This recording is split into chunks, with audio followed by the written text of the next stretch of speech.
I have traversed into a narrative, assuming the role of the inconspicuous, self-sacrificing, and ultimately tragically fated wealthy female supporting character in a childhood suite. Hardtail. This I shall not accept. Is the male protagonist handsome? He pales in comparison to my pre-journey self. How could I ever consent to becoming his devoted admirer? The female lead, however, possesses a certain charm. Ahem. There's no such thing as a free lunch in this world. I must impart this universally acknowledged truth to her. From this day forth, let us cease being rivals in love and instead explore the possibility of becoming a couple. Chapter 001. Ah, you want me to intercept the female lead? Are you saying that for the past 3 years, I have been like a devoted dog, revolving around this man named Lu Su, presenting him with gifts in various forms, ingratiating myself? To him, his entire family, and even his green tea-flavored childhood sweetheart? Jiangning gasped in disbelief. She stared incredulously at the plethora of candid photographs displayed on her computer screen. To be precise, she was fixated on the individual clad in a white shirt, adorned with gold-rimmed glasses, embodying the archetype of a stoic male. That man is Lu Su. Hailing from a humble background, he embodies the delicate, resilient flower persona. His two redeeming qualities are, firstly, his appearance. Not misconstrue this as him being particularly handsome, rather, he possesses an audacious demeanor. Over the span of 3 years, he has thrived, supported by the Jiang family's generosity and the occasional pocket money Jiang Ning discreetly provided, not only becoming the envy of his peers at school, where he was rumored to be a wealthy heir, but also constructing an opulent 3-story villa in his remote hometown. The second quality, which is also noteworthy, is his academic performance. Not misunderstand this achievement cannot be attributed solely to his own efforts. Without Jiang Ning to cultivate connections, participate in competitions, and spend lavishly on exorbitant tutoring classes, his resume would now be utterly devoid of merit. How could it possibly shine so brilliantly? With a resounding clap, Jiang Ning slammed her palm against the computer screen, toppling it over in her fury. What the hell? In this world, even as a girl, I should not be subjected to such contemptible scrutiny. Damn system, I seriously suspect you are deceiving me. This is utterly outrageous. The system feigned cuteness, attempting to placate its host's wrath, but to no avail. Having been thrust into a disastrous beginning, Jiang Ning wore an expression of utter desolation. From the overwhelming information imparted by the system, she grasped that she was ensnared in a world of childhood love stories. The true heroine was not her, but rather the male protagonist's childhood companion, a girl named by Jinyu, who, despite her verbal disdain, was quite honest in her affections, aimlessly indulging in both receiving and taking. These two had drained the Jiang family for 3 years and had now blossomed into their full potential. Bai Jinyu, leveraging her connections, secured a place in the most prestigious art academy in Kyoto, becoming a pupil of the esteemed master of traditional Chinese painting, Mr. Tao. Meanwhile, through the Jiang family's connections, the male protagonist had linked himself with several wealthy heirs at the school, scheming to exploit them for entrepreneurial ventures. Before long, the two would emerge as a couple admired by all on campus. As for Jiang Ning herself, she would succumb to cancer at the opportune moment, departing this beautiful world with a sense of regret and best wishes for them. Indeed, it is the power of the narrative. After all, both the male and female protagonists are innocent and kind-hearted souls. How could they possibly resort to violence or harshness against the malicious female antagonist? To ensure the fruition of their love, it is inevitable that they must confront Jiang Ning, this wicked character. Thus, the only recourse is to orchestrate her demise. Wait a moment. Considering the time, my health should be deteriorating right now, shouldn't it? Jiang Ning suddenly recognized this predicament. She hurriedly examined her own body, earnestly gauging for any signs of pain. Is it still feasible for me to go to the hospital? Host, you're already aware that this is a plot-driven demise. Even if you possess foresight and heal yourself, you would still meet your end due to absurd reasons like a car accident, flood, or earthquake. Damn it. Jiang Ning couldn't help but curse. No wonder she had just felt a twinge of pain in her heart. It was likely caused by anger. What should I do? You didn't bring me here just to witness the protagonist thrive atop my grave, did you? Of course not. Besides awaiting death, the host has better options. Jiang Ning placed a hand on her chest, exhaling a heavy sigh. Speak quickly, don't dawdle. Our principle is, better for me to be the bull of the world than for the world to bull me. Upon hearing such a resounding motto, Jiang Ning was momentarily taken aback. What could this possibly entail for her? While the male lead has yet to confess his feelings to the female lead, by Jinyu, how about you take the initiative and deliver a confession that would shake the very foundations of the world? Upon hearing the system's audacious proposal, Jiang Ning gasped in astonishment. This seems a tad excessive. The original narrative, despite its explosive themes, was still cloaked in the guise of pure love literature. However, with such a suggestion from the system, Jiang Ning felt that this story no longer resembled anything one might find on a reputable website. Nevertheless, one must admit, Bai Jinyu's delicate features are indeed endearing. What a charming visage of first love, fair-skinned and beautiful, seemingly fragile to the point of being unable to fend for herself, as if she could weep at the slightest provocati. This sister. She truly aligns with Jiang Ning's aesthetic sensibilities as a young man. Having basked in the glow of the Jiang family's fortune, he could hardly expect to contribute nothing in return. In this world, there are no free lunches. Indeed, it was time to ask the young lady for a bit of interest. Then, after the confession, what should I do next? Jiang Ning swiftly retrieved his phone from his pocket, opening a shopping application to search for items necessary for the confession. Regardless of whether the confession succeeds or fails, you will receive a longevity elixir, which will grant you an extraordinarily healthy body upon consumption. Jiang Ning's fingers momentarily paused as he scrolled through his phone. He lifted his gaze slightly, his eyes reflecting a profound contemplation. You mentioned that even with a healthy body, I would still face demise due to the narrative's constraints. Therefore, what you must do next is to engage closely with the female protagonist, Bai Jinyu, and bask in her aura. Whether it be holding hands, linking arms, or even a gentle pat on the shoulder, each gesture will effectively allow you to absorb some of her radiance. If you manage to accumulate enough of this, your fortune will rise to a level comparable to that of an ordinary person, freeing you from the fear of a narrative demise. Jiang Ning elongated her tone, exclaiming, "Oh. Then, what is my current fortune index?"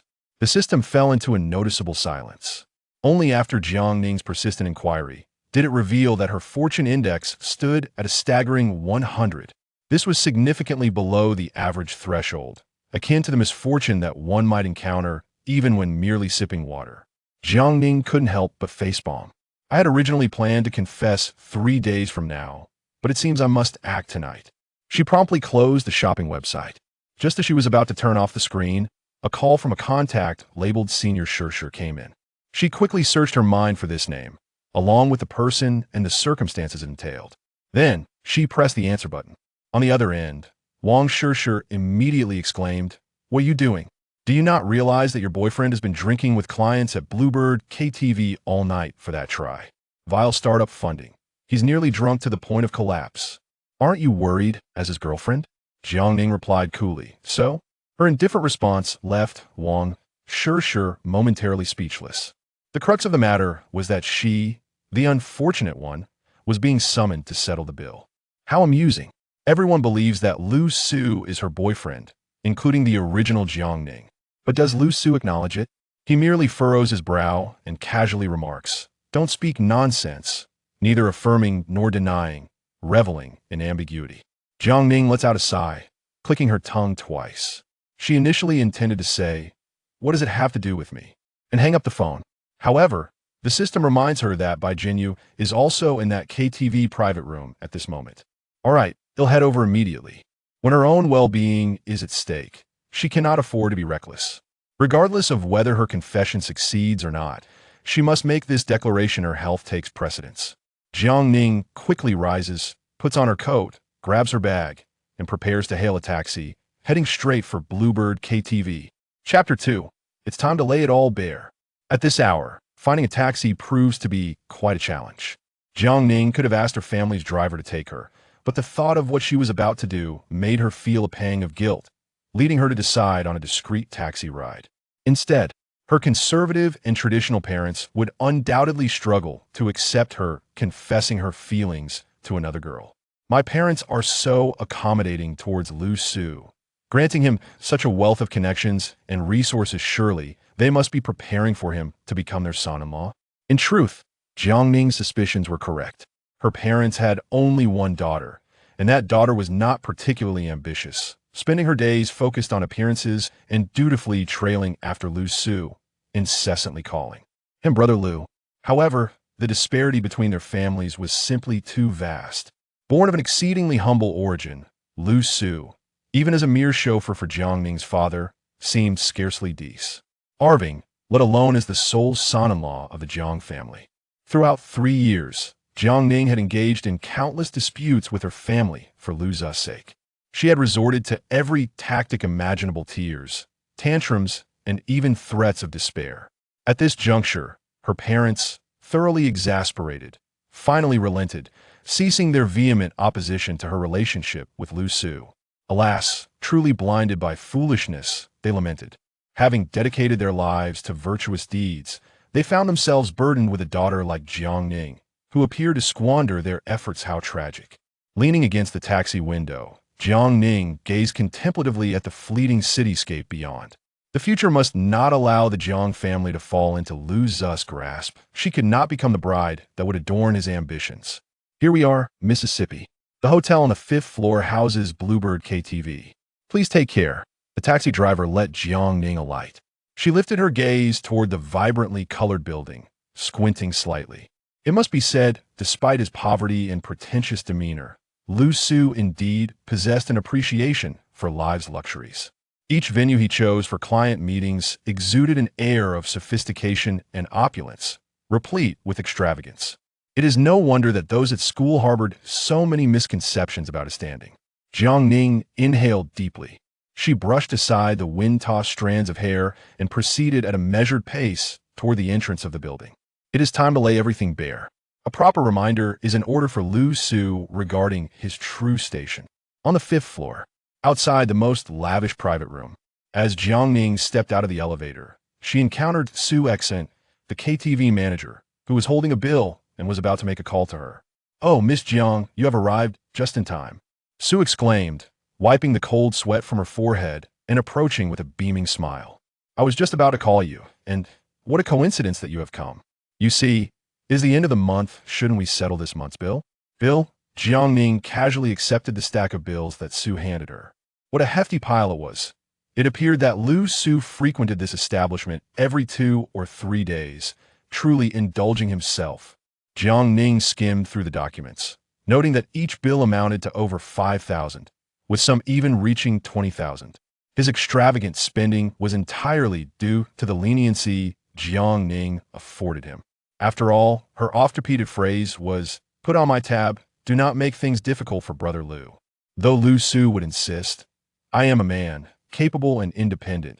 I do not require your support," he invariably left without settling his dues, leaving the mess for Jiang Ning to handle. How vexing. How many times have you seen me here this month? Jiang Ning cast a dispassionate glance at Su. "Oh, well, that is..." Su was well aware that Jiang Ning had not set foot in the Bluebird this month at all. She managed a wry smile. You have not come." Jiang Ning replied with a nonchalant "It is good that you understand. Since I have not visited, why are there so many bills?" Her inquiry was a rhetorical one. Just as she finished her question, the door to the private room swung open. Wang Shishir supported the inebriated Lu Su as they emerged from the room, intending to take him to the outdoor terrace for some fresh air to sober him up. Upon raising her head, she caught sight of the stern-faced Jiang Ning, and her temper flared instantly. "Hey, Jiang Ning, what's the matter with you? Why did you arrive so late?" Wang Shishir said with an air of self-righteousness. "Quickly settle the bill, then book a few rooms on the 8th floor, and prepare some light, delectable late-night snacks to be delivered to the rooms. Hurry up!" She issued her commands to Jiang Ning as if she were the maid of her household. Jiang Ning couldn't help but chuckle at her audacity. "Who do you think you are?" Wang Shishir retorted. "We're not familiar, are we?" "Jiang Ning, what were you saying?" "I said we're not familiar. Don't give me orders. Did you hear me this time?" Wang Shishir gasped, her eyes widening in disbelief as she stared at Jiang Ning, as if beholding an alien creature with 8 tentacles. Her expression, a blend of shock and anger, appeared somewhat distorted. After a prolonged moment of silence, Wang Shishi finally managed to force out a few words through clenched teeth. Hey, the person I'm supporting is your boyfriend, not mine. Jiang Ning raised an eyebrow. Oh, you claim he's my boyfriend? Exactly. Jiang Ning chuckled again. Don't slander someone without evidence. Show me proof. Do we really need proof? Who here doesn't know? Jiang Ning shook her head and sighed. If you ask who is unaware, I believe there are at least two individuals, myself and, of course, the person you are supporting. Upon hearing this, Wang Shishi furrowed her brows and instinctively glanced at Lu Su. As an outsider, what could she possibly say regarding the emotions of others? Jiang Ning fixed her gaze intently on Wang Shishi. So, do you possess any evidence to substantiate that he and I are in a romantic relationship? Wang Shishi, feeling increasingly uneasy under Jiang Ning's scrutiny, found her voice faltering. What evidence could possibly be required for something so widely known? Furthermore, if you're not his girlfriend, why did you rush over the moment he called? Who said I came for him? Jiang Ning smiled and shook her head. I believe there are more individuals in this private room than just him. Wang Shishi opened her mouth, hesitating to speak. Ultimately, she refrained from saying anything. The truth was, she was not foolish. She could clearly perceive that tonight's Jiang Ning was distinctly different from the Jiang Ning she had previously encountered. The Jiang Ning of today exuded an aura that was devoid of the humility she once carried. A wealthy heiress, radiating confidence, could easily intimidate a girl from a more modest background. Jiang Ning turned her attention to Manager Su. Remember, I have no affiliation with these individuals, especially not in terms of monetary interests. Henceforth, you understand how to proceed with the accounts, correct? This cold and unyielding version of Jiang Ning was almost unrecognizable compared to the Jiang Ning that Manager Su had previously known. The intangible sense of oppression that accompanies wealth and power compelled Manager Su to lower his head and acquiesce. I understand, Miss Jiang.as for Wang Shishi. She was so astonished that her jaw nearly dropped. Did this imply that Jiang Ning truly intended to sever ties with Lu Su? Then, what about the expenses incurred in the private room? Recalling the several bottles of expensive foreign liquor that Lu Su had ordered that evening, Wang Shishi felt a flutter of anxiety and instinctively released her grip on him. Seizing the moment while no one was paying attention, she disregarded the incapacitated Lu Su, swiftly took her bag, and slipped away. If Lu Su expects me to split the bill, I certainly cannot afford it. It's best I make my escape. Wang Shishi differed from the others in the private room. Having known Lu Su for quite some time, she was well aware of his circumstances. Given Lu Zu's financial background, his expenditures at Blue Bird this month would undoubtedly suffice for a lavish drink. This fellow was in for some serious misfortune, truly catastrophic misfortune. Chapter 003. Do you prefer to drink the toast or the punishment wine? As for Jiang Ning, she paid no heed to the happenings behind her and strode directly into the private room. The commotion outside was minimal, yet within the confines of the room. The music had ceased, and they were aware of the events unfolding outside, albeit vaguely. Among them was Bai Jinyu, the female protagonist whose cheeks were flushed and body languid. Today, Bai Jinyu had forsaken her framed glasses in favor of a rather inexpensive pair of contact lenses. After indulging in a bit of fruit wine, she found herself slightly inebriated, stumbling to the restroom to splash some water on her face. Upon emerging, one of her lenses had slipped out, rendering her unable to see clearly. Upon hearing Jiang Ning's voice, she struggled to rise, seemingly intent on evading her. However, Jiang Ning, whose gaze was unwaveringly fixed upon her, would not let her escape so easily. With swift steps, she approached and gently grasped Bai Jinyu's arm, feigning concern as she spoke softly, "Oh dear. Why have you drunk so much? It pains me to see you like this." At these words, Bai Jinyu trembled slightly, realizing she must have indeed had too much to drink. Otherwise, how could she possibly hear such endearing words from the haughty Jiang Ning, who regarded her as a nemesis? "Come, sit down. It's quite comfortable here." Jiang Ning patted the sofa, which echoed with a resounding thump. In her dazed state, Bai Jinyu had little resistance left and found herself gently pressed down onto the seat by Jiang Ning. Without delay, Jiang Ning settled beside her, reclining Bai Jinyu upon her lap. Bai Jinyu's disheveled black hair cascaded around her, the strands brushing against Jiang Ning's legs clad in white stockings, creating a slightly ticklish sensation. One must concede, Bai Jinyu is indeed a beauty. In this languid position, her features remained enchanting, rendering her incapable of capturing an unflattering photograph. Wait a moment. Miss Jiang, what are you about to do? Within Bai Jinyu, the effects of alcohol and her rationality were engaged in a fierce struggle. She massaged her aching temples, her large, sparkling eyes gazing at Jiang Ning with an innocent yet anxious expression. Fear made her chest rise and fall erratically. Didn't you say your head hurts? Allow me to assist you. After all, I have nothing else to occupy myself with, Jiang Ning remarked, offering her a warm smile. With such poor tolerance for alcohol, you ought to refrain from drinking in the future. It truly pains me to see you like this. No. Wait. Bai Jinyu was genuinely startled by her. What was happening? Jiang Ning was offering to massage her head. If memory served her correctly, not long ago, Jiang Ning had threatened to smash her head. Miss Jiang, I can manage this myself. Bai Jinyu protested, attempting to rise, only to be gently pressed back down by Jiang Ning. This level of proximity was exceedingly beneficial for Jiang Ning's fortune. She simply could not let this opportunity slip away. With a smile still gracing her lips, Jiang Ning's gaze took on a slightly menacing undertone. Classmate Bai Jinyu, do you truly wish to reject my kindness? Bai Jinyu shivered, too intimidated to move. She could only close her eyes and submit to Jiang Ning's cool fingers as they pressed and kneaded her temples. While massaging Bai Jinyu, Jiang Ning did not overlook the others present in the private room. She surveyed her surroundings and discovered that the remaining individuals were merely a collection of impoverished acquaintances who had clung to Lu Su. The genuine investors had long since departed. These people, who habitually followed Lu Su around, often referred to him as Brother Lu, taking advantage of his generosity. Now, witnessing the precarious situation, they hesitated to flee. In their eyes, a love-stricken individual was an incurable affliction. It was entirely typical for someone like Jiang Ning, a devoted admirer, to momentarily lose her composure. Vowing to sever ties with Lu Su, only to return, contrite, within a day, bearing gifts to seek reconciliation. At that moment, someone had already gone to the entrance to assist Lu Su, who was slumped on the floor, dazed and disoriented, back into the room.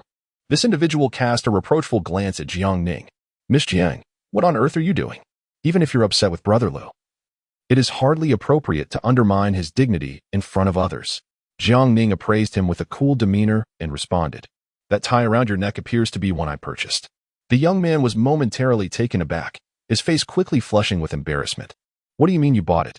Brother Lu didn't like it and gave it to me. A sly smile crept onto Jiang Ning's lips. Don't be hasty. I have the receipt. You have two choices. Either remove it now and return it to me, or I shall report you for theft. Just a reminder. I spent $25,000 on that tie, a handcrafted limited edition from a master in Italy, truly one of a kind. Verifying its authenticity is remarkably simple. Before she could finish her sentence, the young man, both furious and flustered, hastily removed the tie and tossed it back at her. Who cares?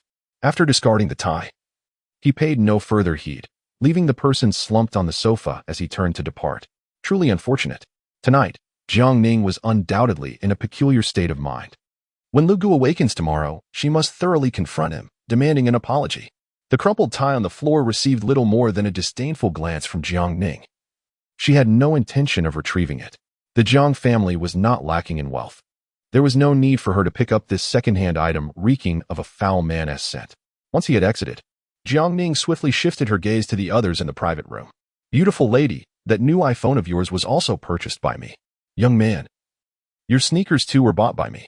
And you, the belt you're wearing, that was mine as well. A mere cursory glance revealed several items that had once passed through her hands. Those possessions were all gifts she had acquired to please Lu Su. And that shameless individual had effortlessly transferred them to others, thereby solidifying his connections. The previous version of Jiang Ning, blinded by infatuation, had indeed taken note of such matters. It was utterly absurd to contemplate. Love-struck minds are truly incurable.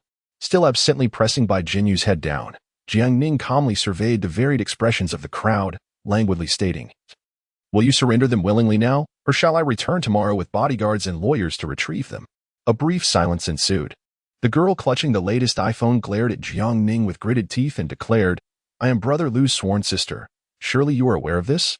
Jiang Ning raised an eyebrow and retorted, "Even if you were Lu Su's mother, taking my belongings without my consent constitutes theft." "Very well. Then let my bodyguard and lawyer contact you tomorrow," she added, feeling no inclination to engage in further banter. It was late, and fatigue began to creep in as she stifled a yawn. The others exchanged glances, reluctant to relinquish the prized possessions they had secured, standing motionless like wooden statues. Jiangning smiled subtly, but chose not to comment further. As she lowered her gaze, Bai Jinyu, who lay across her lap, trembled slightly. She had attentively absorbed every word exchanged moments ago. Among those present, if anyone had benefited most from the Jiang family, it was undoubtedly herself. Although she bore no gifts from Jiangning intended for Lu Su, everything she wore, from her clothes and handbag to her phone and school meal card, even her pillow and blanket, were all purchased with the red envelopes Jiangning had given to Lu Su, which he subsequently passed on to her. Such matters could be easily discerned by Jiangning with a mere inquiry. After all, Bai Jinyu's family was considerably poorer than the former Lu family. Orphaned at a young age, she had no grandparents or other relatives to assist her. She had merely survived on the sporadic support of her uncle and aunt. Relying solely on her family, she would not have even been able to escape the mountains, let alone pursue her studies in such a bustling metropolis. She has always been grateful to Lu Su for leading her away from that barren mountainous region. Yet, deep within her heart, her greater gratitude is directed towards Jiangning. Were it not for their rivalry, she would gladly serve as Jiangning's devoted maid, meticulously attending to her every need as a form of gratitude. Unfortunately, they are adversaries in love. Whenever Jiangning sees her, it is as if she has encountered the embodiment of her father's murderer, prompting her to flee at a distance. And now, it seems Jiangning is about to come to collect her debt. Tonight, what is Bai Jinyu to do? Chapter 004, Did you think I hate you? Having massaged for over 10 minutes, Jiangning's wrist began to ache, prompting her to pause. In the desolate private room, only she, Bai Jinyu, and a heavily intoxicated Lu Su remained. According to the original plot, Jiangning would have already secured a luxurious suite for Lu Su, thoughtfully preparing a hangover remedy and arranging for a maid to assist him with bathing and changing clothes. However, as of now, Jiangning harbored no such intentions. Bai Jinyu, there is a question I have long wished to ask you. Upon hearing Jiangning's suddenly serious tone, Bai Jinyu immediately rose, kneeling submissively on the plush carpet at Jiangning's feet. I know what you are going to ask, Miss Jiang. Yes, I have used the Jiang family's money, a considerable amount, I confess. Her timidity was palpable. Before Jiangning had uttered any harsh words, she had already surrendered. Oh, so you are aware, Jiangning remarked with a smile, gradually lifting her hand to rest on Bai Jinyu's shoulder. Then, what do you intend to do? Bai Jinyu's gaze fell low, her fingers tightly clutching the hem of her dress, her teeth chattering in trepidation.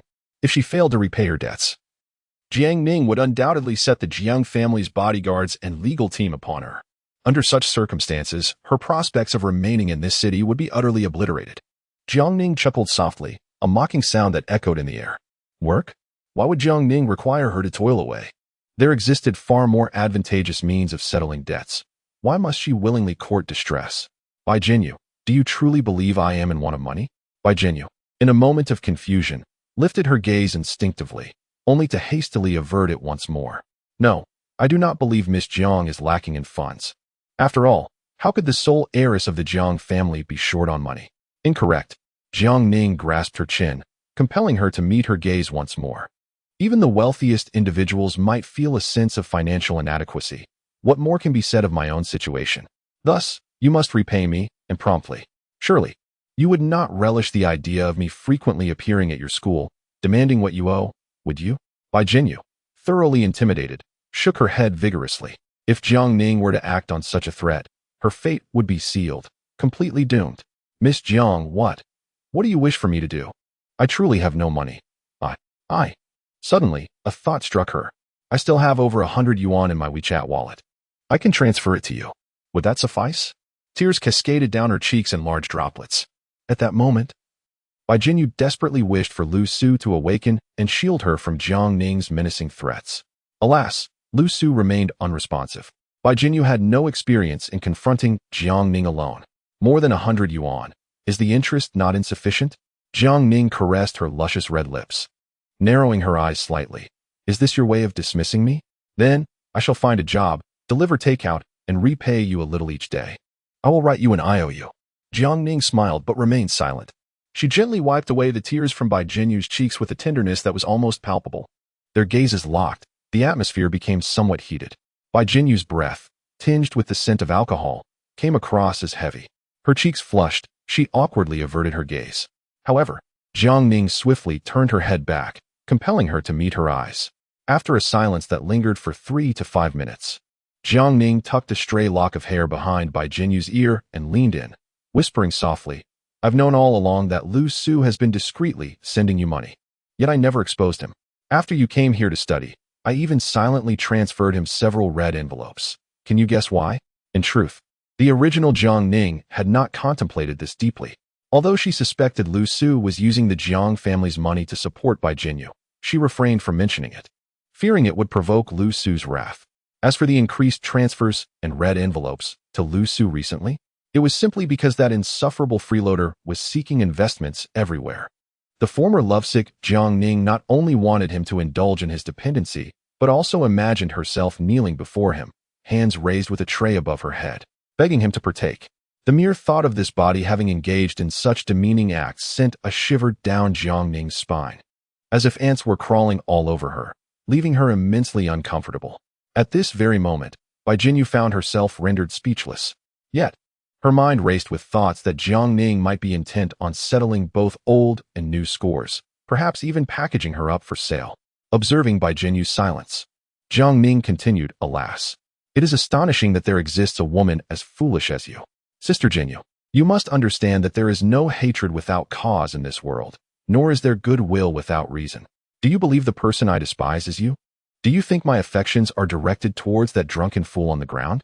Bai Jinyu, you truly have squandered my heart." Bai Jinyu felt utterly bewildered. What had she just heard? Could those words have been intended for her? Was it she who had imbibed too much? Or was it Jiang Ning who had lost her senses? Jiang Ning's gaze was laden with deep emotion, even tinged with a hint of desire. Such a scene was far beyond the comprehension of a simple mountain girl like Bai Jinyu. Her spirit felt as though it might take flight in fright. In a sudden flurry, she pushed Jiang Ning away and hastily clutched at her collar, whispering, "Miss Jiang, please do not jest with me. I swear I will never touch a single penny of the Jiang family's fortune again. I implore you, spare me." What is this attitude? Jiang Ning's expression hardened, feigning ferocity as she regarded her. "Indeed, you relish the thought of trampling upon my feelings, do you not? And no, Jiang, Miss Jiang, I truly find it difficult to accept." Before she could finish, Jiang Ning seized her slender wrist, forcibly drawing her closer. Startled into immobility, Bai Jinyu gasped before resigning herself to close her eyes, her lips trembling as she softly murmured, "I have someone I admire. He is." Just as she was about to reveal her affection for Lu Su, Jiang Ning, in a fit of irritation, extended 2 fingers and pinched her lips shut, brusquely silencing her. "I offer you 2 choices." Jiang Ning did not expect the other party to embrace this absurd and abrupt confession. However, given that this pitiful figure was entwined with her fate, she could not afford to let this opportunity slip away. Even if this confession were to fail, it must not be a complete disaster. She had to gain something from this encounter to justify her presence tonight. The first option, give me a kiss. To ease my heart. Bai Jinyu widened her eyes in disbelief, instinctively shaking her head. Very well, the second choice is. Before she could articulate the second option, Jiang Ning grasped the back of her head, preparing to share a thunderous French kiss with the protagonist before the nearly lifeless male lead. Suddenly, an electrifying sensation surged through Jiang Ning's entire being. Her lips were mere inches from their target when she was abruptly halted. Immediately, the voice of the system echoed in her mind.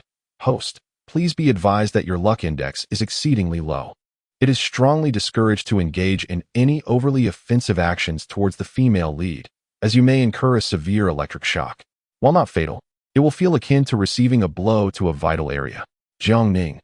Such a crucial matter should have been disclosed sooner. What on earth do I do now? She and the female lead stood there, enveloped in a palpable awkwardness. Sighing, Jiang Ning feigned a sudden pang of conscience and gradually released her grip. Bai Jinyu, bracing herself for the loss of her first kiss, stared blankly at her, her mind momentarily incapacitated. The second option was, "Tomorrow morning, bring the breakfast you made with your own hands and wait for me at my doorstep, so we can go to school together. Can you do that?" Chapter 005. Just look at what kind of days you are living. Bai Jinyu was momentarily taken aback. She had anticipated that, following a tempestuous display of emotions, Jiang Ning would present her with such a simple request. Observing Jiang Ning's expression and confirming that she was not jesting, Bai Jinyu hastily nodded in agreement. "All right, I will remember. I will definitely do it." Jiang Ning smiled, pinching her cheek playfully, and said, "You're so good. Perform well, And perhaps if I'm in a good mood, I might waive your bill. Wouldn't that be nice? Bai Jinyu's face flushed crimson as she lowered her gaze. At that moment, she felt a slight aversion to the close proximity with Jiang Ning. After all, she had always identified as straight. Her thoughts consumed solely by her studies and the lingering anticipation of Lu Su confessing to her. However, who could have imagined that the first person to declare their feelings would be this peculiar woman, Jiang Ning? Once the confession was complete, the system rewarded Jiang Ning. Regardless of the outcome, events were seemingly progressing in a favorable direction. Jiang Ning pondered that, at the very least, she could rid herself of the tragic fate of being tormented by illness. As for altering her destiny in the future, one step at a time, Bai Jinyu's gaze lingered upon Lu Su. Naturally, she contemplated that after Jiang Ning's departure, she would take it upon herself to care for the inebriated Lu Su. Although they were not yet in a romantic relationship, they shared the bond of childhood friends and his gratitude for her support. She could not simply abandon Lu Su as others might do, leaving him in his state. However, she lacked the courage to resist Jiang Ning, nor did she possess the strength to do so. The effects of the alcohol still lingered. She truly loathed herself for knowing her limits, yet daring to indulge in that additional sip. Jiang Ning cast a cold glance at Lu Su before narrowing her eyes at Bai Jinyu, continuing her menacing threat. I have warned you. Do not refuse a toast, and instead drink to punishment. I am rather petty. If you refuse to comply with me, so be it. But I will not stand idly by while you entertain another. Do you understand? Bai Jinyu stared at her in disbelief, her eyes brimming with tears once more. You are being unreasonable. Jiang Ning smirked, her lips curling in a malevolent smile. I am not forcing you into servitude to repay a debt. That is already quite reasonable. With that, she seized Bai Jinyu's arm and led her out of the private room. Throughout the journey, Bai Jinyu did not dare to resist. She merely kept her head bowed, tears streaming down her face. In the face of power, she felt utterly powerless. Moreover, she was deeply concerned that if she did not comply, Jiang Ning might unleash her wrath upon Lu Su. If Lu Su were to suffer because of her, then, Bai Jinyu thought, she would surely be consumed by shame. Now, she understood that Jiang Ning's every action was a convoluted attempt to possess her, and thus she could not feign ignorance. She must bear the responsibility. At the very least, she cannot implicate Lu Su. The thought of her cherished childhood friendship with Lu Su caused Bai Jinyu's tears to flow even more fiercely. She pondered that her future with Lu Su would likely be cut short starting from this very night. Upon exiting the hotel, the cold wind outside mirrored Bai Jinyu's current state of mind. This was not good. Jiang Ning still pushed her into the private car. That little electric scooter of yours is far too dilapidated. Just discard it, and I shall procure you a new one. As the car door closed and the vehicle began to move slowly, Bai Jinyu, at Jiang Ning's insistence, had no choice but to disclose her temporary residence to her and the driver. Bai Jinyu resided in a cramped rental unit near the urban village. A mere 10 square meters, devoid of an independent bathroom or a cooking area, only a bed and a worn-out wardrobe. Yet for this, she was required to pay a monthly rent of 1,500. Without Lu Su secretly providing her with money, she would likely have to resort to sleeping under a bridge. Standing beneath Bai Jinyu's building, Jiang Ning looked up, observing the dilapidated windows and the clothes and undergarments flapping wildly in the wind, and she couldn't help but exclaim, Jinyu, dear sister, what kind of life are you leading? Jiang Ning shook her head in disbelief, sighing repeatedly. Bai Jinyu nervously tugged at her skirt, softly retorting, living here was my own choice. It has nothing to do with Lu Su. Don't be foolish. It has nothing to do with him? Huh? Jiang Ning regarded Bai Jinyu with a look of incredulity. Just tell me, the idea of coming to Kyoto to study, was it your own inspiration, or did he suggest it? Bai Jinyu bit her lip, remaining silent. This idea, of course, had been gradually suggested by Lu Su. She was acutely aware of her own financial limitations. Her greatest aspiration had once been to attend night school in the county and subsequently secure a modest job. It was Lu Su who had painted vivid pictures of the splendor and vibrancy of Kyoto, depicting a radiant future. After contemplating for several nights, she made the decision to pack her belongings, purchase a ticket, and leave her hometown to seek out Lu Su in Kyoto. Thus, their encounters had been infrequent, mostly consisting of brief text messages to check in on each other and offer encouragement. She had always dreamed of their shared future. However, Jiang Ning's subsequent words jolted her significantly. Do you truly understand Lu Su? Jiang Ning advanced towards her, cornering her against the staircase. Can you be certain of Lu Su's true intentions in bringing you to Kyoto for your studies? Oh, I really don't need to elaborate further. Silly girl, just take a wild guess. Does Lu Su even know about my feelings for you? Bai Jinyu clenched her small fists. Stop talking. Miss Jiang, please.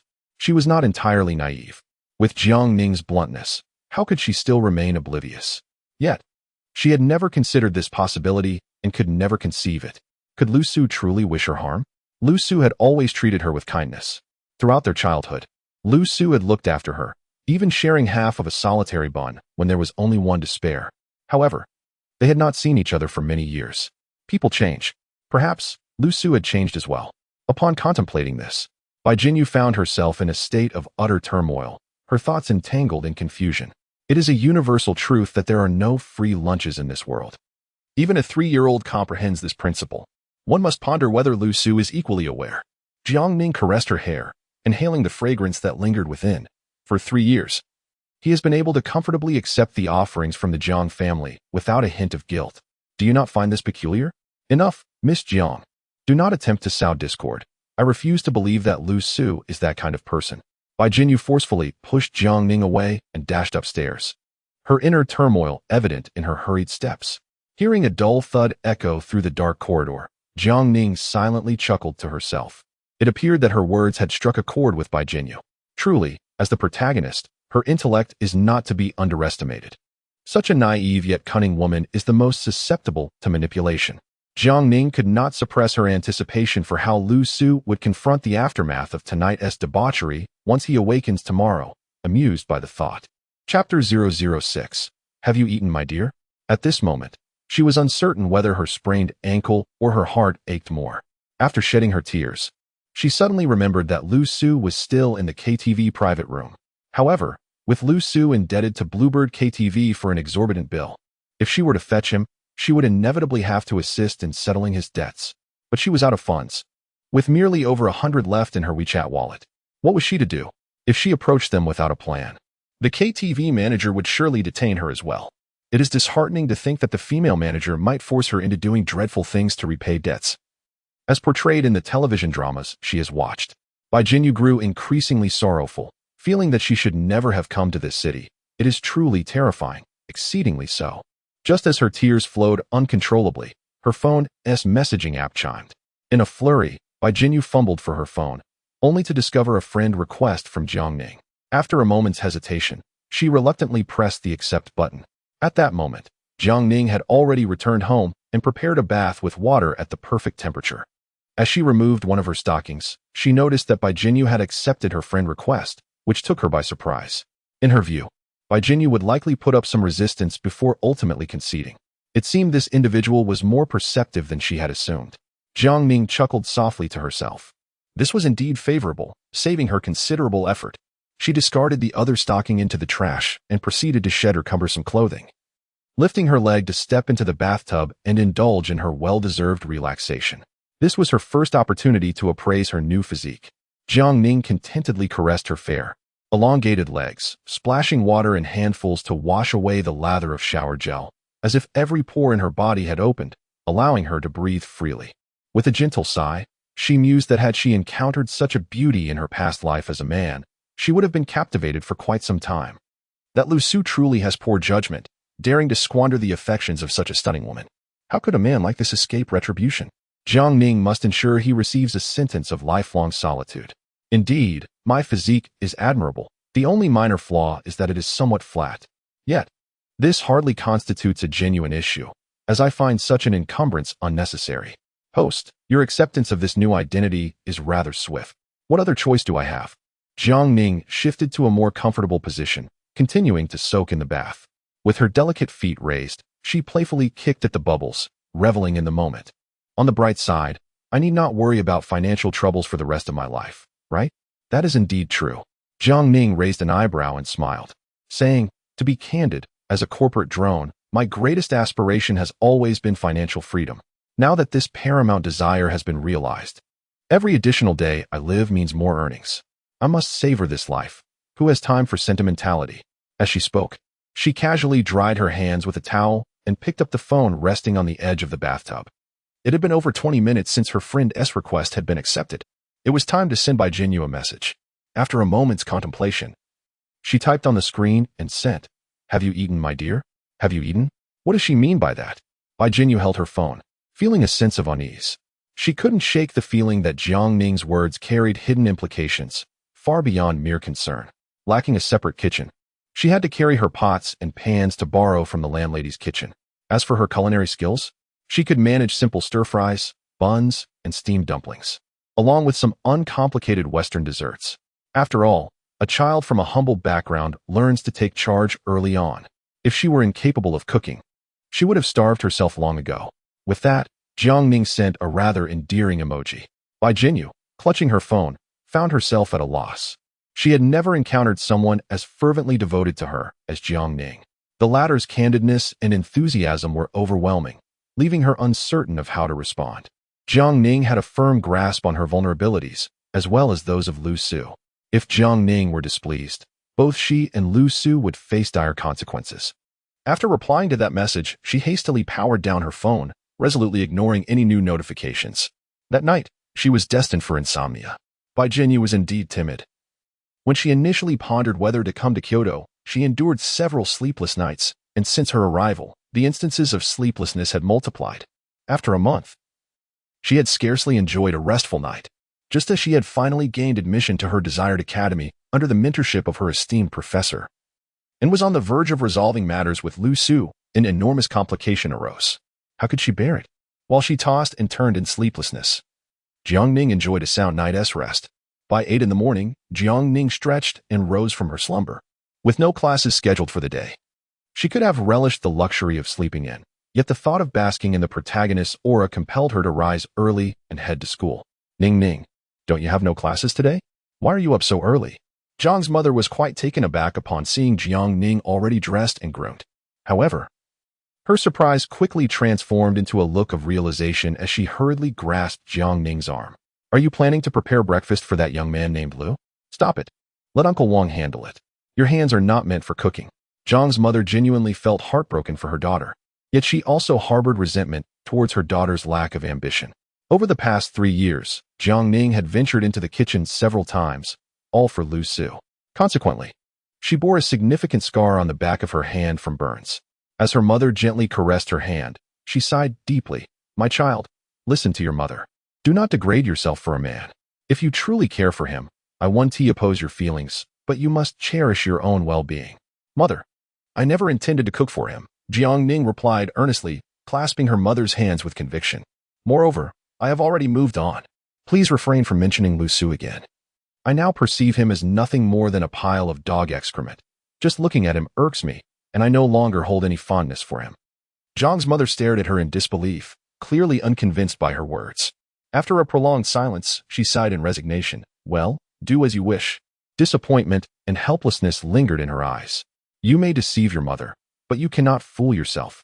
If you wish to pursue him, then pursue him. As long as you take care of yourself, I will no longer stand in your way. Jiang Ning pondered, realizing that the image of being infatuated was not something that could be altered overnight. However, she reassured herself that she had ample time to prove her worth. Jiang's mother was utterly perplexed. What is this new development? Oh, Ning Ning, what do you mean by this? What game are you playing now? She dashed out from the living room, but at that moment, Jiang Ning, pressed for time, had already left in her car. Jiang's mother could only watch the fading glow of the taillights, her brow furrowed as she pondered the true intent behind her earlier words. Just then, Jiang's father emerged from the bedroom. He had heard some commotion in the living room, though he could not discern the details. What is going on with your mother this early in the morning? Is Ning Ning causing a ruckus again, demanding we invest in that fellow Lu Su? Chapter 007. This breakfast is not for you, it's not as you might think. Jiang's mother sighed, rubbing her temples, her expression heavy with melancholy. As she spoke, she cast a glance at Jiang's father. If I were to guess, they must be at odds again. Jiang's father scoffed heartily, saying, I must have sinned greatly to have a daughter who tends to rebel against her own kin. Let us not concern ourselves with her. I have no intention of investing in that project Lu Su proposed. I find that young man utterly unreliable and distasteful. As a businessman, he certainly recognized Lu Su's potential. However, to speak frankly, he perceived Lu Su as devoid of value and purpose, a mere leech living off others. What sort of worthwhile project could someone like that possibly create? If he cannot even manage himself, how could he be expected to undertake any meaningful venture?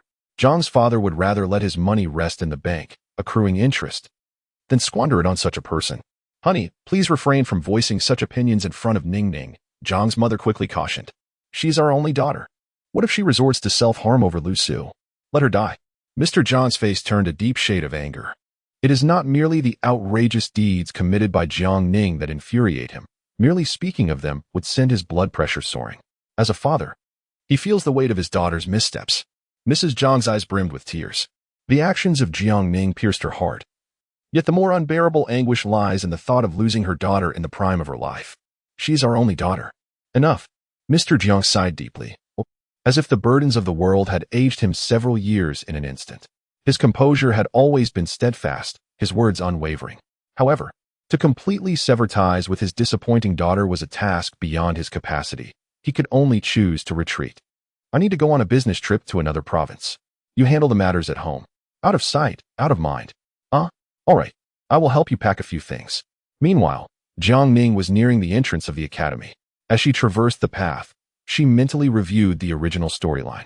The more she delved into the details, the more her heart raced with trepidation. Setting aside distant concerns, the immediate situation was dire. If Lu Su were to successfully secure investment and expand his business within a mere 6 months, he could usurp a significant portion of the Jiang family's market share. After Jiang Ning's untimely demise, her parents would be unable to bear the grief of losing their only daughter, leading them to succumb to despair, thereby relinquishing the remaining market share of the Jiang family. At that point, Lu Su would no longer be a mere pretender of wealth, but would transform into a genuine member of high society. He would proclaim that what I truly desire is nothing like this, all the while unashamedly draining the last drop of blood from the Jiang family. After Jiang Ning's demise, could Lu Su truly devote himself to Bai Jinyu, his beloved moonlight? It is utterly impossible.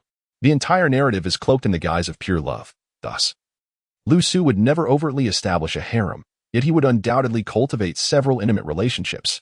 These women, all of considerable wealth and status, would inexplicably act as if they had lost their senses, willingly contributing to Lu Su's commercial empire and propelling him to the throne of the wealthiest. On the day of the grand conclusion, Bai Jinyu would indeed remain his only legal wife. However, her role would be reduced to bearing children, diligently maintaining her beauty, and fulfilling her duties as a full-time housewife. At the age of 32, Bai Jinyu would already be the mother of 6 daughters.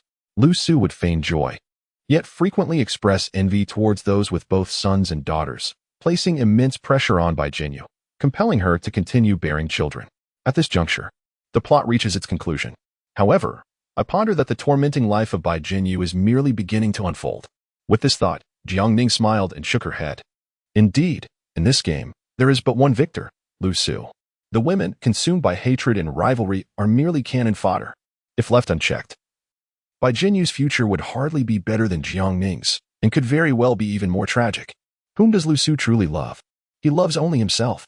Allowing such a person to thrive unchecked is undeniably a grave misstep. Seizing the moment before the ravenous wolf can sharpen its claws, one must first subdue it in the mire. With this thought in mind, Jiang Ning's vehicle came to a steady halt at the entrance of the academy. She alighted from the car, stifling a yawn as she closed the door behind her. At this hour, the academy was relatively deserted. She hastened towards the teaching building in Area A, intending to find any classroom to wait for Bai Jinyu's arrival. Shortly after Jiang Ning entered the building, Lu Su, still recovering from the previous night's indulgences, stumbled out of a taxi, disheveled and with a sullen expression. Upon awakening that morning, he found himself amidst a heap of sunflower seed shells and cigarette butts, reeking of alcohol and an unidentifiable filth, utterly alone. He was momentarily taken aback. Was this reasonable? Before succumbing to slumber, he had distinctly heard Wang Shishir and others attempting to contact Jiang Ning. Surely, upon receiving the call, Jiang Ning would not have merely watched him collapse in the KTV, neglecting to come to his aid? Or perhaps Wang Shishir and the others had merely spoken of calling, without actually reaching Jiang Ning. Even so, Lu Su could not fathom it. He had always been diligent in nurturing the relationships around him. They had reaped numerous benefits from him, and their flattery was incessant. How could they abandon him to sleep amidst refuse, collectively vanishing? Even if Jiang Ning failed to answer the call, what of Jinyu? As Lu Su pondered this unconfirmed yet luminescent presence in his life, he couldn't help but purse his lips in frustration. Jinyu would never forsake him. Where had she been last night? An array of questions swirled in Lu Su's mind, leaving him quite perturbed. He hurriedly made his way toward the boys' dormitory. Suddenly, he caught sight of a familiar figure approaching from the direction of the cafeteria. Was it Jinyu? Yes, it was Jinyu. She appeared somewhat haggard, her expression dazed, and she was holding a food container. Ah, it's Lu Gu. Lu Su had already reached her side. Their eyes met, and Jinyu instinctively attempted to conceal the container in her hand, but Lu Su swiftly grasped it. Don't hide it. I've already seen it. Silly Jinyu. I'm delighted that you prepared breakfast for me. I bet you made my favorite pan-fried dumplings and rice cake soup, right? This isn't for you, Jinyu replied, her heart racing with anxiety. Lu Gu, I'll make you breakfast another time. I have matters to attend to today, so I must leave. Remembering Jiang Ning's threat, she dared not linger and hurried away. Watching her retreating figure, the smile on Lu Su's lips faded instantly. This wasn't for him. Jinyu was preparing breakfast for someone else? It was crucial to note that they were not from the same college. So, who was she bringing the food container for this morning? She had never been skilled at lying. Her inner turmoil was impossible to conceal. Thus, Lu Su immediately sensed that she was withholding something from him. She was as cherished by Yue Guang, and although they had never even held hands, in Lu Su's eyes, Jinyu was already his to possess. How could he allow her to keep secrets from him? He was determined to find out for whom she was delivering breakfast. Chapter 008. Who was attempting to corrupt his fiancée E. In the campus, amidst the curious and lively gazes of onlookers, Lu Su, whose appearance was regrettably disheveled, stealthily followed Jinyu into the academic area. Jinyu paused before a beverage vending machine, reaching into her pocket to retrieve her phone. At that moment, Jiang Ning sent her the classroom number, which appeared to be an unused music classroom on the 3rd floor. After replying, she clutched her lunchbox and hurried upstairs. Her guilty demeanor deepened Lu Su's unease, leaving him with an even more troubled expression from afar. Who was she going to meet? How long had she been in Kyoto? Could she have already developed feelings for someone else? Lu Su clenched his fists, his teeth gritted in frustration, while everyone perceived him as a person of serene disposition. Only he understood that years of poverty and hardship had instilled in him profound feelings of inferiority and sensitivity. The slightest disturbance would incite his intense suspicions. He absolutely could not permit his future wife to conceal anything from him, nor would he tolerate even a fleeting glance exchanged with another male. Therefore, he felt compelled to follow her and uncover who it was that sought to lead his fiancée astray. On the 3rd floor, within the music classroom, Jiang Ning rested her chin on one hand while scrolling through her phone with the other. She was sifting through the latest trending news, eager to discover if any significant events had transpired. A gentle knock sounded at the door. Come in. After receiving Jiang Ning's consent, Jinyu hesitantly pushed open the back door of the classroom and stepped inside. Jiang Ning looked up at her and offered a faint smile, closed the door and come over. With little choice, Jinyu lowered her head and complied. In the vast classroom, only the two of them remained. This solitude made Jinyu's heart race with anxiety. Jinyu, what I mentioned last night was for you to wait for me at my doorstep in the morning, right? I don't know your address, Miss Jiang. Oh, is that so? My apologies, Miss Jiang. Jiang Ning chuckled meaningfully. There's no need to apologize for such trivial matters. After all, that is not the focal point of today.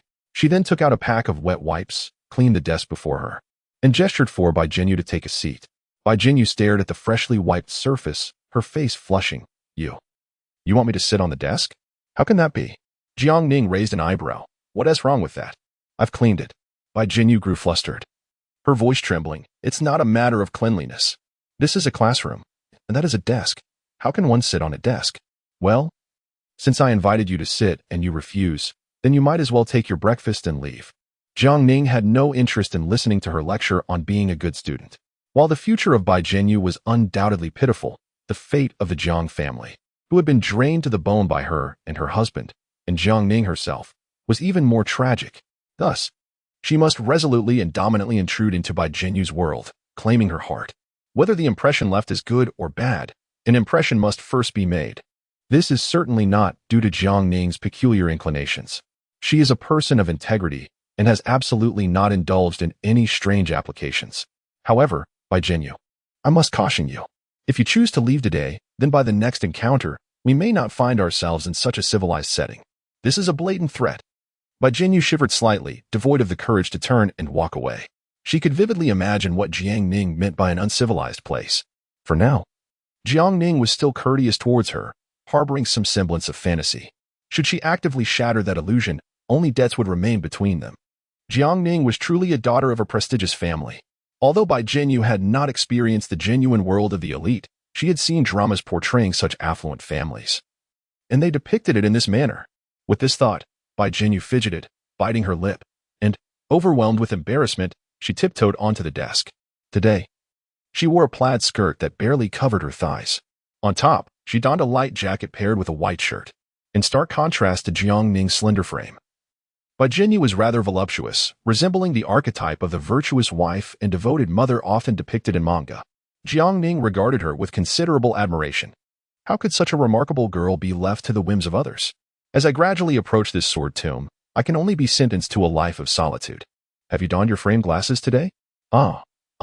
Bai Jinyu lowered her head, awkwardly adjusting the weighty frames resting on her nose. In truth, you look more appealing with glasses, Jiang Ning stated earnestly.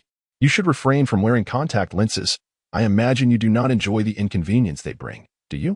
Upon hearing this, Bai Jinyu paused momentarily, surprised that Jiang Ning had discerned this detail.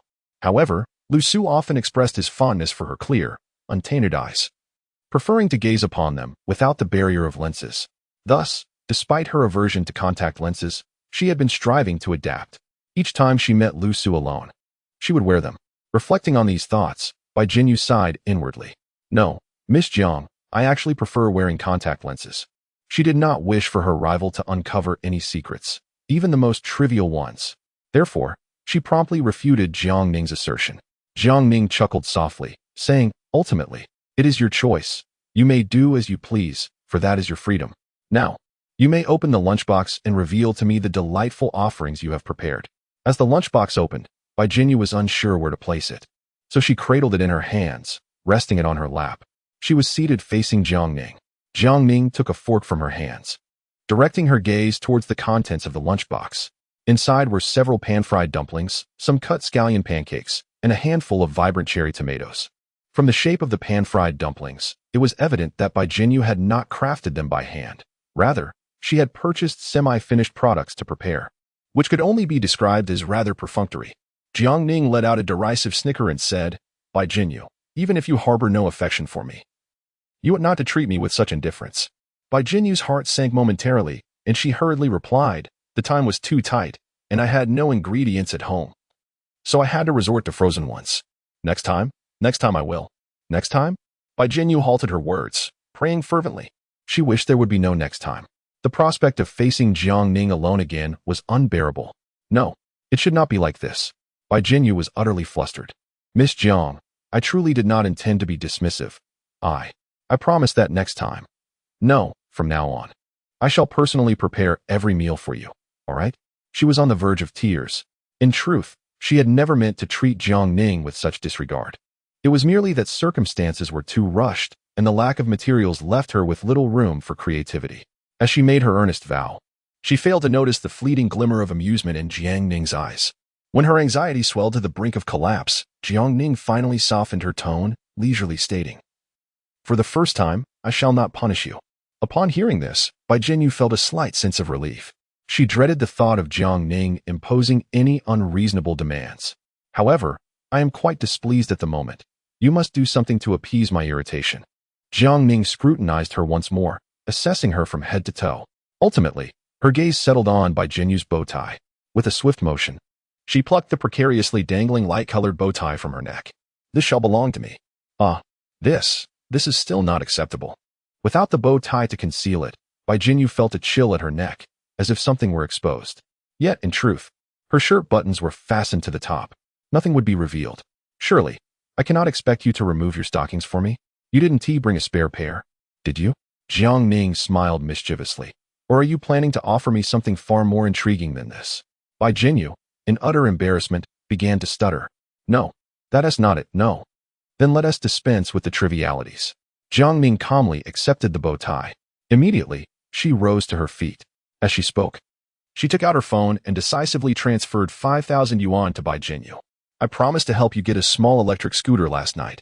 Go buy it yourself. Don't worry about saving money for me. Purchase something good, something you like. As she spoke, she walked to the door. Just as she was about to open it, she caught sight of a familiar figure through the gap in the curtains. Ah, it's Lu Su. The third floor was so quiet. She and Bai Jinyu's conversation, particularly Bai Jinyu's assurances, must have been heard by him quite clearly. I wonder how he feels about it. Chapter 009. It's time to collect the debt. Hearing the creak of the classroom door opening, Lu Su felt a tightening in his chest and unhesitatingly turned to leave. He had certainly heard much of the earlier conversation in the classroom, especially Bai Jinyu's assurances to Jiang Ning. It made his teeth itch with anger. Bai Jinyu actually prepared breakfast for Jiang Ning? As if this morning's effort were not enough, she intended to do so regularly, personally? What does this mean? Could it be that he drank excessively last night and has yet to sober up? Such occurrences are truly astonishing. What are those two up to? When did their relationship become so amicable? What could they possibly have done in the classroom to warrant a mention of stockings? Despite the peculiar nature of their conversation, Lu Su did not allow himself to perceive their bond as romantic. All along, Bai Jinyu had been utterly devoted to him, her gaze always brimming with affection. Surely, he was the one she cherished most. It is inconceivable that a girl as innocent and somewhat socially anxious as Bai Jinyu could ever betray him. Furthermore, both she and Jiang Ning are girls. Jiang Ning loves him to the point of wishing to bestow her entire inheritance upon him. How could she suddenly change her orientation and develop feelings for Bai Jinyu? Absurd, an utter farce. He could not possibly believe such a notion, even under duress. Therefore, the only plausible explanation for the recent events is that Jiang Ning is playing a prank. Has this dim-witted woman finally exhibited a modicum of intelligence? Lu Su scoffed softly, his eyes reflecting disdain. Reflecting on the 3 years Jiang Ning had spent trailing behind him, pathetically seeking his favor, he felt no sense of gratitude. Only a perception of her foolishness and worthlessness. A woman of her ilk was not someone he could ever desire. Was her intention to cultivate a good rapport with Bai Jinyu in hopes of dissuading her and monopolizing his affections? It must be said, that is somewhat intriguing. If that is indeed the case, he need not take any action. He could merely observe the unfolding events. Bai Jinyu could not possibly be swayed by her mere words. Alone, Bai Jinyu finds himself in a world where the only person he can rely on is Lu Su. Bai Jinyu is merely an appendage to him. Without Lu Su, survival would be implausible. Once Jiang Ning comes to terms with this reality, she will inevitably revert to her former self, treating Bai Jinyu with cold indifference and imposing difficulties upon him. He is confident that he can keep everything firmly within his grasp. After leaving the classroom, Jiang Ning did not encounter Lu Su. However, she was certain that he had overheard their conversation. Lu Su, a person of keen perception, would take at least 10 days to ponder over such a dialogue. The thought of him being at a disadvantage brought a flicker of joy to Jiang Ning. The time had come. It was appropriate to arrange for someone to come to the academy with banners to collect debts. She retrieved her phone and accessed Lu Su's class schedule. How fortuitous. This morning, Lu Su's major was fully booked. Jiang Ning resolved that, around 9 o'clock. During the peak bustling hours of the campus, she would send her lawyer and bodyguards, armed with banners and meticulously printed invoices, to the base of the teaching building where Lu Su was located, demanding repayment. He would return the money he had taken from the Jiang family, regardless of whether it meant selling off possessions or dismantling his home. Every single penny owed must be repaid without exception. After organizing everything on her messaging app, Jiang Ning headed straight to the library. What was her purpose in the library? Certainly not for academic pursuits. The university Jiang Ning attended was notoriously lenient. As long as one had the financial means to coast through, a diploma was assured in the end. The Jiang family is affluent, and her parents indulge her excessively, arranging everything for her, leaving her entirely unburdened by the rigors of academic toil. Consequently, Jiang Ning's life has been devoid of any significant pressure or challenges. Thus, when she unexpectedly encounters a man like Lu Su, who possesses the ability to disguise his true nature, coupled with his formidable presence, it is entirely understandable that she might momentarily lose her composure.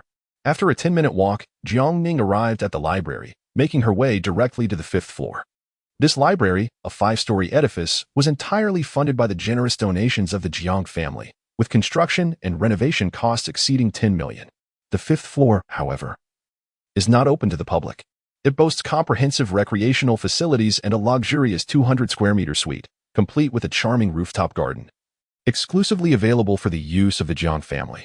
Upon receiving the access card for the 5th floor from her father, Jiang Ning promptly made a duplicate and gifted it to Lu Su.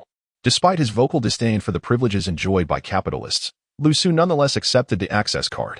Recently, he committed an outrageous act. Without informing Jiang Ning, he transferred his duplicate access card to a notorious playboy within the academy, enabling him to host parties and indulge in debauchery on the 5th floor. Lu Su's intention, of course, was to win over this wealthy heir to secure his investment and support for his project. In truth, he was on the verge of success. The young gentleman was raised under strict discipline and dared not to indulge openly in mischief, yet he found it impossible to restrain himself. Initially, he could only steal morsels in secluded classrooms, deserted restrooms, or remote groves, which hardly quenched his thirst. At this opportune moment, he stumbled upon a discreet and ideal location, which undoubtedly delighted him immensely. However, that was as far as it went. Jiang Ning opened the door to the 5th floor, only to be met with a scene of utter disarray, prompting a cold smile to escape her lips. It was evident that there were still occupants within. Exercising caution, she retreated silently.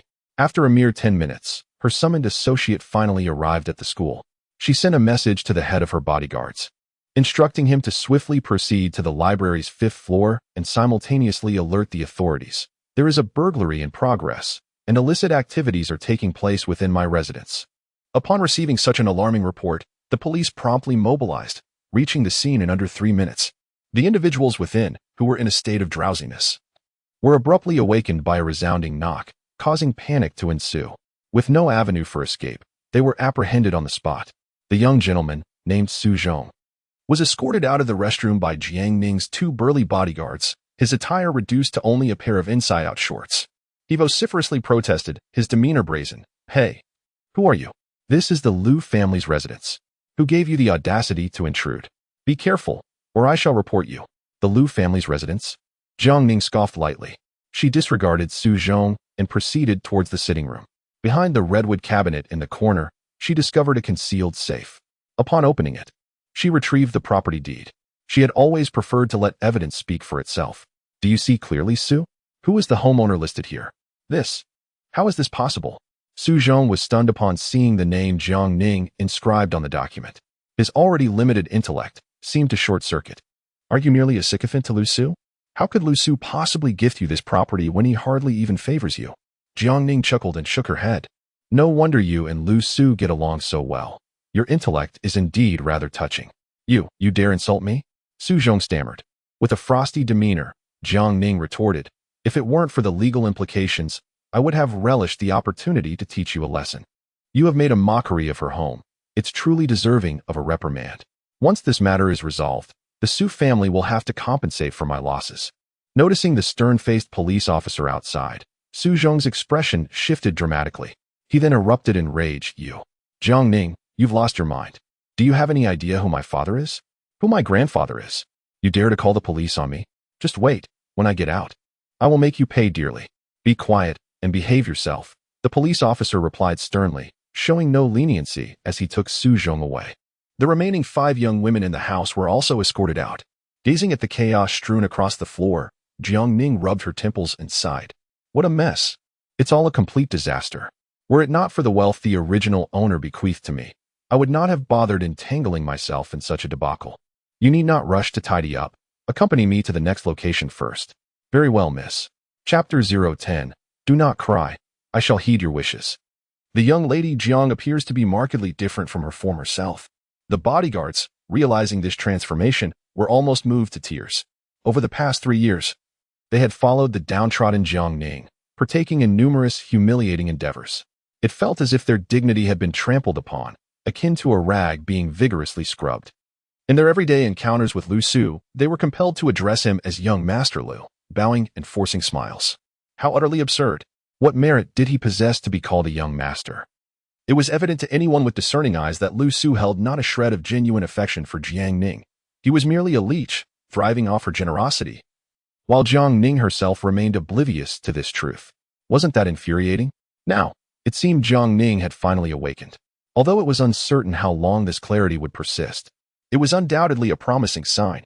At this moment, they followed Jiang Ning as she made her way toward the academic area, basking in the sunlight. Jiang Ning squinted her eyes and gazed up at the 3rd floor of the teaching building. This must be the place. As the bell signaling the end of class rang, Jiang Ning decisively took the microphone from her lawyer and began to broadcast a pre-recorded message at maximum volume. "Classmates of the 3rd-year finance class, Lu Su, How do you intend to repay the 1,800,000 you owe me?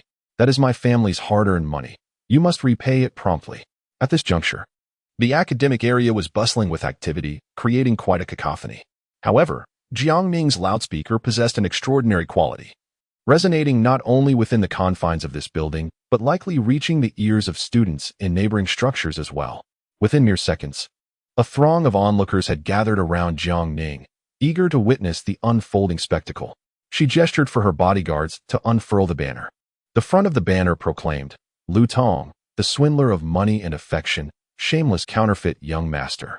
Conversely, the reverse side was adorned with a meticulous accounting of the substantial expenditures Jiang Ning had incurred over the past 3 years on Lu Su.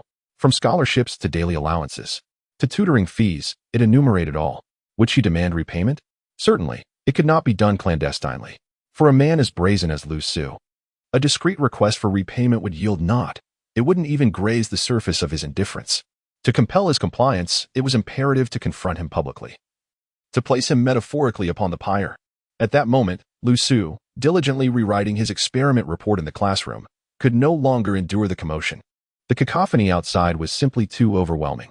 Even as he cranked the volume of the music in his headphones to its zenith, it failed to drown out the clamor of the loudspeaker. The whispers of his classmates and their curious, scrutinizing gazes pricked at his heart like needles, rendering him restless. Yet, despite this turmoil, he maintained an air of nonchalance, as if none of it pertained to him. He continued to focus intently on his report. Had that madwoman Jiang Ning stumbled upon some bizarre novel that inspired this underhanded ploy? Oh, well, there is no necessity for me to pay her any heed. Let her create her commotion as she pleases. The spectators, drawn by the spectacle, will inevitably disperse, for the onlookers possess no memory.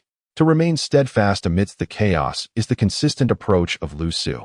Observing his demeanor, the originally eager audience, poised to witness the unfolding drama, began to shift their commentary. Is that not the young lady of the Jiang family? She has always held an affection for Lu Su, has she not? Indeed. It is a case of a woman pursuing a man, and she has been at it for quite some time. If she cannot possess him, will she then seek to ruin him? I understand. This is what is referred to as a yandere. Women can be rather formidable. I find myself feeling sympathy for Lu Su. Upon hearing their discussions, a faint smile graced Lu Su's lips. See? He is still able to maintain control over the situation. Regardless, Jiang Ning shall never extract any advantage from him. She will merely be a fool, departing in disgrace. Before long, she spotted Jiang Ning in the crowd, brandishing a loudspeaker, urging Lu Su to repay his debts. Her legs weakened at the sight, nearly causing her to kneel before Jiang Ning. What is she doing? Bai Jinyu has already been quite obedient. Why does Jiang Ning persist in targeting Lu Su? No, this cannot happen. Brother Lu is on the verge of launching his entrepreneurial endeavors. Now is the time to garner support, and such a scandal cannot arise. Jiang Ning's actions will surely ruin him. With this thought, Bai Jinyu suddenly found her resolve, pushing through the crowd with determination until she reached Jiang Ning. Jiang Ning. You must turn off the loudspeaker first. Bai Jinyu's chest heaved with exertion. Seeing Jiang Ning remain indifferent, she reached out to snatch the megaphone from Jiang Ning's grasp, but due to a height disparity of nearly 20 centimeters, she was utterly unable to seize it. Bai Jinyu hopped slightly a couple of times, yet still failed to retrieve it. Her eyes brimmed with tears, her expression a mixture of grievance and stubbornness. I promise you, I will agree to anything. Just please turn off the megaphone and let your people leave, all right? Stop making a fuss, Jiang Ning. You've won, haven't you? In her eyes, Jiang Ning's actions were solely intended to compel her to submit. It was also because of her that Lu Su had to endure this wave of unwarranted calamity. She had to step forward. Only by doing so could she resolve everything. Jiang Ning looked at her with amusement and feigned ignorance. What are you saying? I don't quite understand. Jiang Ning, you understand perfectly well what I am saying. The poor little sister had already shed tears. As the heroine of a pure love story, she possessed a touch of the savior complex and was rather naive. Jiang Ning felt a twinge of reluctance to bully her. Oh dear, why are you crying? As if I am the one tormenting you.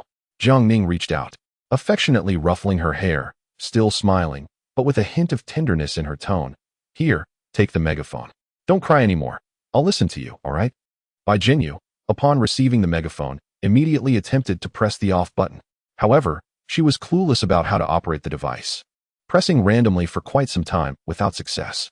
Jiang Ning grasped her flustered little hands and patiently guided her to press the off button. Their heads were so close together, and the intimacy of the action instantly drew the distinct attention of onlookers. Oh, it appears that the young lady harbors an affection for Lu Su as well. Indeed, I recall witnessing the two of them studying together in the library. I even observed them sharing dishes in the cafeteria. What is the current state of affairs? Two rivals in love, maintaining such a close relationship. Does that seem reasonable? Is it truly reasonable? Certainly not. With a gentle grip on Bai Jinyu's delicate hand, Jiang Ning did not relent. Bai Jinyu attempted to struggle free a couple of times, but to no avail. Instead, she inadvertently caused herself discomfort. In truth, there are numerous girls holding hands on campus. Had Jiang Ning not confessed her feelings, Bai Jinyu likely would not have given it a second thought. Yet, the present situation is that Jiang Ning has expressed her affections, exhibiting a profound curiosity towards her. It is only natural for her to feel apprehensive. I shall drive. A senior lawyer passed a Porsche key to Jiang Ning. She accepted it with a smile, saying, "Thank you. Once I complete my tasks, I will help you wash the car." As she spoke, she cast a glance at Bai Jinyu, subtly tightening her grip on her hand. Bai Jinyu felt her breath catch, a chill creeping down her spine. "Come along, classmate Bai Jinyu. Let us proceed to the garage to attend to certain matters." In plain sight of onlookers, Jiang Ning boldly led Bai Jinyu away by the hand. The spectators were momentarily taken aback. A few individuals familiar with the two-dimensional culture seemed to grasp the underlying truth, exclaiming in realization, "Goodness, this is no rivalry at all. What are they about to do? Perhaps they are going to engage in a confrontation." Chapter 011. Committing a misdeed, yet having numerous demands. Kneel before me. Upon entering the rear seat of the luxury vehicle, Jiang Ning immediately concealed all traces of gentleness from her expression, casting a frigid gaze upon Bai Jinyu. Startled, Bai Jinyu felt her heart race and found herself collapsing to the ground.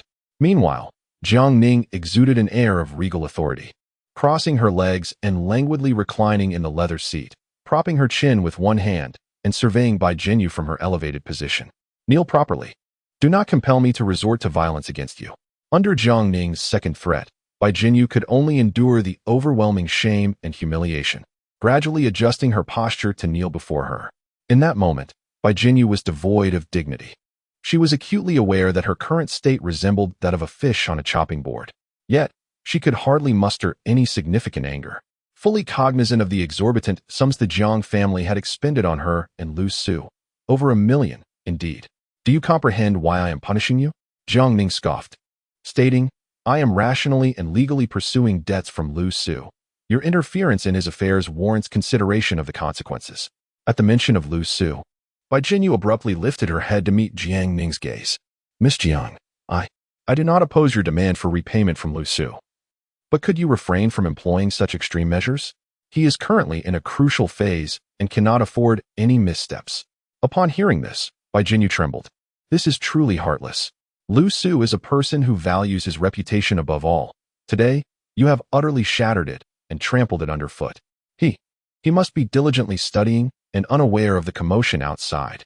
Do you truly believe that? I, Bai Jinyu, truly cherish you and feel deeply for you. It is precisely for this reason that I refrained from demanding repayment in such a manner. Jiang Ning spoke softly as she leaned down, gently grasping Jinyu's chin. Their gazes locked in an intense exchange. "Jinyu, you do not believe I am the type to love indiscriminately, do you? Or do you intend to bear the burden of all the accumulating debts, allowing me to act as I please?" No. Please. Bai Jinyu trembled, tears cascading down her cheeks, landing on Jiang Ning's hand like warm raindrops. Jiang Ning tenderly wiped away the tears, a smile gracing her lips. "See, you are not oblivious to the truth, are you? You cannot bear such a heavy burden. Why sacrifice everything for a scoundrel? Miss Jiang, I implore you." Bai Jinyu bit her lip, her voice quivering, hesitant to continue. "Please, do not destroy him. You once held him in high regard, did you not? Oh, was that admiration?" Jiang Ning caressed her cheek and neck, akin to soothing a forlorn kitten. "Silly girl, if I had not feigned admiration for him, how would I have had the chance to draw close to you?" With a soft laugh, Jiang Ning continued, "If he were not so greedy, I would have never had the opportunity to be near you like this. Should we become an item, I would owe my gratitude to Lu Su. He truly serves as the matchmaker for us." There was a tinge of something morbid in her words. Bai Jinyu's face reflected utter despair. She realized her fate was sealed. She understood that it was over for her. In the hands of Jiang Ning, it was impossible for her to leave unscathed. How would Jiang Ning deal with her? I hope such occurrences do not repeat in the future. I am pleased that you sought me out, yet it displeases me that your intentions were for another man. With that, Jiang Ning released her grip. What a pity.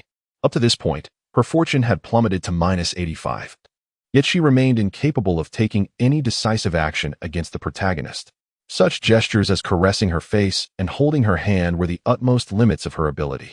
To behold such a soft and adorable figure as Xue Meinyang, yet to be unable to savor her entirely, was truly lamentable. Indeed, exceedingly regrettable. In any case, today's lesson must be firmly etched in your memory. Jiang Ning mused, her gaze landing upon a black marker on the seat to her left. With a swift motion, she seized the pen and removed its cap with a snap. She then beckoned to Bai Jinyu. Henceforth, each time you err, I shall inscribe the character for error upon you as a warning. Today marks the first instance. You may choose the location. What say you? Bai Jinyu's cheeks flushed crimson. She seemed to recall a similar scenario from a comic book lent to her by a classmate. This was utterly humiliating. How could she possibly accept this? Hurry, you have 1 minute to decide. Should you fail to choose, I shall make the selection for you. Under Jiang Ning's pressing insistence, Bai Jinyu, flustered, spread her hands and declared, "The palm. I choose the palm." Jiang Ning chuckled softly. "Do not blame me for not giving you a warning. I shall be inspecting your handwriting in the next couple of days. Should the words vanish, you shall understand the consequences. Well then, let us proceed with the arm." Bai Jinyu intended to roll up her sleeves, yet her attire was excessively snug, particularly around the sleeves, which were both narrow and delicate, rendering the task impossible. This was quite an embarrassing predicament. If she truly wished for Jiang Ning to inscribe words upon her arm, she would have no choice but to remove her shirt. Wait, perhaps, let it be on the leg instead. At least she need not remove her skirt. Contemplating this, Bai Jinyu furtively glanced at Jiang Ning, her heart racing with anxiety. Noticing no objections from Jiang Ning, she timidly implored, "Could you perhaps refrain from writing too large?" Writing too large would be a waste of the calligraphy skills she had diligently honed over the years. Jiang Ning seized her thigh firmly. To have committed a transgression and still present such demands? Come here. 10 minutes later, Bai Jinyu, blushing and clutching her skirt, hastily exited the vehicle. Meanwhile, Jiang Ning remained in the car, merrily toying with the pen in her hand. The quality of this marker was commendable. Should it leave a mark, it would remain for a good 10 days or more. There was something rather delightful about toying with the female protagonist. Jiang Ning capped the pen and wiped the smile from her face. However, the matter of collecting debts must persist. It would not be so simple for Lu Su to play the coward and evade the repayment of my substantial debt exceeding 1 million. In the midst of her thoughts, news arrived from the bodyguards. The head of the security detail called Jiang Ning. "Miss, as per our plan, we have positioned individuals in the restroom to intercept Lu Su and have bound him. What should we do next?" Jiang Ning calmly inquired whether he would repay the debt. He insisted that he owed nothing to anyone. Jiang Ning scoffed, "Is that so? Then you may convey to him that my family has already boarded the flight to Dian City and will arrive at his residence by 8 o'clock this evening." The bodyguard had the phone on speaker, thus the message was already clearly received. On the other end, Lu Su, bound like a zongzi, widened his eyes in shock. "Jiang Ning, how dare you disturb my family?" Such a statement was misguided. Jiang Ning relished witnessing his flustered demeanor. "I merely intend to inquire whether they are liquidating assets to repay your debts, or if they shall extract an additional sum of 170 to 80,000 from me to sell you off." With that, Jiang Ning abruptly ended the call. At that moment, Lu Su truly began to panic. He was acutely aware of his parents' natures. Over the past 3 years, he had been entangled with Jiang Ning, yet had never uttered a word about her to his family. His father was a drunkard, spending his days drinking and gambling, with money being his only true affection. His mother was a simple, honest farmer, barely literate and easily swayed by the prospect of money. As long as finances were not mentioned, they appeared to be a harmonious and happy family. But once the topic of money arose, chaos would ensue. Should these two learn of Jiang Ning's existence, they would undoubtedly heed her every word. Not only did Jiang Ning plan to offer them some money, but even if she were to withhold any financial assistance, it was likely that they would eagerly align themselves with the powerful, effectively selling him to the Jiang family. "Wait. Call Jiang Ning. Hurry, call Jiang Ning." Lu Su was finally feeling a sense of urgency. She had matters to discuss with her. Time was of the essence. Chapter 012. Unable to do it. Truly unable to do it. By Jinyu wandered through the unfamiliar campus, her spirit in tatters. Her tears had long dried, yet her heart remained heavy with anguish. No matter where she went, she could overhear discussions about Lu Su, speculating whether she owed money or not. Occasionally, she would hear strangers utter her name, Bai Jinyu, and conjecture about her relationship with Jiangning. This filled her with a mix of embarrassment and indignation. She attempted to reach Lu Su by phone, seeking clarity on the unfolding events, but her calls went unanswered. She contemplated whether to contact their advisor for assistance. After much deliberation, she ultimately dismissed that option. It was a fact that she and Lu Su had used Jiangning's money extensively. If Jiangning chose to pursue legal action, the amount they would owe could far exceed what Jiangning had mentioned.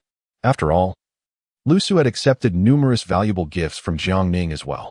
The bills seemingly did not account for the worth of those gifts. What would he do? Could he find a way to settle all of this? The more Bai Jinyu pondered, the more her thoughts became entangled. Lu Gu has been kind to me. I cannot stand by and watch him be destroyed. Jiangning merely desired to be in a romantic relationship with her. If she could satisfy Jiangning's wishes, then surely Jiangning would no longer concern herself with monetary matters, right? The Jiang family was not lacking in wealth. What Jiangning sought was not money, but rather the essence of who she was. As long as one is willing to make a sacrifice, all problems will be easily resolved. No, that's impossible. How could I willingly succumb to degradation?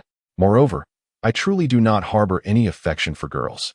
Even if I were to pretend, I could not feign such feelings. Bai Jinyu recalled Jiangning's rather aggressive gaze and felt a surge of fear. It was the look of a gray wolf eyeing a little lamb. She had no doubt that Jiangning would devour her. No, I cannot do this. I truly cannot. Bai Jinyu covered her face and hastily fled from the campus. I'm sorry, Lu Gu, I cannot do this. I apologize. Meanwhile, Lu Su, still trapped in the restroom, felt his inner terror gradually intensifying. After approximately half an hour, Jiangning called him once more. This time, Lu Su's demeanor had noticeably improved, though it was only marginally better than before. Jiangning, must we escalate matters to this extent? Lu Su attempted to appeal to their emotions, asserting that, ultimately, relationships should be based on mutual consent. A forcibly obtained fruit is never sweet. Just shut up. Jiangning couldn't help but roll her eyes. Did he truly think he could play the PUA game? Treating someone as a fool should have its limits. What I desire is merely the money you owe me. What are you rambling about? Lu Su took a deep breath and replied slowly, my project will be underway soon. Within 6 months at most, I will be able to repay you. At that point, we will be completely settled. Oh really? Jiangning found his words rather amusing. It seems he remains oblivious to the reality. Without the Jiang family to serve as a shield, does he truly believe he could achieve remarkable success? Since you have articulated this, it implies an acknowledgement of the debt that exists between us. Jiangning reacted swiftly. Perfect. My associate should have brought the promissory note. Please verify it and affix your signature, and I shall ensure your release. Upon hearing this, Lu Su was momentarily taken aback. His gaze darkened, and he could not help but clench his fists. He certainly did not wish to concede to this so-called debt. That money was not something he had actively sought from Jiangning. It was forcibly thrust upon him by her. What a shameless woman she is. Miss Jiang, I believe I have truly come to understand you today. Lu Su gritted his teeth, suppressing the fury within. I somewhat regret having genuinely developed feelings for you, and even contemplated formally visiting your parents after the project commenced to consider our relationship seriously. This was, of course, utter nonsense. Lu Su had never envisioned any relationship with Jiangning. However, had the recipient of these words been the Jiangning of the past rather than the present, she would likely have been rendered speechless in an instant. Jiangning chuckled lightly. Then I must sincerely thank you for your decision not to marry me. With that, she abruptly ended the call. At that moment, her lawyer and several bodyguards had already located Lu Su's dubious companions, compelling each of them to surrender the gifts Jiangning had bestowed upon Lu Su. Each person appeared ashen, inwardly cursing Jiangning vehemently. Yet, confronted with such a formidable debt collection display from Jiangning, none dared to defy her. The affluent and powerful found it all too easy to deal with mere commoners like them. It is no exaggeration to say that with just a finger, Jiangning could easily put them in their place. Once Jiangning's debt collection team departed from the school, the incident swiftly ascended to the status of trending news, becoming known far and wide. Voices of discussion resonated both within and outside the campus. Is that Jiangning? The one who has been pursuing Lu Su continuously? My goodness.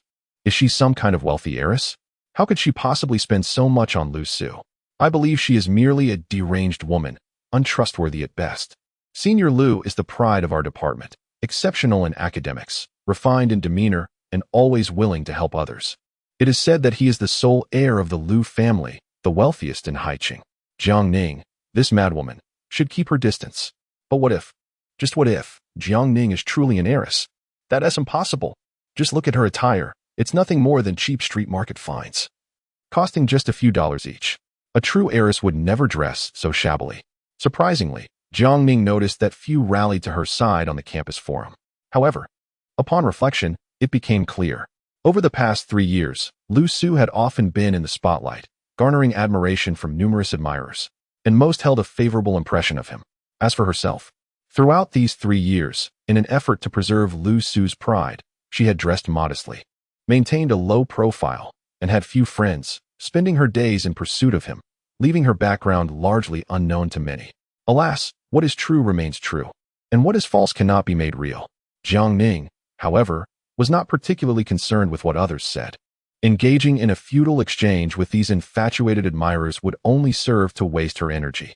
She will utilize facts to demonstrate to the world the true nature of Lu Su. By then, any rumors will collapse under their own weight. That day, however, shall not be far off. Hey, pretty boy, sign here. With his head pressed down to affix his signature, Lu Su wore a countenance of despair and resentment. By signing this IOU for 1,800,000, his future would undoubtedly be shrouded in a dense fog of gloom. Jiang Ning, how despicable you are. To think you would resort to such coercive means to obtain me? Dream on. I shall never submit to you, even in death. Yet, he remained remarkably unperturbed. Based on his understanding of Jiang Ning's character, he knew that her madness was merely temporary, and it would not be long before she would come scurrying back to seek reconciliation. Thus, this IOU was hardly a cause for concern. This time, you have gone far too overboard. I shall not easily forgive you.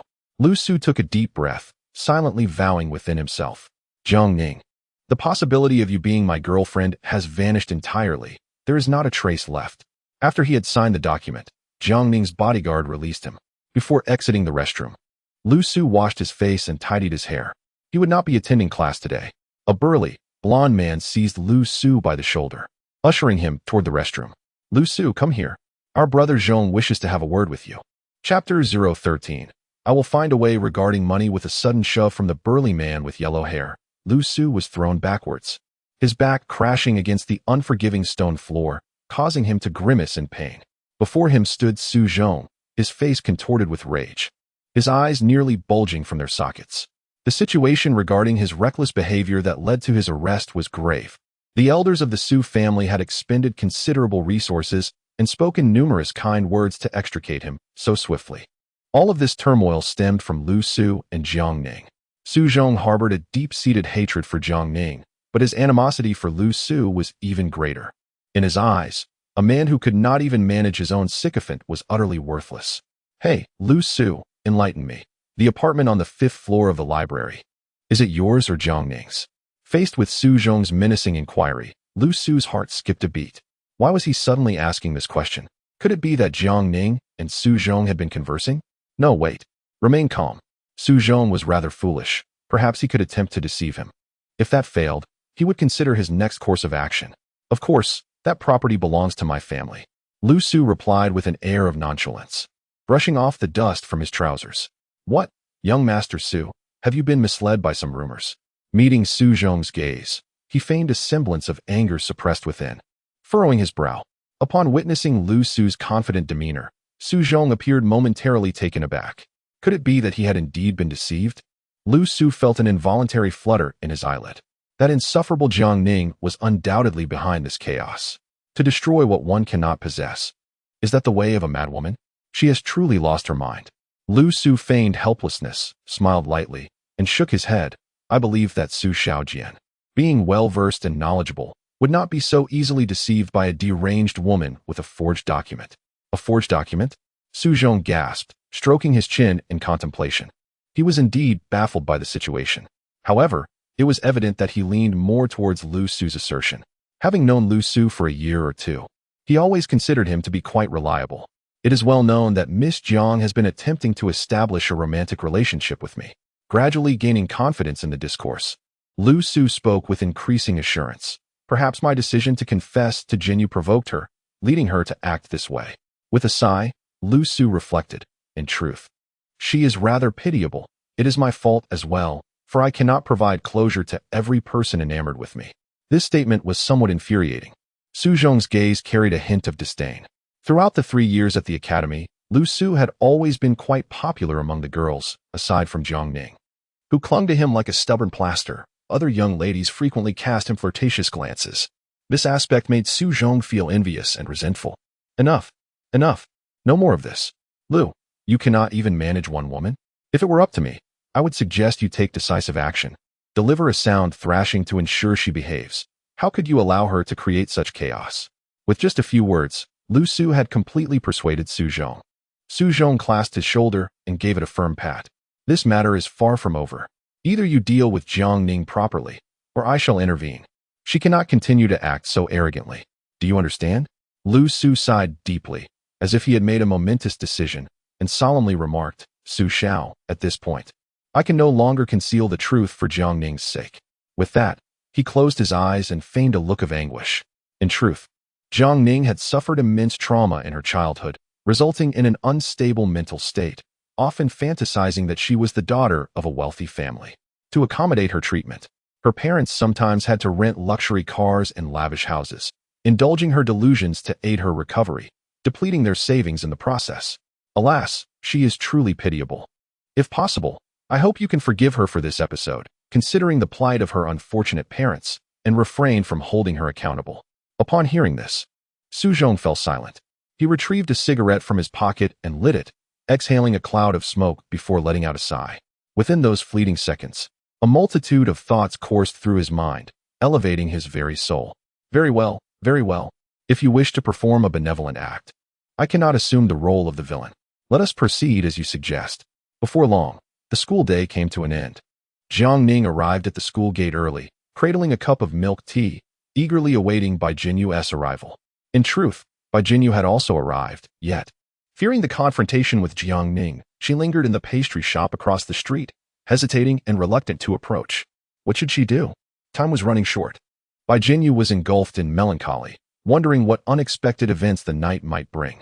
She had not even donned a matching set of lingerie, and there was a hole in her stockings. But that was beside the point. Beep, beep, beep. At that moment, messages began to arrive in succession. Lu Gu, Jinyu, do you have class tonight? If not, let us go watch a movie. I've been so busy lately, and it feels like ages since we enjoyed a film together. White Jinyu, clutching her phone, felt a whirlwind of emotions. Of course, she yearned to accompany Lu Su to the cinema. Alas, her current circumstances rendered her powerless. No time. Lu Su's gaze quickly dimmed. How could she possibly have no time? She had no classes tonight. Why was she rejecting him? What on earth was she up to? It was better that he didn't mention money. The moment he did, White Jingyu's eyes brimmed with tears. She suddenly recalled Jiang Ning's words. If Lu Su weren't so greedy, how could he have accumulated such a staggering debt? Admittedly, she too was beset by greed. Even though she knew that money was not earned through Lu Su's diligent efforts, she still spent it with a clear conscience, only to find herself ensnared in Jiang Ning's trap. Perhaps she deserved it. Time was running short. She needed to meet Jiang Ning, regardless of the circumstances. This was an inescapable fate. She had no choice but to confront it. Chapter 014. Your expression hardly suggests discontent, does it? Oh, Jingyu, you've arrived? Jiang Ning squinted and smiled as she watched White Jingyu approach. She promptly stood up, walked towards her, and kindly took White Jingyu's backpack. You're quite punctual. Not a minute late. That's wonderful. Do remember to maintain it. As Jiang Ning spoke, she handed the milk tea she had just sipped to Bai Jinyu, saying, Here, this is your reward. Reward? How could anyone offer something they had already consumed to another as a prize? Bai Jinyu felt quite vexed, but dared not refuse, so she accepted it. She initially planned to find an opportunity later to dispose of it casually. But Jiang Ning would not let her off so easily. Her gaze remained fixed on her. With a half-smile, Jiang Ning asked, Why aren't you drinking? Do you find it distasteful? Bai Jinyu quickly shook her head. No. It's just that I'm not thirsty right now. I will drink it later.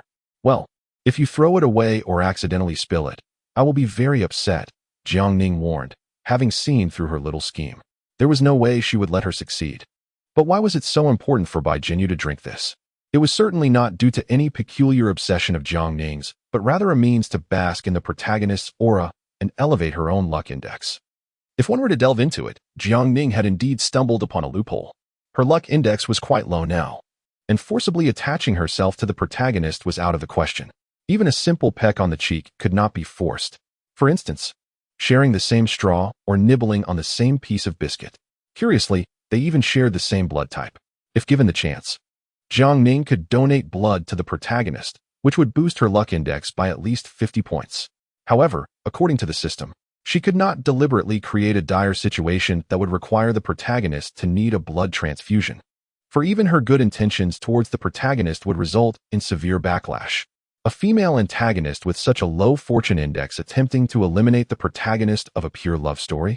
That is undoubtedly courting disaster. Jiang Ning felt a profound regret, yet found herself powerless to change the situation.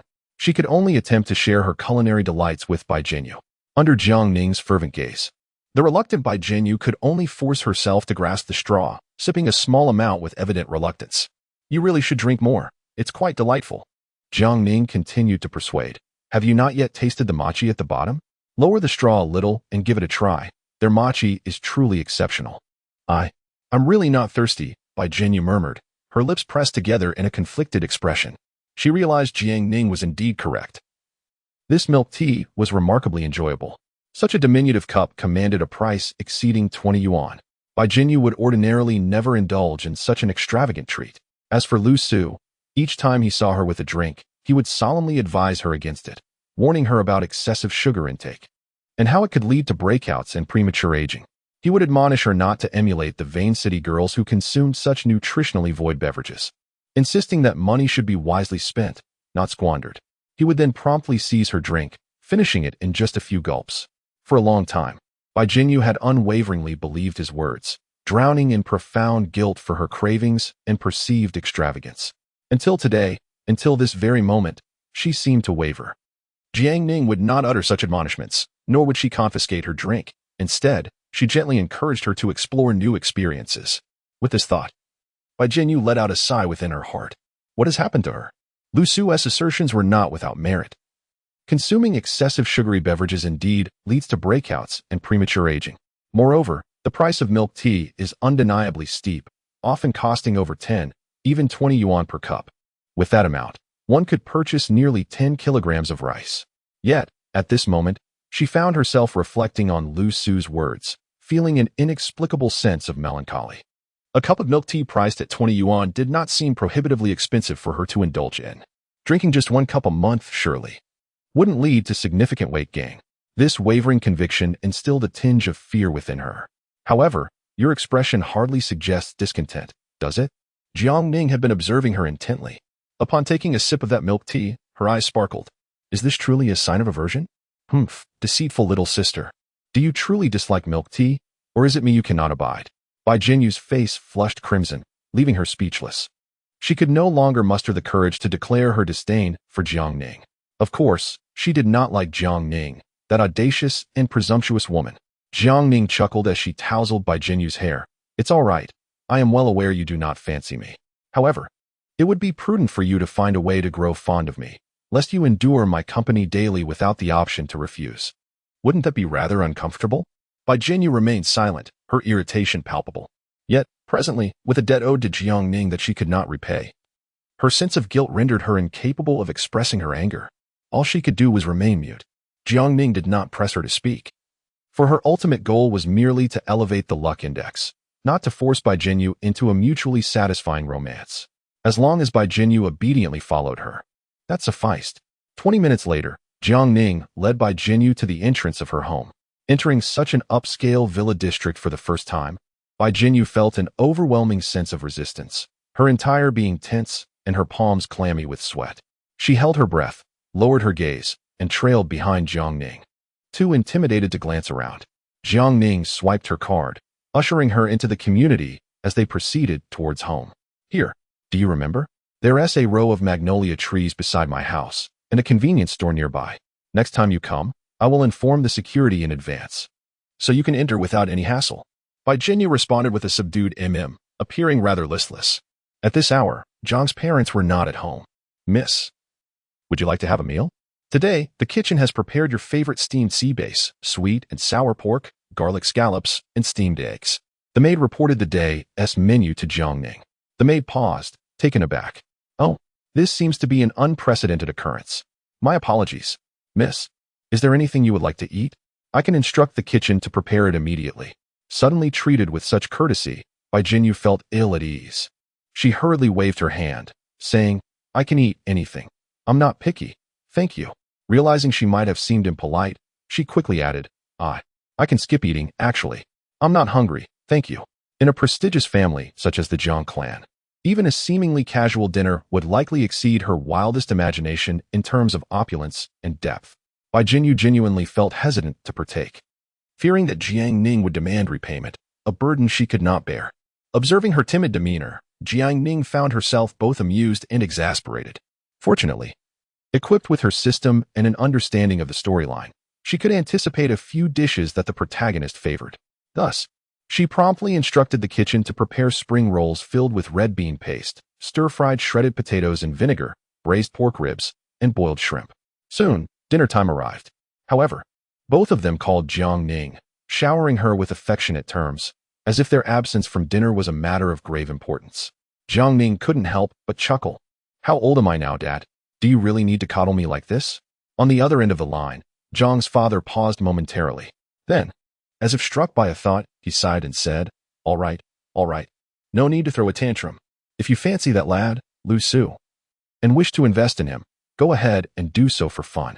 I'll pretend I know nothing of it and won't bring it up again, all right? Wait, hold on. The mention of finances immediately alerted Jiang Ning. Hadn't she made herself abundantly clear to her mother? She intended to sever all ties with Lu Su, to have no further dealings with him. Her parents simply refused to believe it, and they should not continue to provide any financial support to him. Dad, I genuinely do not wish for our family's money to end up in Lu Su's hands again. I shall refrain from investing even a single penny into him. And I hope you will not provide him with any financial support either. Do not spoil him. Jiang Ning's words were delivered with a certain gravity. However, on the other end of the line, Zhang's father found it hard to believe. After all, this was not the first time he had heard such sentiments from his daughter. In the past, the outcome was always the same. Within 3 days, Jiang Ning would once again fervently praise Lu Su in their presence, pleading with her parents to wholeheartedly support him. This left him, as a father, feeling helpless and heartbroken. Now, hearing such words again, how could he trust them? Alas, I will no longer concern myself with your affairs with Lu Su. I am old and weary of it. Zhang's father sighed deeply, adding, but remember, do not trouble your mother. She cares for you the most and is not in good health. She cannot withstand your provocations. Do you understand? Jiang Ning placed a hand on her forehead. I understand very well. That's good. After ending the call with her father, she soon received another call from her mother. Zhang's mother lovingly addressed her as treasure and informed her that she had attended the auction and secured the antique men's wristwatch that Jiang Ning had long desired, valued at over 10 million. With a sigh, Zhang's mother spoke with an unmistakable affection for her daughter. That boy Lu Su, truly blessed by his ancestors, must be burning incense in gratitude. He has someone as devoted as you, and I hope he possesses a shred of conscience to treat you well in return. On the other end of the line, Jiang Ning heard nothing but the figure of over 10 million, and she could not help but gasp in astonishment. Mother, if you have over 10 million to spend on a watch, why not give it to me instead? This was originally intended to be your money. Jiang Ma, puzzled, remarked. Did you not say you didn't want the money and asked me to help you purchase this watch? Jiang Ning abruptly stood up, akin to a cat whose tail had just been stepped on. Mother, my dear mother, you cannot possibly have taken my words lightly this morning, can you? Sighing, Jiang Ma remained silent for a considerable time on the other end of the phone. She truly did not wish to utter the words. I have long seen through your character and am disappointed in you. Nevertheless, Jiang Ning remained her only daughter. The vast family estate would eventually rest solely in Jiang Ning's hands. Thus, what significance did their current opposition hold? They could not accompany Jiang Ning for a lifetime. Ultimately, the enormous wealth would be at her discretion. In light of this, it would be better to spend this sum freely, preserving familial harmony, lest further calamities arise. Clutching her phone, Jiang Ning's emotions were tumultuous. Over 10 million, merely spent on a watch. Stepping out from the second-floor balcony, she let out a long sigh, unable to refrain from internally cursing the original owner 100 times. Once she had calmed her thoughts, she descended the stairs to the dining room. During her phone call, Bai Jinyu had been diligently working on assignments in the living room, not having ventured anywhere else. Ah, Jinyu, you truly are industrious. Jiang Ning picked up her notebook and examined it. The handwriting was exquisite. Had she practiced? Bai Jinyu shook her head. I hardly have time to practice. With such a weak foundation, merely managing to complete the assignments assigned by the academy is quite a feat. Let us go. It is time to eat. Jiang Ning set down her notebook and gently took the little hand of Bai Jinyu, guiding her outside. In the expansive dining hall, it was truly just the two of them. Closing the door behind them, they were enveloped in silence, isolating them from the outside world. Bai Jinyu found herself seated before her favorite red bean paste spring rolls, her shoulders pressed down. She swallowed nervously, feeling somewhat defeated. Throughout the day, she had barely eaten, and in her bag lay a cold, unappetizing steamed bun, which she had intended for dinner. Now, confronted with a feast of exquisite delicacies, the thought of that bun. Well, it was clear that she would not be consuming it today. Eat. Why are you just staring? Jiang Ning urged, offering her a large crab claw. Try this. It's exceptionally fresh. Thank you. What a massive crab claw, Bai Jinyu remarked, discreetly measuring it with her palm. It was indeed as large as her hand. There was no sight of the crab itself, only a clay pot filled with crab meat soup. Just how enormous must the crab have been? She took a tentative bite, and an unprecedented sweetness unfurled in her mouth, bestowing upon her a surreal sense of joy. She took another generous bite. Satisfaction washed over her, an overwhelming sense of contentment. So this is the taste of fresh crab meat. Why had others told her it was similar to anything else? Was this a form of deception? Bai Jinyu carefully set down the crab claw, inhaling deeply. She felt a surge of emotion, almost on the verge of tears. Swiftly, she grabbed a tissue, pretending to wipe her nose while discreetly dabbing at the corners of her eyes. Now, try the braised spare ribs made by my chef and see if there is anything different. Jiang Ning continued to serve her dishes, and for the first time, Bai Jinyu experienced the joy akin to that of raising a pet. Bai Jinyu ate with great caution, resembling an endearingly unpretentious cat. However, inexplicably, as she continued to eat, tears began to flow. What is this? I haven't bullied you. Why are you crying? Bai Jinyu shook her head, laid down her chopsticks, and softly murmured, I actually don't like these. I'm full. Thank you. You are indeed a woman of contradictory words and feelings, Jiang Ning remarked with a hint of amusement. Your eyes are practically rolling into the crab claws, yet you claim to dislike it. Don't you find this existence somewhat awkward and exhausting? No, I truly don't like it. I really don't, Bai Jinyu insisted repeatedly, asserting her aversion to these indulgent foods. Yet, in truth, she had already imprinted the taste of fresh fish and shrimp deeply in her memory. In the future, when taken to savor street delicacies like fish balls, shrimp dumplings, and crab, she feared she would struggle to find any interest. This realization left her feeling quite despondent and guilty, confirming her identity as a hedonistic woman. Come here. Sit with me, Jiang Ning said, shifting slightly to make space for Bai Jinyu. Noticing Bai Jinyu's hesitation, Jiang Ning languidly added, So you choose to disobey. Do you wish for me to practice calligraphy again? At this, Bai Jinyu finally rose and joined her, squeezing onto the same chair. The grievances of being threatened and deceived entwined within her heart. With her head bowed and silent, Bai Jinyu felt the natural embrace of Jiang Ning around her slender waist, who gently spoke, Be good, and as long as you obey, meals like these will become your daily fare. Look at your tiny waist, devoid of any flesh. It pains my heart to see you so thin. You ought to nourish yourself well. No, please don't. Bai Jinyu twisted her waist, attempting to evade the physical contact. Yet, the chair was too small for her to escape. Twist away, exert yourself, Jiang Ning chuckled mirthfully. I've told you. Don't waste your energy. While I'm still in a good mood, please don't provoke my ire, all right? As the meal approached its conclusion, Jiang Ning had hardly eaten, her gaze fixated on Bai Jinyu. This experience vividly illustrated the notion of beauty being a feast for the eyes. Alas, she could only observe and not partake. Would you like to see if my room is spacious? Bai Jinyu responded.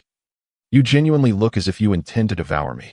Truth be told, Bai Jinyu often felt that the person before her resembled not a woman like herself, but rather a roguish libertine. Had she not witnessed Jiang Ning entering the ladies' room, she would have doubted Jiang Ning's gender. To handle this disobedient little cat, Jiang Ning had her methods. typically relying on coaxing and deceit. When those failed, she resorted to intimidation. Yet, Bai Jinyu was so innocent that even a slight scare would make her yield. Under Jiang Ning's fierce threats, Bai Jinyu helplessly clutched her skirt, resigning herself once more to her fate. On the third floor, Jiang Ning arranged for Bai Jinyu to have a guest room. She first guided Bai Jinyu around the room before taking her to her own quarters. Jiang Ning's room was spacious, adorned with a style brimming with youthful charm, featuring numerous expensive dolls and an entire wall dedicated to figurines. As for Jiang Ning's walk-in closet, it rivaled the size of a typical master bedroom, overflowing with countless clothes, dresses, and handbags. Bai Jinyu stole a glance, momentarily dazzled by the opulence surrounding her. Those elegant gowns were undoubtedly worn by celebrities strutting down red carpets. My goodness, the diamonds on those garments were larger than the rock candy her family bought. Such extravagant items surely deserved to be encased in satin boxes and secured within a safe. To see them embedded in clothing felt perilously reckless. Bai Jinyu marveled silently, refraining from voicing her thoughts. Being a girl who cherished beauty, she had always been enamored with shimmering treasures, various gemstones, jade, and exquisite gold ornaments. Yet, in the presence of Lu Su, she felt compelled to suppress her admiration for such luxuries, fearing a lecture from him. She dreaded witnessing disappointment in his eyes. However, did feigning disinterest equate to genuinely not liking them? Jiang Ning took her hand and sat her down at the edge of the bed. Almost as if she possessed the ability to read minds, Jiang Ning promptly opened her safe and brought forth several trays of gold and silver jewelry. Come, take a look at these trinkets I've collected. It was undeniable that the original Jiang Ning indeed possessed an eye for aesthetics. Her collection of jewelry consists predominantly of exquisite pieces worthy of auction houses. Merely presenting one of them could secure a lifetime of comfort for an ordinary individual. This here is a conch pearl. Isn't the fiery pattern on it truly captivating? And take a look at this. It is a yellow diamond. Though I have yet to decide how to set it, so it remains safely tucked away in its box for now. This ruby is rather splendid as well. Don't you think? Acquiring it required considerable effort on my part. Jiang Ning generously regaled her with tales of her experiences with these jewels, even encouraging her to touch them, suggesting she might try them on if she wished. Bai Jinyu gazed at it all with envy, hesitant to actually reach out. The mere opportunity to behold such treasures felt like a stroke of luck. Should she inadvertently damage or misplace one, it would be a debt far beyond what she could repay, even if she were sold hundreds of times over. Jinyu, you adore rubies, don't you? Jiang Ning suddenly grasped her hand, leaning closer. If you truly like them, I shall gift you a ruby necklace as a testament to our friendship. What do you say? You're lying again. As someone well-versed in the narrative, Jiang Ning could hardly be oblivious to the preferences of the female protagonist. The classmate before her, Bai Jinyu, was indeed a profound connoisseur of jewelry, though her passions had been compelled into concealment under the oppressive influence of that despicable man. Your phone must be filled with knowledge about jewelry and images of various luxurious items, correct? Bai Jinyu, you are rather hypocritical, always lying to me. As Jiang Ning spoke, she moved even closer. Taking advantage of Bai Jinyu's momentary distraction, she swiftly snatched the phone from Bai Jinyu's pocket. Bai Jinyu was taken aback. She hurriedly rose to reclaim it, but her unstable balance caused her to tumble directly into Jiang Ning's embrace. Let go of me. Release me, she exclaimed, her panic escalating as she struggled to rise, inadvertently pulling Jiang Ning down with her, both of them landing on the plush carpet beside the bed. Jiang Ning's elbow struck the floor with a thud, eliciting a sharp intake of breath. It was rather painful. Regaining her composure, Jiang Ning pinched Bai Jinyu's face. As if kneading dough, Bai Jinyu's cheeks flushed crimson, and she attempted to defend herself, yet words eluded her. Do you despise me so much? Do you wish to see me harmed? Bai Jinyu pondered, her heart aching at the thought. Why is your heart so cruel? Not, whether it was due to embarrassment, anger, or simply the result of being playfully squeezed, Bai Jinyu's face was now a portrait of deep crimson, tears glistening in her eyes, exuding a pitiful charm. At that moment, Bai Jinyu's phone rang with an incoming voice call, still securely held in Jiang Ning's grasp. Jiang Ning squinted at the phone screen. Oh dear, it's a series of calls from Lu. Are you going to answer? A series of calls? No, it was not an option. Who knew what terrifying tricks Jiang Ning might play upon pressing the answer button? However, before Bai Jinyu could voice her refusal, Jiang Ning had already pressed the button to connect the call. Hello? Jinyu? Are you not home? I'm downstairs. The voice on the phone was punctuated by the sounds of the wind. He could not shake his concern for Bai Jinyu. So he brought along some fried skewers from a street vendor and 2 bottles of beer, intending to have a heartfelt conversation with her. He needed to understand what had transpired in Bai Jinyu's life that had caused such a sudden transformation. However, as he looked up, he found the windows of her home shrouded in darkness. Logically, at this hour, she should not be asleep. She was either memorizing English vocabulary, practicing sketching, or tidying up to prepare her bento for the following day. Where could she possibly be? A girl with no friends, no family, and a hint of social anxiety. Where could she go? He was reluctant to entertain negative thoughts about her. After all, she was the bride he had set his sights on, and he refused to acknowledge the possibility of having misjudged her. Jinyu, why are you silent? What are you busy with? On the other end, Bai Jinyu bit her lip. On the verge of tears, she longed to share her grievances, her fears, and her overwhelming helplessness with Lu Su. Yet, in the face of Jiang Ning's penetrating gaze, she felt paralyzed. Jiang Ning gently caressed her lips, smiling and silently urging her, "Speak, find a way to deceive him." In truth, even without Jiang Ning's prompting, Bai Jinyu felt compelled to concoct a story to placate Lu Su. She could not afford to completely lose his trust. I'm outside, doing part-time work." The nervous habit of stuttering returned, and Bai Jinyu felt utterly foolish. Why was lying so excruciatingly difficult? On the other end of the line, Lu Su was momentarily taken aback, but soon his voice turned tense with barely suppressed anger. "Jinyu, are you truly working part-time? Which establishment are you affiliated with? Tell me so I can come to fetch you." The more she insisted, the heavier Lu Su's doubts became. "Bai Jinyu, oh Bai Jinyu, how can you be so deceitful? As the bride he had chosen, how could she weave such a web of lies? It's late, and as a girl alone outside, how can you ensure your safety?" Lu Su's tone grew increasingly severe. "Jinyu, I brought you away from our rural hometown to this place, and I must take responsibility for everything concerning you. Do you understand?" Bai Jinyu's eyes glistened with unshed tears as she softly replied, She herself was unsure whether her feelings of grievance or fear were more profound. "Tell me, where are you exactly, and with whom?" "I am just working part-time." "Bai Jinyu, Lu Gu, please stop asking. I have something to attend to. I must go now." Jiang Ning watched her with a playful smile, once again using her lips to convey, "Keep deceiving him. I relish watching you lie." Frustrated, Bai Jinyu stood up abruptly. Yet, she dared not make a sound, instead clumsily trying to snatch the phone from Jiang Ning's hands. Jiang Ning skillfully switched the phone from one hand to the other, teasingly evading her grasp, ensuring that Bai Jinyu could not touch the device at all. At that moment, on the other end of the call, Lu Su heard unmistakable heavy breathing and the sound of fabric rustling. His mind buzzed as if all reason had exploded in an instant. "Bai Jinyu, where are you? Who are you with?" The fierce voice was one that Bai Jinyu had never encountered before. Startled, she stammered an explanation. "I told you, I'm working part-time. I'm very busy." Suddenly, an exclamation escaped her lips as Jiang Ning stuffed a piece of candy into her mouth. It was the kind coated in a thick layer of sour powder, capable of twisting one's face into a grimace. As the candy entered her mouth, she couldn't help but gasp, covering her mouth while her eyes brimmed with tears as she looked at Jiang Ning. She immediately wanted to spit it out, but was too intimidated to do so, especially with Jiang Ning's threatening glare fixed upon her. The overwhelming tartness of the fruit flavor engulfed her senses, drawing forth some embarrassing sounds. Listening to those sounds, her last vestiges of rationality began to slip away. She felt as if a green hue was settling atop her head. The sourness had already brought forth tears and a runny nose from Bai Jinyu. "Jinyu, I'm waiting for you. I'm downstairs at your place. We must meet tonight." The cold wind brushed against his face, seeping into his chest and chilling his numb heart. Time seemed to stretch indefinitely until he finally sensed a dull ache in the palm of his hand. Lowering his gaze, he saw that his fingernails had broken the skin of his palm, leaving several deep and shallow wounds. Yet, at that moment, the pain in his heart far exceeded any physical discomfort. He clenched his fist and struck it against the rough concrete wall. "Damn it, Bai Jinyu, how could you betray me?" "Oh, no. Jinyu would never betray me. She is merely working part-time.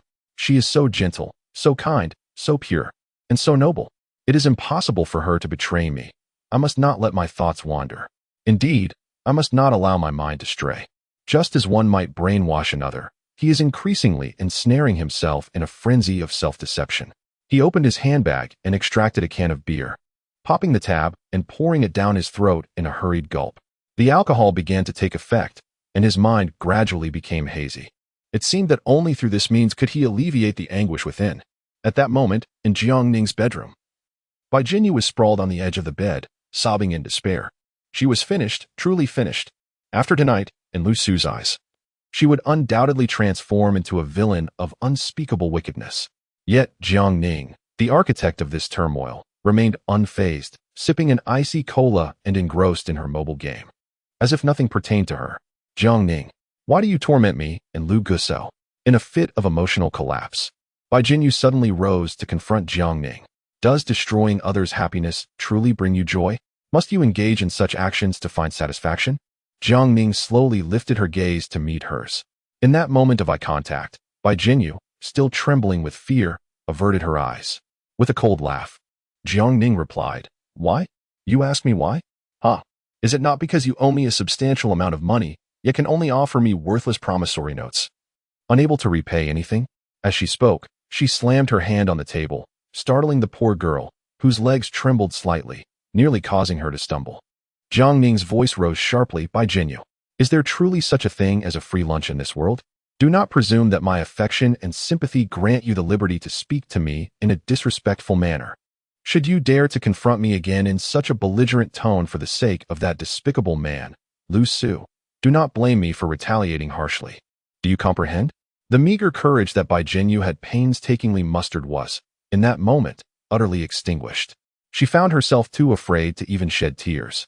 Under Jiang Ning's fierce interrogation, she could only respond with a hesitant acknowledgement. Jiang Ning shamelessly proposed a shared bath.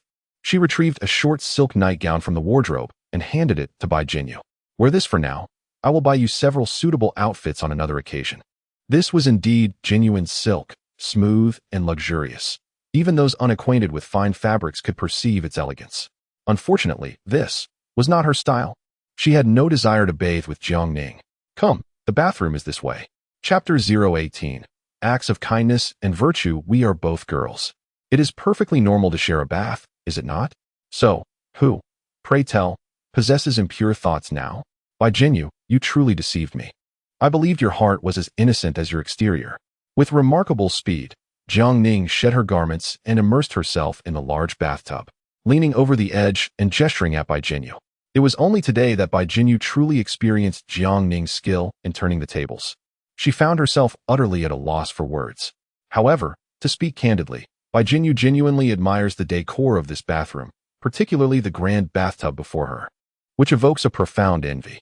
The tub is adorned with fragrant rose petals, their subtle aroma serving to soothe the restless hearts of those who are anxious. To luxuriate in such a tub would surely leave her fragrant for at least 3 days, wouldn't it?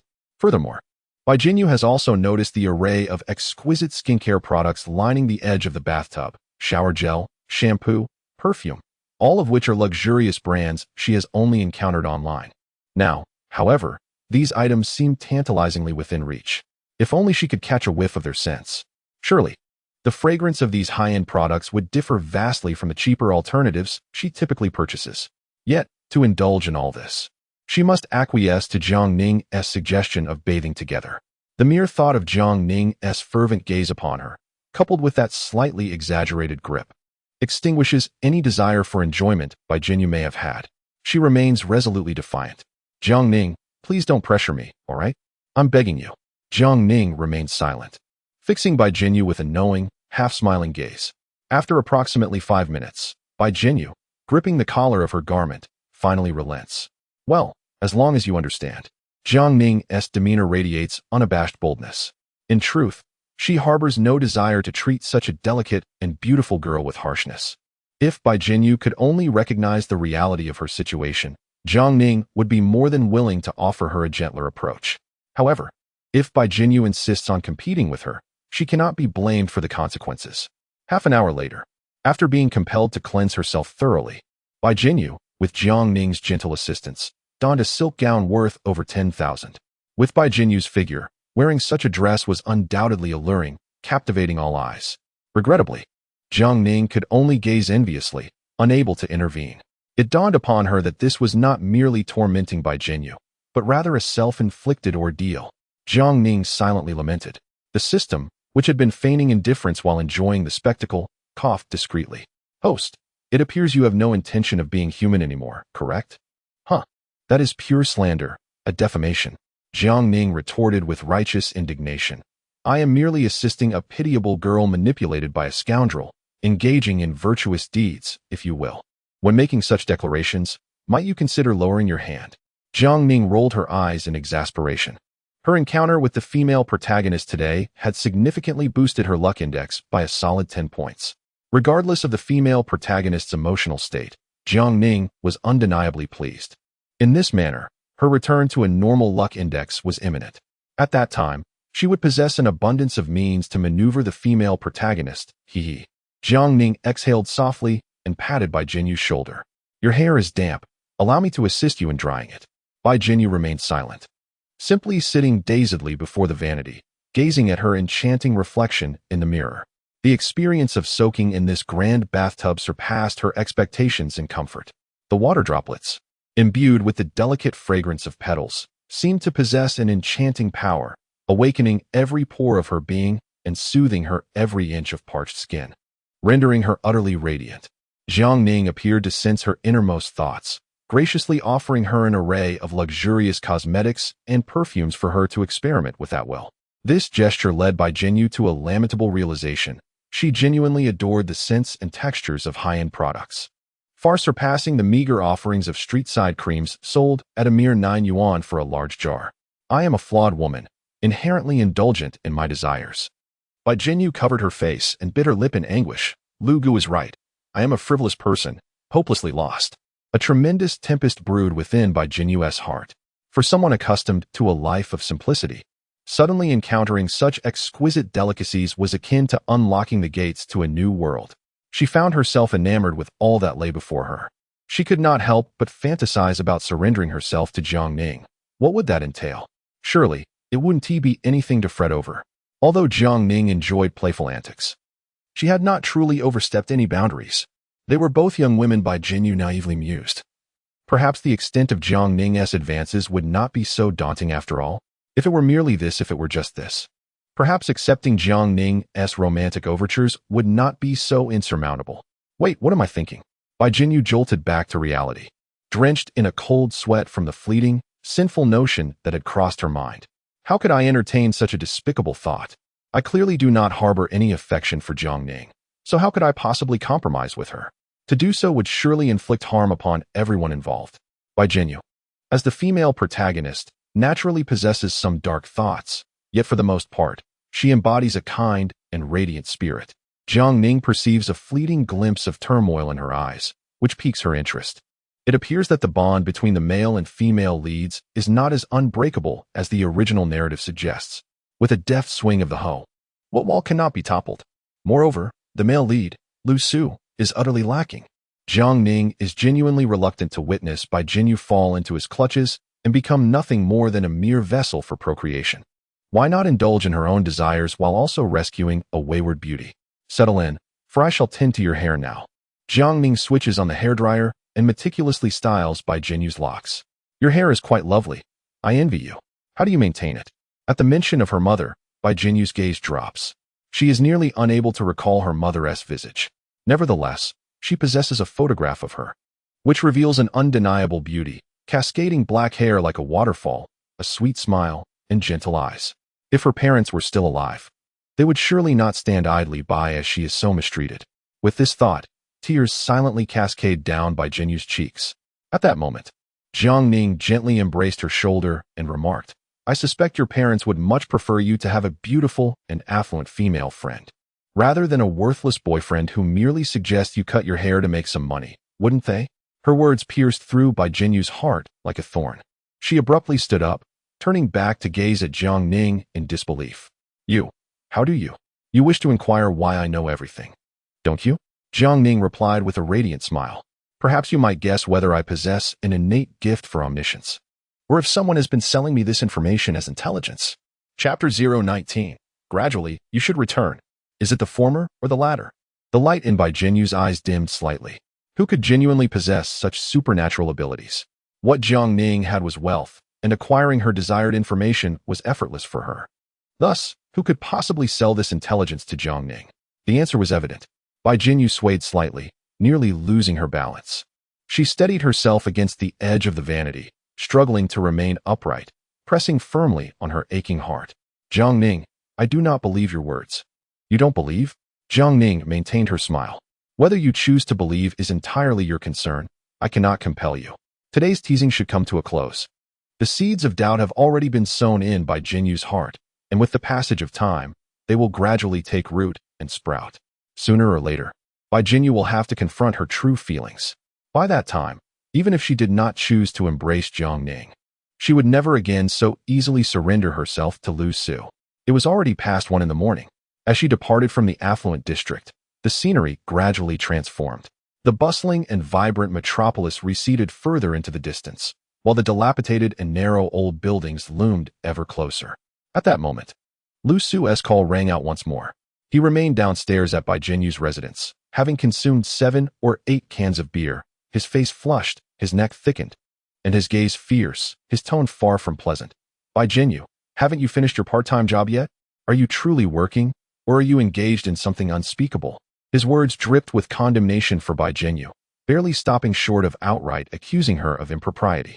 It was not of her own volition. She did not wish for this. Why could Lu Su not offer her some solace, to hear her side of the story? Must he resort to such indiscriminate fury? What have I said to you? Bai Jinyu? Speak for yourself. It is late, and as a young woman, you should be home, yet here you are wandering about. Does this make any sense? Lu Su, in a fit of rage, raised his voice. You were not like this before you came to Kyoto. Tell me, who has led you astray? Or have you always been this way, incapable of withstanding the test? Before he could finish, he was met with a torrent of foul words from an irate resident above. At such an hour, who could tolerate a drunken nuisance downstairs? What about children who needed to go to school tomorrow? What about adults who had to work? Truly, it was exasperating. However, with a heart already brimming with indignation, Lu Su rolled up his sleeves and shouted at the upstairs neighbor, Do you dare to hit me? You may have purchased this home, but surely you do not own the hallway. He continued, Is it justifiable to disturb the peace in the dead of night? Just wait. You'll see. Lu Su, fueled by anger, prepared himself for a confrontation. In the next moment, a large basin of foul-smelling, lukewarm water was thrown from the window above. The man upstairs spat and cursed, Enjoy my foot-washing water, you brat. If you don't leave, I'll throw excrement down on you. Do you hear me? The stench made Lu Su gag, causing his phone to slip from his grasp and fall to the ground. It was then he realized he was still on the line with Bai Jinyu. The effects of the alcohol dissipated almost instantly. On the other end, Bai Jinyu remained silent for an extended period. Having often witnessed Lu Su's genteel demeanor, she was taken aback by his crude and savage behavior, which was difficult for her to accept. After a lengthy pause, she finally pressed the button to end the call. In truth, she was almost at the entrance of the community, yet at that moment, she did not wish to see Lu Su. Nor did she want to witness her ideal Prince Charming wallowing in the muck. She had no desire to engage in an argument with him. She was too exhausted and simply wanted to sleep soundly before addressing anything further. Driver, could you please stop here? Certainly. Bai Jinyu alighted from the vehicle at the roadside. After a moment's hesitation, she walked towards the nearby budget hotel. Tonight, it seemed, she would have to make do there. Time swiftly passed, and morning arrived. The driver nodded, remarking, It seems she had a quarrel with her boyfriend, though I couldn't hear it clearly. Jiang Ning chuckled softly, choosing not to respond. Once she finished the piece of bread in her hand, she wiped her hands and instructed the driver, Could you please fetch her, Uncle Zhao? I have made arrangements to go to school with her. The driver nodded in agreement. As a chauffeur, he adhered to directives without inquiry. It is worth noting that Jiang Ning had always been the type to have no friends throughout her life. She looked down upon those of lesser social status and had no desire to associate with those of higher standing. When she finally encountered someone of similar background, she often nitpicked their flaws, inadvertently offending them. Over time, this led to her isolation. Now, at this stage in her life, the sudden emergence of a friend left her uncertain whether it was a blessing or a curse. Investigate this girl, named Bai Jinyu. I want all her past information sent to me before tonight. After viewing the surveillance footage from the living room and managing to discern Bai Jinyu's appearance, Zhang's mother promptly initiated an inquiry. If the girl were merely seeking to swindle a bit of money, it would be manageable. However, the fear lingered that her intentions could be far more sinister. Upon hearing Zhang's mother speak of the matter, Zhang's father expressed his concerns. You know our daughter's temperament.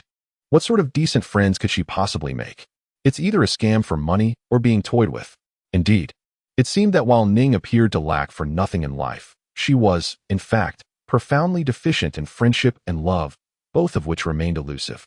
During her moments of greatest need, we were preoccupied with our careers, failing to share daily meals, engage in heartfelt conversations, or personally escort her to and from school, opting instead to provide financial compensation. Yet, what significance does money hold? It invariably lacks warmth. As Jiang Ning's parents, we consistently feel a sense of inadequacy towards our daughter. Her transformation into someone so overbearing and unreasonable, we attribute to our own parental shortcomings, refraining from excessive reprimand. In reality, the current Jiang Ning reflects on her past self as deserving of reproach. The Jiang family parents bestowed upon their daughter everything within their means. This indulgence and doting reached an almost universally condemned level, yet they still felt it insufficient. Did she truly desire to jeopardize her parents' lives? Thus, when Jiang's mother telephoned, inquiring whether Jiang Ning required an increase in her allowance, Jiang Ning sighed with resignation and responded, "Mom, is there really a need to augment an allowance of 100,000 yuan per month?" Jiang's mother paused, taken aback. "Ning, is this truly you speaking? Are you not aware of our recent financial difficulties?" Jiang Ning, privy to the system, was aware of the minor financial challenges the Jiang family had encountered recently. "Cease squandering money on me, and refrain from constant fretting over whether I've eaten or had water. I am well, and it is imperative that you both remain so." For the first time in many years, she heard such sensible words from her daughter. Tears welled up in her eyes. However, she felt not moved, but rather apprehensive. Such uncharacteristic behavior portends something amiss. "No, wait, Mom, just a moment." Jiang Ning had yet to explain when Jiang's mother abruptly hung up the phone. I sigh. A look of weariness crossed her face as she pressed her forehead. Well, under the current circumstances, could this be considered an early meeting with the family? She hoped Bai Jinyu would make a good impression in front of her mother. Chapter 20. I shall reluctantly attend to you. A little over 10 minutes later, Bai Jinyu alighted from the car and hesitantly stepped into the Jiang family's courtyard, apprehensively crossing the threshold. "Come, sit with me." Jiang Ning beckoned with a cheerful smile, inviting her to take a seat beside her. "You haven't had breakfast yet, have you?" "Perfect. Our chef made extra this morning, so you can have what's left." Bai Jinyu gazed at the buttered bread, which had clearly been nibbled, and the milk that had unmistakably been sipped, a twitch of discomfort crossing her lips. Here we go again. Why did Jiang Ning so enjoy sharing her half-eaten food? It had to be her peculiar sense of humor, deliberately teasing her. Bai Jinyu found herself unable to eat, remaining silently seated. Noticing her glum demeanor, Jiang Ning sighed and decisively tore off a piece of bread, breaking it into bite-sized portions, and offered it to Bai Jinyu's lips. "You seem like you haven't fully awoken, so I shall reluctantly attend to you." Breadcrumbs clung to the corner of Bai Jinyu's mouth as she was compelled to open it and accept the morsel. Mechanically, she chewed a couple of times, eager to swallow it as quickly as possible. Regrettably, the breadcrumbs were somewhat choking, prompting her to cough abruptly. Jiang Ning, ever considerate, promptly offered her a glass of milk and gently patted her back, soothingly murmuring, "Take your time, no need to rush, all right? Are you feeling better? Would you like something else to drink?" This display of empathy left the numerous servants in the villa utterly astonished. Is this truly Jiang Ning? The young lady can actually comfort others? Only Bai Jinyu, who found herself under Jiang Ning's tender influence, understood the underlying struggles. She hastily waved her hands, indicating that she was no longer hungry and had no desire to eat. "I have classes in the morning. I wish to head to school early." Bai Jinyu reluctantly accepted the milk that Jiang Ning had previously consumed, her expression one of utter desolation. "Miss Jiang, is that all right?" Jiang Ning responded with a cheerful nod. Bai Jinyu was taken aback. I think it might be better if I refrain." She was entirely unprepared to meet Jiang Ning's family. With her humble appearance, facing a woman of immense wealth would leave her so nervous that she might be rendered speechless. What is there to fear? My mother is very kind and particularly fond of academically accomplished young ladies, just like you, Jiang Ning remarked with casual ease. Nevertheless, Bai Jinyu continued to struggle against the situation. "Miss Jiang, you misunderstand. My academic performance is poor. I come from a mountainous region and have not even been accepted into a reputable university." "Sit down." Jiang Ning's tone shifted, and Bai Jinyu, in an instant, acquiesced. Observing her pitiful demeanor, Jiang Ning found it both amusing and infuriating, feeling an irresistible urge to tease her further. "Continue eating, and stop with the excuses." Excellence in one's academic performance is not always evident at first glance. Moreover, your visage exudes the aura of an astute individual, unmistakably embodying the image of a scholarly achiever. However, Bai Jinyu is not particularly adept at deceit. She is, in fact, exceptionally timid. Jiang Ning gracefully pushed her plate of steak towards Bai Jinyu, saying, "Just focus on enjoying your meal and refrain from unnecessary chatter. I shall handle the rest." Gazing at the tantalizing steak before her, Bai Jinyu felt a mix of anxiety and anticipation, unable to suppress her salivation.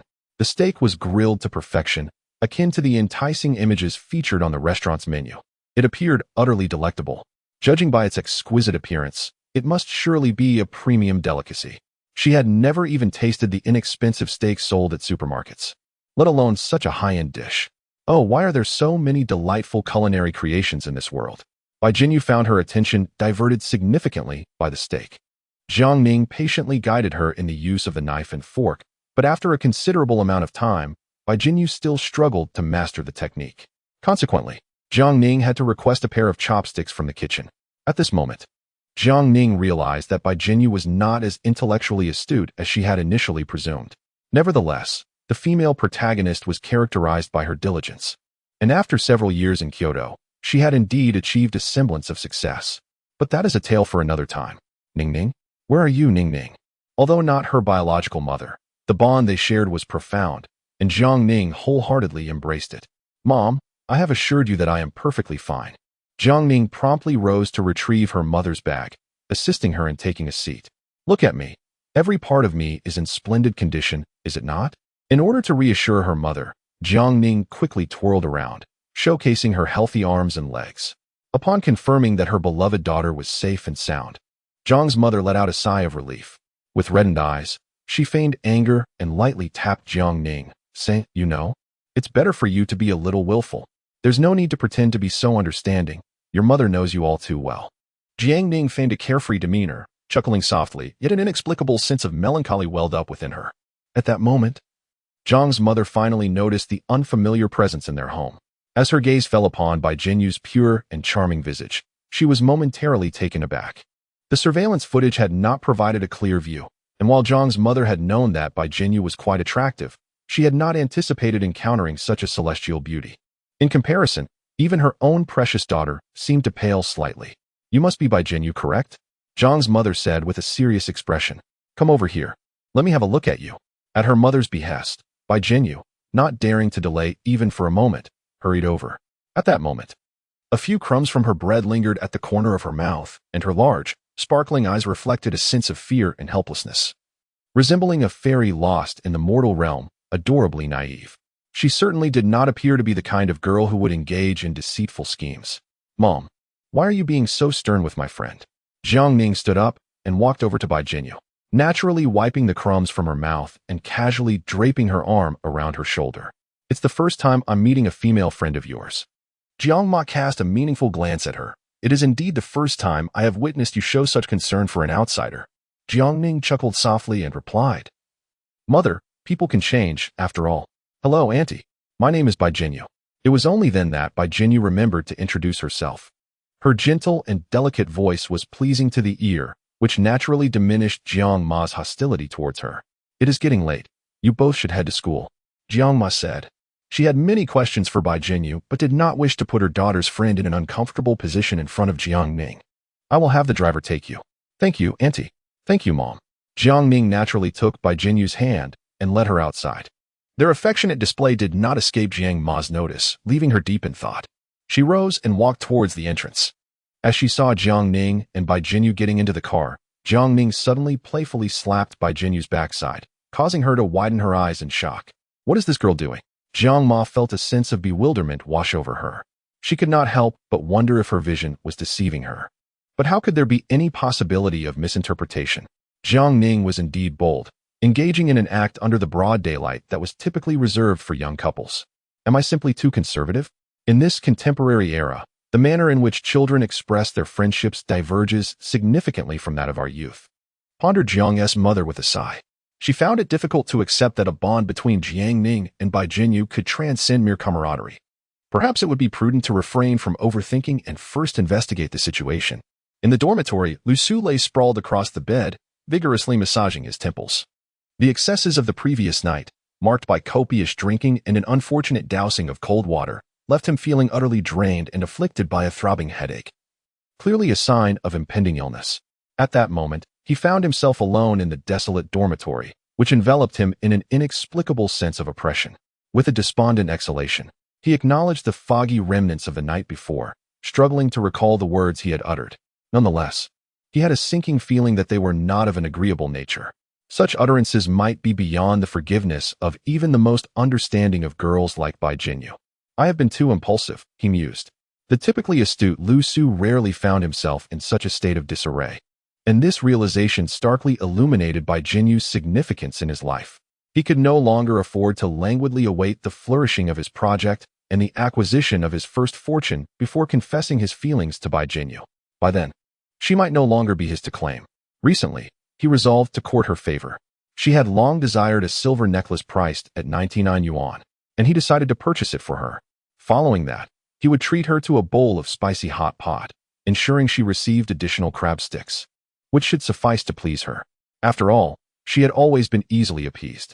Upon this reflection, Lu Su promptly retrieved his phone and ordered the silver necklace, subsequently capturing a screenshot of the payment page and sending it to Bai Jinyu. Lu Su, your birthday is approaching, and I thought this would make a splendid gift for you this year. What do you think? Do not be too moved, for this is but one of many gifts. After taking some cold medicine, he felt lightheaded and drowsy. Thus, before succumbing to slumber, he sent a few more messages. Lu Su, I sincerely apologize for last night's events. Please do not hold any anger towards me, if you would. The project has not progressed well, and I found myself somewhat distressed, indulging in a few extra bottles of wine. Lu Su, my sole desire is to earn more money, so that I may purchase a car and a home in this city, paving a bright future for both of us. Lu Su, Jinyu, I have a fever of 40 degrees. I feel as though I am nearing death. Could you come to see me? After sending these messages, he tucked his phone beneath his pillow. Meanwhile, Bai Jinyu had just emerged from Jiang Ning's car. They were not from the same college, and Jiang Ning had never visited Bai Jinyu's institution, thus she casually suggested that Bai Jinyu accompany her for a stroll around the campus. Bai Jinyu appeared troubled. I truly must attend class soon. That professor is quite averse to tardiness. Jiang Ning chuckled softly and replied, well, I have ample free time this morning. I shall accompany you to your class. Huh? Bai Jinyu wished to decline but was firmly grasped by Jiang Ning's hand. Their fingers interlaced. How could one resist such an invitation? Why must they always hold hands? Countless students passed by, yet none found it peculiar for two girls to walk hand in hand. However, whenever someone cast a glance in her direction, Bai Jinyu would inevitably lower her head in embarrassment, as if she had committed some unspeakable act. No, Miss Jiang, wait. Hurry up. Aren't you going to be late? In contrast, Jiang Ning maintained a demeanor of calm composure. She had already begun to explore Bai Jinyu's school and would occasionally offer her own observations. When classmates who recognized Bai Jinyu greeted her along the way, Jiang Ning would smile and nod in acknowledgement. Oh, Xiaobai, is this your relative or a friend? A young female teacher clad in professional attire approached Bai Jinyu directly, suggesting a certain familiarity between them. What does it mean to have no silver here? 300 taels. This was the very embodiment of it. Anyone witnessing her demeanor would inevitably suspect a complicated relationship between the two. The young teacher immediately exclaimed, observing Jiang Ning with keen interest and revealing a knowing smile. Which department are you from, dear student? Oh, I see. The teacher nodded, accompanied by another smile. How did you two come to know each other? I remember Xiaobai always kept to herself and never seemed to have friends. Upon hearing this question, Jiang Ning instinctively glanced at Bai Jinyu, who, in a fit of nervousness, clenched her small fists and quickly interjected, I work for her, doing part-time work. Her family, they need a maid. Yes, I am her maid, at present. Oh dear, a maid? Jiang Ning couldn't help but facepalm. This girl truly was rather naive. Is it truly so difficult to fabricate a reasonable excuse? The young female teacher chuckled softly, patting Bai Jinyu on the shoulder. It's perfectly all right. Our school does not intervene in students' romantic affairs. You are both adults of 20 years. Engaging in a relationship is nothing to be ashamed of, as long as it remains lawful. We are not in a relationship, Bai Jinyu exclaimed, her voice rising in pitch with urgency. Teacher Li, please don't speak frivolously. It's simply not true. The young teacher, finding amusement in the situation, waved her hand dismissively. I shall head to the classroom now. You carry on with your tasks. When you have a moment, do come to my office for a cup of coffee. Teacher Lee? Teacher Lee. Watching as Teacher Lee walked further away, Bai Jinyu's eyes reflected a glimmer of despair. With her head bowed, she quickened her pace, as if to distance herself from Jiang Ning.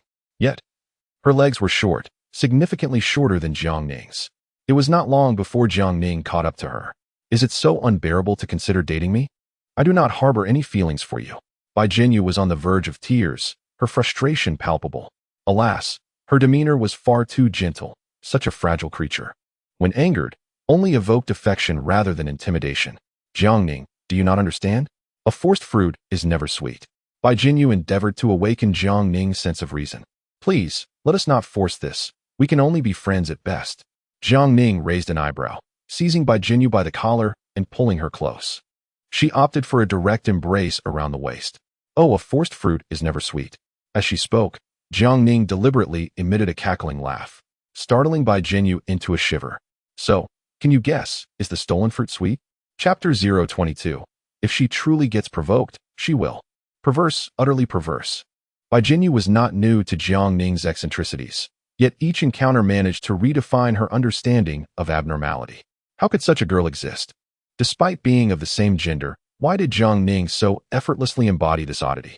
The thought alone brought tears to Bai Jinyu's eyes. Why did she come to Kyoto? Why did she have to rely on Jiang Ning's money? If only time could rewind, she would never return to Kyoto, nor would she ever meet this girl named Jiang Ning. There's no need to be overly frightened, Jiang Ning said, stroking the soft flesh at her waist with a righteous expression. As long as you remain obedient, even if you're reluctant to follow me, I will not treat you poorly. Bai Jinyu remained silent. Even a clay figurine possesses a measure of temper, let alone someone of flesh and blood. If truly pushed to her limits, she would. She would bite. Yes, she would bite fiercely. Standing at the classroom door, upon seeing those familiar classmates, Bai Jinyu felt a surge of courage to confront Jiang Ning. However, in the next moment, she heard the long-faced old professor, known for his stern demeanor, emerge with a smile, engaging in conversation with Jiang Ning. Ning Ning? Is that you?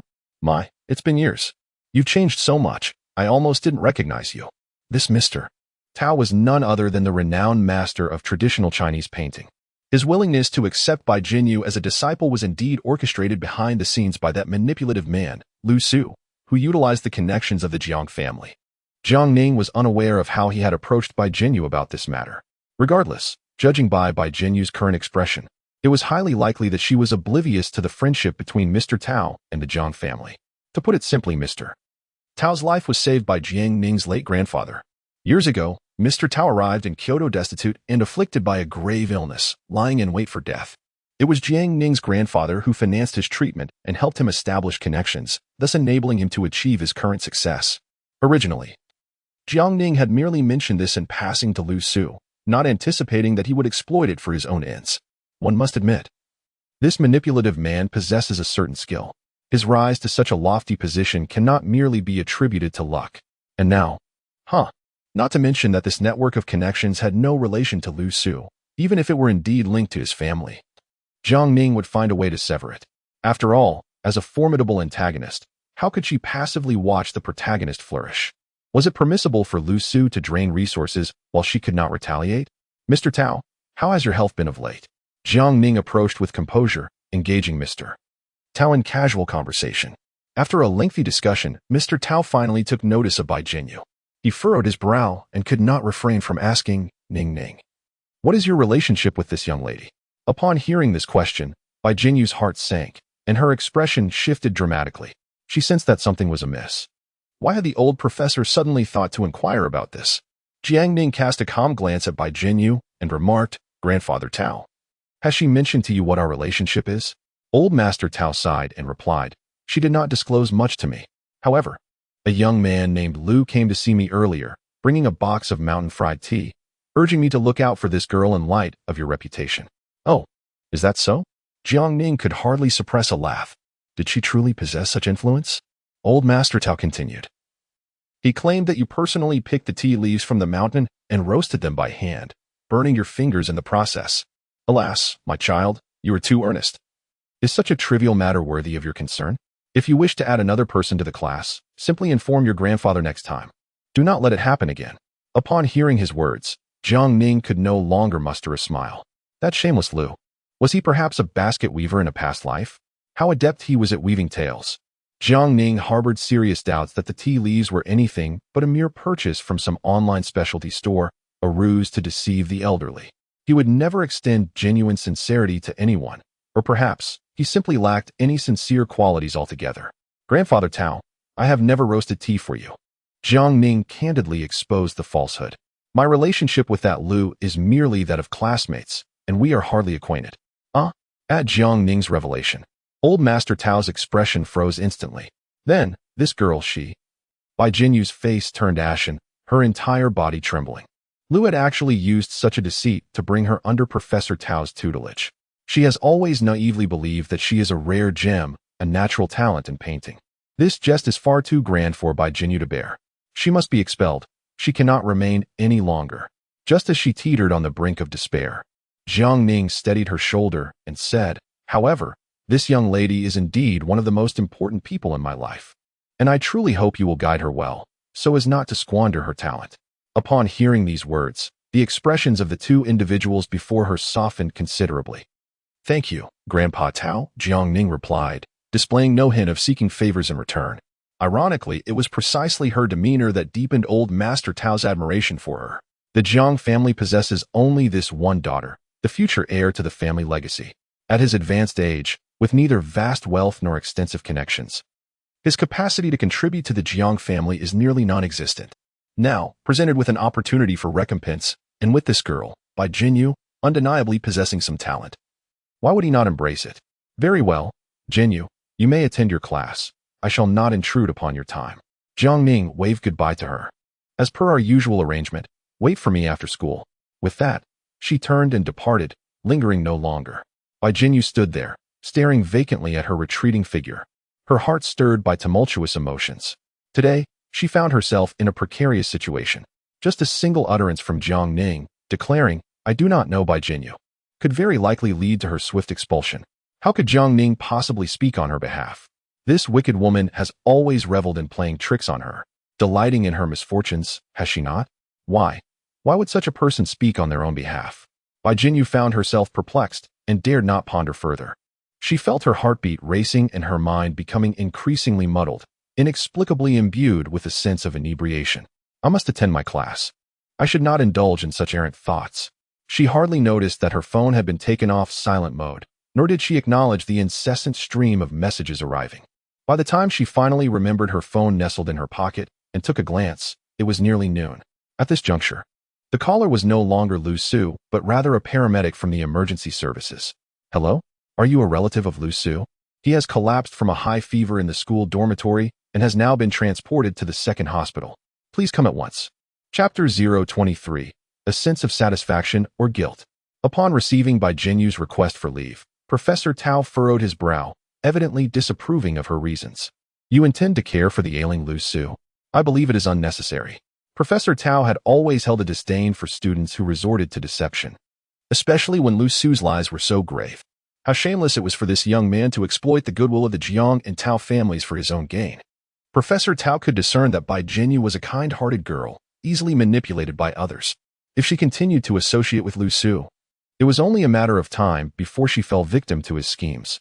Lu Su was neither a relative nor a friend. He was merely a deceitful charlatan.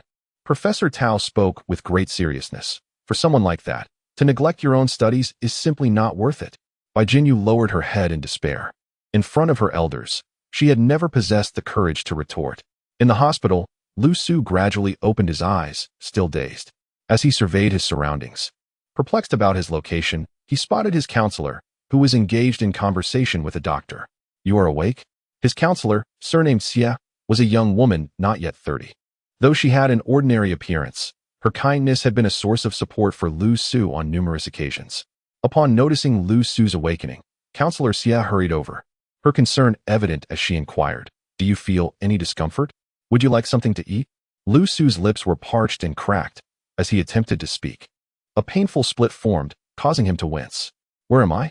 Counselor Xia handed him a glass of water, explaining, "This is the second hospital. You had a high fever and fainted in your dormitory.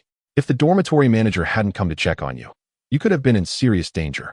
Gratefully accepting the glass, Lu Su drank it in one gulp. He looked around again, but could not find Bai Jinyu.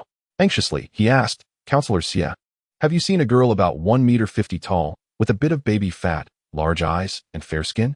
Counselor Xie chuckled and shook her head. You must be confused from the fever. No one like that has come by. The absence of that person meant Bai Jinyu had not visited? That was impossible. Lu Su's anxiety was palpable. Did you see a girl approximately 1.7 meters tall, possessing a sharp and acerbic visage, with hair of a certain length and relatively fair skin? No, I did not. The counselor's gaze towards him had taken on an unusual quality. Xiao Lu, are you still coherent? She inquired. Look, how many fingers am I holding up? With that, the counselor extended 3 fingers, waving them before him. Lu Su nearly lost his composure. Teacher, I merely have a fever. I am not delirious. Saying this, he attempted to rise from the bed, determined to retrieve his phone. After rummaging through the bedside for a considerable time, he finally located his device. However, that message, I'm sorry, I'm in class, had been sent 3 hours prior. Did you contact my fiancée? Did you not inform her of my hospitalization due to a high fever? Lu Su's expression turned somewhat ferocious. This is a dereliction of duty on the hospital's part. The counselor, taken aback by the intensity of his expression, paused momentarily. Nonetheless, she quickly regained her composure and approached him, urging, Xiao Lu, one must not speak so lightly. The doctors have indeed contacted each person in your phone book, especially considering the outstanding medical fees. However, she hesitated, uncertain whether to disclose the events that transpired during his unconsciousness. Lu Su clenched his fists, gritting his teeth. Teacher Xie, please, say whatever you must. You have 2 contacts listed under parents. Upon hearing of your hospitalization, they hung up the phone, and subsequent attempts to reach them have gone unanswered. He had saved his fiancée's number, and although the call connected, she did not express whether she would come. He had saved several numbers of his friends, but some were unreachable, and those who answered claimed to be too busy to come, promptly hanging up. Hearing the counselor's words, Lu Su felt a dizzying wave wash over him, as if he were on the verge of fainting once more. Was there truly no one to care for his well-being? Setting aside those fair-weather friends, how could Bai Jinyu and Jiang Ning not come? Particularly Jiang Ning, who adored him fervently. Could she really bear to watch him suffer? Lu Su could not accept this grim reality. In that moment, he felt as though he had been forsaken by the entire world. He understood the nature of his parents well enough and had never expected support from them. But Bai Jinyu and Jiang Ning, how could they treat him this way? No, I refuse to believe it. In a fit of desperation, Lu Su yanked out the 4 needle from his arm and struggled to leave the hospital. I must find them and confront them personally. The counselor, seeing the blood gushing from his hand, turned pale with fear and hurriedly restrained him, soothingly saying, Calm down. Lu Su, your health is paramount. You need to lie down and collect yourself. Unable to manage him alone, she pressed the call button at the bedside, summoning the nurses for assistance. It took several of them working together to finally subdue Lu Su. Lying in the hospital bed, he stared at the ceiling, his face a mask of despair. Yet, after a fleeting moment of existential doubt, he quickly regained his composure. He realized that what had once seemed easily within reach was gradually slipping from his grasp, from the bright daylight into the depths of night. He had remained silent for an extended period. When the counselor could no longer endure the weight and dozed off at the edge of the bed, he quietly lifted the covers and slipped out of bed. Donning his own clothes, he stealthily departed the hospital under the cloak of night. At the entrance, he hailed a taxi that whisked him straight to Bai Jinyu's residence. There he stubbornly squatted in the corridor of her building, his somber gaze scrutinizing each passerby until Bai Jinyu's figure finally came into view. He immediately rose to his feet. Bai Jinyu, enveloped in the fragrance of the same shower gel as Jiang Ning, wore a ruby necklace that Jiang Ning had insisted on adorning her with that very evening, a hint of unusual bashfulness gracing her countenance. Indeed, what transpired yesterday unfolded once more today. Jiang Ning had a peculiar fondness for bathing her, scrubbing her skin until it flushed red, and in some areas, even slightly swollen, such as the soft flesh of her thighs. Bai Jinyu loathed Jiang Ning's presumption and her rudeness, cursing her silently countless times in her heart. Yet, when she was compelled to accept the long-coveted ruby necklace, she unmistakably felt that her sense of fulfillment outweighed the shame and anger, leaving her with a tinge of guilt. Now, as she directly met Lu Su's dark, scrutinizing eyes, she was utterly flustered. Chapter 024. It's nothing. Perhaps it's just my nose playing tricks on me. In the cold wind, Lu Su's frail figure appeared as if it might collapse at any moment. His hands, tucked into his pockets, clenched tightly around a screwdriver, an object he had picked up from the entrance of a shop undergoing renovations on his way there. You wish to inquire whether he possesses the courage to wield this dagger against the woman he suspects of betrayal. Undoubtedly, he lacks such resolve.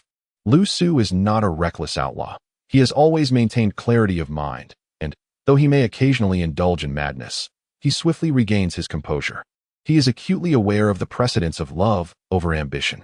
Bai Jinyu instinctively raised her collar to conceal the ruby necklace and took a small step back, positioning herself within the warm glow of the orange streetlight. Lu Ge, how is your health? She asked. I have been exceedingly busy today, haven't I? Lu Su seized the opportunity to respond, his tone frosty. It's nothing, Jinyu. Please enlighten me on what has been occupying your time. I worry for you. This city of Kyoto is too opulent and intricate. I fear you may be deceived or even sold. These words were familiar to Bai Jinyu, having heard them countless times from him. At this moment, a flicker of weariness arose within her. However, recalling the care Lu Su had shown her over the years, she forced herself to suppress that weariness, feeling an inkling of guilt instead. I have found a new part-time job, hoping to earn some extra money. I do not wish to rely solely on you, foolish girl. What is wrong with relying on me? Lu Su stepped closer, releasing the screwdriver from his pocket. He reached out, intending to caress Bai Jinyu's face, but was suddenly overwhelmed by the scent of the same shower gel that Jiang Ning used. He froze momentarily. Jinyu, when did you change your shower gel? What? No, Lu Ge, why do you ask so suddenly? The anxious expression on Bai Jinyu's face did not escape his notice. She was lying. Indeed, she was deceiving him. Lu Su felt as though his heart had been pierced sharply, the pain nearly provoking him to explode. Yet, he restrained himself.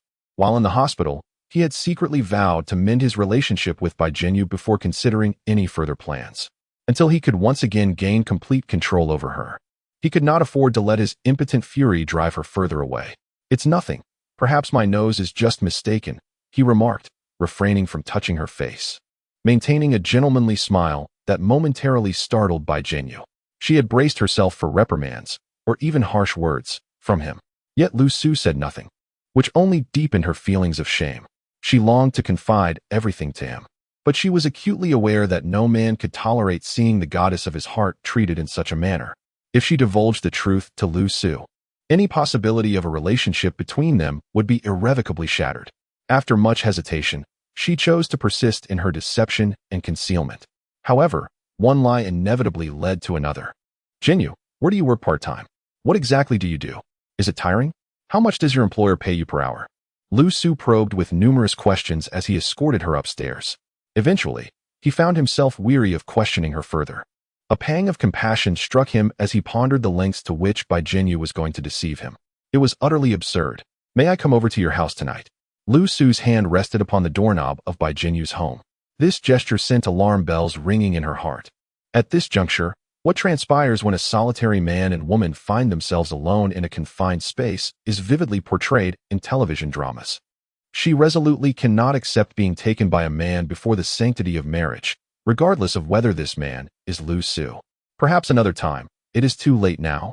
Lu Ge, Bai Jinyu declared, retreating a step instead of opening the door. Observing her reaction, Lu Su's expression darkened instantaneously. His grip on the doorknob tightened significantly. Jinyu, after all these years, are you still oblivious to my feelings? Bai Jinyu remained silent, taking another small step back. With her back against the wall, she instinctively clutched the broom behind her. Did we not agree to obtain our marriage certificate upon graduation? Yet, we have not yet graduated. She retorted. Lu Ge, you once said that a girl must cherish herself and cannot. She hesitated. Engage in such acts before marriage. Lu Su inhaled deeply, his countenance turning ashen. He was on the verge of exclaiming, how dare you utter such words? He yearned to tear away her faade, yet he restrained himself. He had to endure. After all, he had not yet witnessed the identity of the rival who had deceived his naive fiancée. Perhaps this was merely a misunderstanding? He truly did not wish to relinquish the delicate white rose he had nurtured since childhood. Turning away, Lu Su prepared to descend the stairs and leave. His steps were slow, as if he were still hoping that Bai Jinyu would change her mind, call out to him, and invite him inside. However, By the time he reached the bottom of the staircase, he had not heard her voice beckoning him. Having confirmed that he had departed, Bai Jinyu promptly opened the door, swiftly entered the house, and locked it behind her. She collapsed onto the floor, pressing her hand against her chest, and let out a long sigh of relief. Her phone buzzed incessantly in her pocket. In haste, she retrieved it, only to find a video request from Jiang Ning. Frustration and annoyance surged within her. She intended to ignore it, yet Jiang Ning persisted, calling repeatedly. Reluctantly, Bai Jinyu pressed the answer button, dreading the impending consequences. What? Is there someone hiding in your house, making you hesitant to answer my call? In the video, all she could discern were Jiang Ning's long, fair legs and a glimpse of her bathrobe.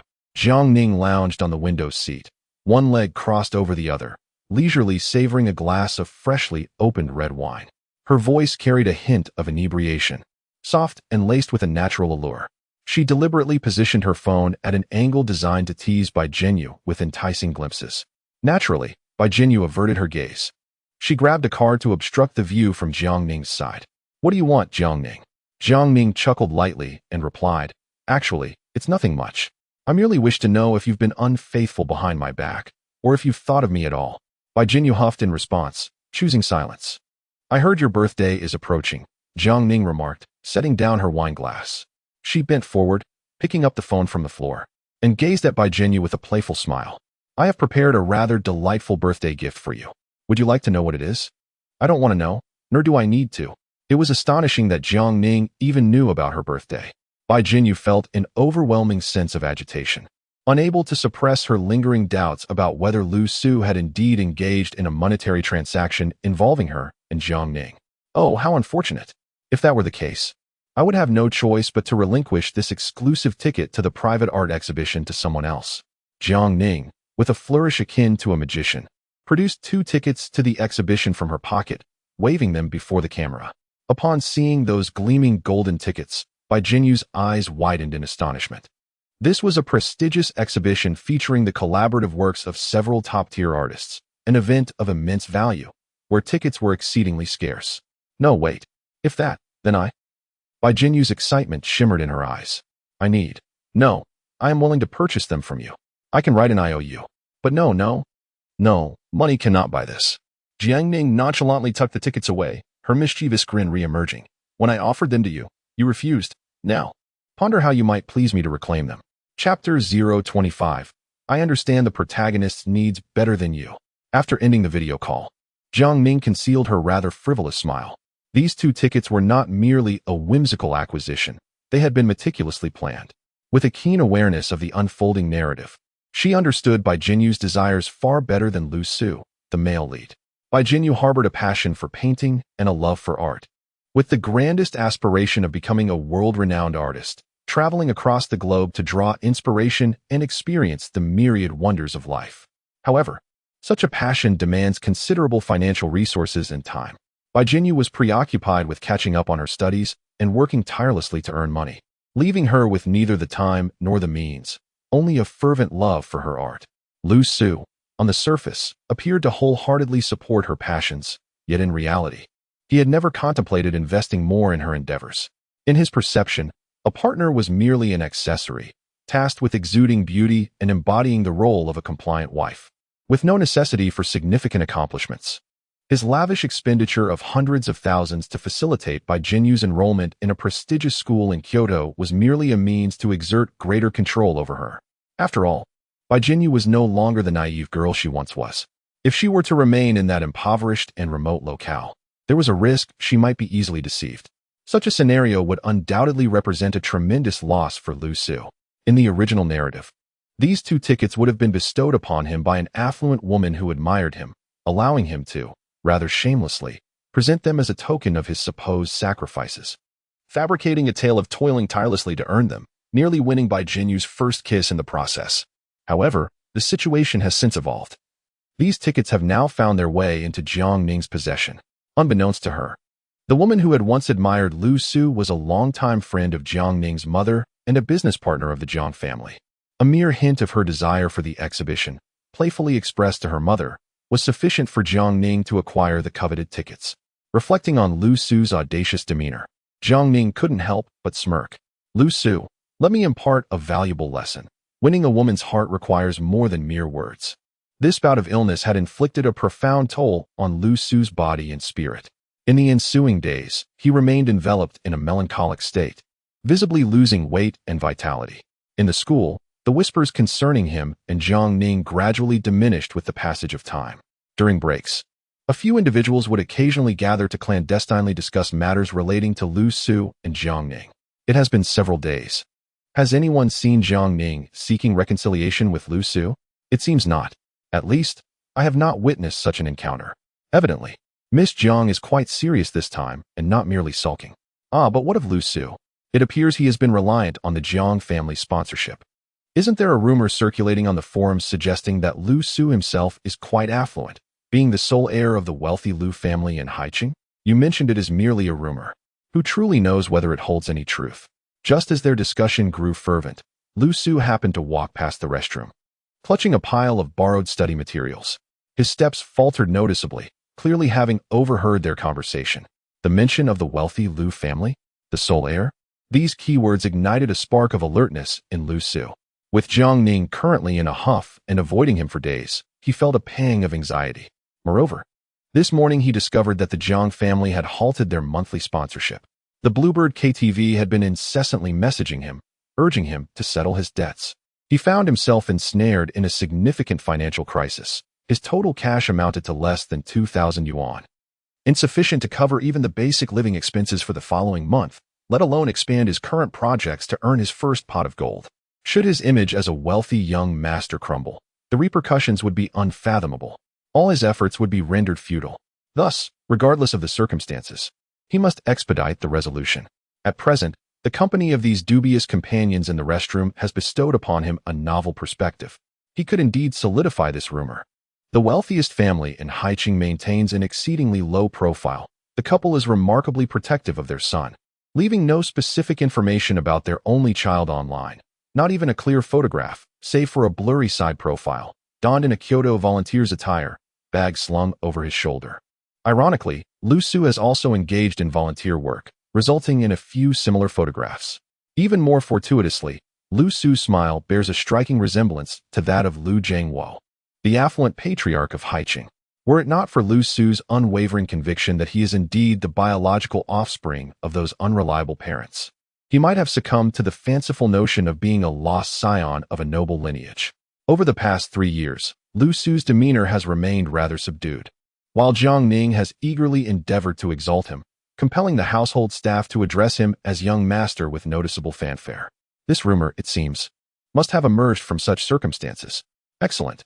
I still possess an opportunity to turn the tide. A slight maneuver is all that is required. A faint smile graced Lu Su's lips as a plan began to form in his mind. However, he soon suppressed his smile, adopting his customary demeanor of serene indifference. He noticed Jiang Ning in the corner, engaged in lively conversation with others. Yet, this time, even as his phone screen threatened to shatter from incessant swiping, Jiang Ning did not spare him a single glance. It was only after her female classmate departed that Jiang Ning finally raised her head, gazing ahead. What unfortunate luck. Jiang Ning wore an expression akin to that of a lifeless fish. She decisively turned around and walked in another direction. This action caused Lu Su to lose his composure. Jiang Ning, wait a moment, he called out to her, stepping forward a few paces. As he drew closer, Jiang Ning sternly admonished, stay right there. If you take another step, I shall cry foul. Lu Su clenched his fists, hesitating to speak, observing the persistent glint in his eyes. Jiang Ning rolled her eyes in exasperation. What is it? Have you come into some money today and wish to repay your debts in advance? Could you refrain from constantly mentioning money? Lu Su replied, feigning a heartbroken expression. He continued to attempt psychological manipulation. Jiang Ning, when did you become like this? Is money now more important to you than the 3 years of our relationship? Or do you still intend to use wealth to crush my dignity, reducing me to your servant? Silence. What nonsense are you spouting? Jiang Ning was not inclined to tolerate his incessant chatter. How much is your dignity worth? I have over 1,800,000 in real currency. You cannot possibly think you are worth that much. Lu Su took a deep breath, suppressing his anger, and feigned indifference. Jiang Ning, I should congratulate you. You have succeeded. If you truly wish to be with me, then let us be together. Surely that satisfies you? What did you say? Jiang Ning's voice rose sharply, wishing she had a loudspeaker to announce to the entire school. You have a thick skin, Lu Su. It's one thing to swindle money, but do you also wish to deceive me in matters of the heart? Nobody wants you, but I am sought after. Chapter 026. I also think girls like Jinyu are wonderful. What? Lu Su was evidently taken aback by Jiang Ning's unexpected declaration. Has Jiang Ning found a new target, prompting her sudden indifference towards him? No, that cannot be. Lu Su quickly regained his composure. He could not fathom that a woman who adored him so fervently could switch her affections in such a brief span. He was acutely aware of his significance in Jiang Ning's heart. She must be putting on a brave front. Yes, just like before, maintaining her faade. Deep down, she must be elated, for she can finally have her idol, the very thing she has longed for, presented to her on a silver platter. Jiang Ning, cease your capriciousness. You know I do not favor immature girls. I desire you to be more mature and composed, to learn from Jinyu, if you please. Jiang Ning felt the urge to roll her eyes. Has this guy lost his mind, thinking all women are infatuated with him? You are correct. I, too, am not fond of immature girls, and I believe girls like Jinyu are indeed admirable. Jiang Ning suppressed her irritation and articulated each word with precision. Therefore, I also hope you, young man, could exhibit more maturity and composure and learn from Jinyu, avoiding unnecessary outbursts. Lu Su. The usually eloquent Lu Su found himself at a loss for words after hearing her remarks. He had never anticipated that one day he would hear Jiang Ning genuinely praised by Jinyu, and with such sincerity, devoid of sarcasm. Jiang Ning cast him a disdainful glance. Jinyu is such a wonderful girl, gentle, kind, obedient, and exquisitely beautiful. You fail to cherish her, yet you think of seducing me. Don't you find that rather despicable? Lu Su was utterly taken aback. Was this truly something Jiang Ning would say? Her words seemed to echo his own sentiments. More importantly, these statements bore an air of sincerity, resembling heartfelt admiration rather than envy cloaked in sarcasm. Lu Su's mind went blank, standing in the wind. He remained silent for a considerable time, unsure of how to respond. He sensed something was amiss, yet could not pinpoint the exact nature of his discomfort. In the future, aside from repaying your debts, please refrain from disturbing me, and do not casually interrupt Jinyu. Jiang Ning asserted with a righteous expression. Jinyu is currently in a crucial period of study, practicing her painting late into the night. Do not jeopardize her future, or I shall not spare you. With that, Jiang Ning turned to leave, unwilling to engage further with Lu Su. As she walked away, Lu Su felt completely disoriented. No, this should have been my words. Ever since Bai Jinyu arrived in Kyoto, Jiang Ning had caused her considerable trouble. Were it not for his intervention and coaxing, chaos would have ensued long ago. Now, Jiang Ning had the audacity to tell him not to impede her future? Who was truly hindering whom? Lu Su sought to pursue Jiang Ning for clarification. But at that moment, the corridor had become crowded, making it inconvenient for him to continue. Suppressing all her anger and confusion, she feigned nonchalance as she made her way towards her classroom. Soon, noon arrived. Bai Jinyu found herself alone in the art studio, diligently working on the assignment assigned by her professor. Her hands were smeared with paint, and her face bore traces of it as well, making her resemble a little calico cat. Suddenly, her stomach grumbled. That morning, she had not been forcibly invited by Jiang Ning to the Jiang residence, nor had she prepared breakfast for herself, leaving her famished until now. In her endeavor to distance herself from Jiang Ning, she was determined to save money and repay her debts as swiftly as possible. Thus, even though the cafeteria meals were quite economical, she could not bring herself to indulge, subsisting instead on steamed buns and availing herself of the free water in the office. However, after having savored an abundance of exquisite delicacies alongside Jiang Ning, the cold steamed buns offered little satisfaction. She found herself incessantly longing for fresh seafood, luxurious fruits, and those high-end snacks and pastries that were usually out of reach. This left her feeling rather despondent. Why am I so lacking in ambition? Am I truly this greedy? Indeed, Lu Ji's harsh words ring true. I am merely a woman enamored with vanity, a wretched woman. Bai Jinyu set down the cold steamed bun, wiping her nose. Tears threatened to spill, though she could not discern whether they were born of shame, grievance, or perhaps regret. At that moment, a knock echoed from the back door of the classroom. Hastily, she retrieved a tissue to dab at her eyes. The back door swung open, revealing a figure standing there. Who else but Jiang Ning? Jiang Ning entered with a beaming smile, delicately carrying an exquisite lunchbox. You only had a steamed bun for lunch? How terribly simplistic, my dear. She set down the lunchbox and gently tousled Bai Jinyu's messy hair. The steamed bun, which Bai Jinyu had previously struggled to swallow, was now defiantly grasped once more as she took hearty bites. With her cheeks puffed out, she mumbled indistinctly, "Steamed buns are delightful. I never had such fine ones in my childhood." "Is that so?" Jiang Ning chose not to expose her fib. She calmly seated herself, opened the lunchbox, and presented a bowl of Buddha jumps over the wall, meticulously prepared by a five-star hotel chef, placing it before Bai Jinyu. Following that, she unveiled a platter of sliced roast duck, 2 dishes of vegetables, and a bowl of essential white rice. The steaming array of dishes released an enticing aroma, an irresistible temptation for someone with an empty stomach yearning for delectable cuisine. Bai Jinyu could distinctly hear the shameful sound of her own swallowing. Naturally, Jiang Ning heard it as well. Resting her chin on her hand, she smiled at her. "Do you want some? If you wish to eat, do so quickly. It won't taste as good when it cools." Dealing with a protagonist who had an insatiable appetite was indeed quite effortless. Jiang Ning excelled at catering to others' preferences, deftly targeting their vulnerabilities. Moreover, she was well-versed in the narrative and possessed a system of her own. Bai Jinyu found herself completely defenseless. After a moment of hesitation, she took the chopsticks and began to feast heartily. After satisfying her hunger, Bai Jinyu, her cheeks flushed, softly expressed her gratitude, adding hastily that she did not wish for such gestures in the future, as she truly disliked them and did not require any favors. In such circumstances, accepting Jiang Ning's offerings seemed wholly inappropriate. The mere thought of the warmth and pressure of Jiang Ning's palm sent a shiver of trepidation through Bai Jinyu. "Silly girl, even if you do not desire these, I shall not easily let you go." Jiang Ning, her smile fading, scrutinized Bai Jinyu with an inscrutable gaze. Today, Bai Jinyu donned a white shirt of rather poor quality, slightly transparent. The loosely tied bow tie instigated an urge for mischief. "Jinyu, your birthday is tomorrow, is it not? What of these 2 admission tickets? Do you desire them or not? After tomorrow night, they shall expire." Bai Jinyu's heart tightened. She undoubtedly yearned for those tickets. Missing this opportunity would mean she would never again have the chance to closely admire the masterpieces of those great artists, a significant regret in her life.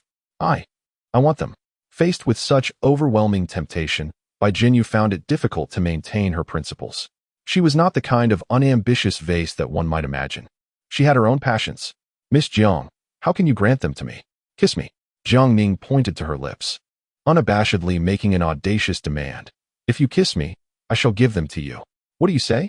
Unlike those who had previously sought her first kiss through various cunning methods, Jiang Ning preferred to openly place a price on what she desired. The system would not permit her to forcibly kiss the female protagonist. Yet if the protagonist were to initiate the kiss herself, there would be no one to intervene. Should she succeed, Jiang Ning would experience a significant surge in her luck index, at least by 20 points, undoubtedly a remarkable gain.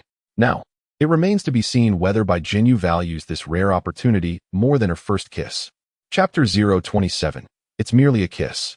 Nothing detrimental could arise from it, right? No. Bai Jinyu resolutely declined. She was acutely aware that the price Jiang Ning demanded would undoubtedly be substantial. However, Bai Jinyu steadfastly believed that her first kiss should be reserved for her beloved. Deep down, she was a traditionalist, unable to accept anything casual. "Miss Jiang, could you please make another request? This is something I truly cannot do. I cannot betray my heart, nor do I wish to deceive you. That's quite all right. I am not afraid of being deceived by you." Jiang Ning was fully embodying the essence of audacity. She caressed Bai Jinyu's delicate face, her tone gentle, her gaze sincere. "Jinyu, do not feel overly pressured. I understand you do not harbor any affection for me, perhaps even disdain, yet I remain unfazed. What truly matters to me is the time we spend together. At least, in this moment, you belong entirely to me, and our interaction is rather pleasant. Wouldn't you agree?" A flicker of change crossed Bai Jinyu's expression. This bewildered, naive girl from the mountains found herself ill-equipped to counter the tricks of someone from the city. She was nearly swayed by Jiang Ning's words. I need to visit the restroom." Bai Jinyu's legs felt weak as she struggled to rise, using the table for support, desperately seeking to escape the awkward solitude. However, Jiang Ning would not grant her that opportunity. Jiang Ning reached out and wrapped her arms around her waist, compelling her to sit upon her lap. The soft warmth enveloped her completely. In such moments, how could one resist the temptation to fondle the tender flesh at her waist? This was precisely Jiang Ning's thought, and she acted accordingly. Do you know the value of these 2 tickets, Jinyu? They are worth at least 50,000 yuan each. Furthermore, they cannot simply be purchased with wealth. The exhibition only invites the affluent and distinguished, never a destitute guest without connections. As she spoke, Jiang Ning rested her head on the other's shoulder, sensing her breath and contemplating the shifts in her emotions. Bai Jinyu's hands were icy, her body slightly trembling, while her ears, delicate and pointed, flushed crimson, and her cheeks burned with heat. Jinyu, just a mere kiss could earn you several tens of thousands, surely. It is a lucrative bargain, no? Bai Jinyu lowered her gaze, silent and contemplative. This opportunity was indeed rare. She understood that even if Jiang Ning gifted her the ticket, without Jiang Ning's company, she would likely be unable to enter the venue.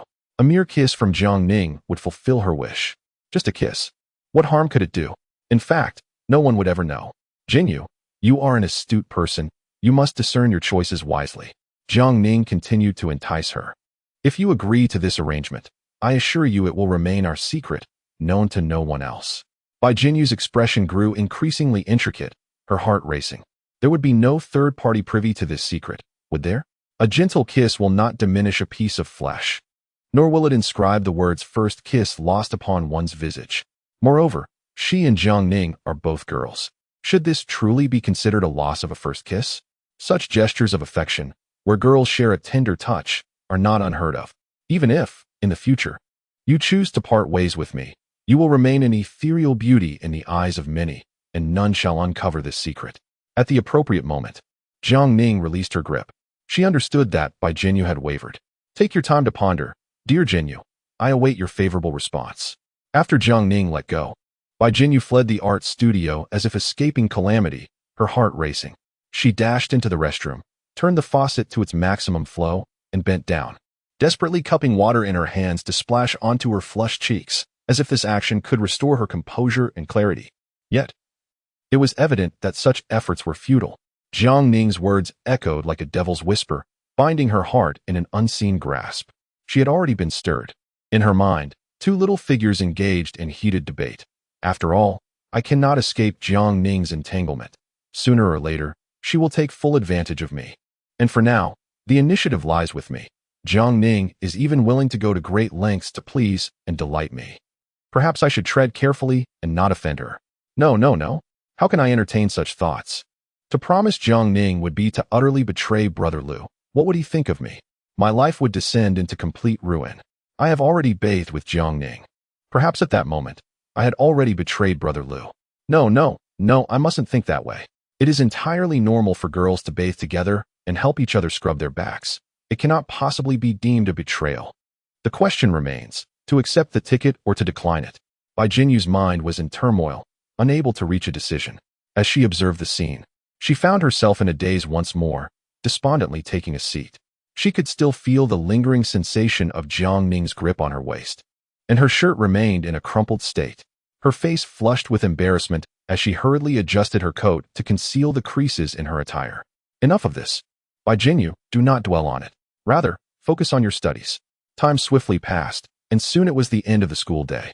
As nightfall descended, Jiang Ning instructed the driver to take her to the entrance of Bai Jinyu's academy. In the past, Jiang Ning had refrained from flaunting her family's luxury car out of consideration for Lu Su's fragile ego.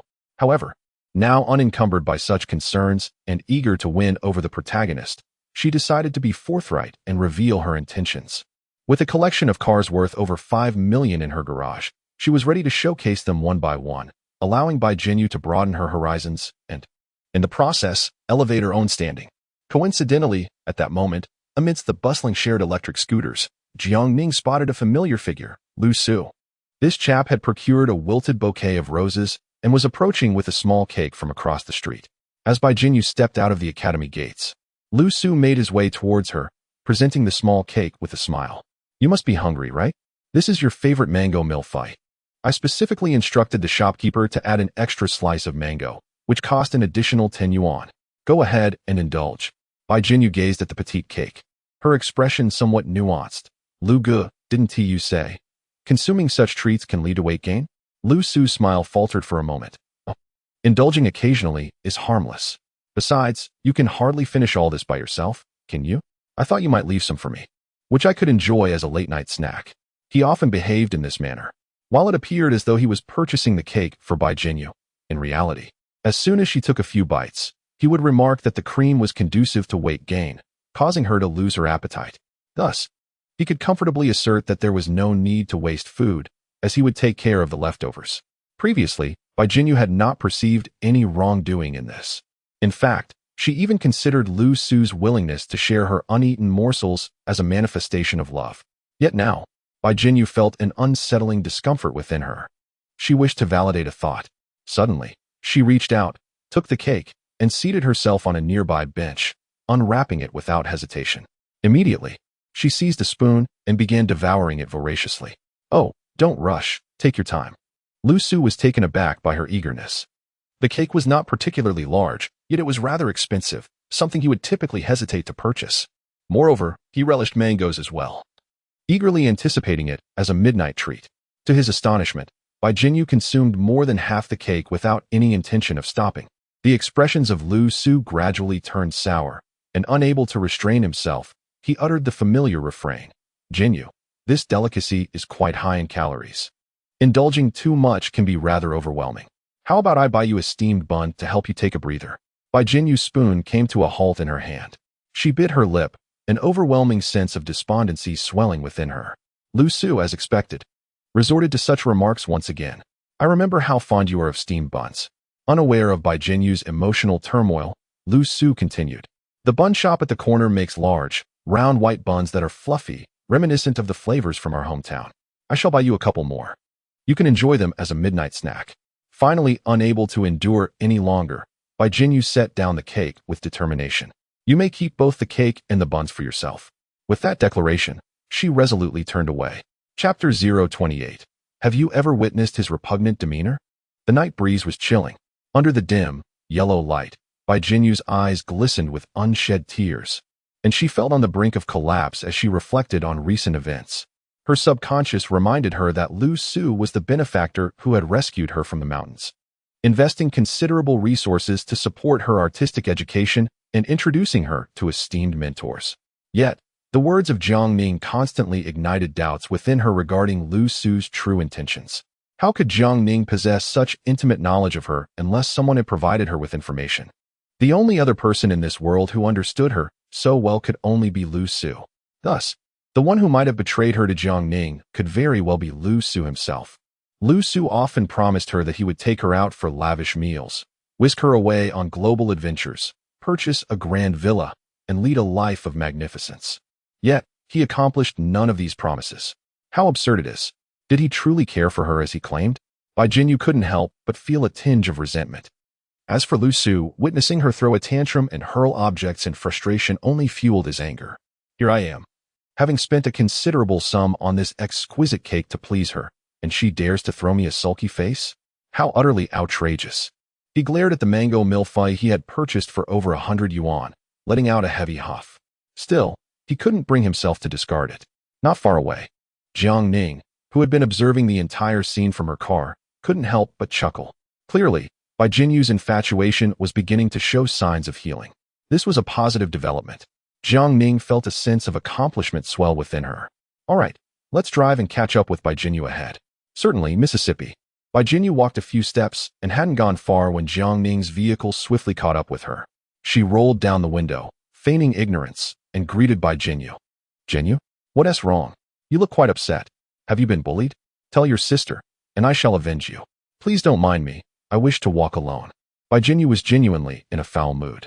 Her mind was a chaotic whirlwind, leaving her in a state of utter confusion. After a moment of calm, she began to wonder if she had overreacted. Perhaps Lu Su's words were not so wrong after all. Upon reflection, Lu Su personally bought cakes and flowers to win her favor, yet she remained unappreciative and even lashed out at others. Is this not an excessive display of caprice? Speaking of which, I just caught a glimpse of Lu Su.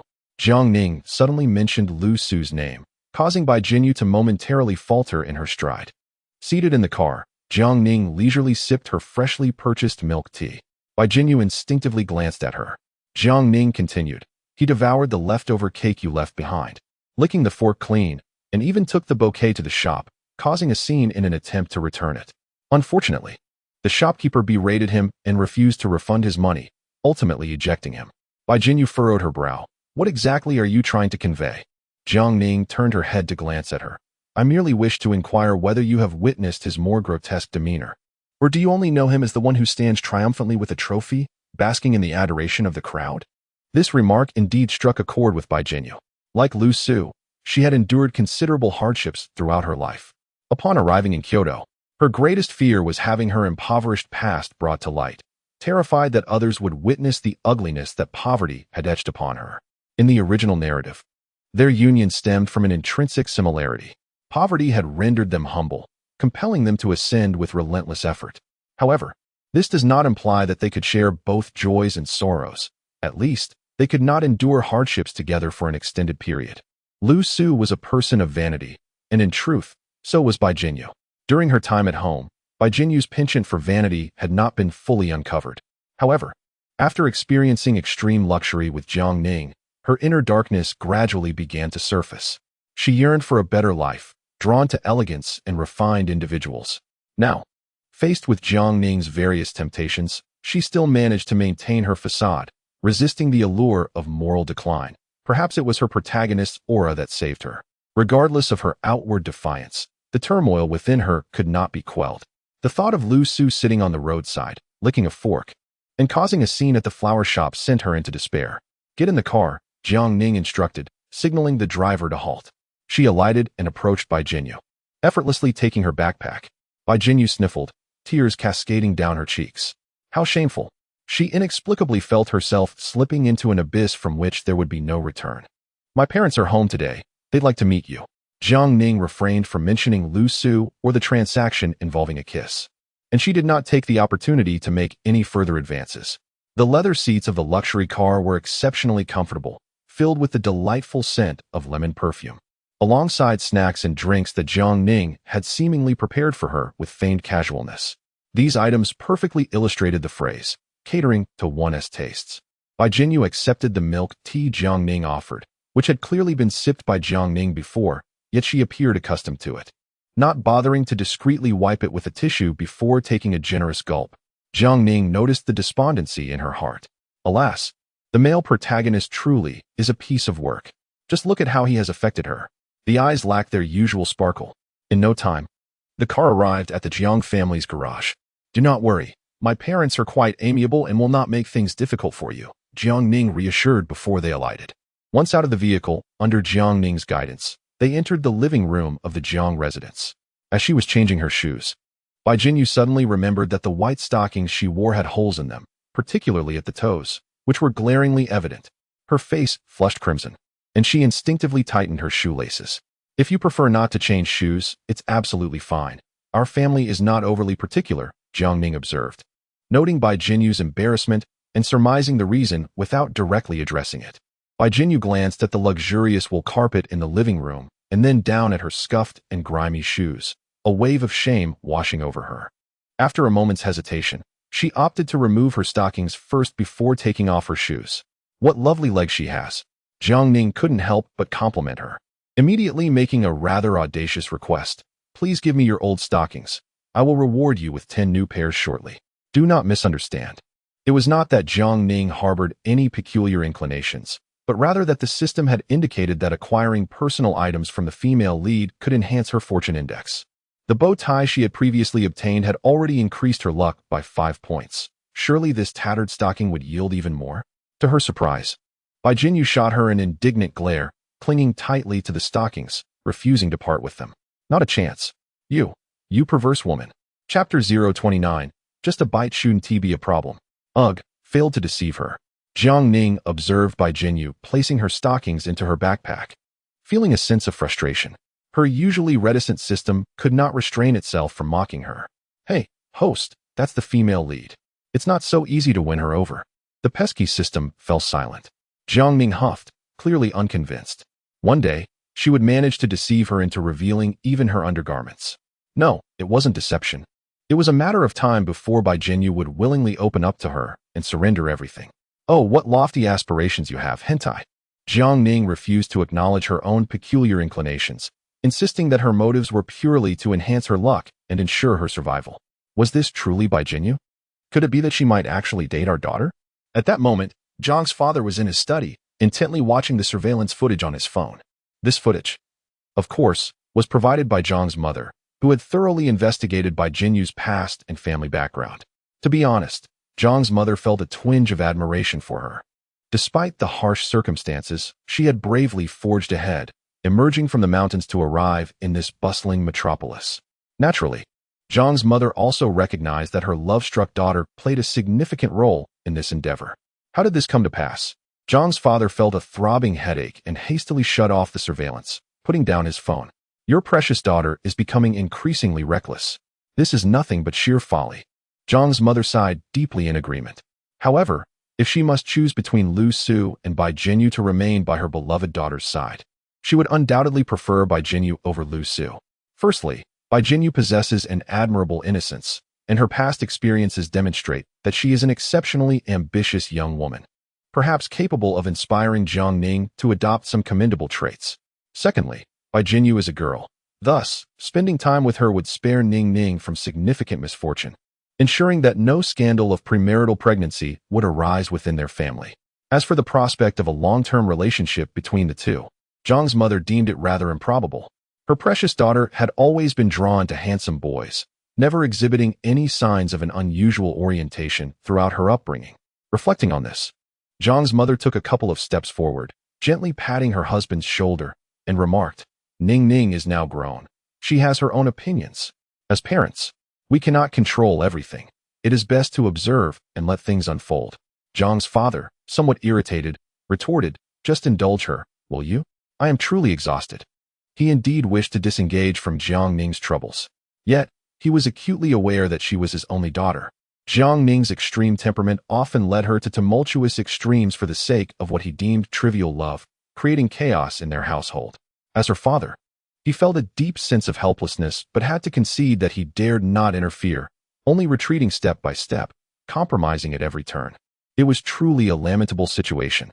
How could he have given rise to such a rebellious daughter? Let us depart. We should not keep our guests waiting. Hiding away like this is unbecoming. If Ning Ning becomes angry and causes a scene later, we might not get any sleep tonight. Father Jiang maintained a stern expression, remaining silent. Nevertheless, he allowed his wife to guide him out of the study. In the dining room, Bai Jinyu sat anxiously, her posture impeccably straight, resembling a well-behaved schoolgirl. In contrast, Jiang Ning's sitting position was far more relaxed. Bai Jinyu thought to herself, "Isn't it inappropriate for a guest to serve herself before the elders have taken their seats?" Unfortunately, the abalone was slippery, and so were the chopsticks of the Jiang family. After several futile attempts, she inadvertently caused the abalone to slip from her grasp, landing directly on her lap. Bai Jinyu's face flushed crimson as she lamented the embarrassment of having lost her composure in front of everyone. Thankfully, the abalone wasn't too hot. It merely left a sticky, sweet sauce on her pale thigh, creating a rather peculiar sight. Jiang Ning noticed her predicament and followed her gaze downward. Upon spotting the sauce, she couldn't help but chuckle softly. "If I didn't know that Bai Jinyu harbored no fondness for me, I might have narcissistically believed you were trying to entice me." I did it accidentally," Bai Jinyu protested. "Yes, I am aware it was unintentional," Jiang Ning replied, as she opened a packet of wet wipes and handed one to her. "Here, clean it up." Receiving the tissue, Bai Jinyu, in a fit of frustration, scrubbed at the stain on her leg, turning her previously flawless skin a shade of crimson. "Why are you so upset?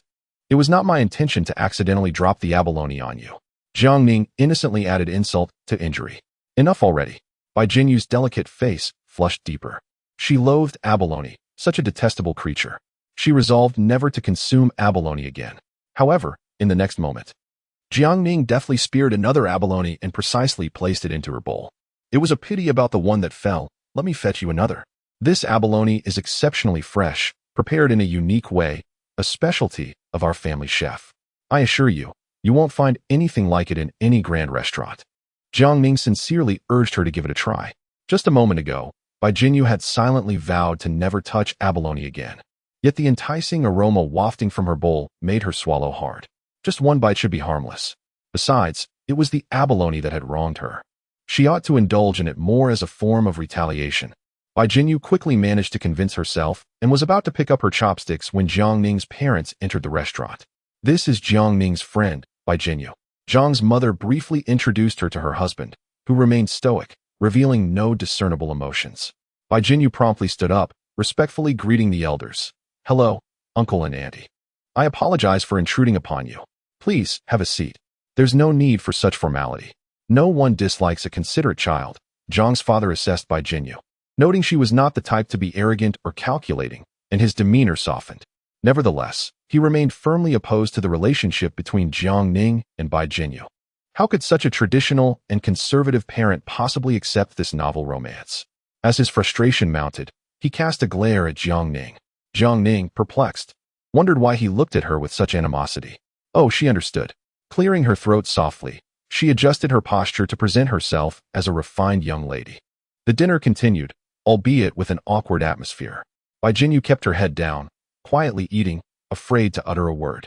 Meanwhile, Jiang Ning diligently served her dishes, indifferent to her parents' peculiar expressions. Once the meal concluded, Bai Jinyu was eager to leave, but Jiang's mother called out to her. Bai Jinyu, come here for a moment. I have something to discuss with you. Seeing her mother about to whisk Bai Jinyu away for a private conversation, Jiang Ning grew anxious. Wait, is there something you can't say in front of me? Jinyu is timid. Please don't frighten her. She had finally managed to bring Bai Jinyu here and couldn't allow her mother to dismiss her with just a few words. Jiang's mother, upon hearing this, felt a mix of amusement and exasperation. What am I, a tiger or leopard, that I would devour your Jinyu? With a sigh, she rubbed her forehead. This daughter of mine is truly a handful, always pushing her elbows outward. Fine. Since you wish to listen, I shall converse with Bai Jinyu right here. After a moment of contemplation, Jiang's mother posed the question that weighed heavily on her mind. Bai Jinyu, are you and my daughter currently in a relationship? Chapter 30. Bai Jinyu was indeed much better than before. This was truly a loaded question. What? Pursuing? Upon hearing those two words, Jiang Ma felt a headache coming on.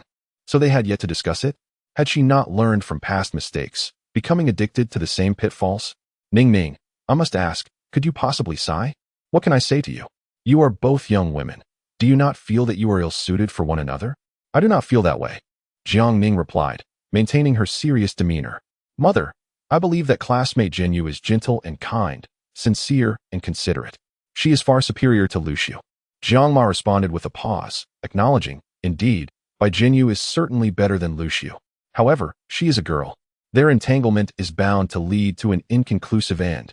Before Jiang Ma could voice any further objections, Jiang Ning pressed on.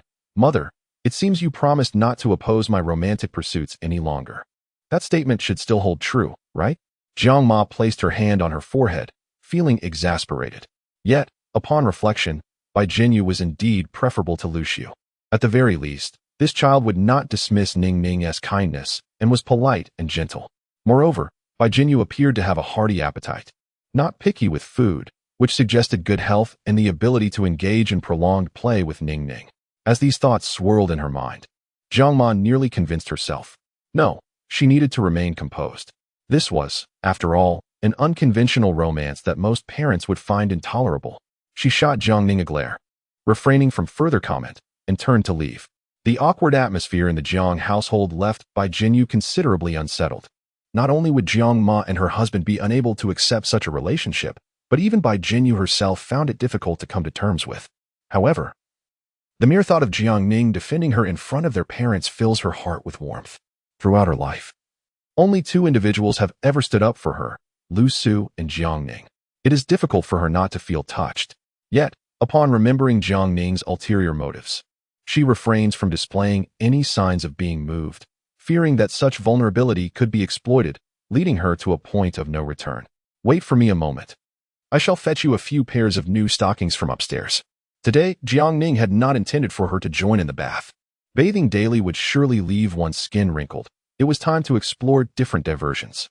Jiang Ning hurried upstairs, rummaging through the wardrobe, and brought down over 10 boxes of stockings, hastily stuffing them into Bai Jinyu's backpack. Bai Jinyu choked slightly. I actually don't need them. I command you to wear them.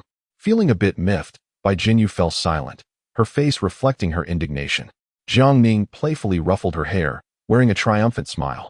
This playful teasing perfectly aligned with Jiang Ning's taste. She relished in toying with this spirited, yet somewhat subdued little kitten.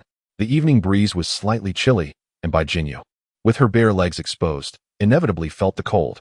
Observing her discreetly rubbing her hands together, Jiang Ning understood and promptly removed her own jacket, draping it over Bai Jinyu's shoulders.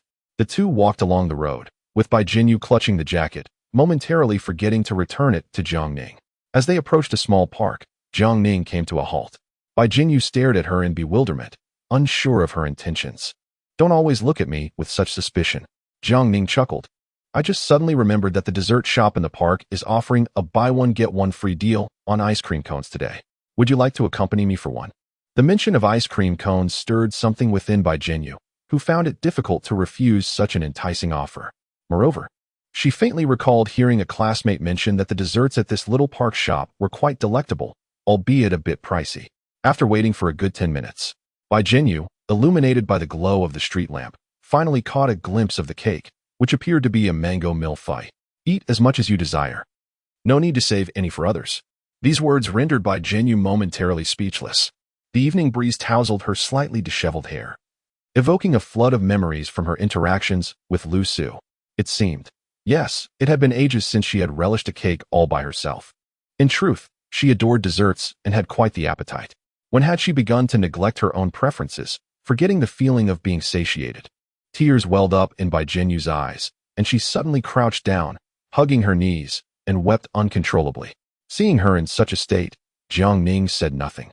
She merely squatted beside her, gently patting her shoulder in a gesture of sympathy, patiently waiting for her emotions to settle. "I am a glutton, Miss Jiang. Please, don't buy me anything else, especially food. I can't control my cravings. I will devour everything, leaving nothing behind. And then, I will balloon to 200 pounds, a grotesque sight." Bai Jinyu cried, utterly distraught. The words of Lu Su echoed in her mind like a tightening spell, trapping her for years. She was genuinely afraid of gaining weight. She was also fearful of having her insatiable appetite discovered. Yet, under Jiang Ning's culinary temptations, she became increasingly indulgent.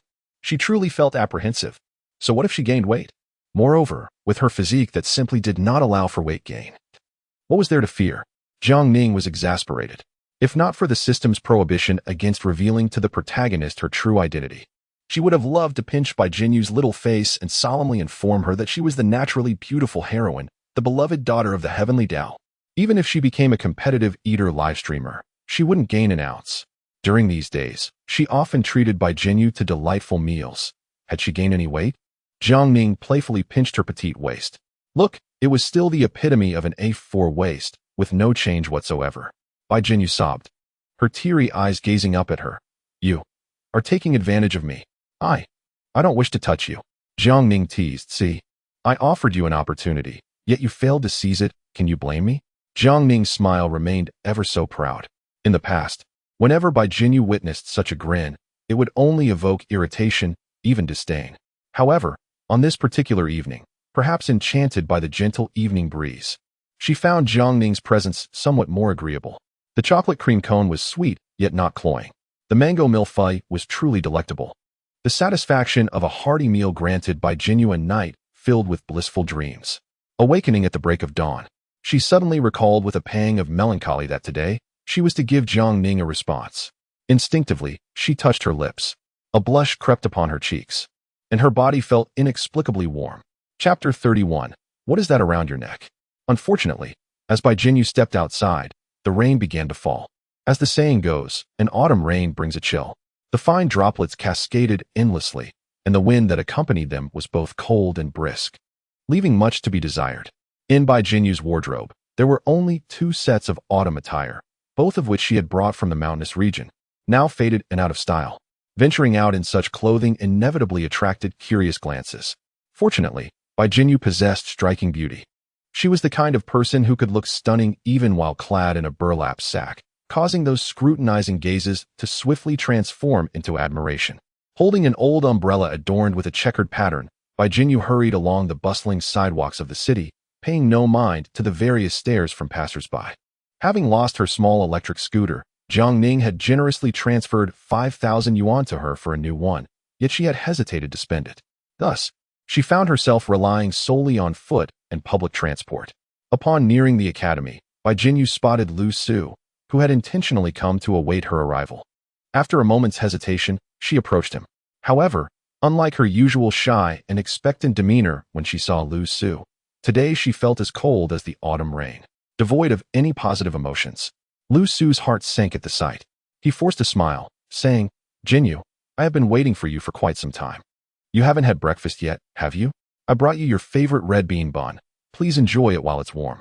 As he spoke, he retrieved a somewhat misshapen red bean bun from his pocket and offered it to Bai Jinyu.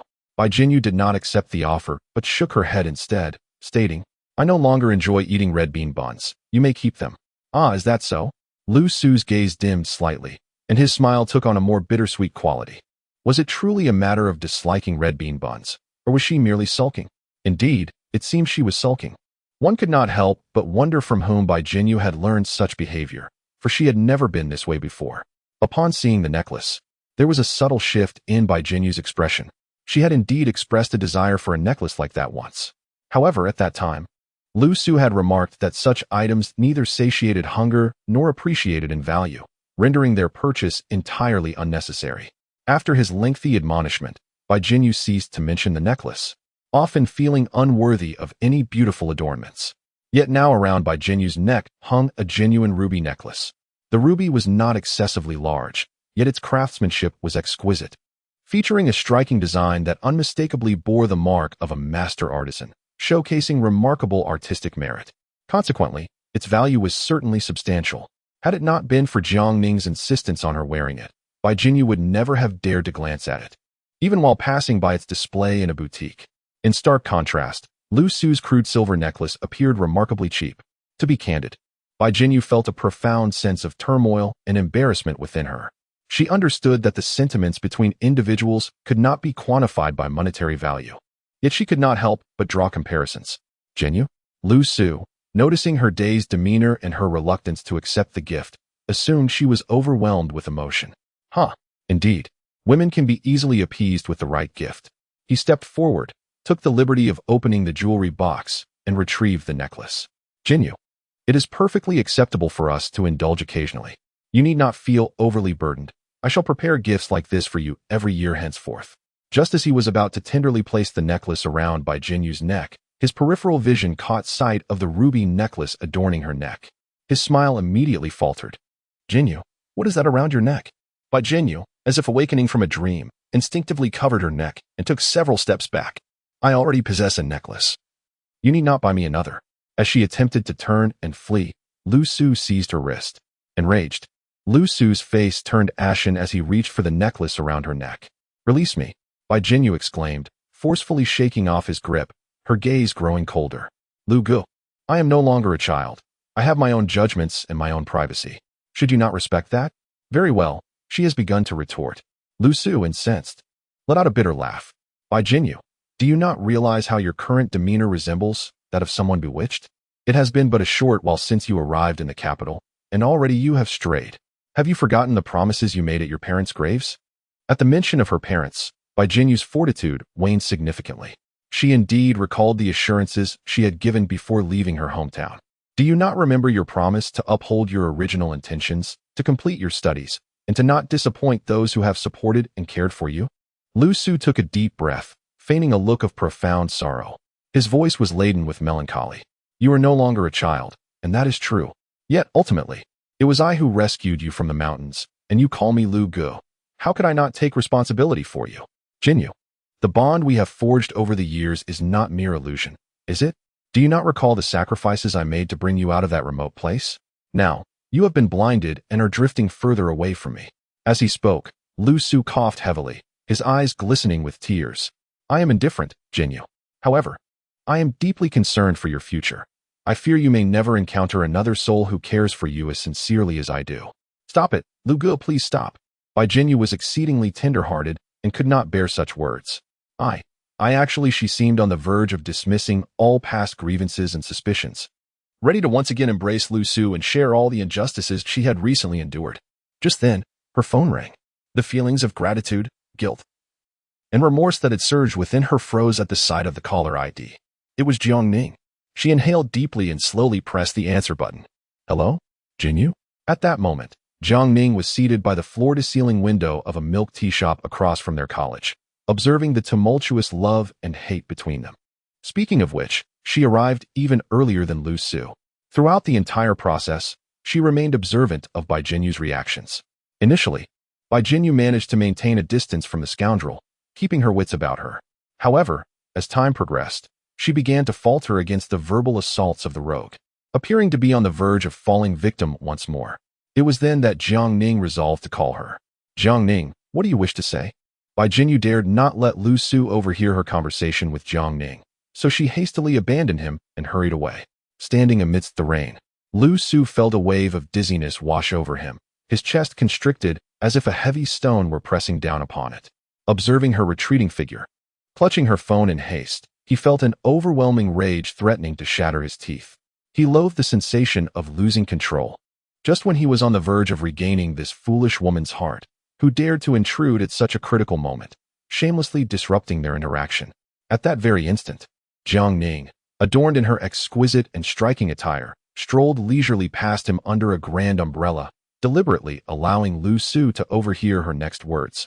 "Oh dear, today is quite a significant day. Are you ready for a passionate kiss of life and death?" Chapter 032. When there is time alone together, there lies opportunity. Jiang Ning. The extreme anger propelled the nearly broken Lu Su into a fervor, invigorating him as if he had been injected with adrenaline. In his mind, Jiang Ning was nothing more than an indelible and persistent nuisance, akin to a stubborn adhesive plaster that he could not shake off. Although he had never contemplated marrying Jiang Ning, nor even entertaining the notion of a romantic relationship with her, deep within his subconscious, he believed that Jiang Ning should remain solely devoted to him, silently dedicating her life to him and preserving her virtue. However, upon hearing Jiang Ning affectionately call another darling, he could no longer contain himself. That term struck him like a resounding slap, jolting him into a stark realization. This time, Jiang Ning was not merely sulking. She had genuinely fallen for someone else. As he furiously called out her name, Jiang Ning remained unfazed. She casually turned, squinting her eyes and wearing a half-smile as she regarded the enraged Lu Su. "Oh, what is the matter, classmate Lu Su? Have you finally come into some money and wish to repay your debts?" She was untroubled by the prospect of Lu Su suddenly losing control and approaching her aggressively. After all, as a life-preserving wealthy individual, she was never without at least 2 bodyguards. If Lu Su dared to strike her, she would not hesitate to incapacitate him. Before her stood Lu Su, fists clenched tightly, yet he struggled to maintain a facade of composure. "I merely wish to inquire whom you are calling," he stated. "That is none of your concern." Taking a deep breath, Lu Su continued, "However, Miss Jiang, do you not find it rather promiscuous that a woman who not long ago was desperate for my affection is now so openly enamored with another man?" He attempted to impose a moral dilemma upon Jiang Ning, but to his dismay, she merely found amusement in his words. "Lu Su, are you jealous of me?" Jiang Ning deliberately regarded him with a look of pity. "How quaint. If you were as wealthy as I am, perhaps you would indulge even more recklessly than I do." Lu Su's expression darkened considerably. "You are mistaken. I am not like you. I have loved but one person throughout my life, and I would never waver in my affections." "Oh dear, yes, yes, you are truly remarkable, so noble," Jiang Ning replied, her laughter growing more jubilant. She shook her designer bag, worth over 3 million, casually draping it over her shoulder, intentionally revealing the exquisite antique Min-S watch on her wrist, acquired through auction, valued in the millions. Originally, she had intended to gift this watch to Lu Su to celebrate the successful launch of his project. However, now, he could forget about that. Jiang Ning was well aware that the watch did not suit her delicate, fair wrist, yet it did not diminish her fondness for it. She was more than willing to wear it for her own enjoyment. Upon seeing the watch, Lu Su's complexion paled further. Jiang Ning had once declared that she would go to any lengths to secure the watch for him. It was an antique worth millions. Despite his consistent display of indifference towards luxury items, what man does not appreciate such exquisite treasures? This mischievous woman, Jiang Ning. She was intentionally flaunting it before him. Perhaps she was attempting to use this watch to elicit his submission. The same old game. Lu Su's gaze fixated intensely on the watch. "Jiang Ning, what are you planning now? Do not misunderstand. I wear this watch purely because I adore it, and it is certainly not meant to provoke or retain you." Jiang Ning pierced through his thoughts with unrelenting clarity. Lu Su, with a disdainful huff, remarked, "That would be best. I certainly do not wish for anyone to persistently intrude upon me, burdening my home with useless trinkets. Ah, the rain today is indeed torrential. My coat is completely soaked. Jiang Ning chose to ignore him, instead slightly adjusting the angle of her umbrella. She lifted her gaze to the overcast sky. The cold wind tousled her hair, which she gently gathered and arranged anew, blessed with a strikingly beautiful visage. She had formerly suppressed her luxurious style to align with Lu Su's pretentious ideals, opting for a more understated approach. However, Jiang Ning now saw no reason to remain modest. After a lifetime of deprivation, how could she not relish the opportunity to embrace wealth? She resolved to indulge her desires unapologetically. This very display of self-indulgence left Lu Su momentarily entranced, as if he were beholding a blossoming red rose, both fiery and perilous. The Jiang Ning before him was no longer the same as the one he once knew, though she remained the same person. It was as though she had acquired an entirely different spirit and aura. The sharp-tongued Jiang Ning of today seemed, indeed, somewhat enchanting. With purpose, Jiang Ning strode confidently toward the heart of the academy, her conversation with Bai Jinyu still ongoing. On the other end, Bai Jinyu was deeply stirred by Lu Su's declaration of loving only one person throughout his life. Yet, upon recalling Lu Su's harsh words about Jiang Ning's supposed promiscuity, she found them rather jarring.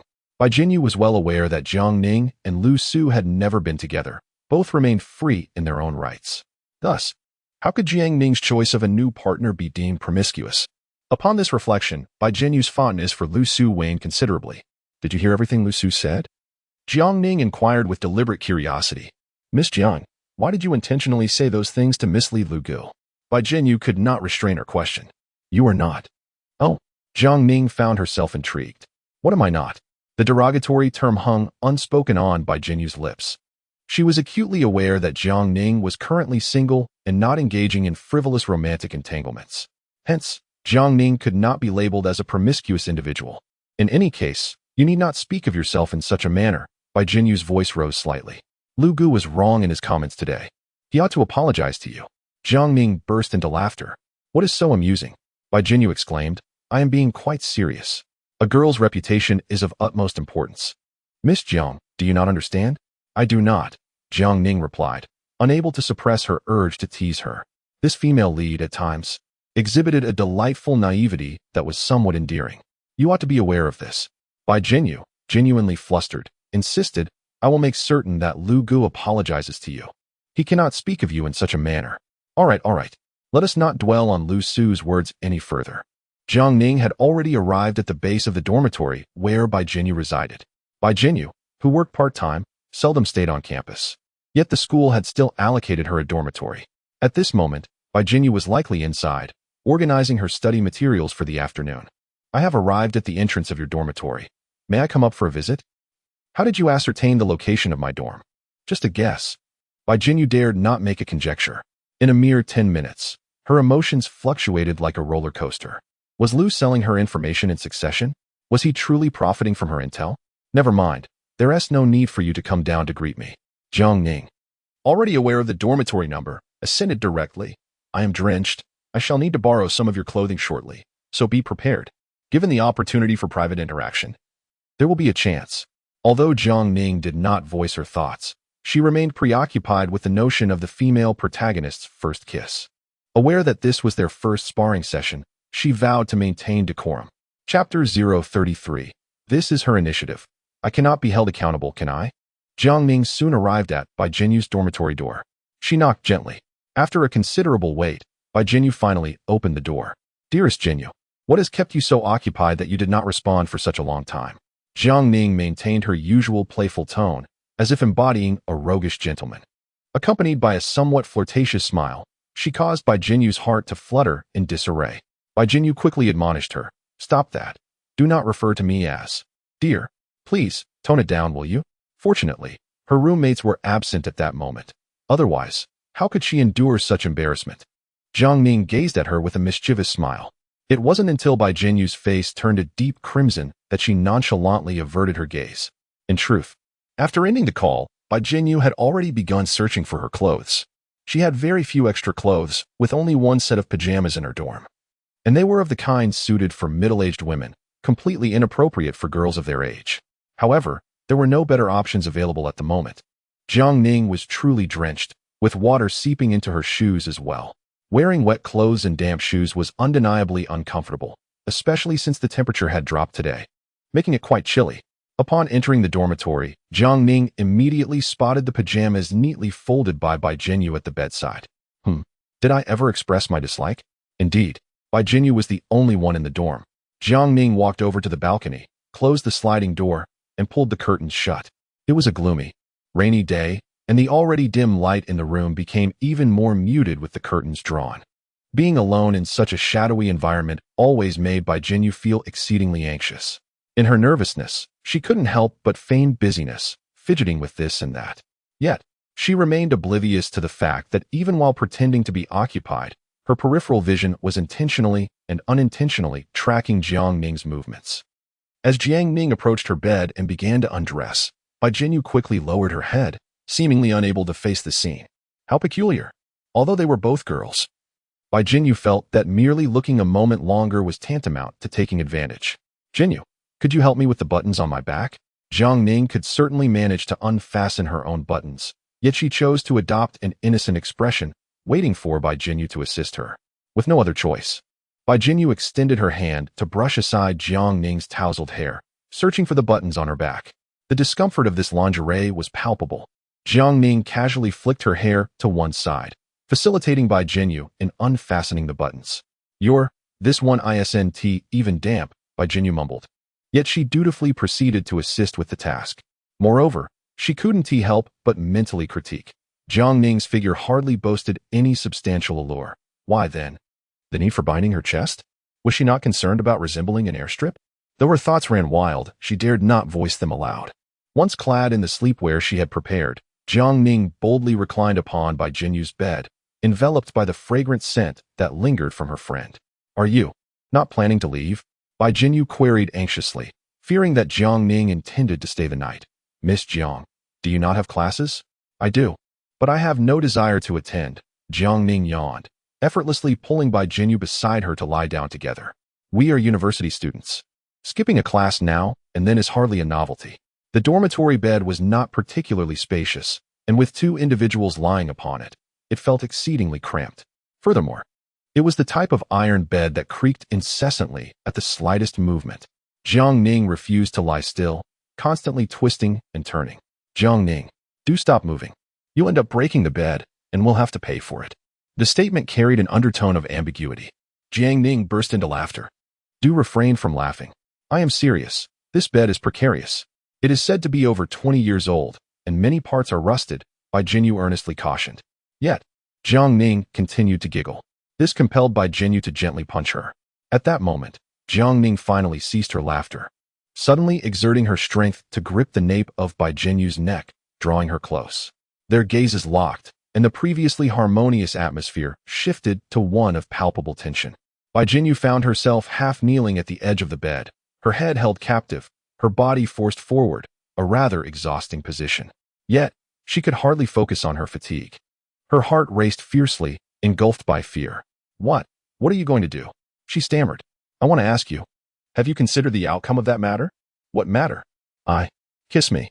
The depth of Jiang Ning's smile was unfathomable. Her voice low and tantalizing. Do you know, I dream about this every night, to the point where my sleep is restless. Jinyu swallowed hard, grappling with the bluntness of her words. How could someone be so unabashedly straightforward? A true deviation from normalcy. Couldn't one think of something more nourishing, valuable, or ethical at this hour? Must it always revolve around such matters? Just give me an answer. Jiang Ning pinched her cheek, continuing her devilish whispers. This is a splendid opportunity. All you need to do is to sting me like a mosquito, and you can instantly earn that ticket and flee swiftly, can't you? Jinyu felt a wave of confusion, her mouth dry, her chest ablaze. As she hesitated, Jiang Ning leaned in slightly closer, her eyes brimming with anticipation. If you do not seize this opportunity now, should I take the initiative later? Do not blame me if I lead you to a state of despair. As for me, I abhor wastefulness. I ensure that every grain of rice in my bowl is consumed entirely. Hee. Upon hearing Jiang Ning's perfectly villainous laughter, Jinyu felt a mix of shame and fear. The thread of rationality in her mind finally snapped with a resounding crack. She tightly shut her eyes. as if bracing herself to take a large mouthful of wasabi, resignedly leaning in. Throughout it all, Jiang Ning remained remarkably composed, a slight smile gracing her lips. System. This was her own choice. I cannot be blamed for it, can I? The system lamented, unable to bear the sight of it. This host was not merely a tad wicked, but extraordinarily so. What a pity for the pure-hearted female protagonist, utterly incapable of standing her ground. As she was about to sink deeper into the quagmire, 10 minutes later, Bai Jinyu covered her mouth. Her eyes reddened with anger as she got out of bed. Her mouth throbbed painfully, undoubtedly wounded. Woe is me. How could this happen? Deceiver. Jiang Ning. You are an utterly shameless fraud. You are never to come near me again. Chapter 034. Friends are friends. In the bathroom, Bai Jinyu desperately brushed her teeth and gargled, wishing she could replace every cell in her mouth with a new one, as if that would help her forget the dreadful memory from earlier. How foolish she was, truly. She had actually believed Jiang Ning's nonsensical words, thinking it would be as simple as a mosquito bite that could be quickly evaded. But there was no escaping. It was utterly impossible. Woe is me, my first kiss. Sob, sob. Bai Jinyu buried her face in her hands, weeping. My first kiss. How could it be given to a woman? What on earth is this? If it were merely a fleeting kiss akin to a mosquito's bite, she could have convinced herself that it was merely playful banter between girls, not constituting a betrayal of her future husband. However, now, such reasoning seems a fool's errand. The more Bai Jinyu pondered, the deeper her sorrow grew, wishing she could inflict mortal harm upon Jiang Ning, that wicked woman. Yet, the thought of actually doing so filled her with trepidation.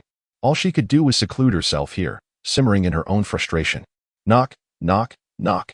The dormitory door was rapped upon once more. Bai Jinyu thought she heard her roommates' voices, causing her to shiver involuntarily. In her current state, how could she possibly open the door? It would be glaringly obvious that she had engaged in something unspeakable within the confines of her room. Jiang Ning languidly rose from her bed and went to answer the door for Bai Jinyu. At that moment, Bai Jinyu could no longer hide in the restroom. She hastily wiped her face and emerged. Upon seeing Jiang Ning at the door, her roommates paused, instinctively stepping back to verify the dormitory number. Indeed, it was their dormitory. Excuse me, who are you? One of them inquired. Jiang Ning smiled gently and replied, I am Bai Jinyu's friend. Before she could ramble further, Bai Jinyu interjected, clarifying, this is Jiang Ning, my friend. I am just about to escort her out of the dormitory.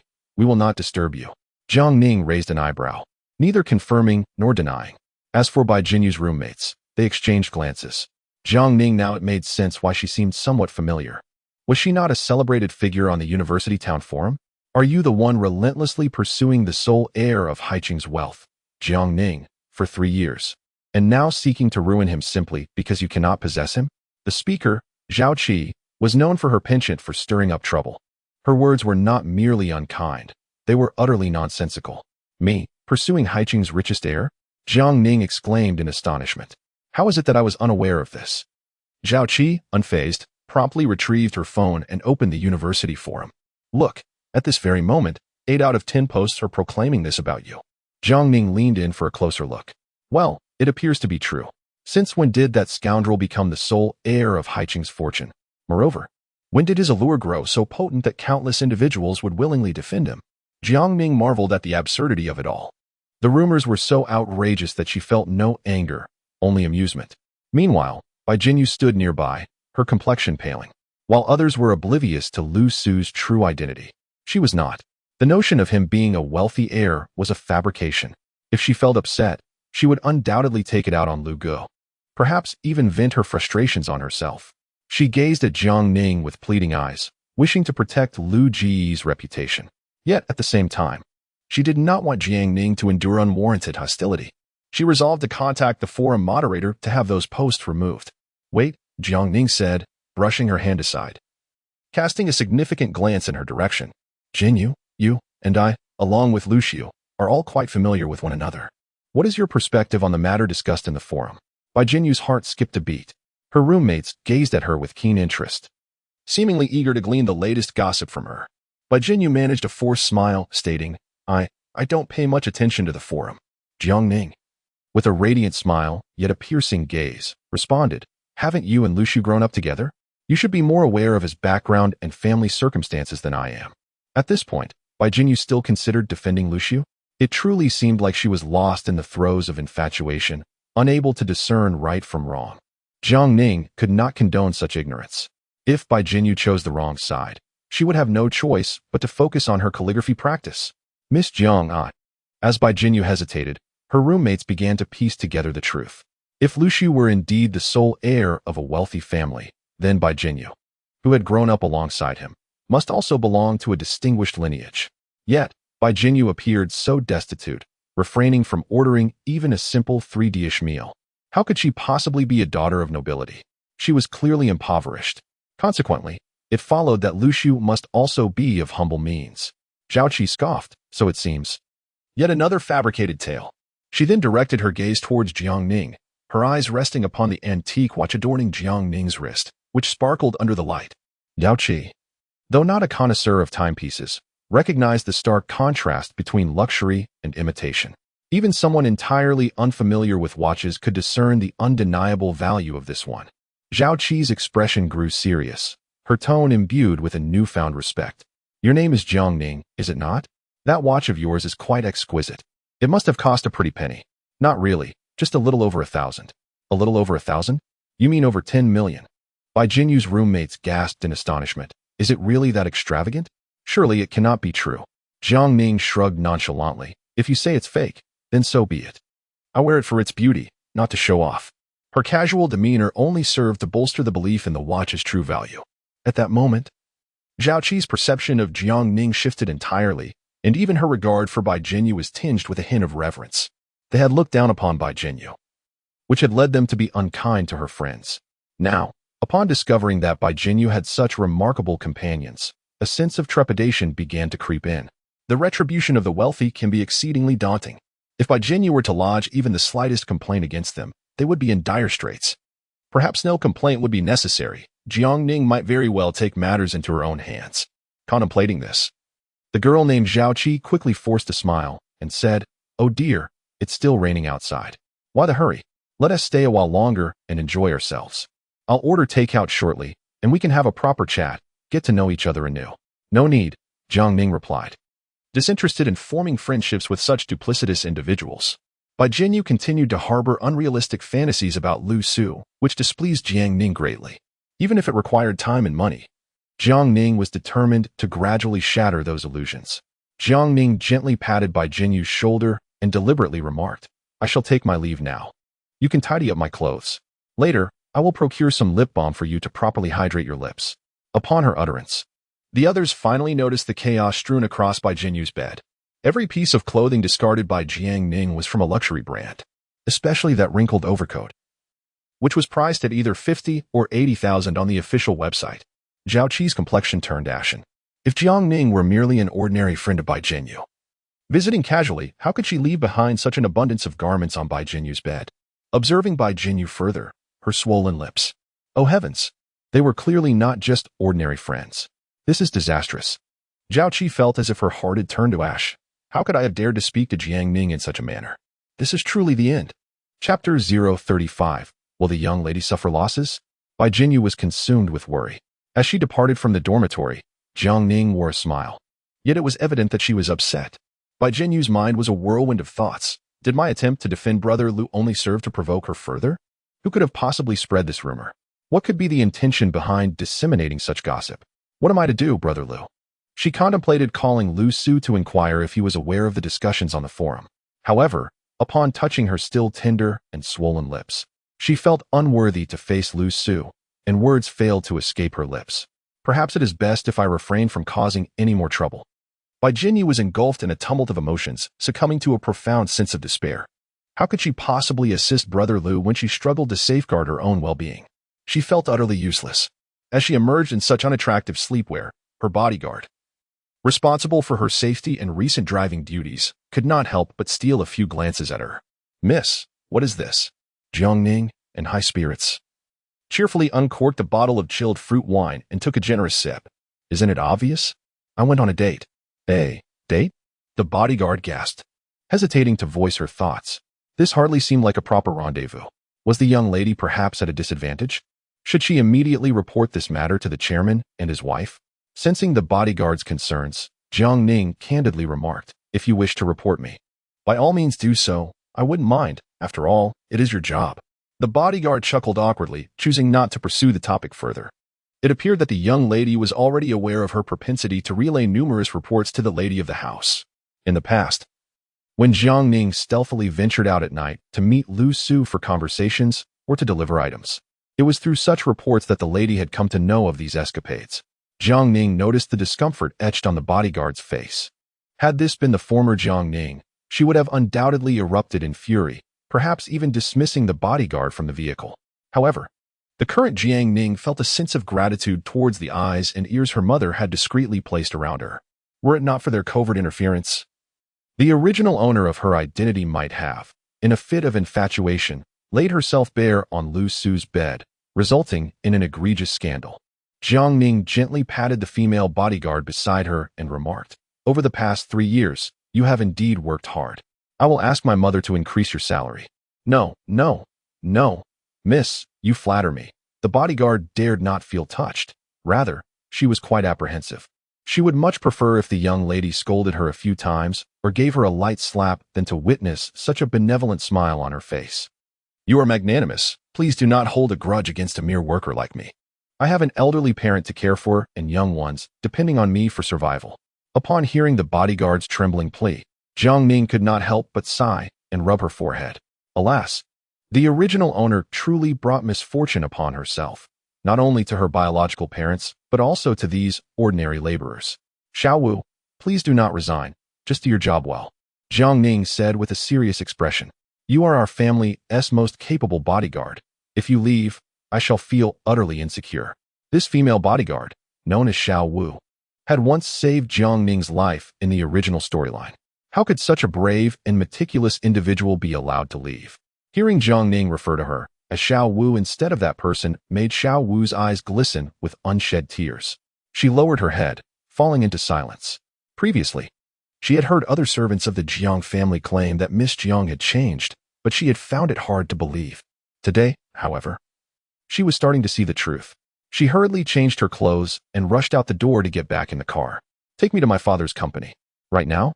Xiao Wu hesitated for a moment and quickly advised, "At this hour, you won't be able to see the chairman. Today, the chairman is set to receive several exceptionally important partners, leaving him occupied for the entire day." Jiang Ning took a deep breath and declared, as his daughter, "He will certainly meet with me." Indeed, that was a valid point. Xiao Wu thought to herself how she had overlooked the fact that both the chairman and his wife were seasoned doting parents. While others might struggle to gain an audience with the chairman, it was likely that Jiang Ning would succeed. Consequently, Xiao Wu wasted no more time, pressing the accelerator and swiftly setting off. As she gazed out at the blurred scenery through the car window, Jiang Ning's expression turned contemplative. According to the system's narrative hints, the affluent lady, who had been admiring Lu Su, would be arriving today, accompanied by him, at the headquarters of the Jiang Group. At that moment, Lu Su would leverage his protagonist aura and persuasive charm to secure a lucrative investment of 20 million, along with 2 tickets to an art exhibition graciously gifted by the lady. Currently, the tickets had already found their way into Jiang Ning's possession, but the fate of that 20 million investment remained uncertain. Jiang Ning was determined not to allow Lu Su to seize this opportunity and turn his fortunes around once more. A villain unwilling to wreak havoc is not a true villain. Jiang Ning clenched her fists, a slight smile gracing her lips. "Lu Su, if you dare to come to my territory to exploit it, do not blame me for ensuring you arrive with a smile and depart in tears." Amidst the rain, Lu Su held an umbrella as he walked along a secluded sidewalk in the university town. The recent string of setbacks had left him appearing like a shrimp devoid of its shell, his posture slightly hunched, and the vibrant spark on his face had dimmed. However, as a man of great ambition, he had not completely succumbed to despair. In the various forums of the university town, rumors about Lu Jia, the sole heir of Haiqing's wealthiest family, are swirling vigorously. Undoubtedly, he has a hand in this, even though these posts will soon be deleted by the forum administrators. The spread of gossip among the crowd cannot be halted. Those younger female students, as well as the senior ones, who already harbor fantasies about him, would willingly step in to defend his reputation. As long as the rumors circulate widely enough, the falsehoods may very well transform into truths. All he needs to do is remain composed and await the opportune moment. The mere thought of this causes Lu Su to clench his fists tightly. The incident involving Su Zhong's arrest has prompted Su's family to tighten their surveillance on him and to discreetly investigate his social circle. During such times, Lu Su would not dare to approach them seeking investments. However, Su Zhong has already promised to help him connect with other acquaintances to continue soliciting investments on his behalf. As for the likelihood of success, Lu Su harbors little confidence. If all else fails, he may have to reach out to those female entrepreneurs, perhaps sharing tea, indulging in beauty treatments, and engaging in conversations about life. Without a doubt, securing an investment of 1 to 2 million is entirely feasible. Just as Lu Su finds himself at a crossroads, he suddenly hears a loud bang ahead. He slightly raises his umbrella and peers forward. A black Maybach has crashed into the greenery. The door swings open, revealing a pale-faced, middle-aged woman, clutching her chest and gasping for breath. Clearly, she is in a dire state. "My medicine, help me." Lu Su raises an eyebrow. Could this be the opportunity that fate has bestowed upon him? In this secluded path, he encounters a lady in desperate need of assistance. At this moment, if not now, when would be the right time? Lu Su, having discarded his umbrella, hurried towards the middle-aged lady. "Madam, are you all right? Do you need me to call for an ambulance?" Chapter 036. Want to bring down the male protagonist? Not so easy. My heart is an old ailment. There's no need to call for help. You should. The affluent woman spoke weakly, as if she might faint at any moment. Straining to catch her breath, she gestured towards the handbag of the lady seated behind her. "My medicine is there." What an unfortunate turn of events. The route to the Jiang Group headquarters had been unexpectedly closed, forcing her to navigate through a desolate path. Just at that moment, her angina flared up. Had it not been for the assistance of this young man before her, she might have perished here today. Contemplating this, the woman looked at Lu Su with eyes brimming with gratitude. Lu Su quickly rummaged through her bag, locating the medicine and hastily opening the bottle to hand it to her. After taking the medication, her symptoms began to alleviate, and color gradually returned to her face. Soaked to the bone from the rain, Lu Su stood by her side, as if he were her own son, unwavering in his support, seemingly oblivious to the chill of the autumn rain. "My dear child, you are truly kind. I owe you my life today." The affluent woman gazed at him with a nurturing expression. "If you desire anything, do not hesitate to inform me. I shall do my utmost to repay your kindness." In such a moment, Lu Su began to waver. He is currently in dire need of funds, uncertain even about his living expenses for the upcoming month. Thus, it would be most advantageous for him to receive a tangible token of gratitude immediately. However, to outright ask someone for money would be far too off-putting, a stark deviation from his usual demeanor. Furthermore, even if he were to receive financial assistance, how substantial could it truly be? Losing what appears to be a promising connection would undoubtedly be a significant regret for his future. After a moment of contemplation, he sighed softly and said, "My dear lady, my act of saving you was merely a matter of convenience, and I seek no recompense." His facade of humility was always well executed. This statement indeed garnered a more appreciative gaze from the lady. At that moment, she noticed his shoes. What a coincidence! She had purchased a similar pair for her own son, costing over 30,000. This young man is no ordinary impoverished student. I apologize for my presumption. Young man, you exude an air of affluence. You must be someone of distinction. Whose son might you be? Perhaps I am acquainted with your family? The lady's personal assistant soon arrived at the scene, having certainly observed the lady's interest in his shoes. Naturally, these shoes were among the high-end gifts from Jiangning, and today, they served their purpose well. Once the curiosity of the wealthy is piqued, it does not wane easily.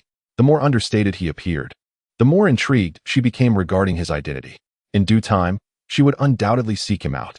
As he walked away, her curiosity was indeed profoundly ignited.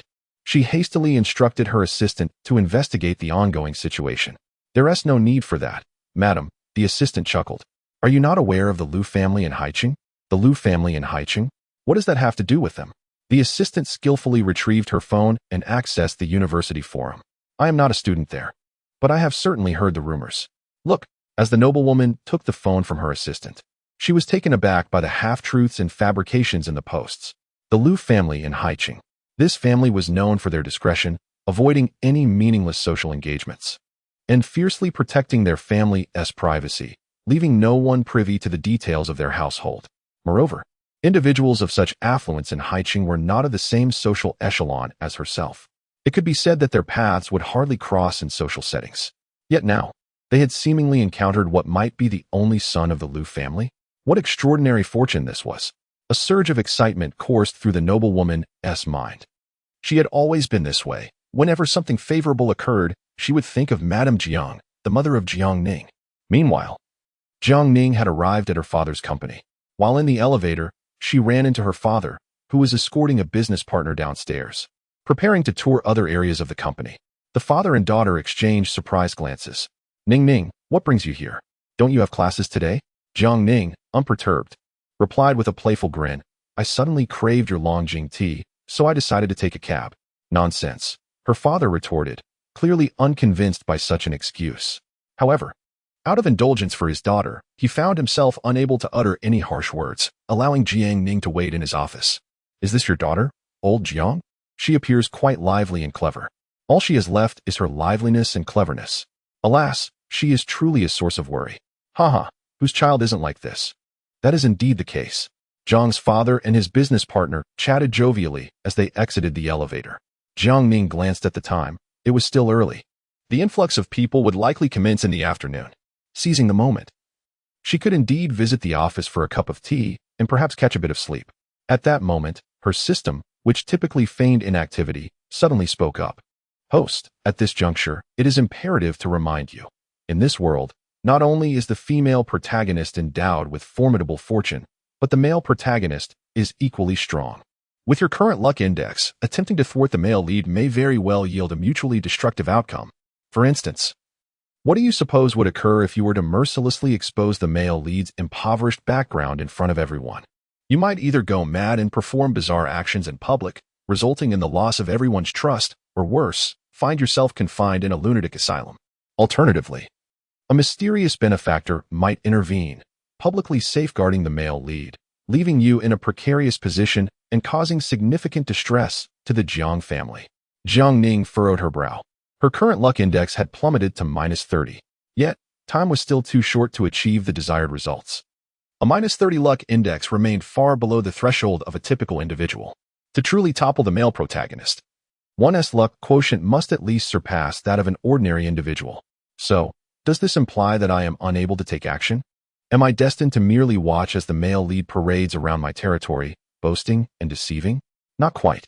This wretched system has a penchant for leaving things ambiguous. This system offers a paid temporary rental service for the luck quotient. Would you care to try? Chapter 037. A virtuous gentleman would never engage in such acts in this world. It is remarkably unjust for Jiang Ning, a character who should have long been relegated to the sidelines as a mere foil, to endure such a fate. Without the assistance of the system, her inevitable demise would be marked by illness and despair, coupled with the loss of all her family fortune. However, with the system's guidance, she has at least preserved her health. Whether she can secure more in the future depends on her own endeavors. So, host, do you intend to borrow some luck to initiate a series of events? Jiang Ning scoffed. I refuse to borrow. She continued. At such a juncture, borrowing this from you comes at a cost I cannot easily bear. Do you take me for a fool? At this point, the system truly felt a bit disheartened.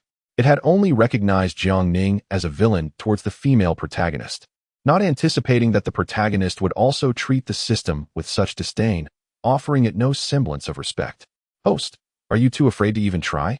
A gamble could turn a bicycle into a motorcycle. Jiang Ning maintained an unwaveringly obstinate demeanor. No, no, no. I have always favored stability and shunned radical actions. Yet, in truth, she found the system's proposal rather intriguing. However, she was reluctant to relinquish control to anyone else. Unfortunately, the system was equally impatient. After over an hour of silent confrontation with Jiang Ning, it finally broke the silence. For your first rental of the luck index, this system will not charge you interest. Does that suffice? Once is not enough. I require at least 3 trial opportunities, Jiang Ning declared, her face adorned with a smile, exuding an air of innocence. That's sufficient. This system can refrain from charging you interest indefinitely, but you must complete the time-limited tasks provided. Otherwise, the interest will multiply exponentially. Do you understand? Jiang Ning narrowed her eyes. In that case, I need to know in advance what tasks you intend to assign me, or I will refuse to comply. The system's silence was deafening. It could hardly believe that one day it would wish to crush its own host. This creature was utterly intolerable. Now, it found itself worrying not only about the protagonist's future, but also about its own. All right, I concede. Is that satisfactory? Okay. After a friendly negotiation between Jiang Ning and the system, it offered her 2 complimentary services and agreed to disclose the task details prior to each service. Jiang Ning was not surprised to discover that these mandatory tasks were all connected to the protagonist by Jinyu. Furthermore, some of the tasks were rather, difficult to articulate. In any case, Jiang Ning pondered that they were unlikely to be completed. Such tasks were ones she would certainly refuse to undertake. However, some facile tasks are also available, such as a passionate avowal to the female protagonist in a public forum or promenading together in skirts. Jiang Ning would naturally opt for what advantages her. Now, with the male protagonist on the verge of assailing, she directly chooses to lease. Transaction complete.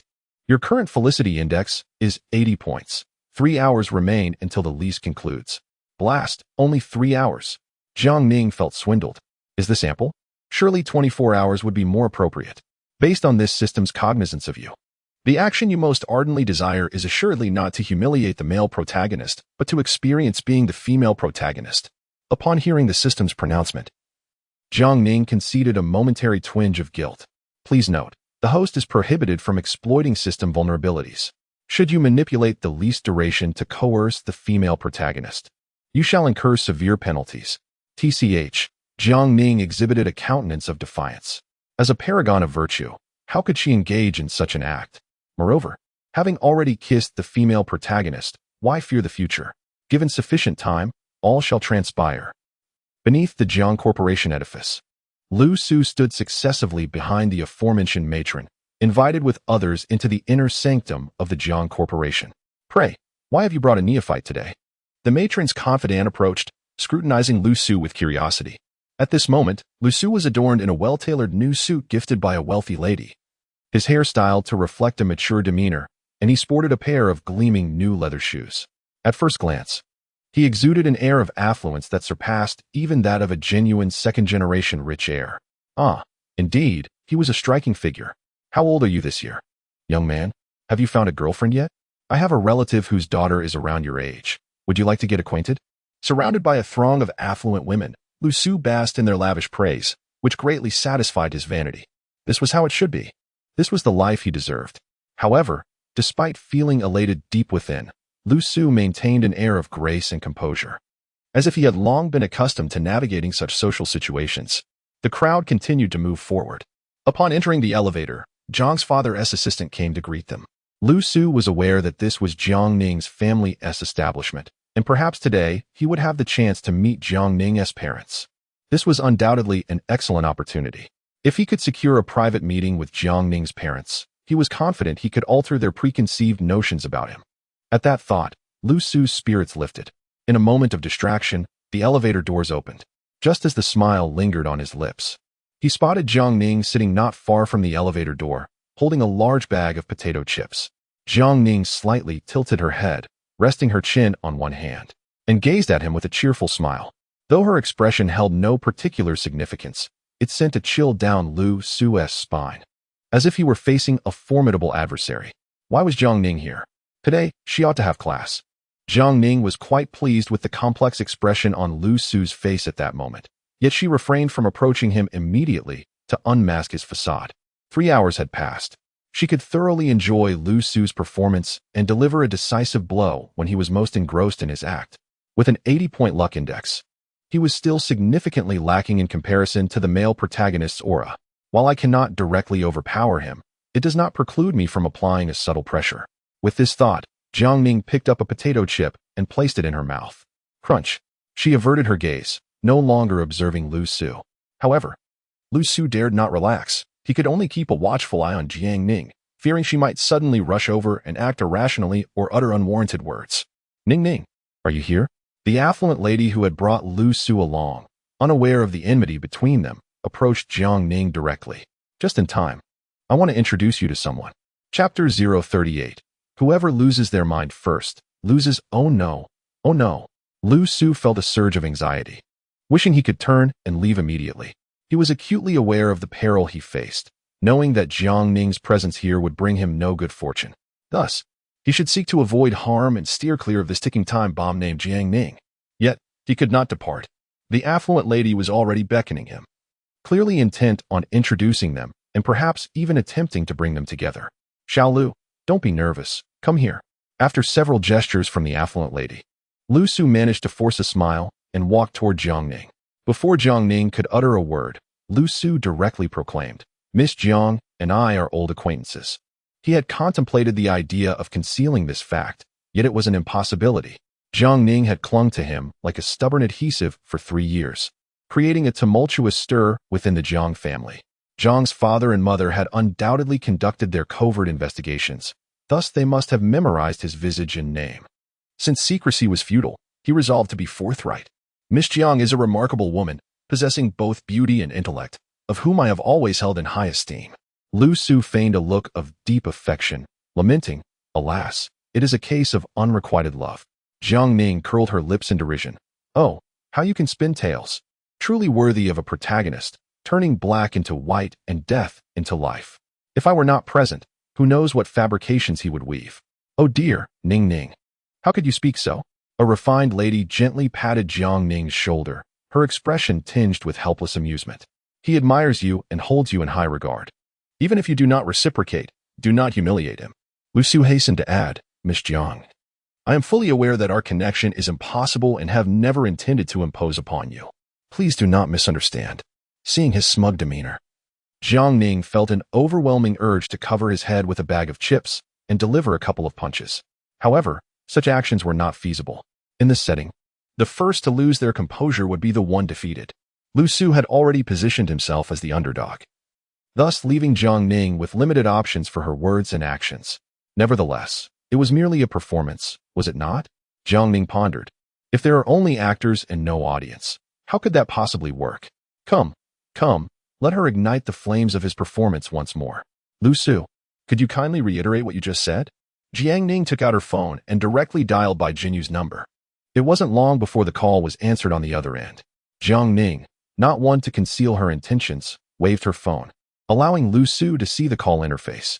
Upon seeing the name by Jinyu, Lu Su's breath caught, and his expression instantly froze. "What is the matter, Lu Su? Can't you repeat it?" Jiang Ning feigned a wounded expression. "You were just teasing me, weren't you?" Lu Su clenched his fists, his voice trembling slightly. "Miss Jiang, we both understand the nature of this occasion. Why must you continue to humiliate me?" Jiang Ning was taken aback. "How could that be humiliation? I merely wished to reaffirm your feelings." As she spoke, she glanced at the affluent lady who had brought Lu Su along. "Aunt Gu, don't you agree? Girls often lack a sense of security." The lady nodded in full agreement. "Indeed. Lu Su, why not repeat it? When it comes to declarations of affection, one can never have too many. If this leads to a happy union, Jiang Ning's mother would surely find a way to express her gratitude. Matchmaking is a must. A declaration of love? Nonsense. If there were a hole in the ground, Lu Su would gladly burrow into it." Jiang Ning was deliberately putting him on the spot at this moment. Meanwhile, on the other end of the line, Bai Jinyu sat in a daze. She had caught the key term, declaration of love. Does that imply Lu Su has confessed to Jiang Ning? Then what does that make her, Bai Jinyu? What has all her perseverance and suffering amounted to? Tears streamed down Bai Jinyu's face as she struggled to believe her ears. Yet, the voice on the other end was not Lu Su's. Who else could it be? "Miss Jiang, I merely mentioned that I admire you. This does not imply that I wish to confess my feelings," Lu Su stammered, desperately trying to rectify his words. He could not afford to lose Bai Jinyu. She had always been his chosen partner since childhood. Damn Jiang Ning, why must she torment him so? Upon hearing his clumsy explanation, the lady frowned deeply. "Lu Su, did you not just say that the falling flowers have intentions while the flowing waters remain indifferent? Does that not suggest your unrequited affection for Ning Ning?" Lu Su's attempts at clarification grew increasingly absurd. "Well, I actually believe it to be mere flattery." "Then why did you mention understanding that we are not meant to be and that it is not forced? Does that not imply unreciprocated feelings?" The lady's frustration mounted with each word. How could he be so incoherent? Had he become intoxicated without even consuming any alcohol? Lu Su fell silent, aware that he could no longer fabricate a plausible explanation. Observing this situation, the lady's furrowed brow deepened, her gaze towards Lu Su now laced with skepticism. Who could possibly be attracted to such a glib young man?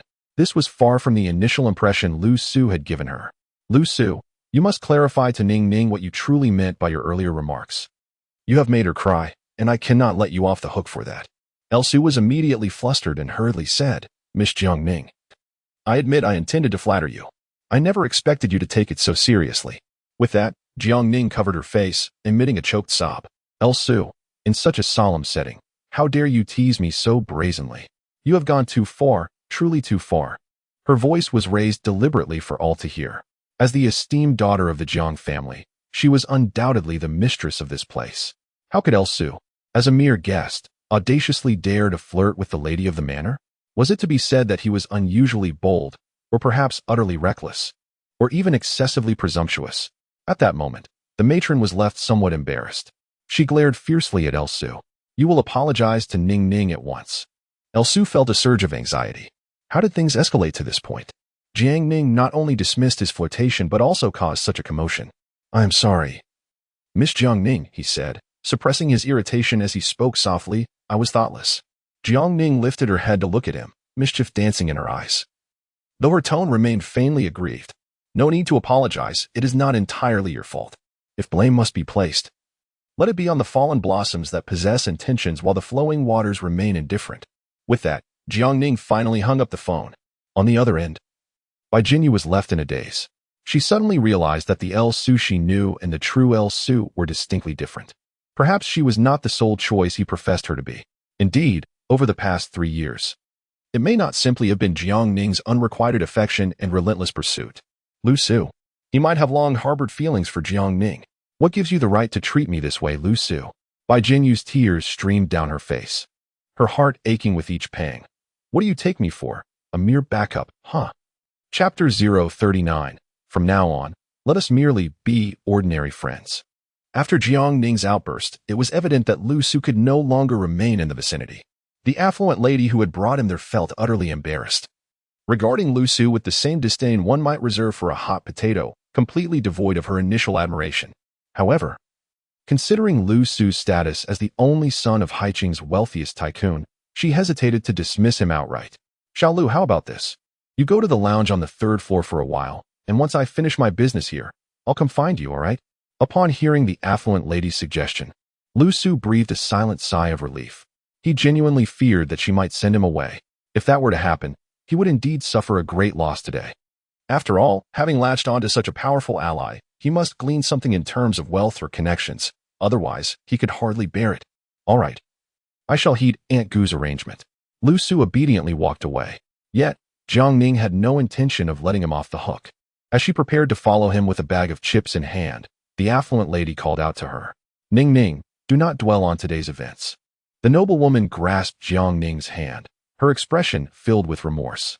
"This young man is ultimately someone I brought here. Given that I have cared for you since your childhood, could you please do me a favor and give him a chance?" Jiang Ning sighed and replied, "Aunt Gu, do you truly understand the kind of person he is? How can you so readily defend him?" The noblewoman thought to herself, despite Lu Su's slick tongue and duplicitous nature, he is nonetheless the sole heir of High City's wealthiest family, with a formidable background and noble status. Moreover, Lu Su had indeed saved her life. A debt of gratitude that cannot be overlooked. Thus, regardless of the circumstances, she felt compelled to stand by Lu Su and speak in his favor. Initially, the noblewoman intended to reveal Lu Su's esteemed identity, but upon recalling the family's low-key and solitary manner, she dismissed the idea, wishing to avoid any complications for him and herself. "Let me be candid with you, Ning Ning. On my way here today, I suffered a severe angina attack and nearly perished in the car. If it weren't for young Lu fortuitously passing by and offering his assistance, you would not be seeing me now." Upon hearing this, Jiang Ning was taken aback. Is this the power of the male protagonist's aura? Such gallant deeds seem to elude me. The most difficult debt to repay in this world is undoubtedly that of life-saving grace.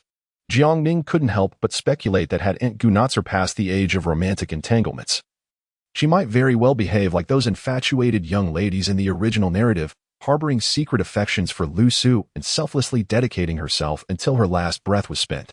Now, since it is impossible to offer oneself entirely, Aunt Gu will undoubtedly provide Lu Su with abundant connections and financial support.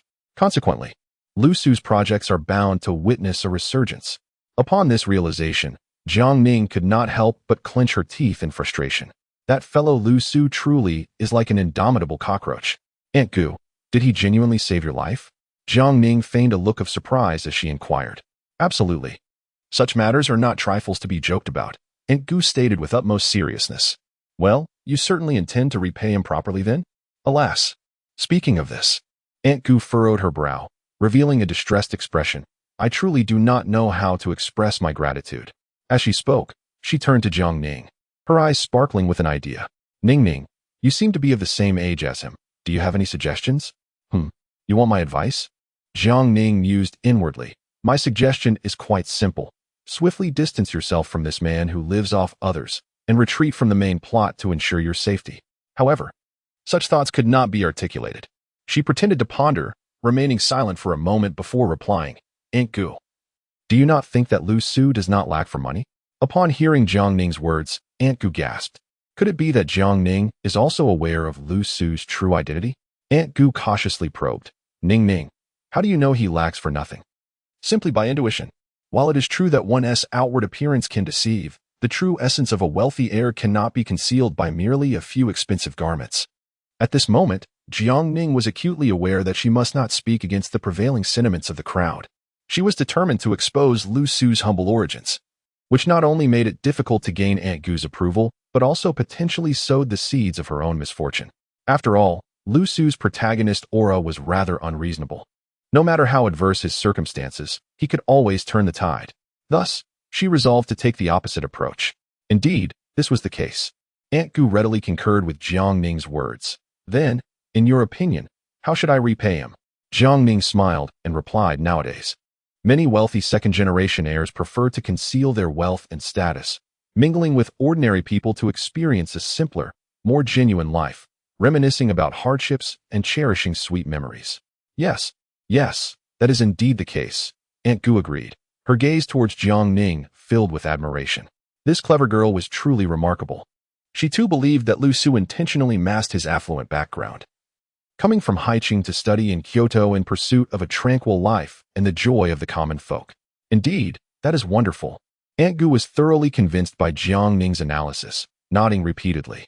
My boy also enjoys visiting the countryside, particularly fond of paying to help harvest wheat. And he can spend an entire afternoon doing so. I imagine Lu Su would relish such simple pleasures as well. Jiang Ning remarked. Aunt Gu, considering his feelings so thoughtfully, he will surely be moved to tears. Haha, not at all. Meanwhile, Lu Su sat alone in the tea room. His face darkened as he fiddled with his phone, a sense of unease swelling within him. Damn Jiang Ning, why must you, unable to possess me, seek to ruin my life and my love? Lu Su's hatred for Jiang Ning had reached a boiling point. Yet, he found himself utterly powerless against her. Wherever she went, she was accompanied by at least 2 bodyguards, making direct retaliation impossible. Indeed, Jiang Ning, you have allowed love to breed hatred within you, have you not? Therefore, you had best pray that my relationship with Xinyu remains unscathed. Otherwise, I shall become a villain, toying with your emotions and your soul, and depleting your fortune until you are left with nothing. Previously, he had never entertained the thought of making Jiang Ning his wife. Yet now, this possibility began to take root in his mind. If he could no longer continue with Xinyu, he would exhaust every resource to once again conquer Jiang Ning's heart and take her as his bride.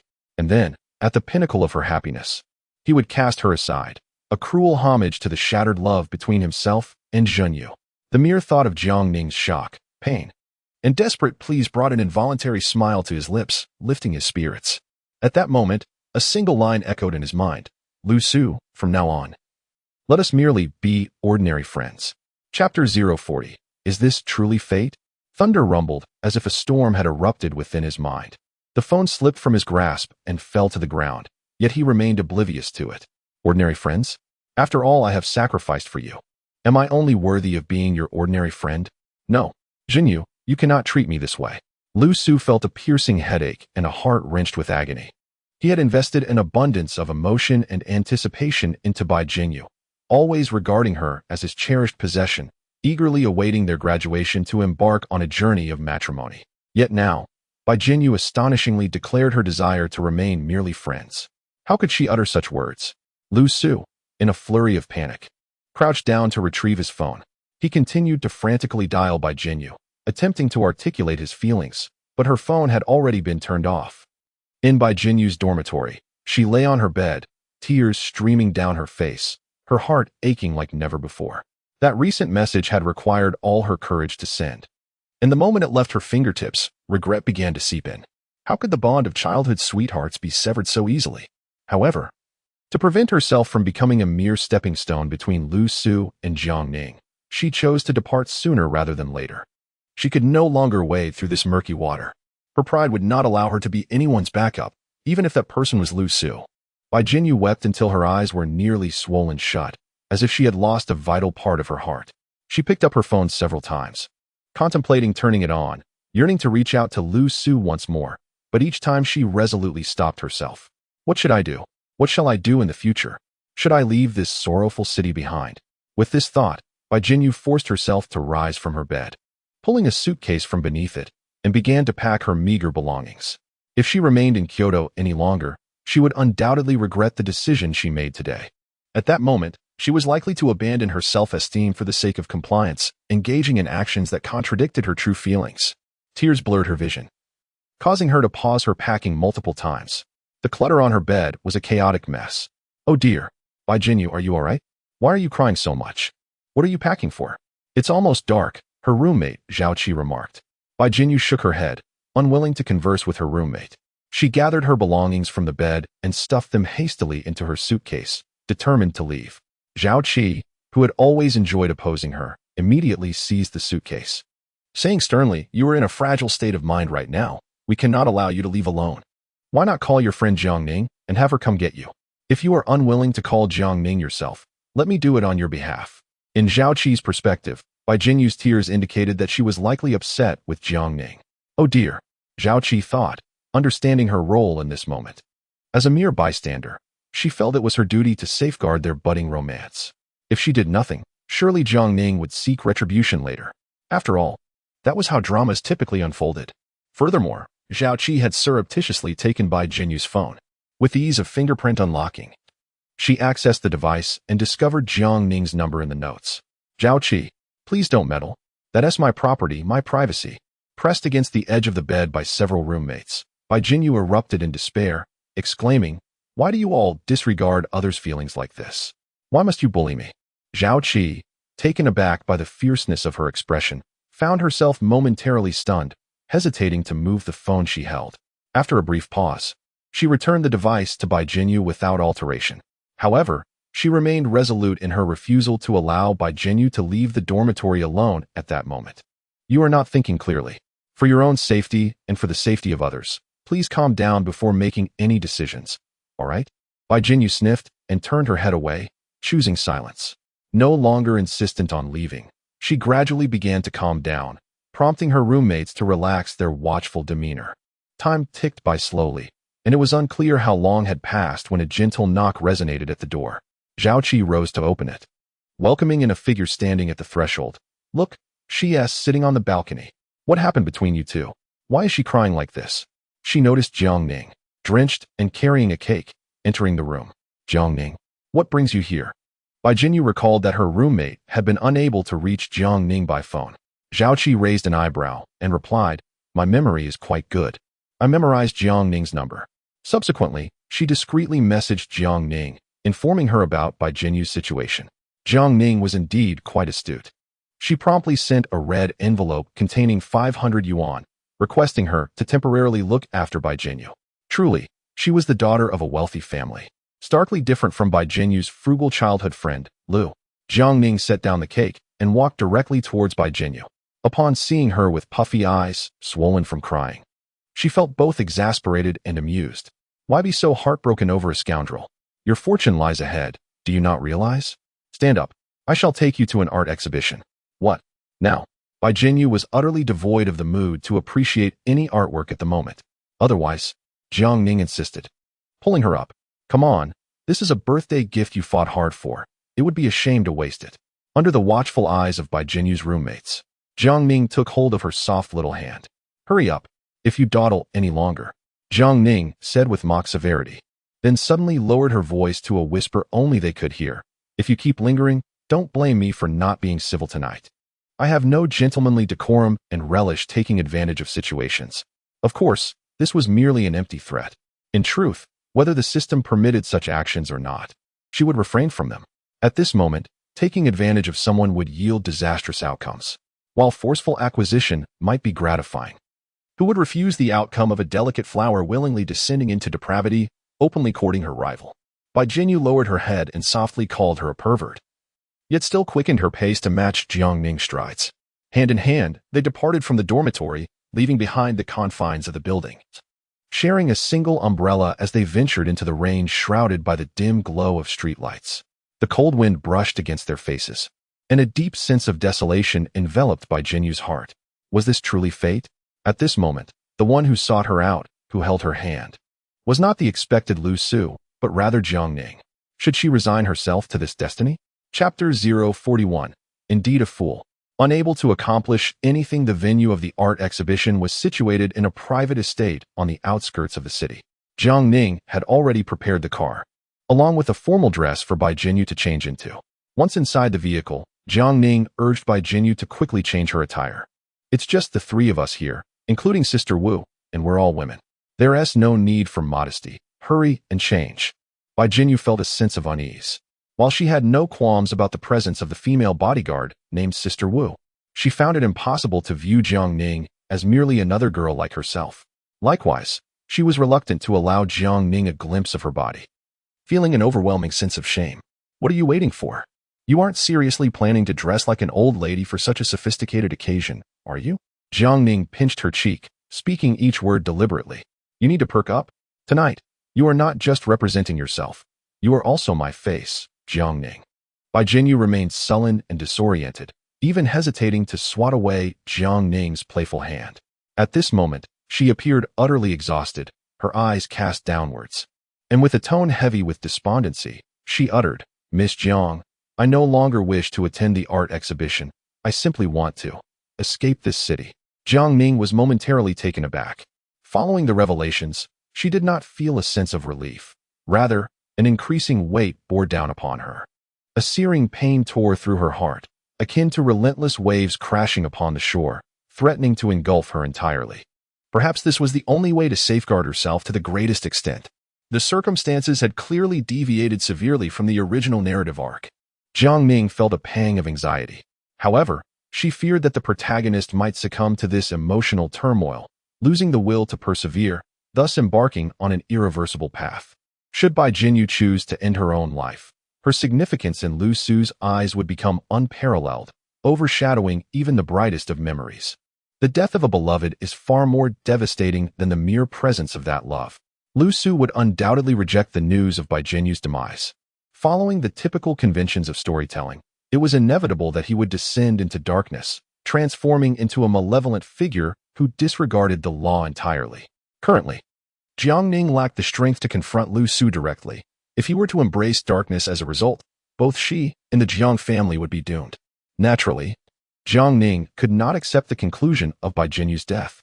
This was not solely because she needed to bask in the glow of the protagonist to enhance her own fortunes. There existed another reason.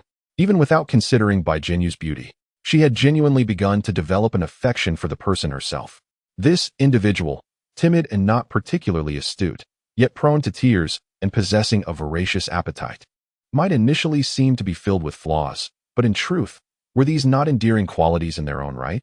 Indeed, the presence of a lifelong companion would render life exceedingly delightful. Jinyu, do your eyes perceive only Lu Su, devoid of any other sights? Jiang Ning clasped her hand. Bai Jinyu's hand was quite cold, and despite Jiang Ning's earnest attempts to warm it, it remained unresponsive to her touch. The depths of despair are indeed profound when one's heart has succumbed to desolation. How pitiable, truly pitiable.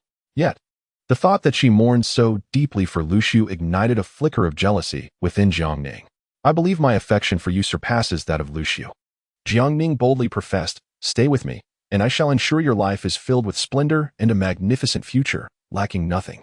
However, her declaration failed to stir even the slightest ripple in the bleak interior of Bai Jinyu's heart. With tears streaming down her face, Bai Jinyu merely shook her head in silence. Observing her expression, Jiang Ning noted the absence of overt resistance and continued. What you ought to do is swiftly seek a new emotional anchor. With that, Jiang Ning embraced her shoulders, offering a firm and warm hug. Bai Jinyu resignedly closed her eyes, as if conceding that Jiang Ning's words bore truth. What would returning to her hometown accomplish? It was precisely her inability to see hope that had driven her away from that wretched place. A bitter smile escaped Bai Jinyu's lips. She was indeed a fool, incapable of achieving anything. Even in her desire to escape, she could not discern the right direction.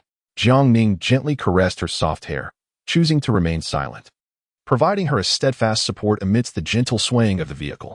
Outside the car window, vibrant neon lights danced and shimmered upon the rain-soaked glass, transforming into a myriad of dazzling spots. Leaning against Jiang Ning, the weary Bai Jinyu gradually succumbed to drowsiness. Not wishing to disturb her slumber, Jiang Ning remained still, allowing her to rest against him. In his pocket, Jiang Ning's phone screen flickered on and off incessantly, illuminating yet again. He had silenced it and turned off the vibrations. A cold smirk escaped Jiang Ning's lips. He did not need to check his phone to know who was incessantly attempting to reach him at this hour. Who else could it be but Lu Su? As the official couple in the original narrative, Bai Jinyu's heartbreak would mirror Lu Su's anguish. Were their romantic entanglements not nourished by the bloodline of the Jiang family? Jiang Ning would have no inclination to intervene so fervently. Although he harbored an appreciation for beautiful women, he was not so crazed as to act without reason. This was purely a matter of coercion. Now, however, he chuckled softly. Moreover, having already set his sights on the charming Bai Jinyu, there was no justification for returning her to Lu Su. Jiang Ning resolutely retrieved his phone and unhesitatingly pressed the decline button. Following that, he positioned the camera just right and captured a photograph of himself with Bai Jinyu, with her head nestled against his shoulder and his arm wrapped around her slender waist. They appeared intimately close. Jiang Ning admired the image for a moment before casually sending it to Lu Su. The once cherished sister of yours, Jinyu, under my guidance. What transformation awaits her? You may anticipate it with bated breath. He. These words, however, were never sent to Lu Su. Yet, with just a single photograph, even in silence, it is bound to drive Lu Su into a frenzy. Chapter 042. How could one be so heartbroken yet still feel hunger? On Lu Su's side, he left the Jiang group in a state of unease. Though he had met a few affluent businessmen through Aunt Gu's introduction, their demeanor towards him was notably frosty, not even sparing him a business card. This was evidently due to the discord he had with Jiang Ning, which tarnished his first impression. The businessmen visiting the Jiang group were all closely acquainted with the Jiang family. Thus, upon witnessing the Jiang family's esteemed daughter being publicly teased, they naturally would not extend any courtesy to this scoundrel. Lu Su seethed with frustration, yet had no recourse for defense. Even Aunt Gu could not help but reproach him. Why did you provoke Ning Ning? That child has been spoiled by the Jiang family since childhood. Her temper is notoriously bad, and she cannot tolerate any jest. Lu Su was filled with regret. He thought to himself, had he known it would come to this, he might as well have openly declared the truth about Jiang Ning's relentless pursuit of him for 3 years. What nonsense about being the Jiang family's young lady. When she was chasing him, she behaved like a dog, impossible to shake off. Now, she dares to put on airs? Is there no sense in this? After leaving the Jiang group, Aunt Gu suggested treating him to a meal. To his utter astonishment, the elderly woman surnamed Gu was driving a Bentley, taking him directly to a street-side spicy hot pot eatery. The meal nearly brought him to tears. In the bowl, aside from instant noodles, there were merely a few pale and verdant leaves, not a single morsel of meat in sight. The existence of such an exceedingly frugal, wealthy individual was beyond his imagination.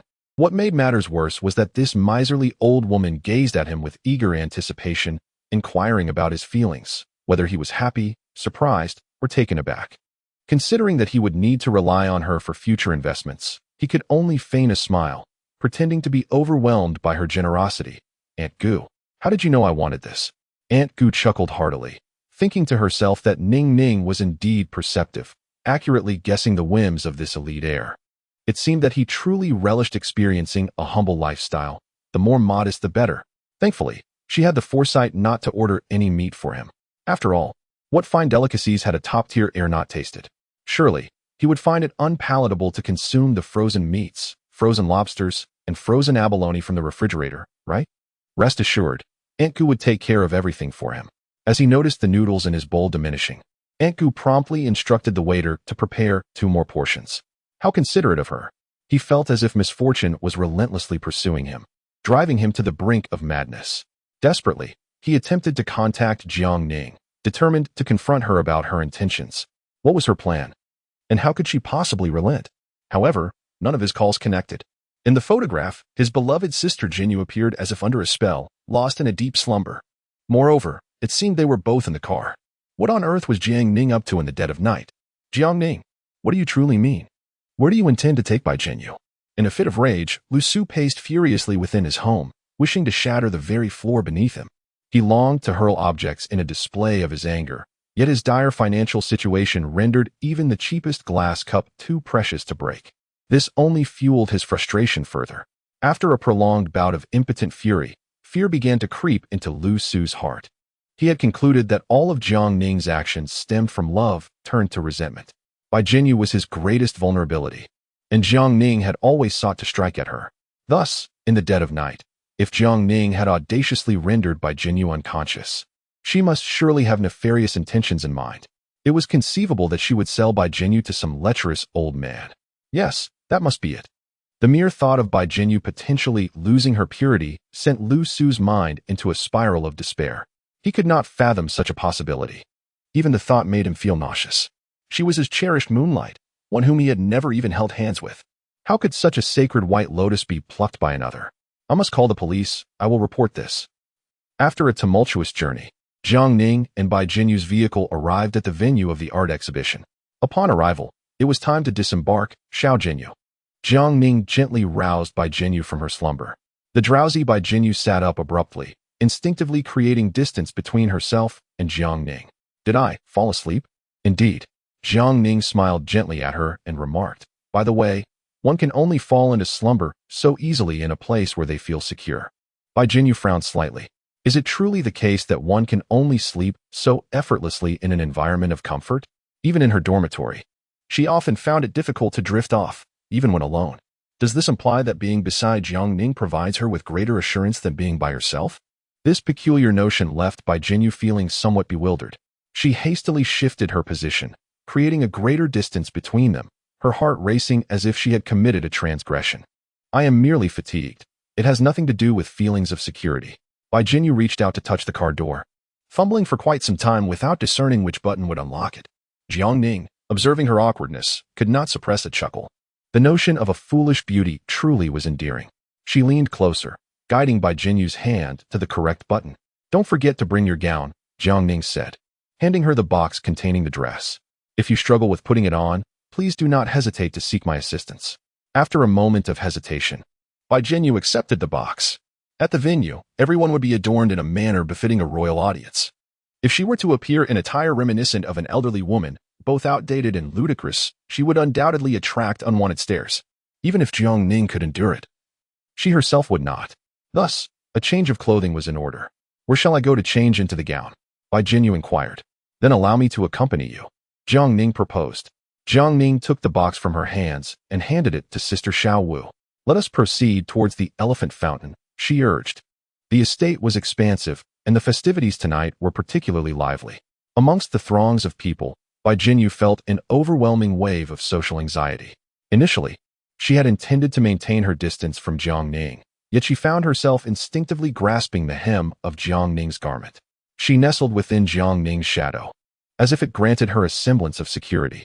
However, she was reluctant to forego the opportunity to witness this opulent affair, and thus, she frequently craned her neck to survey her surroundings. When she spotted a young maid clad in a servant's outfit pushing a cart laden with delectable pastries, her stomach betrayed her with an audibly discontented rumble. Embarrassed, she pressed her hand against her belly and lowered her gaze. How absurd, despite feeling despondent. Why was she still hungry? Wasn't it said that those heartbroken lose their appetite, becoming mere shadows of themselves? Here, Jiang Ning said, offering her a piece of dessert. Presumably a matcha-flavored snowskin mochi. Bai Jinyu weakly extended her hand to receive it, still shrouded in Jiang Ning's protective aura. She discreetly took a small bite. The sweet and slightly tangy flavor, combined with the chewy texture, intensified her hunger. Yet, in such a grand setting, she dared not indulge voraciously. Instead, she savored it slowly, swallowing it bit by bit. Once she had finished the mochi, Jiang Ning presented her with a small slice of red velvet cake and a glass of freshly squeezed orange juice. Go on, eat. Stop staring at me like that. The ability to consume food signifies that your body still yearns for life. at the very least. It is not the case that you would perish simply due to the absence of a man. You ought to adopt a more optimistic perspective. Truly, Bai Jinyu let out a frustrated hum. She was not in despair. She merely was struggling to accept the solitude that comes with being single. Once she has satisfied her hunger and thirst, she will surely regain her composure by tomorrow. Chapter 043. This is the true you, little Jinyu. Lu Su dashed down the stairs and hurriedly made his way to the nearby police station. He needed to report a crime. He could not allow Jiang Ning to harm Bai Jinyu. The misunderstanding between him and Bai Jinyu was trivial and could be resolved swiftly, after which everything would return to its rightful state. However, if Bai Jinyu were to be sullied, then it would truly be over. Lu Su could never accept a woman who had lost her purity. He harbored a rather severe aversion to uncleanliness. I must report this, officer. I must report it. The officer on duty stifled a yawn, forcing himself to rise and beckoning Lu Su to sit down. Calm down and explain the situation clearly. Where is the evidence? Evidence? Yes, there is evidence. Lu Su hastily retrieved his phone, displaying the photos Jiang Ning had sent him. Look, is this not evidence? This woman is malicious. She has drugged my fiancée and taken her out in the dead of night. Upon viewing the photograph, the officer found himself at a loss for words. It was evident at first glance that both individuals in the photo were young women. Moreover, they were positioned so closely and intimately, clearly indicating a strong relationship. Rather than suggesting an abduction, this photograph does not substantiate your claims. Do you have any other evidence? Lu Su forcefully struck the desk, gritting his teeth in frustration. What more evidence do you need? I have already stated that this woman is exceedingly malicious. She has consistently targeted me and has even threatened to kill my fiancée. Hurry, apprehend her at once. The officer, upon realizing that Lu Su was about to cause a scene, immediately rose to his feet, his gaze becoming piercing. Are you intoxicated? What is all this commotion about? Our work necessitates the presentation of evidence. One cannot simply claim to apprehend someone without justification. Do you believe the law is merely decorative? Lu Su felt an overwhelming sense of injustice, yet he lacked the courage to protest further. Dejected, he exited the police station, gazing up at the sky, his face etched with despair. Initially, he had considered seeking assistance from the elderly woman surnamed Gu. However, upon reflection, he realized that she would not fully support him. Upon learning that the matter involved Jiang Ning, she would undoubtedly refrain from intervening. If he could not turn to the Gu, then whom could he rely on? At that moment, Lu Su received a phone call from Su Zhong. Lu, are you also at Torren Manor for the art exhibition today? I've spotted Jiang Ning and Bai Jinyu here. You must be around too. Come upstairs and join me for a drink. It's rather dull here. Lu Su's eyes brightened. He had heard of Torren Manor, a prestigious vineyard located in the suburbs, steeped in history and shrouded in mystery and luxury. Only those personally invited by the manor's proprietor could become members, and such invitees were typically affluent or influential individuals. The average person could only gain entry with the guidance of an existing member. How could I possibly have the standing to enter? Su couldn't help but chuckle self-deprecatingly, remarking, how long have I been in Kyoto? Hardly anyone knows me. The rumor about him being the only son of the wealthiest man in Haicheng had circulated widely within the university town, and Su Zhong was certainly aware of it. With a playful smile, he exclaimed, "Oh dear, Brother L. Such words from you are rather nauseating. If the estate owner were to learn of your background, he would undoubtedly come personally to extend an invitation." It was evident that Su Zhong remained as blissfully naive as ever, and Su found such simplicity endearing. He was the kind of person Su favored, as he was easy to manage. "Please, do not jest at my expense," Su feigned modesty, stating, "I am merely an ordinary individual." The more he downplayed himself, the more Su Zhong perceived Su's significance. To curry favor with this super-rich heir, Su Zhong promptly offered to send a car for Su. After a few pretentious refusals, Su accepted the proposal. Just moments ago, he had felt despondent and defeated. Yet now he radiated vitality. Indeed, fate seemed to smile upon him. Su felt an urge to laugh heartily at the heavens, but he knew he must remain vigilant. As a low-key affluent heir, he could not dress too ostentatiously, yet he should not appear overly modest either. He needed a few items that could elevate his presence. He rummaged through the gifts Jiang Ning had given him and quickly found a brooch made of sapphire. The outfit Aunt Gu had gifted him earlier in the day could serve him well again that evening, and the brooch would be the perfect accessory to enhance his appearance. If only he could find an opportunity to be alone with Jinyu, he could explain everything to her. In due course, The grievances between us shall naturally be resolved. The mere thought of Bai Jinyu's gentle smile warms Lu Su's heart. He still harbors affection for Bai Jinyu. If he did not, he would not have been so willing to spend lavishly to arrange for her to be in a place like Kyoto. Regardless, he must hold on to Bai Jinyu tightly and not let go.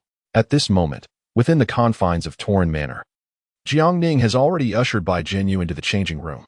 She has prepared not only a stunning gown but also perfectly coordinated high heels and exquisite jewelry of collectible quality. Each piece has been meticulously selected by Jiangning, based on the original narrative, ensuring that Bai Jinyu would be utterly enamored. Xiao Wu, please assist her with a light makeup, Jiangning requested. As a bodyguard, Xiao Wu is also quite adept at makeup. Upon receiving Jiangning's request, she promptly began to apply makeup on Bai Jinyu. Keep it simple, nothing too elaborate, as we will soon be entering the exhibition hall. Of course, Miss, Xiao Wu assured her. Bai Jinyu's innate beauty is such that, even without makeup, she stands out as a striking beauty amidst a crowd. Xiao Wu mused, wondering from which corner Jiangning had discovered such a lovely young lady. Although she had overheard Jiangning express her admiration during the car ride, Xiao Wu dared not entertain thoughts of romance between them, believing it merely to be an expression of friendship in today's more adventurous times. Regardless, such a beautiful young lady is bound to be well-liked. As Xiao Wu applied her makeup, she poured her heart into it, striving to showcase her full potential in the art of makeup. Take a look at these jewels. Do you like them? Jiangning opened the wooden box at the very bottom. Inside lay an entire set of diamond jewelry. There was nothing particularly unique about it. It was simply grand. Under the lights, the sparkling diamonds captivated Bai Jinyu, a jewelry enthusiast, rendering her unable to look away. Jiangning delicately lifted the heavy diamond necklace and solemnly placed it around Bai Jinyu's neck. Instinctively, Bai Jinyu reached out to stop her. This is far too valuable. I don't deserve it. Please, don't give it to me. I'm afraid I'll lose it. And I cannot afford to compensate for it. Should it be lost, then so be it. Jiangning seized the moment to touch her small hand. Just at the right time, I've been searching for an excuse to thoroughly indulge in you, my dear Jinyu. Hee. Upon hearing such shameless words, Bai Jinyu's face flushed crimson, and she immediately attempted to remove the necklace to return it to Jiangning. Only when Jiangning assured her that it was a replica, worth no more than 100 yuan in total, did she cease her struggle. Do not fret, I have everything covered. Jiangning gently reassured her with a pat on the shoulder. At this moment, Jiangning adopted a serious demeanor. After her transformation, Bai Jinyu was guided to stand before the mirror, allowing her to admire her own stunning beauty. The girl in the mirror possessed the grace of a legendary beauty. Yet her expression was melancholic, her gaze dim. She donned a conventional deep blue evening gown, her lustrous black hair cascading loosely, adorned only by a delicate diamond hairpin at her ear, exuding elegance and understated luxury. Was this truly the rustic girl from the mountains? Bai Jinyu felt a sense of confusion, even a hint of inexplicable fear. It feels utterly surreal, so fabricated. Instinctively, she turned to leave. Jiangning embraced her waist from behind, pressing her against the grand floor-to-ceiling mirror, gripping her chin to force her to lift her gaze, compelling her to scrutinize more closely. Take a good look. This is the authentic you, the true visage of Bai Jinyu. Now tell me, who truly falls short? Are you unworthy of Lu Su? Or is it he who is unworthy of you? Chapter 044. It's social anxiety, not clinginess. Bai Jinyu's eyes were devoid of life. She beheld her reflection, her eyelids tinged with red, brimming with unshed tears, biting her lip tightly, appearing on the verge of breaking down. Jiangning's grip was formidable. That's enough, Miss Jiang. Truly enough. Bai Jinyu sobbed, closing her eyes as crystalline tears cascaded down, soaking her exquisite gown. Her voice trembled, imbued with a fragile sense of vulnerability, evoking profound sympathy. Miss Jiang, you do not understand. You cannot fathom. The bond one share with Lu Gu cannot be encapsulated in mere words. Jiangning scoffed. So? How can you assure me that the one who grows alongside you will never change? This statement rendered Bai Jinyu momentarily speechless. The myriad recent events replayed in her mind like a film fast-forwarded. She was not blind. She could certainly perceive Lu Su's transformations. Were it not for those changes, she would not have sent that text to Lu Su, nor would she have contemplated leaving Kyoto, distancing herself from all turmoil. Yet, when it came time to truly resolve to depart, she found herself engulfed in reluctance. Her life was too simply constructed. Before Jiangning forcibly intruded into her life, she communicated solely with Lu Su about everything, seeking his opinion before making any decisions. To put it bluntly, she seemed as though she existed solely for Lu Su. Liberating her from his control would undoubtedly require time and patience, which was of utmost importance. Fortunately, Jiang Ning was a wealthy and leisurely individual, more than willing to play the role of a gallant rescuer for the distressed damsel. Would you like some white chocolate? Jiang Ning slightly eased her grip, granting Bai Jinyu a moment to breathe. She absent-mindedly stroked the girl's hair, akin to comforting an injured kitten. If you want some, I can fetch you a box from the shelf by the door. Bai Jinyu was on the verge of tears, bewildered by Jiang Ning's question about chocolate. Was she teasing her? Was it truly amusing to toy with her emotions? Jiang Ning, with a serious demeanor, remarked, "This chocolate isn't particularly delectable, nor is it from any renowned brand. It's just that the estate owner takes pride in the extravagant packaging. Both the box and the wrapping are made of pure gold."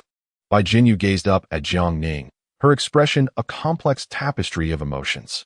Jiang Ning winked at her, beaming with a radiant smile. "Just wait a moment. I'll go get it for you." Emerging from the changing room, Jiang Ning tugged at her collar, attempting to ease her own discomfort. She couldn't shake the unsettling realization that she might possess a slightly twisted inclination. Witnessing the beautiful girl weep, her legs trembling, oddly stirred something within her. A sense of exhilaration? This was troubling indeed. In moments of vulnerability, how could one possibly entertain malevolent thoughts? Jiang Ning exhaled softly, her hands tucked into her pockets. Sauntering leisurely towards the table adorned with gifts. The Jiang family held a respectable position here. The current matron of the estate, Lady Elisa, had cradled Jiang Ning in her arms during her childhood, and the two families maintained a cordial relationship. As Jiang Ning approached, the kindly-faced matron, Elisa, immediately brightened with delight. "Ning Ning, it has been ages since we last met, and you have become even more beautiful," she exclaimed. "Thank you for your kind words. You appear radiant. Surely life has been treating you well lately?" In her former self, Jiang Ning would have scoffed at the notion of flattering others. At any gathering, she would don a frosty demeanor, seemingly discontented with everyone around her. Were it not for her amiable parents, skilled in social graces, and her own striking beauty, she would likely have amassed numerous adversaries within this elite circle long ago. Initially taken aback by Jiang Ning's compliments, Lady Elisa soon responded with a warm, gratifying chuckle. "Indeed, Ning Ning has matured. Your words have grown sweeter." Today, Jiang Ning was determined not to squander any networking opportunities. The elders held a fondness for her. As long as she refrained from self-sabotage and the folly of romantic entanglements, she would not find herself in the dire straits depicted in the original narrative. "Ning Ning, look at these chocolates. Do you fancy them?" The matron summoned 2 boxes of gifts, the very white chocolates Jiang Ning had mentioned, elegantly wrapped in golden packaging. They felt heavy in her hands. "Oh my, how did you know I have a penchant for sweets?" Jiang Ning, with a face full of earnest joy, exclaimed, "Thank you, madam. You are truly kind." The elderly lady, flattered by the compliment, beamed with delight and instructed someone to bring over another box. "These 2 portions are for you, and this one is for your mother to taste." Jiang Ning graciously accepted. "I shall not refuse your generosity. Thank you, madam." Such a token of appreciation is not something that everyone receives, if one is not a distinguished guest personally invited by the estate owner. Even the flowers and grasses of this manor are not permitted to be taken away. Originally, Jiang Ning merely wished to procure a single gift to present to Bai Jinyu, hoping to cheer up her Na'vi sister. Now, having received 3 portions, she decided to keep one for Bai Jinyu and offer the other 2 to her parents. However, her parents do not particularly enjoy sweets. She wondered if they would even want them. Bai Jinyu had composed herself once more, aided by Xiao Wu in reapplying her makeup. The time had come to head to the exhibition hall. This evening, Jiang Ning had chosen an androgynous style for her attire. She wore no makeup, simply tying her hair up into a neat and tidy ponytail. Standing beside Bai Jinyu, who resembled a water lily in bloom at first glance, she appeared to be the guardian of Bai Jinyu's beauty. Bai Jinyu wore heels that were not excessively high, with sturdy bases that even a novice could manage with ease. Yet, Bai Jinyu struggled with social anxiety. Upon arriving at such an event, her legs trembled. She stumbled over her own feet or inadvertently stepped on Jiang Ning's shoes. Initially, Jiang Ning held her hand to guide her, but fearing a fall and embarrassment, Bai Jinyu instinctively wrapped her arm around Jiang Ning's, closely adhering to her side as they walked. She held on tighter, and Jiang Ning had to speak up, urging her to relax and take a deep breath. "If you keep this up, I won't be able to walk." Bai Jinyu let out a muffled acknowledgement, loosening her grip slightly. However, it wasn't long before she resumed her koala-like embrace around Jiang Ning. Jiang Ning found the situation both amusing and exasperating. How had she not noticed before that Jinyu was so clingy? Bai Jinyu turned her head away, refusing to meet her gaze, denying any accusations of clinginess. "I'm not clingy at all," she insisted. There were simply too many people around, and she was afraid of getting lost. That was all. Truth be told, this was her first time linking arms with someone else. Previously, knowing about her social anxiety, others would avoid taking her to crowded places. Even when going to the supermarket, they would leave her in the waiting area while they shopped alone. In the past, Bai Jinyu had thought solitude was preferable, a means to evade the throngs. Yet now, an unfamiliar sensation stirred within her. With someone by her side, the crowd seemed far less daunting. At that moment, Lu Su had also arrived at the entrance of Tolan Manor. With Su Zhong there to greet him, he smoothly entered the gates. Ready to explore the opulent and enigmatic estate. "Lu Su, let's go drink. We must not return until we are thoroughly intoxicated." Su Zhong had already consumed quite a bit. His face flushed and his speech slightly slurred. He tugged at Lu Su, eager to continue drinking. However, Lu Su had not come for the sole purpose of indulging in alcohol. He hurriedly inquired, "Su Xiao, you mentioned you saw Jiang Ning and Bai Jinyu. Where exactly did you see them?" Su Zhong, feeling somewhat dazed, scratched the back of his head and replied, it seems. After pondering for quite some time, he could not recall. With a sigh, he added, "Forget about those two women. Come on, let us go drink. I will find you 10 lovely companions. How does that sound?" The mention of 10 companions irked Lu Su. Those wretched women were not worth even a single strand of hair from his beloved Jinyu. He would not deign to accept them even if they were offered for free. "Apologies, Su Xiao, but I must first seek out Jinyu." Lu Su endeavored to maintain a facade of calm. "We have had some misunderstandings recently, and I need to clarify things with her as soon as possible." Hearing this, Su Zhong scoffed. "I say, Brother Lu, you are not one to lack insight. Why do you allow women to have such hold over you? Understand this, women are like garments, but brothers are akin to family." As he spoke, Su Zhong threw an arm around his shoulder. "Come on, let us drink. If you do not join, it would be a slight against me. And should you choose to disregard my feelings, do not blame me for my temper." Lu Su felt a throbbing headache. Drunken individuals could indeed be quite troublesome. He had no choice but to temporarily acquiesce to Su Zhong's wishes, planning to find an opportunity to extricate himself later. Meanwhile, Bai Jinyu and Jiang Ning had already entered the exhibition hall. Once inside, Jiang Ning discovered that in addition to the art exhibition, there was a small auction taking place that evening. This auction had not been mentioned in the original narrative. Logically, such an event should not have attracted this many attendees after all. Neither the male nor female lead is involved. Jiang Ning felt a sense of confusion and could not help but inquire with the system, wondering if it possessed any intelligence regarding the matter. Today's auction features a parcel of land and several pieces of jade. So, is the focal point the land? Not at all. The crux lies in one particular piece of jade. Jiang Ning responded with a thoughtful "oh." The system, emphasizing its significance, assured her of its importance. It is merely a piece of jade inlaid with gold of average quality. Its value stems from its exquisite craftsmanship, yet it is not exorbitantly priced. The final transaction should hover around 500,000. The organizers are merely using it to round out the auction. The wealthy buyer who acquires it gifts it, passing through several hands, eventually landing in Lu Su's possession. Once Lu Su obtains this jade, a mysterious benefactor soon intervenes, aiding him through the most arduous and perilous phase of his entrepreneurial journey, ultimately culminating in his billion-dollar fortune. Thus, this jade can be considered Lu Su's talisman of luck? Jiang Ning pondered over the system's revelations. Since it serves as the male lead's good fortune, it must not be left for him, not even if it were to be cast into the sea. 500,000 is but a trifling amount. She could easily produce it. Purchase. She decided she would buy it outright. A villain who stirs up trouble is not a worthy villain. Little Wu, you shall attend the auction over there and follow my instructions to procure the items. Little Wu nodded, saying little, and set about her task. Meanwhile, Jiang Ning continued to accompany Bai Jinyu, admiring the renowned paintings from both China and the West that she cherished. Most attendees flocked to the auction venue, leaving only a handful to appreciate the art exhibition. Bai Jinyu felt a slight sense of relief. She no longer clutched Jiang Ning's arm tightly.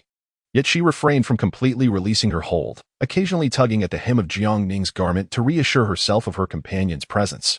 The experience of witnessing these artworks in person was utterly distinct from merely reading about them in books. Bai Jinyu could not help but exclaim, "It is simply marvelous." She did not dare to indulge in the fantasy of possessing any of these paintings. Rather, she yearned to linger amidst them a while longer. Peering through the thick glass, she felt as though she were engaging in a delightful dialogue with their creators, her understanding of art elevating to new heights. Only in such moments did Bai Jinyu perceive that the anguish of heartbreak had receded from her life, her restless spirit finding immense solace. Jiang Ning, on the other hand, harbored little appreciation or fascination for art. She believed that gazing at these peculiar paintings paled in comparison to admiring Bai Jinyu, who decrees that only masterpieces by renowned artists qualify as art. Are beautiful women not entitled to that distinction? Humph. Jiang Ning had a penchant for beauty. Just then, an individual approached, eager to greet the two of them. The man, showering Bai Jinyu with flattery, could only manage an awkward smile and retreat upon encountering Jiang Ning's fierce glare. Of course, there were also those who attempted to charm Jiang Ning, but they were swiftly deterred by her brooding gaze before they could draw near. Alas, being a girl has its drawbacks. There are always men leering at her, brazenly attempting to encroach upon her territory. Host, are you not also gazing at the female lead with such infatuation? Jiang Ning immediately retorted, Hey, refrain from making such reckless statements. Am I gazing with lust? No, I am merely focused, deeply enamored. What does a system like you comprehend? The system fell silent, yet it could not help but harbor a hint of disdain for her. Relying solely on her beauty, she believed she could act with impunity, didn't she? Meanwhile, Bai Jinyu, the naive and innocent one, managed to convince herself that since they were all girls, a slight transgression could easily be overlooked. Truly, it was as if she had been deceived into selling herself, only to assist in counting the profits. Jiang Ning and her companion strolled leisurely through the art exhibition hall for over an hour, while Bai Jinyu remained unfulfilled. On the auction side, however, a minor complication arose. Xiao Wu had no choice but to call Jiang Ning and explain the situation. Miss, regarding the jade piece you instructed me to bid on, there is someone persistently driving up the price. Although this item appears exquisite, it is hardly exceptional jade, certainly not worth over 3 million, correct? Shall we let it go for today? Jiang Ning was taken aback. Such a turn of events? Was her involvement the catalyst that transformed an otherwise mundane auction into something extraordinary? Or was the appearance of this jade piece, rather than a mere coincidence as the system suggested, a deliberate arrangement? Nonetheless, when it came to monetary matters, Jiang Ning was never one to concede defeat. She had no siblings vying for family inheritance, nor did she impose burdens on her parents. Now that she recognized the jade's dubious nature, she was resolute in acquiring it. Bid, keep bidding. Jiang Ning scoffed. Do not attempt to save me money. I am most certainly not in need of it. After a brief moment, Sister Xiao Wu called once more, awkwardly stating, Miss, this piece of jade has now been bid at over 90 million. Shall we continue? Jiang Ning was momentarily taken aback. Continue? Absolutely not. To pay nearly 100 million for this jade would be sheer folly. Moreover, she certainly did not possess such a sum in liquid assets. Faced with this absurd situation, Jiang Ning couldn't help but wonder if this was the so-called power of fate or the male protagonist's halo at play. Damn it, it was truly exasperating. Sister Xiao Wu, please investigate who exactly placed the bid on this jade. Understood. Mississippi Chapter 046. You wish to kiss me, don't you? What? Are you saying that I, having spent nearly 100 million in a bidding war, ended up acquiring a mere ordinary piece of golden-laid jade? Ah, it isn't even green. Is this a joke? At that moment, outside the auction venue, Su Zhong, sitting amidst a throng of women and feeling dizzy from drink, lost control of his emotions and shouted, Who is so shameless as to argue with me? That was 100 million. How could I possibly pay that? What? You want to mortgage my house to settle the debt? No, absolutely not. Su Zhong finally panicked. This was truly a case of drunken folly. He had a tendency to be impulsive, and, once intoxicated, he relished a challenge. Initially, he had merely intended to liven up the auction, but it spiraled out of control. That piece of jade, at most, was worth only 400 to 500,000. Consequently, in a fit of pique, he wagered a villa under the auspices of the Su family's young master, expending nearly 100 million for an utterly unremarkable piece of jade. That villa was a gift from his mother to commemorate his coming of age, thus it rightfully belonged to Su Zhong. Yet, how could he dare to sell it? If his mother were to discover this, she would undoubtedly wreak havoc upon him. Quickly, while the auction is still underway, Investigate who that person was who just bid against me, Su Zhong urged, mustering the strength to rise. He vigorously slapped his face and then turned to Lu Su, who was equally disoriented from drink. After a moment's contemplation, he seized Lu Su's arm and, with a thud, knelt before him. Brother Lu, at this juncture, I implore you to save me, Su Zhong cried out, his voice a heart-wrenching lament. Thus, he recounted the recent events to Lu Su, tears streaming down his face. Upon hearing this, Lu Su broke into a cold sweat. My goodness, is this fellow made entirely of courage? He wagered nearly 100 million without a second thought. With such substantial funds, he could have invested in my new project, which would have yielded mutual benefits. What can I possibly do to assist you? This is an astronomical sum. Lu Su sighed, remarking, Young Master Su, you have truly overstepped your bounds. Su Zhong exhaled deeply. What should I do? The situation has escalated. You must help me, or I shall surely face my parents' wrath. I fear I may be unable to assist you.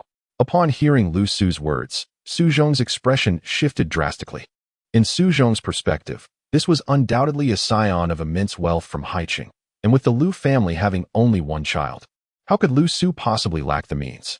Lu Su's statement implied a singular possibility. He did not regard Su Zhong as a true brother. Even if he did not possess a billion, he implored, Brother Lu, lend me whatever you can spare. Su Zhong continued to beseech, even 20 or 30 million would suffice. You cannot turn a blind eye to my plight. Yet, Lu Su could not help but curse inwardly. How easy it is for you to say, 20 or 30 million. Indeed, I can't even muster a couple of thousand at this moment. Had he foreseen the turmoil that would unfold tonight, he would have abstained from attending. Brother Lu, speak up. Are you truly going to abandon me in my moment of need? Even now, do you still wish to conceal your identity from me? How can you behave this way? As Su Zhong's ire began to boil, the Su family, having caught wind of the situation, finally arrived. It was a lamentable sight. With the elderly patriarch of the Su family, at his advanced age, forced to emerge from his warm bed to resolve the chaos left by his grandson. Upon witnessing Su Zhong's disheveled state, consumed by debauchery and despair, the old man was incensed. He slapped Su Zhong thrice across the face, commanding the servants to carry him away as one would a lifeless pig. The scene descended into utter chaos, providing Lu Su with a rare opportunity to escape. What a stroke of misfortune! Mingling with the crowd, Lu Su hurriedly departed. What kind of day was this that brought him such relentless misadventures? Indeed, Su Zhong was a fool, squandering so much money to engage in pointless disputes. To purchase such a worthless piece of jade was nothing short of ludicrous. How could one discern that the jade was intrinsically linked to his future fortunes? Now, he was destined to not only lose that piece of jade, but also to part ways with Su Zhong, his invaluable aide. As Jiang Ning exited the exhibition hall, she learned the name of that unfortunate soul. She paused for a few seconds, unable to suppress a chuckle. Ah, what a marvelous twist of fate. It seems this is an unconventional application of the male protagonist's halo.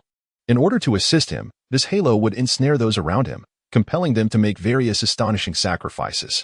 Thus, the secret to ensuring one's safety lies in awakening to this reality and distancing oneself from the male lead. The evening's banquet was nearing its conclusion. Bai Jinyu followed her out of the grand estate into the open air. Miss Jiang, today, I must express my gratitude for everything. This birthday has truly been unforgettable. Even if I awaken tomorrow with the intention of leaving Kyoto, I shall not forget the exhibition today or all that you have done for me. Jiang Ning reached out, affectionately ruffling her hair. If you truly wish to thank me, do not limit it to mere words. However, she added with a playful chuckle, if you insist on expressing your thanks verbally, I wouldn't mind that either. Bai Jinyu. She did not fully comprehend, but sensed that it was not a serious remark. Why does this Jiang Ning always find amusement at her expense? Nevertheless, it mattered little now. With her intention to depart from Kyoto solidified, perhaps they would not meet again. So she might as well allow Jiang Ning to indulge in her frivolous banter. Yet, upon noticing Bai Jinyu's lack of rebuttal, Jiang Ning found herself unable to smile. She pondered, perhaps Bai Jinyu still wished to leave Kyoto? That simply would not do. Their affair was far from over. Miss Jiang, you desire to kiss me. Do you not? Huh? I am aware of it. Bai Jinyu lifted her gaze to meet hers, her eyes still harboring a youthful shyness. Yet she looked at Jiang Ning with unwavering resolve. You always wish to take liberties with me. This left Jiang Ning somewhat embarrassed. Oh, I didn't tea. I'm not that obvious, am I? Bai Jinyu let out a soft huff. She continued walking until she stepped beyond the reach of light. at which point she paused once more. Miss Jiangning, what we share is impossible. Ah, was she deliberately walking so far just to give Jiangning a good person card? Jiangning rubbed the back of her neck and sighed skyward. However, you fulfilled my birthday wish. Bai Jinyu hesitated, her voice dwindling. What is it? Bai Jinyu's face flushed, her voice nearly inaudible. Thus, Jiangning, filled with pent-up frustration, approached her. Speak up, what do you intend to do? Don't hold back. Having received the good person card, what could possibly be beyond Jiangning's capacity to bear? At that moment, they both stood in the shadows. No one passed by. No one would witness them. Bai Jinyu thought to herself, it was rare to have someone who, like the former Lu Su, accompanied her, cared for her, and fervently expressed affection. Let us do something. Consider it a farewell. Let it be a farewell. Suddenly, Bai Jinyu rose onto her tiptoes. Like a dragonfly skimming the surface of water, brushing against Jiangning's cheek. Before Jiangning could react, she swiftly turned around and decisively fled. Standing in the wind, Jiangning felt utterly disoriented. Wait a moment, can you really run that fast in high heels? With a thud, Bai Jinyu tumbled into a large bouquet of decorative roses. Sniffling, Jiangning thought, alas, she truly is a foolish beauty. Is this teasing intended to ensure that her nights are sleepless from now on? How outrageous, Bai Jinyu. Chapter 047. Let me ask once more. Hurry up. Jiangning stifled a laugh as she approached Bai Jinyu, extending a friendly hand in assistance. Bai Jinyu sluggishly shifted, sniffled, and sullenly replied, I don't want your help. I just want to lie here for a while. Jiangning, feigning seriousness, warned her, you can't sleep here, and any damage will require compensation. Do you have the means to pay? Bai Jinyu. Anger puffed her cheeks, her expression a blend of indignation and embarrassment, rendering her both charming and adorable. Those insufferable high heels had caused her to lose her dignity in mere moments. She attempted to struggle up a couple of times, but the soft roses beneath her offered little support. Fearing the thorns below, she hesitated with her movements. After several attempts in various positions without success, she begrudgingly removed her high heels, mustering strength from her waist and wrists to finally rise. However, the rain-soaked grass immediately drenched her expensive white stockings. The chill beneath her feet caused her to shiver involuntarily, prompting her to curl her toes. To make matters worse, she realized she had twisted her left ankle, rendering her incapable of exerting any pressure. She could only limp forward. Jiangning felt utterly helpless. Why was this person so obstinate? Was this not a common affliction of impoverished, innocent heroines, enduring hardship with silent perseverance? With a perfectly suitable human wheelchair following closely behind. How could she not feel tempted to at least give it a try? It was truly exasperating. Honestly, if you've sprained your ankle and don't attend to it promptly, it might swell up like a steamed bun by tomorrow. Please, don't mention steamed buns. Bai Jinyu thought of Lu Su the moment she heard those words, which vexed her greatly. Jiangning shrugged and suggested, then let us talk about bread instead. By the way, are you still hungry? Would you care for a little more to eat? Bai Jinyu. Did she look like a pig? She had just consumed 3 snow cakes, 2 plates of dim sum, and 3 platters of sushi. How could she possibly be hungry again so soon? Even if she felt a slight pang of hunger, it was merely a craving. In any case, she had no intention of eating anything else that night. Noticing her silence, Jiangning decided to refrain from teasing her further. Thus, the two walked in silence, one after the other. This predicament truly troubled Bai Jinyu. Consequently, she could only retreat to the apartment she had rented off campus. However, after the commotion with Lu Su, she was anxious that he might be waiting for her downstairs. Regardless of what lay ahead, she simply did not wish to encounter Lu Su today. She feared she might succumb to his pleas, leading her to make a decision against her own conscience. Bai Jinyu grasped the hem of her skirt and said, I still do not know where I am headed. Jiangning, understanding her unspoken thoughts, let a faint smile grace her lips, then let us go to my home.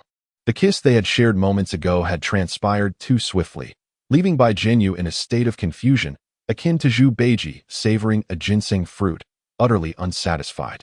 She was accustomed to initiating advances, so how could she allow someone else to catch her off guard? Jiangning's boldness was unacceptable. She would rather be the one to lead Bai Jinyu astray than to be the subject of Bai Jinyu's teasing. However, Bai Jinyu grew anxious and quickly clarified. I did not intend to go to your home.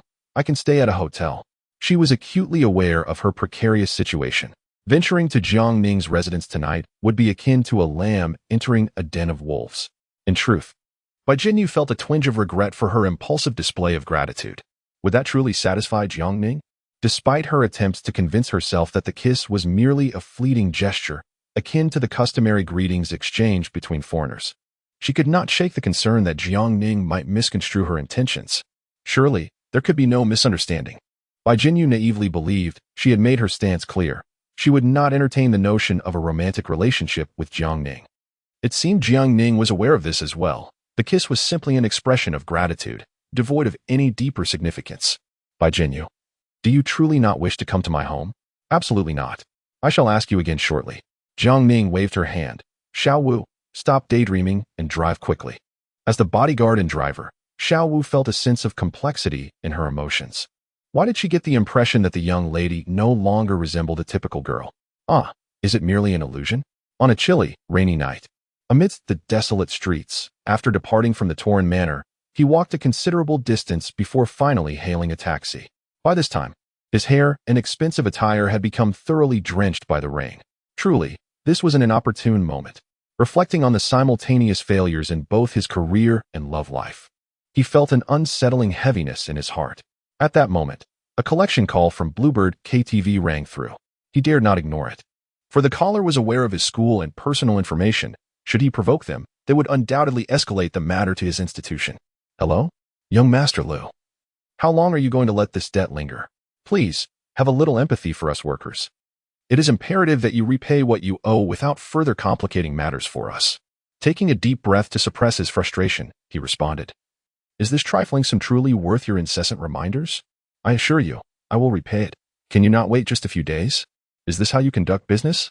That is not quite the issue, young Master Liu, came the voice of the KTV manager from the other end. Upon learning of the fallout between Liu and Jiang Ning, the manager's demeanor toward Liu shifted. Polite as they were, their tone remained frosty, occasionally laced with subtle threats. What may seem like a trivial amount to you is, in fact, a substantial debt for us. We kindly urge you to settle it promptly. Otherwise, our boss may at the mention of otherwise. A chill ran down Liu's spine. That was certainly not a matter to be taken lightly with someone as shrewd as Su Zhong. He would rather evade the debt owed to Jiang Ning than the obligations to these individuals. Enough of this chatter. I am quite occupied. Grant me 3 days. Lu Su wore a forlorn expression. Rest assured, I shall transfer the funds to you after 3 days. With your assurance, we can now feel at ease. We shall not further disturb young Master Liu. The call was terminated, yet Lu Su found himself increasingly agitated. Over the past 3 years, Jiang Ning had gifted him numerous presents, and previously, she had boldly approached him for repayment, calculating a significant portion of those gifts as part of the debt amounting to 1,800,000. Just recalling this infuriated him. He had been rather foolish back then, carelessly giving away valuable items without considering their potential worth. Consequently, he was left with only a meager selection of gifts at his disposal. Should I sell those items, I would be left without any suitable attire to present myself, which would hinder my ability to cultivate relationships with the affluent in the future. Lu Su was in deep distress. His brows furrowing in turmoil, those items must not be sold. Perhaps I should instead engage in conversations over tea with those wealthy women, discussing the intricacies of life? Just as he found himself in this quandary, a friend request suddenly arrived. Hearing the notification from his chat application, Lu Su hastily retrieved his phone. Upon viewing the request, his eyes sparkled with renewed joy. Ah, I knew it. There are thoughtless women aplenty, not merely Jiang Ning. Look, another has presented herself. Chapter 048, Whether I Am Boasting. You shall discover for yourself. Lu Su promptly accepted the friend request. This individual left an impression on him. She was a member of the student council named Yuan Zia. A girl of rather unremarkable stature and appearance, she would often discreetly observe him from the shadows. At that time, Yuan Zia struck him as taciturn, efficient in her tasks, and prone to blushing, suggesting she was shy and easily manageable. He had heard that Yuan Zia came from a wealthy family, but he paid it little heed, as Jiang Ning was already persistently pursuing him. Among the affluent girls, Jiang Ning stood out as the wealthiest and most attractive, and with her presence, he naturally paid little attention to the others. Of course, he also did not focus much on Jiang Ning. The days spent basking in the limelight were exceedingly pleasant. All he needed to do was attend to his studies, leaving every other concern behind. Unfortunately, those days were now but a distant memory. At this moment, he felt a twinge of regret, wishing he had shown Jiang Ning a bit more affection. In truth, that woman was rather foolish. A mere smile from him would have her eagerly approaching him. Alas, what a pity. reflecting on Jiang Ning's transformation of love into hatred, and the action she had taken against him, and by Jinyu, he felt both a sense of indignation and a hidden satisfaction. As the saying goes, the depth of love is matched only by the depth of hatred. Jiang Ning's intense animosity toward him only indicated her profound love, which he considered the best outcome. Nevertheless, he needed to contemplate alternative methods to navigate his predicament, such as leveraging Yuan Zia. If she could procure a sum of 1 or 2 million for him, he mused that he could occasionally accompany her for a meal or engage in conversation. Meanwhile, at the Yuan residence. The residence of the Yuan family is a solitary villa, yet due to a lack of maintenance and a sparse household, it appears somewhat desolate.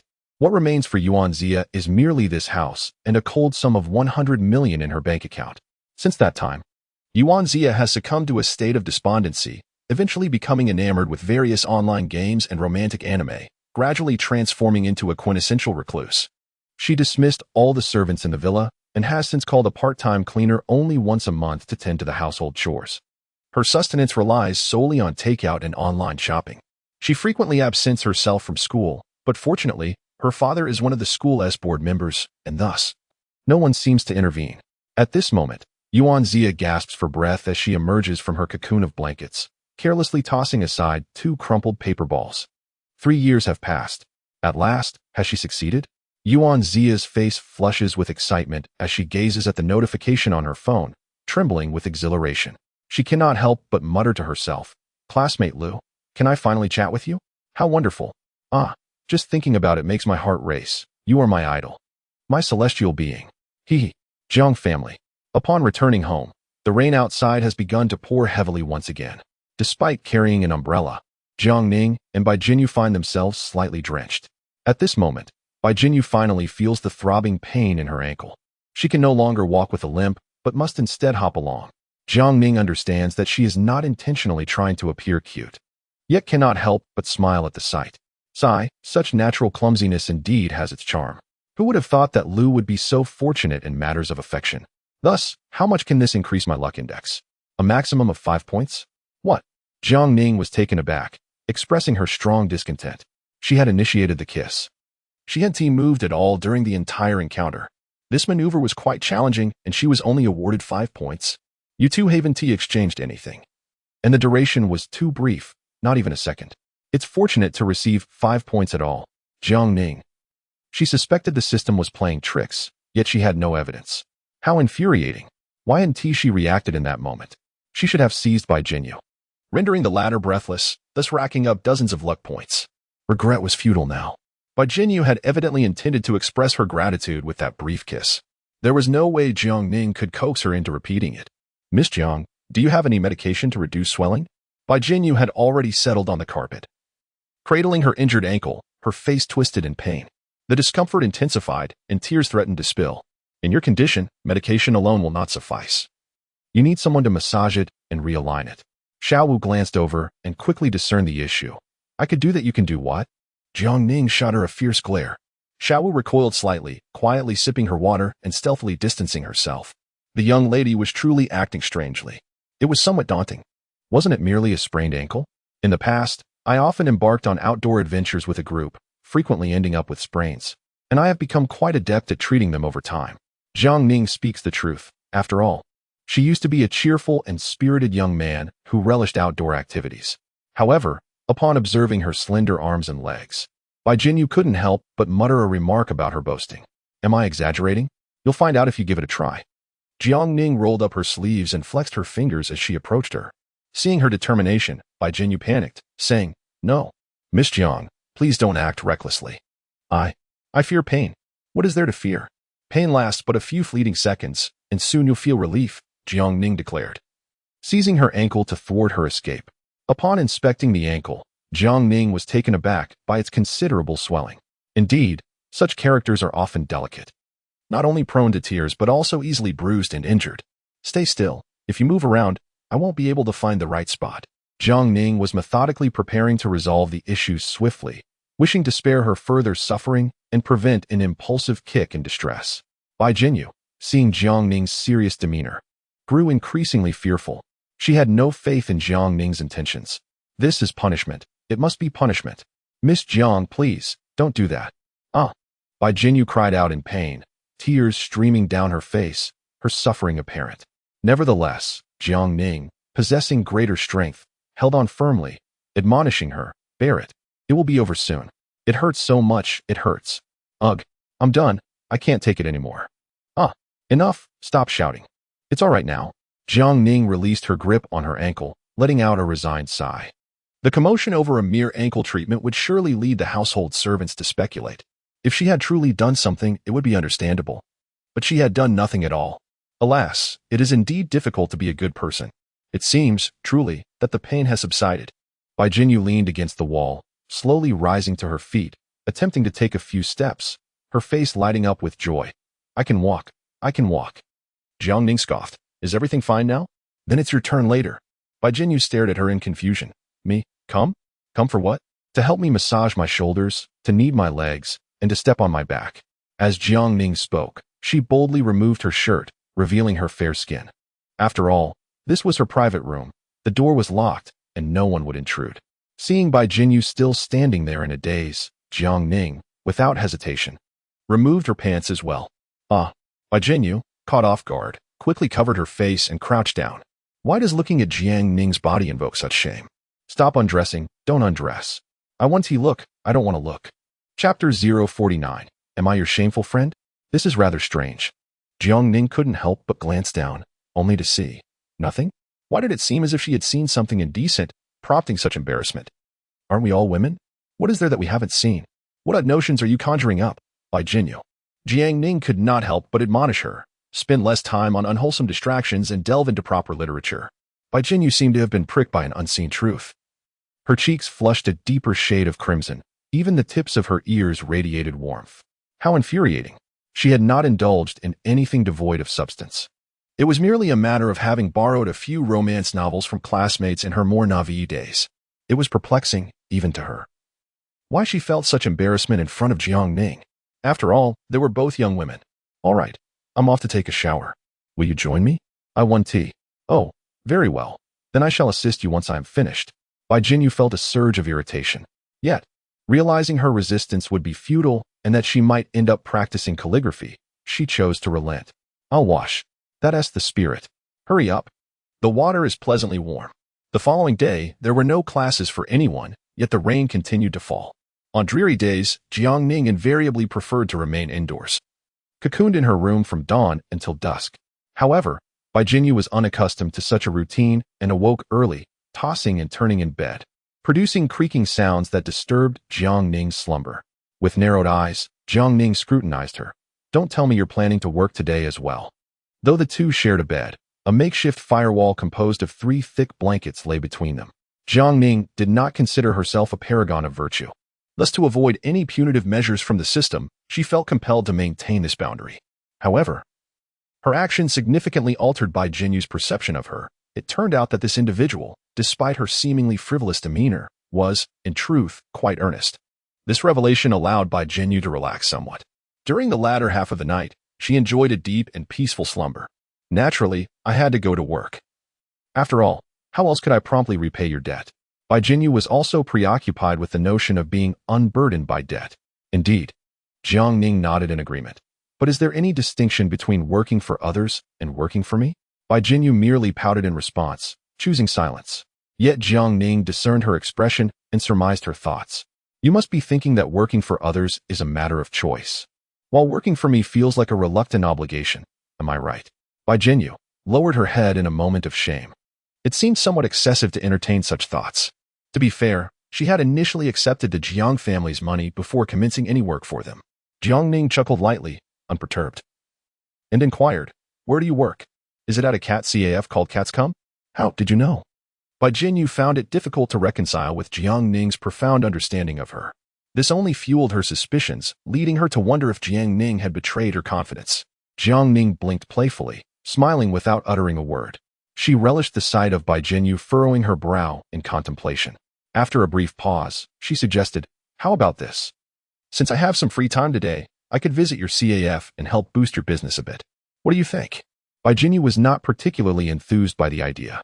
She wished to avoid drawing attention to the closeness of her relationship with Jiang Ning. But what does it matter whether she wants to or not? She lacked the courage to refute Jiang Ning and ultimately had no choice but to acquiesce. What? You're unwilling? Jiang Ning suddenly raised her voice. Do you consider me an unsavory friend?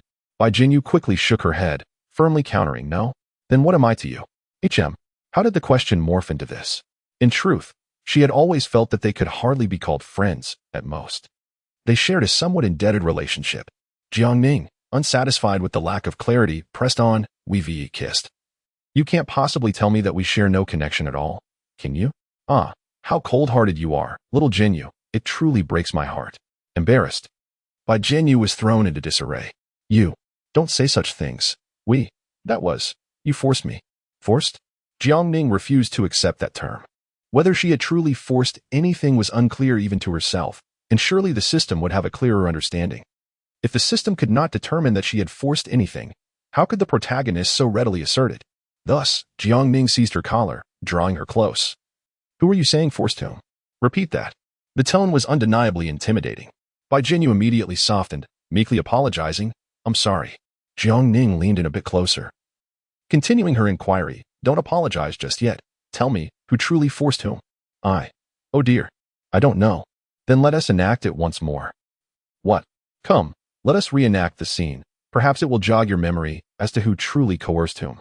At this moment, the two find themselves upon the bed. Jiang Ning readily adjusts their positions, genuinely prepared to recreate that episode from the dormitory. Now, enlighten me. Who made the first move? Speak quickly, do not feign silence. I, Jiang, have never been so unjustly accused, and I refuse to accept it.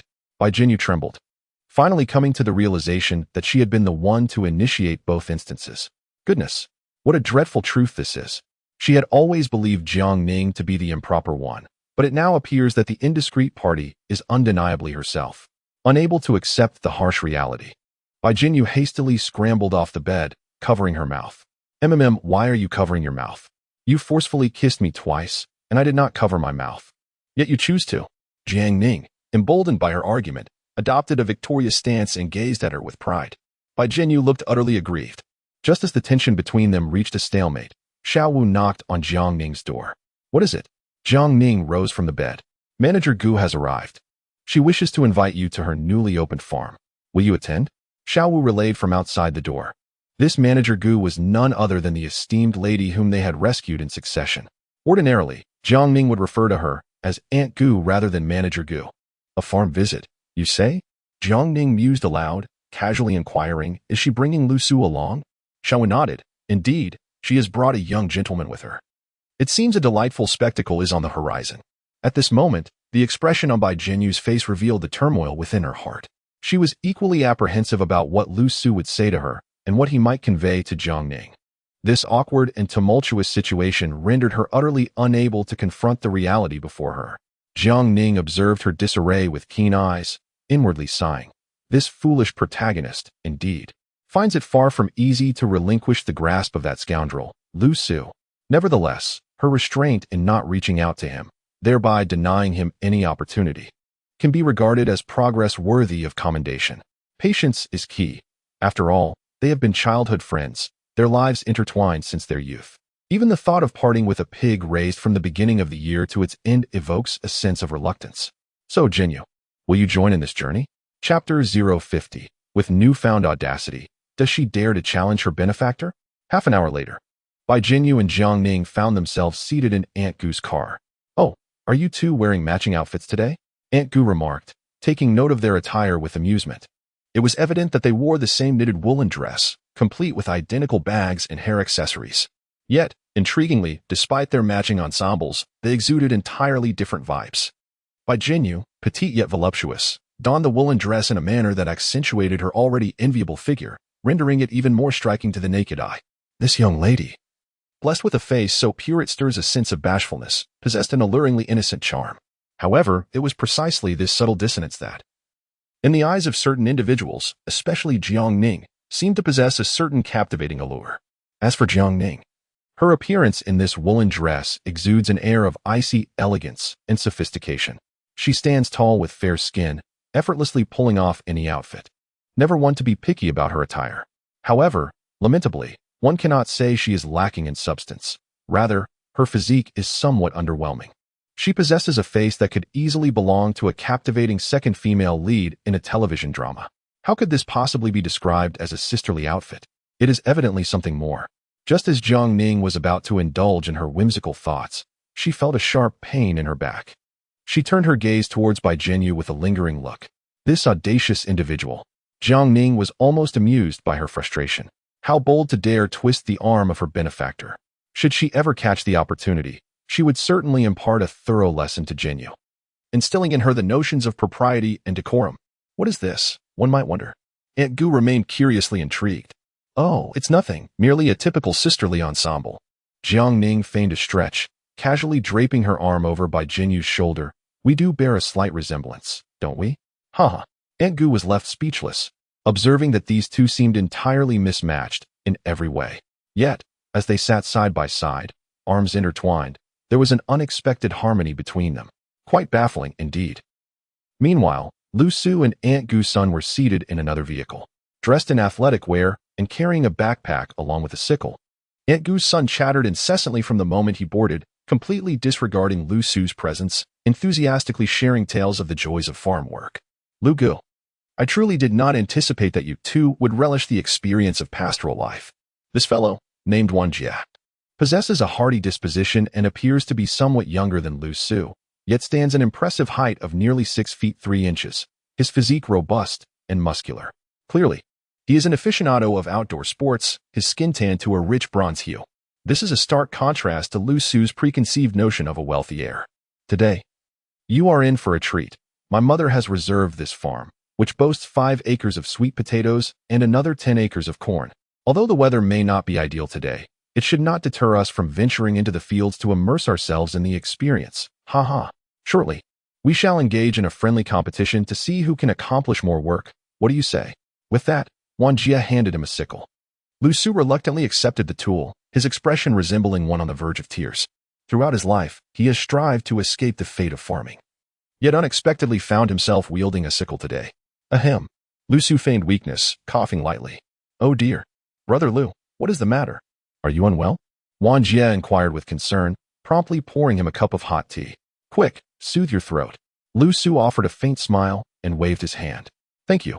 But I am fine. Perhaps I caught a chill in the rain yesterday. I feel slightly feverish and lack appetite. My limbs have little strength, but it is not a significant issue. Whenever he adopts such a feeble demeanor, he invariably garners much sympathy. However, Lu Su was utterly unprepared for the fact that Wan Jia was not one to fall for such ruses. To Wan Jia's ears, it sounded merely like gratitude. Thank you. Blah blah blah blah. Not a significant issue. Good. If it is not a significant issue, then all is well. Wan Jia broke into a broad smile, revealing a set of gleaming white teeth, and immediately delivered a hearty slap on Lu Su's shoulder, squeezing it firmly twice. Since the issue is minor, our duel as men must not be taken lightly. I eagerly anticipate you, Brother Lu, to be my opponent and to defeat me soundly. Haha. Lu Su could barely contain his frustration, gritting his teeth. Is this fellow perhaps mentally challenged? Does he not comprehend human speech? Who in their right mind would want to dig sweet potatoes at your farm in this incessant rain? Listen, Wan, I truly. Lu Su attempted to reason with him, but Wan Jia had already taken out his phone, boasting about Lu Su to his affluent friends. Do you know Lu Gu? He is my newly recognized elder brother, and he is remarkable.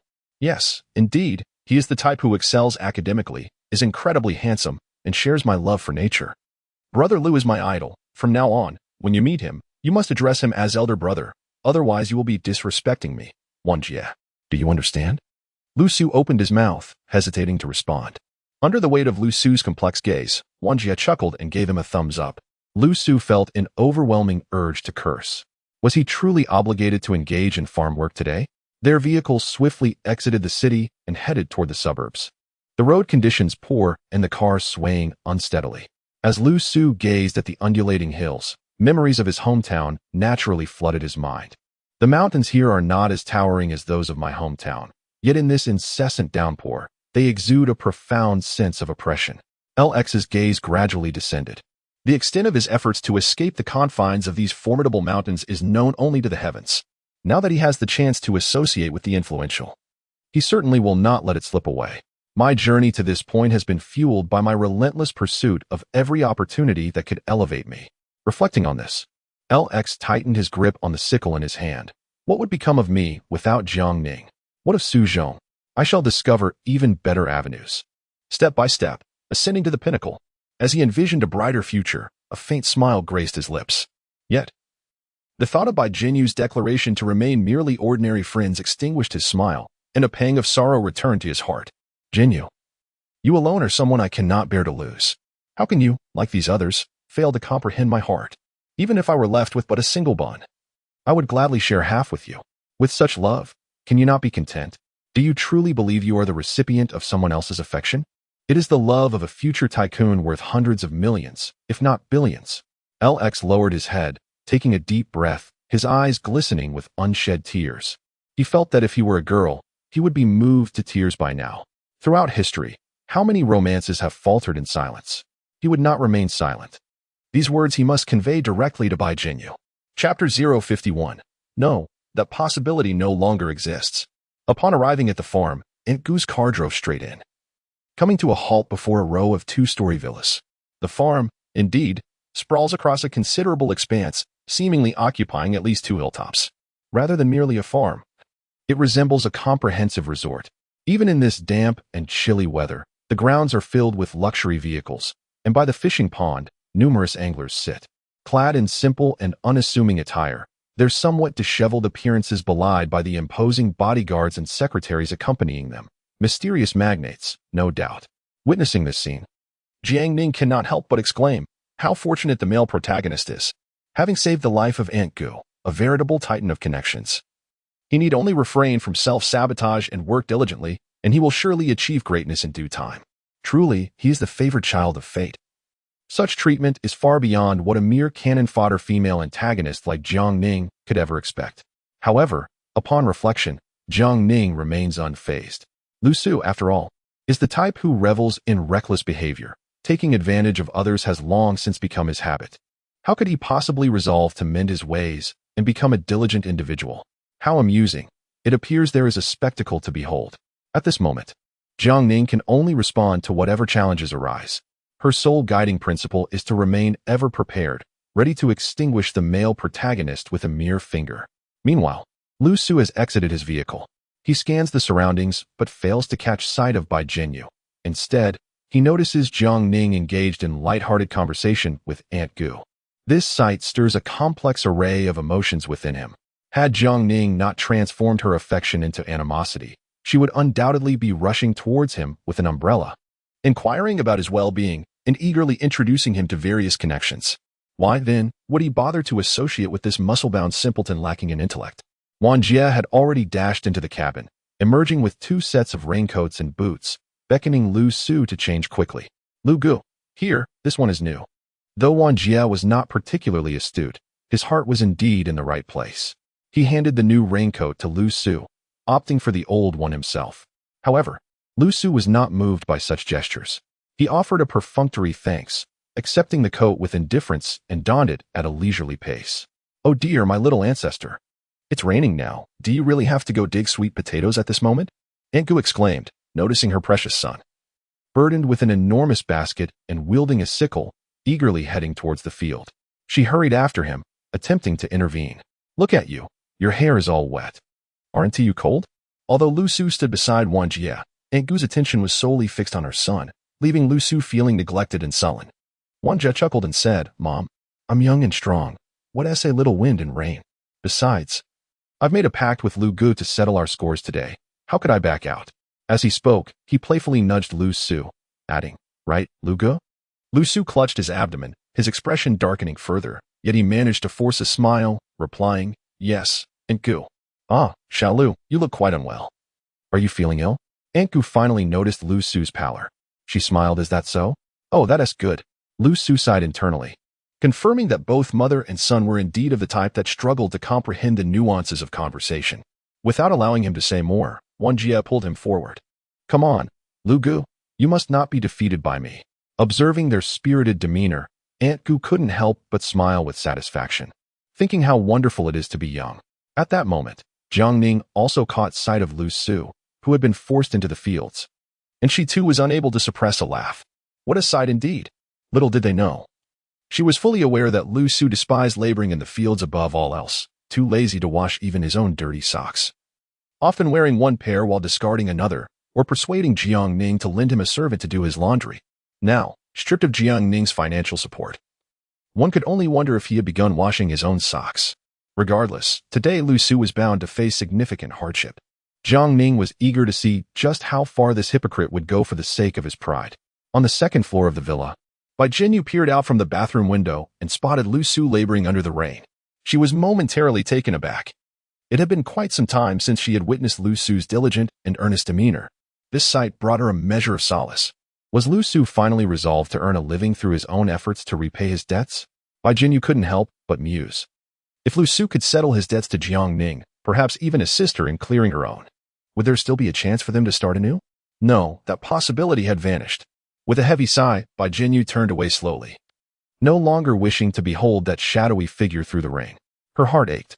He confessed to Jiang Ning, which signifies that his heart harbors not only me but also others. If I continue to be with him, it is only a matter of time before he betrays me. No, I would rather that we had never truly begun than to part ways in a manner that tears our relationship asunder. Who says that only those with obsessive cleanliness possess such standards? Bai Jinyu, having followed him since childhood, has long been indoctrinated by his notions of love and marriage, rendering her unable to tolerate even the slightest betrayal. At this moment, she inexplicably thought of Jiang Ning. Reflecting upon their myriad experiences, a tempest stirred within her heart. That guy completely shattered her perception of girls. How could there be such a domineering and shameless girl? She was nothing short of a rogue. Especially when recalling that chaotic kiss in the dormitory, she felt her body weaken, as if afflicted by a severe cold, dizzy and disoriented. It was an experience she had never encountered before. Unable to resist, she touched her lips. After that day, Jiang Ning actually bought her a plethora of lip balms, causing her to associate them with that embarrassing memory, rendering her unable to use a single one. Now, her lips no longer ached. She dared not confide in anyone about this matter, yet her thoughts incessantly wandered. Whether during part-time work or mealtime, she would inexplicably recall it. Am I ill? Bai Jinyu covered her face, her toes curling tightly. Ah, that infuriating Jiang Ning. Why must she be so cruel? Knock, knock, knock. The bathroom door was rapped upon. Who is it? Wait, there's someone inside, Jiang Ning exclaimed, leaning against the wall with her arms crossed, stifling a yawn. How long have you been in there? I was worried you might have fallen into a pit and was just about to fetch a net to rescue you. You're the one who has fallen into a pit, Bai Jinyu retorted, hastily adjusting her clothes as she moved to open the door. However, as soon as the door cracked open, Jiang Ning seized the opportunity to squeeze in and promptly shut the door behind her. Before Bai Jinyu could utter a sound, Jiang Ning quickly covered her mouth, her expression a mix of embarrassment and shame. Sure, don't make a fuss. The reason I came here is that I need to ask you something. Chapter 052.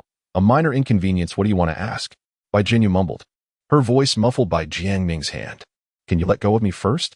Jiang Ning released her grip, letting out a sigh of exasperation as she ran her fingers through her hair and gazed upward.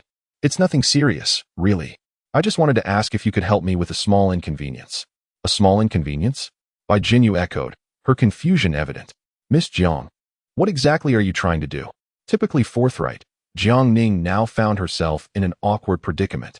After all, in her 2 lifetimes, she had never imagined she would need to seek advice from another girl on how to use sanitary pads, especially at this moment when she was bleeding profusely. Her lower abdomen ached, and her head spun. She was neither prepared with sanitary pads nor aware of how to use them, resorting instead to stuffing a handful of toilet paper. Although there were some tutorials available online, none could rival the clarity of an in-person demonstration. Rather than fumbling through the process herself, she deemed it more practical to seek guidance from a knowledgeable instructor.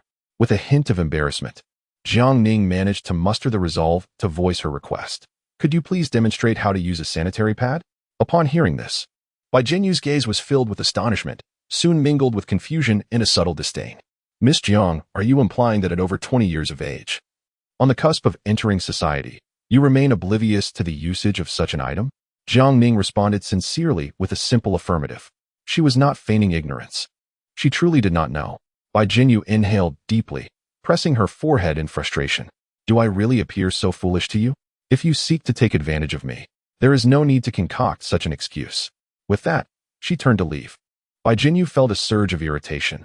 Why couldn't she be bold enough to directly label her as perverse and shameless? I genuinely do not know how to use it. I've never encountered such a thing before. How could I possibly know? In a fit of anger, Jiang Ning abruptly shed her skirt, hands on her hips, glaring at her indignantly. Am I to be deemed depraved and shameless simply because I lack knowledge of this item? Bai Jinyu was taken aback. Could it be that Jiang Ning had truly mastered the art of reading minds? Had she, merely by silently cursing within her thoughts, inadvertently revealed her inner feelings? It seemed she would need to tread carefully in the future. How easily she had believed it. Without further ado, she urged Jiang Ning to teach her the skill. At that moment, Jiang Ning came to realize that women indeed had a temper during such times. Bai Jinyu, suppressing her embarrassment, slowly approached her.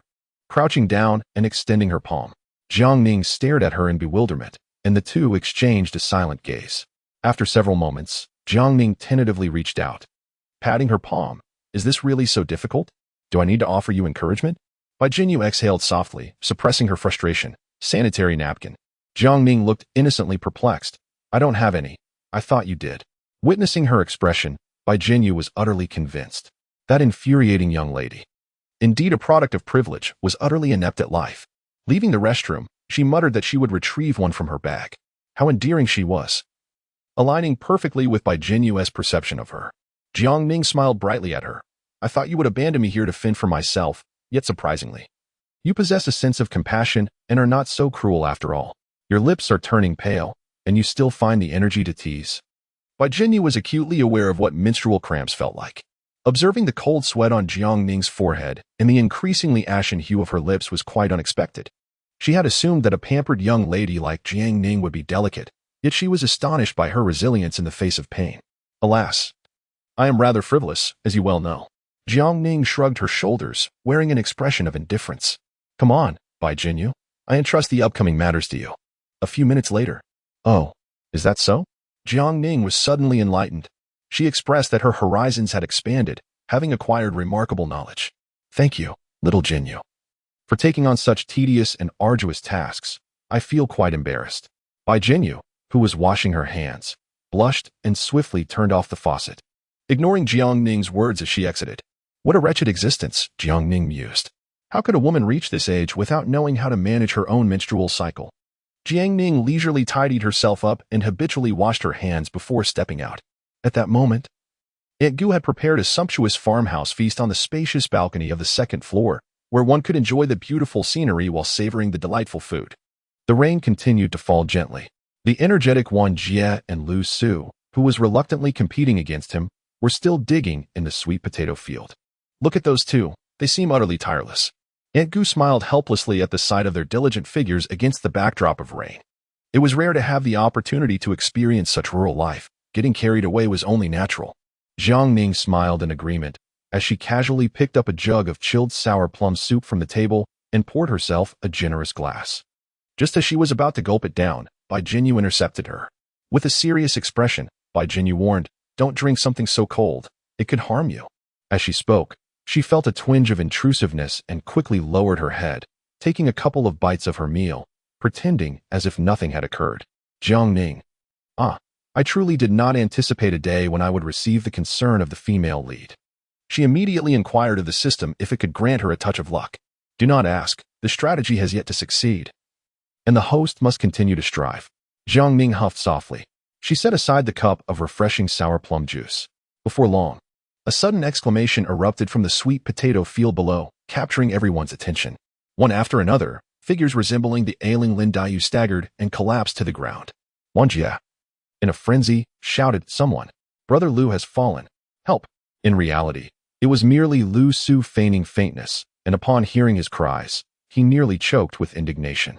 He quickly adopted a posture of weakness, waving his hand to indicate he was still alive. Bodyguards and servants rushed to his aid, collectively lifting Lu Su from the field. Aunt Gu muttered a few complaints before hastily setting down her chopsticks and descending to assess the situation. Bai Jinyu, seated beside Jiang Ning, was equally restless, seemingly eager to venture down and investigate. However, mindful of Jiang Ning's volatile temperament, she refrained from acting impulsively, instead lowering her head to take another couple of bites, attempting to quell her rising anxiety. Jiang Ning sensed the world around her beginning to sway. It felt as though, in mere seconds, The daylight had dimmed. Her body felt weightless, increasingly so. No, something is amiss. I feel faint. Before she could finish her thought, she collapsed onto the table, listening to the sudden thud nearby. Bai Jinyu was jolted with fear. Upon seeing Jiang Ning's pallid complexion, her heart tightened, as if it had been forcefully tugged. Jiang Ning. Jiang Ning, wake up! Jiang Ning. Jiang Ning. Jiang Ning. Jiang Ning. She vigorously shook Jiang Ning's arm, tears streaming down her cheeks. Please don't leave me. I still owe you money. If you die, how am I supposed to repay you? I don't want to be your servant in the next life. Oh dear, sighing in despair, she realized, first aid. I can perform first aid. In her frantic state, an unusual idea sparked in her mind. Recalling the news she had seen about administering first aid to the unconscious, she knew it mainly involved cardiopulmonary resuscitation and artificial respiration. While she was certain she could not perform CPR, artificial respiration should suffice if one simply had a mouth.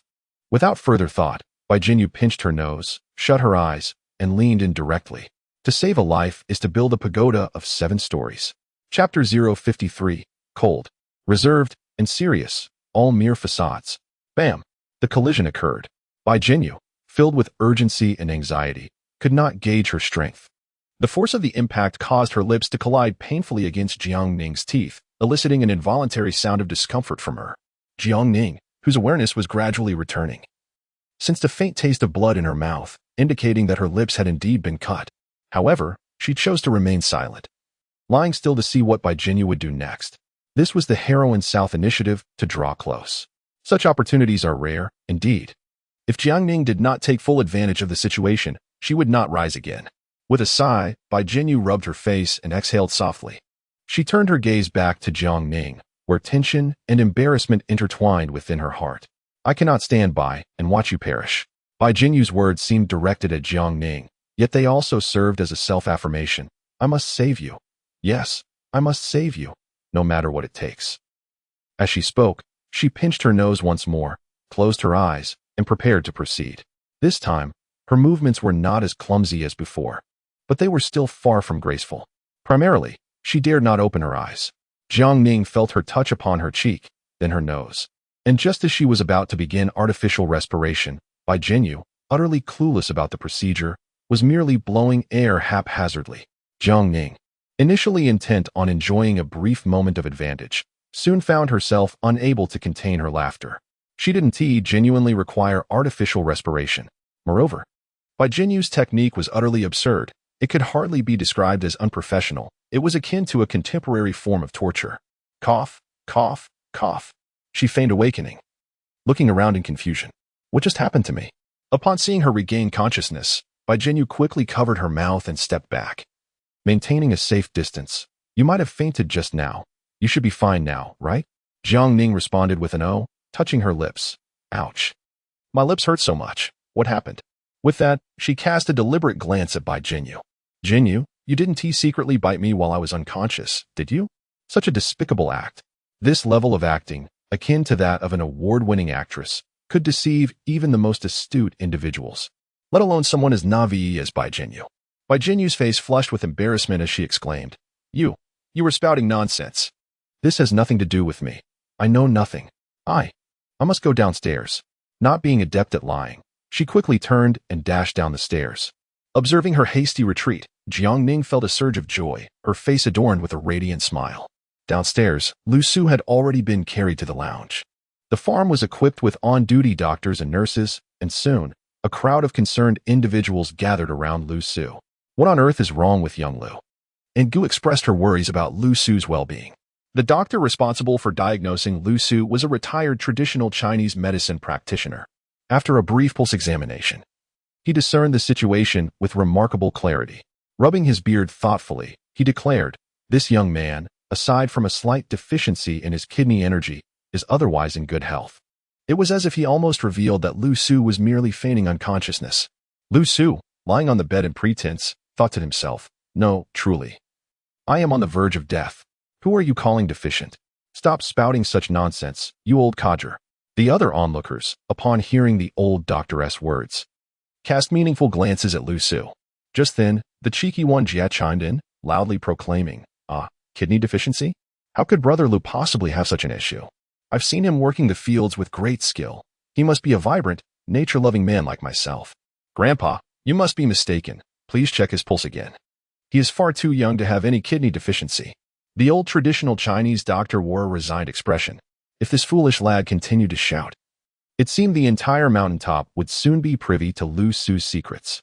Proficient in farm work? This lad with the surname Lu? How curious indeed. Looking at Lu Su's delicate skin and slender limbs, he hardly appeared to be a diligent worker. Nevertheless, this was not his concern. His role was merely to check pulses and prescribe medicine. Aunt Gu hurriedly called out to him, saying, "Old sir, please wait. You mean to say that young Lu's kidneys are somewhat lacking in strength, correct? Since you are here, why not prescribe him some medicine? I recall that you have considerable expertise in this area." "That is no problem," the old doctor replied, settling back down to request paper and pen, preparing to write the prescription. The onlookers, eager for the spectacle, leaned in curiously, seemingly fascinated by the concoction. He quickly penned the prescription and handed it to Aunt Gu.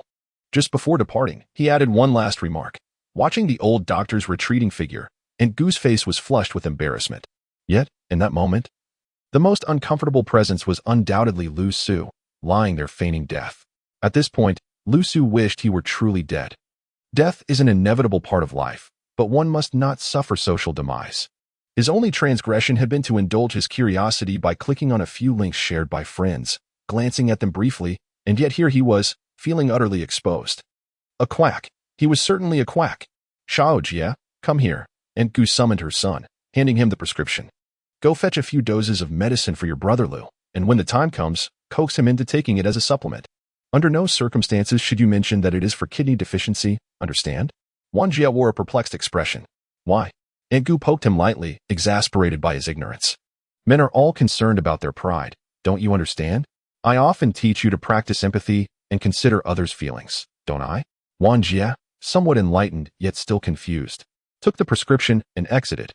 Once the onlookers had dispersed, Bai Jinyu, standing apart from the crowd, swiftly turned to leave as well. Within her heart, it felt as if another shard of her idealized perception had shattered. The Lu Su she had always encountered appeared to be a model of decorum, resembling an ethereal being untouched by the mundanity of life. Yet, what had she just overheard? Lu Su was, astonishingly, no different from those lewd boys at school who delighted in making crude jokes at the expense of girls. His demeanor was merely a fade. His aloofness, restraint, and seriousness were all an act. Perhaps he was even inferior to the seemingly frivolous Jiang Ning, at least when Bai Jinyu shared a bed with Jiang Ning. The latter had not crossed any boundaries. She could even sleep soundly beside her. As this realization washed over Bai Jinyu, an overwhelming sense of desolation engulfed her. She suddenly recognized that she had viewed Lu Su through an excessively flawless lens, while Jiang Ning had been seen through an unduly negative one. Was Jiang Ning truly as wicked as others claimed? Perhaps it was time for her to reevaluate her understanding of Jiang Ning. Although they could never become lovers, it did not preclude the possibility of friendship. The simplest kind of friendship, where they might occasionally share a meal, enjoy tea, and discuss studies and work. Just the most ordinary of companions. Beneath Jiang Ning's seemingly frivolous exterior, what lies within her heart? Chapter 054. If one must depart, let it be him. Why should you leave? Lu Su lay on the small bed in the lounge, resting for 4 or 5 hours. He was undeniably exhausted. Since leaving his hometown, he had not toiled in the fields, and he could hardly endure the hardships of today. At that moment, he felt a profound ache in his back and limbs, as if he were succumbing to fever. "Jinyu, am I in this state, and you do not even consider coming to check on me?" The more he contemplated, the more desolate he felt. It seemed as though he had been cast aside by the entire world. "You have changed. You were never this cruel-hearted woman. Who has transformed you into this version of yourself? Jinyu, you are heartless and ungrateful. Retribution will surely find you." Yet, despite the grievances he harbored towards Bai Jinyu, Lu Su found it impossible to abandon her. To him, it felt as though Bai Jinyu had long become an indispensable part of his life. A possibility of her departure had never crossed his mind. "Jinyu, surely I must also be an essential part of your life, right? We have always shared a profound connection." Time passed swiftly. In the evening, Aunt Gu instructed the servants to prepare a whole roasted lamb, gather an abundance of fresh fruits and vegetables, and airlift a variety of live seafood to entertain the rare guest, Jiang Ning. As a close friend of Jiang Ning, Bai Jinyu was naturally invited as well. At this moment, Lu Su finally rose from his resting place, primarily driven by his gnawing hunger. After a grueling day, he had endured a level of hardship he had not experienced in years, yet he had not managed to procure anything worthwhile to eat. Even the most resilient of individuals would find this unbearable. Struggling to rise, he was aided by Wang Jia as he made his way to the banquet hall. "May I take a seat here?" he inquired, noticing an empty spot beside Bai Jinyu, hoping to discuss the recent misunderstandings with her. Bai Jinyu remained silent. Her gaze lowered as she nibbled on a slice of watermelon. Thus, he assumed her tacit agreement and was about to sit down when Jiang Ning's voice interrupted. "Hey, what do you think you're doing? This side is reserved for girls. Are you trying to take advantage of the situation by squeezing in?" He lifted his gaze to meet hers, suppressing his ire as he asked, "Miss Jiang, why do you so unjustly tarnish my reputation?" "What reputation? I saw you leering at classmate Bai, and you were even trying to hold her hand." Jiang Ning's accusation was not entirely unfounded. In fact, it was a rather conservative interpretation of his intentions. He had desired far more than merely holding her hand. He had envisioned her as a vessel for procreation. However, at this moment, he could not admit to such aspirations. Earlier, Jiang Ning's antics at the Jiang group had already led many to mistakenly believe he was a debauched scion. Should he publicly confess his deep affection for Bai Jinyu, it would undoubtedly invite further scandalous gossip.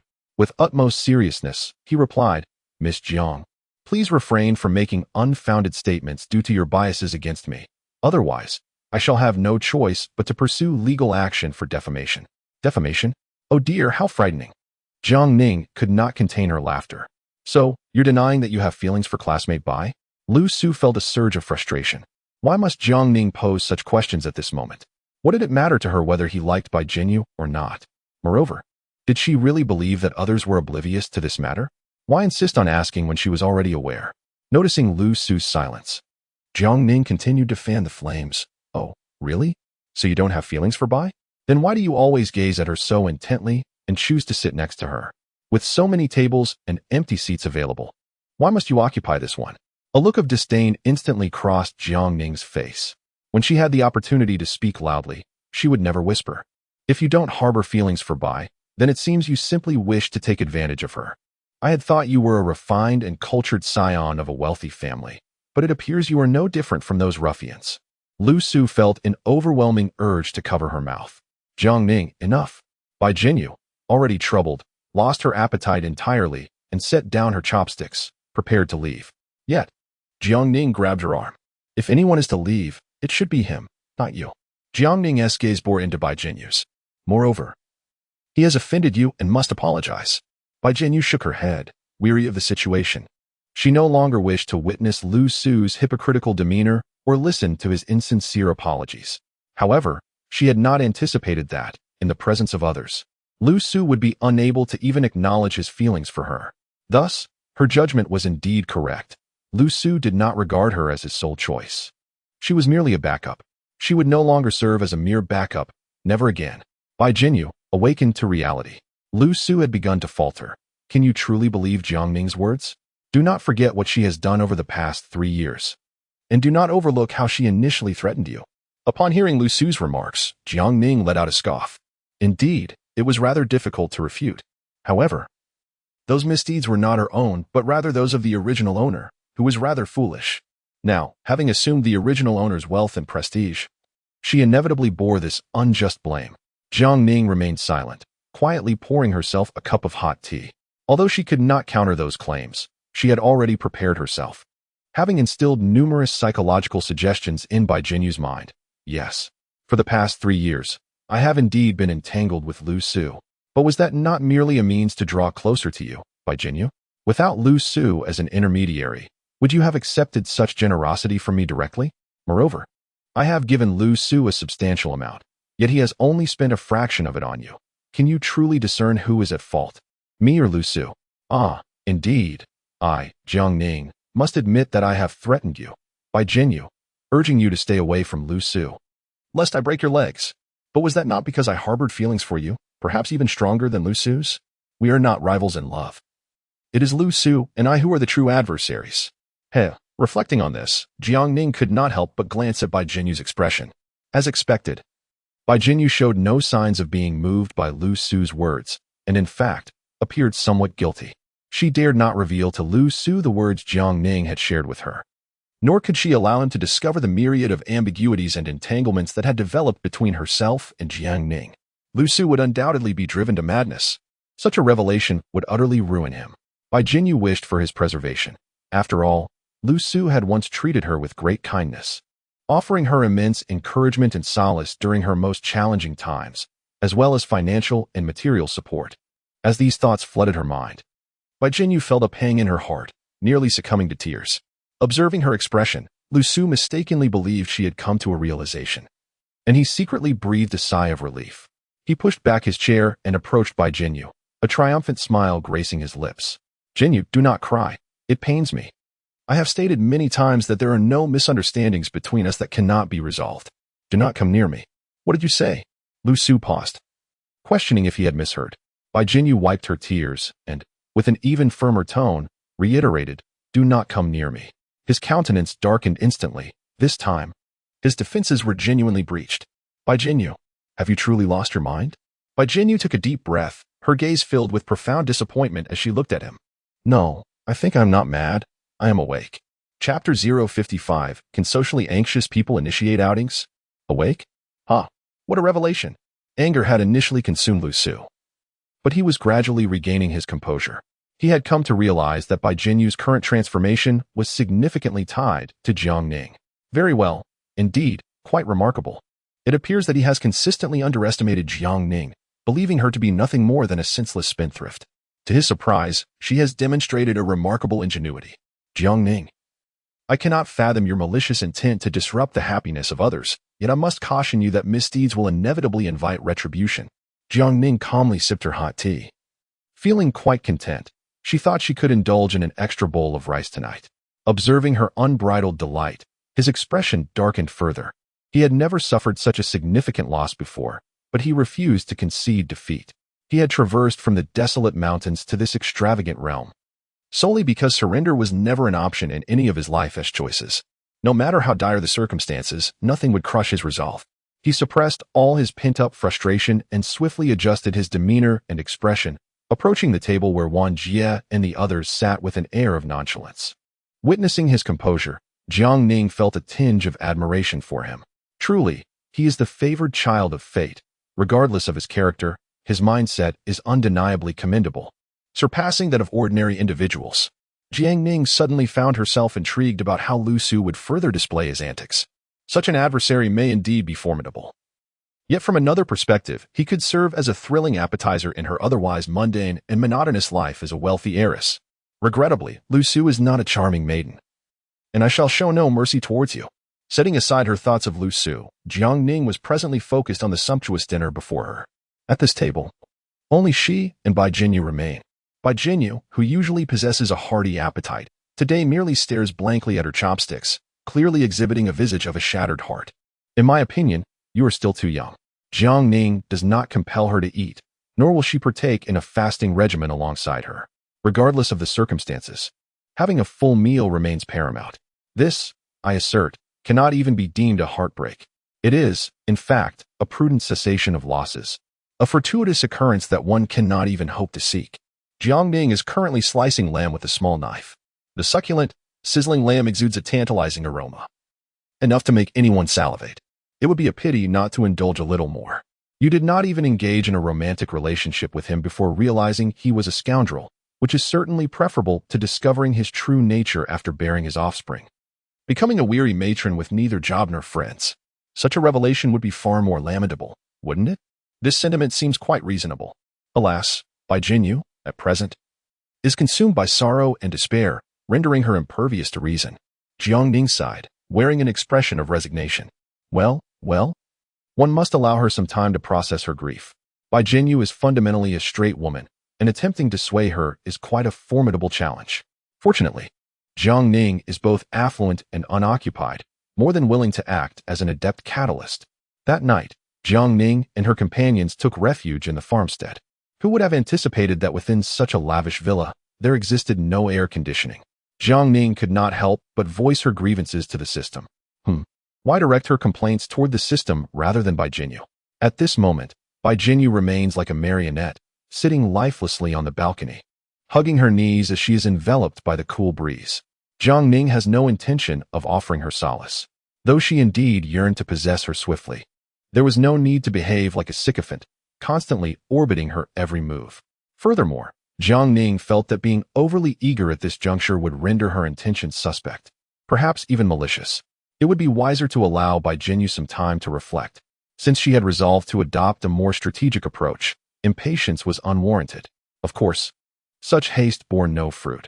After all, she was merely a hapless pawn cursed with a negative fortune index. How could she easily defy fate? Contentment is the true path to happiness. Host, this system must congratulate you. Your fortune index is nearing positive territory. Is there any reward? There is no reward. Then why do you congratulate me? Jiang Ning snorted in discontent. Look at other systems. They either grant martial arts manuals, bestow charm, enhance stamina, or even provide vehicles, money, and houses. All you offer is a mere congratulations. How shameless can you be? The system, taken aback by Jiang Ning's retort, responded indignantly. Consider other hosts. Who among them isn't toiling day in and day out on tasks, facing annihilation for failure? Has this system ever compelled you to undertake even a single task? No, not one. Humph. Jiang Ning simply reclined, adopting a deadpan expression. Ah, no need to lament. One must accept the quality of the lid that fits the pot. Being a languid sloth, she could hardly expect her system to be extraordinary. It was best to make do. What else could she do? No. She merely wished to avoid tasks while still receiving impressive rewards. Jiang Ning unabashedly voiced her desires. Fortunately, the system has already recognized her character. So there is no need for further criticism. Let us get straight to the point. Currently, the original protagonist, Bai Jinyu, has begun to entertain the notion of befriending you. Albeit a mere flicker of an idea, should you muster the courage to seize this fleeting thought and truly become her friend, you will fulfill the task of being the protagonist's confidant. Upon completion, you may select a skill from the skill pool applicable in this realm, encompassing a variety of talents such as singing, dancing, rapping, basketball, and so forth. As per the usual protocol, there is no punitive measure regardless of the task's outcome. Jiang Ning sat up abruptly. Finally willing to offer something genuinely useful, are we? However, you cannot possibly allow me to draw a skill I already possess, such as driving or playing a bit of guitar, can you? There will be no duplicate skills. The host can rest assured, the system replied. Jiang Ning felt satisfied. This task seemed feasible. So what constitutes the completion of the task? Simple. The moment the protagonist takes the initiative to invite you out, the task will be deemed complete. Simple? What utter nonsense. Jiang Ning promptly declared that this task was impossible. Who is Bai Jinyu? She is a socially anxious individual. She generally prefers solitude, avoiding outings at all costs, and refrains from burdening others whenever possible. Do you truly expect her to invite someone out? Absolutely not. Fine. I shall consider this dogged system to be toying with me. Jiang Ning turned over and resumed her languid state. As she lay there, gradually a sense of drowsiness enveloped her. Jiang Ning had already extinguished the lights and was on the verge of drifting off to sleep. It is worth noting that the room's decor is infused with a vintage Japanese style, adorned with tatami mats and separated by a folding screen, with a bed placed on either side. Bai Jinyu, clad in a thin nightgown, burrowed beneath the covers, curling up yet still unable to warm herself despite her efforts. She could not help but rub her hands together, tossing and turning restlessly in her inability to find slumber. Outside, the cold wind howled, and the wooden doors and windows creaked softly. Upon closer inspection, it seemed even the tatami beneath her stirred with faint noises. Whether it was a mouse, wood-boring insects, or some supernatural entity, she could not discern. The shadows of the trees projected onto the window danced menacingly in the breeze, growing increasingly eerie with each glance. The more she imagined, the more her fear intensified, and she found herself swallowing hard. Miss Jiang, are you asleep? I am asleep, came the reply. How can you converse if you are asleep? Speak plainly if you have something to say. Jiang Ning turned onto her side, facing the screen, and stifled a yawn as she observed the shadow on the screen. If there's nothing urgent, just go to sleep and don't amuse me. Bai Jinyu felt a twinge of embarrassment, hesitant to admit that she was afraid of the dark and, to her dismay, somewhat hungry. I just gurgle. In the stillness of the rain-soaked night, the sound of her stomach was undeniably pronounced. There is bread and milk in the fridge. Feel free to help yourself, Jiang Ning said, closing her eyes in preparation to resume her slumber. No, I am feeling a bit. Bai Jinyu, in a fit of urgency, sprang to her feet. One cannot simply admit to a fear of darkness. One must conjure a more palatable excuse. I feel a bit chilly. This blanket is far too thin, rendering me unable to sleep. Chapter 056. I truly adore you, yet I am powerless. The blanket. Too thin? Jiangning narrowed her eyes. At this moment, sleepiness enveloped her, and her mind was devoid of any ulterior motives. She gave a dismissive "oh" and pointed to the cabinet diagonally across from Bai Jinyu. There are thicker blankets inside. Do fetch one for yourself, as I intend to sleep. However, Bai Jinyu bit her lip, torn with indecision as she crouched down to retrieve the blanket from the bed, wrapping herself in it like a triangular dumpling. She continued to shiver. In truth, the cold was secondary. It was primarily fear that plagued her. Since childhood, she had harbored a dread of wooden structures. And this place resembled those haunted houses depicted in films, inevitably leading her mind to run wild with possibilities.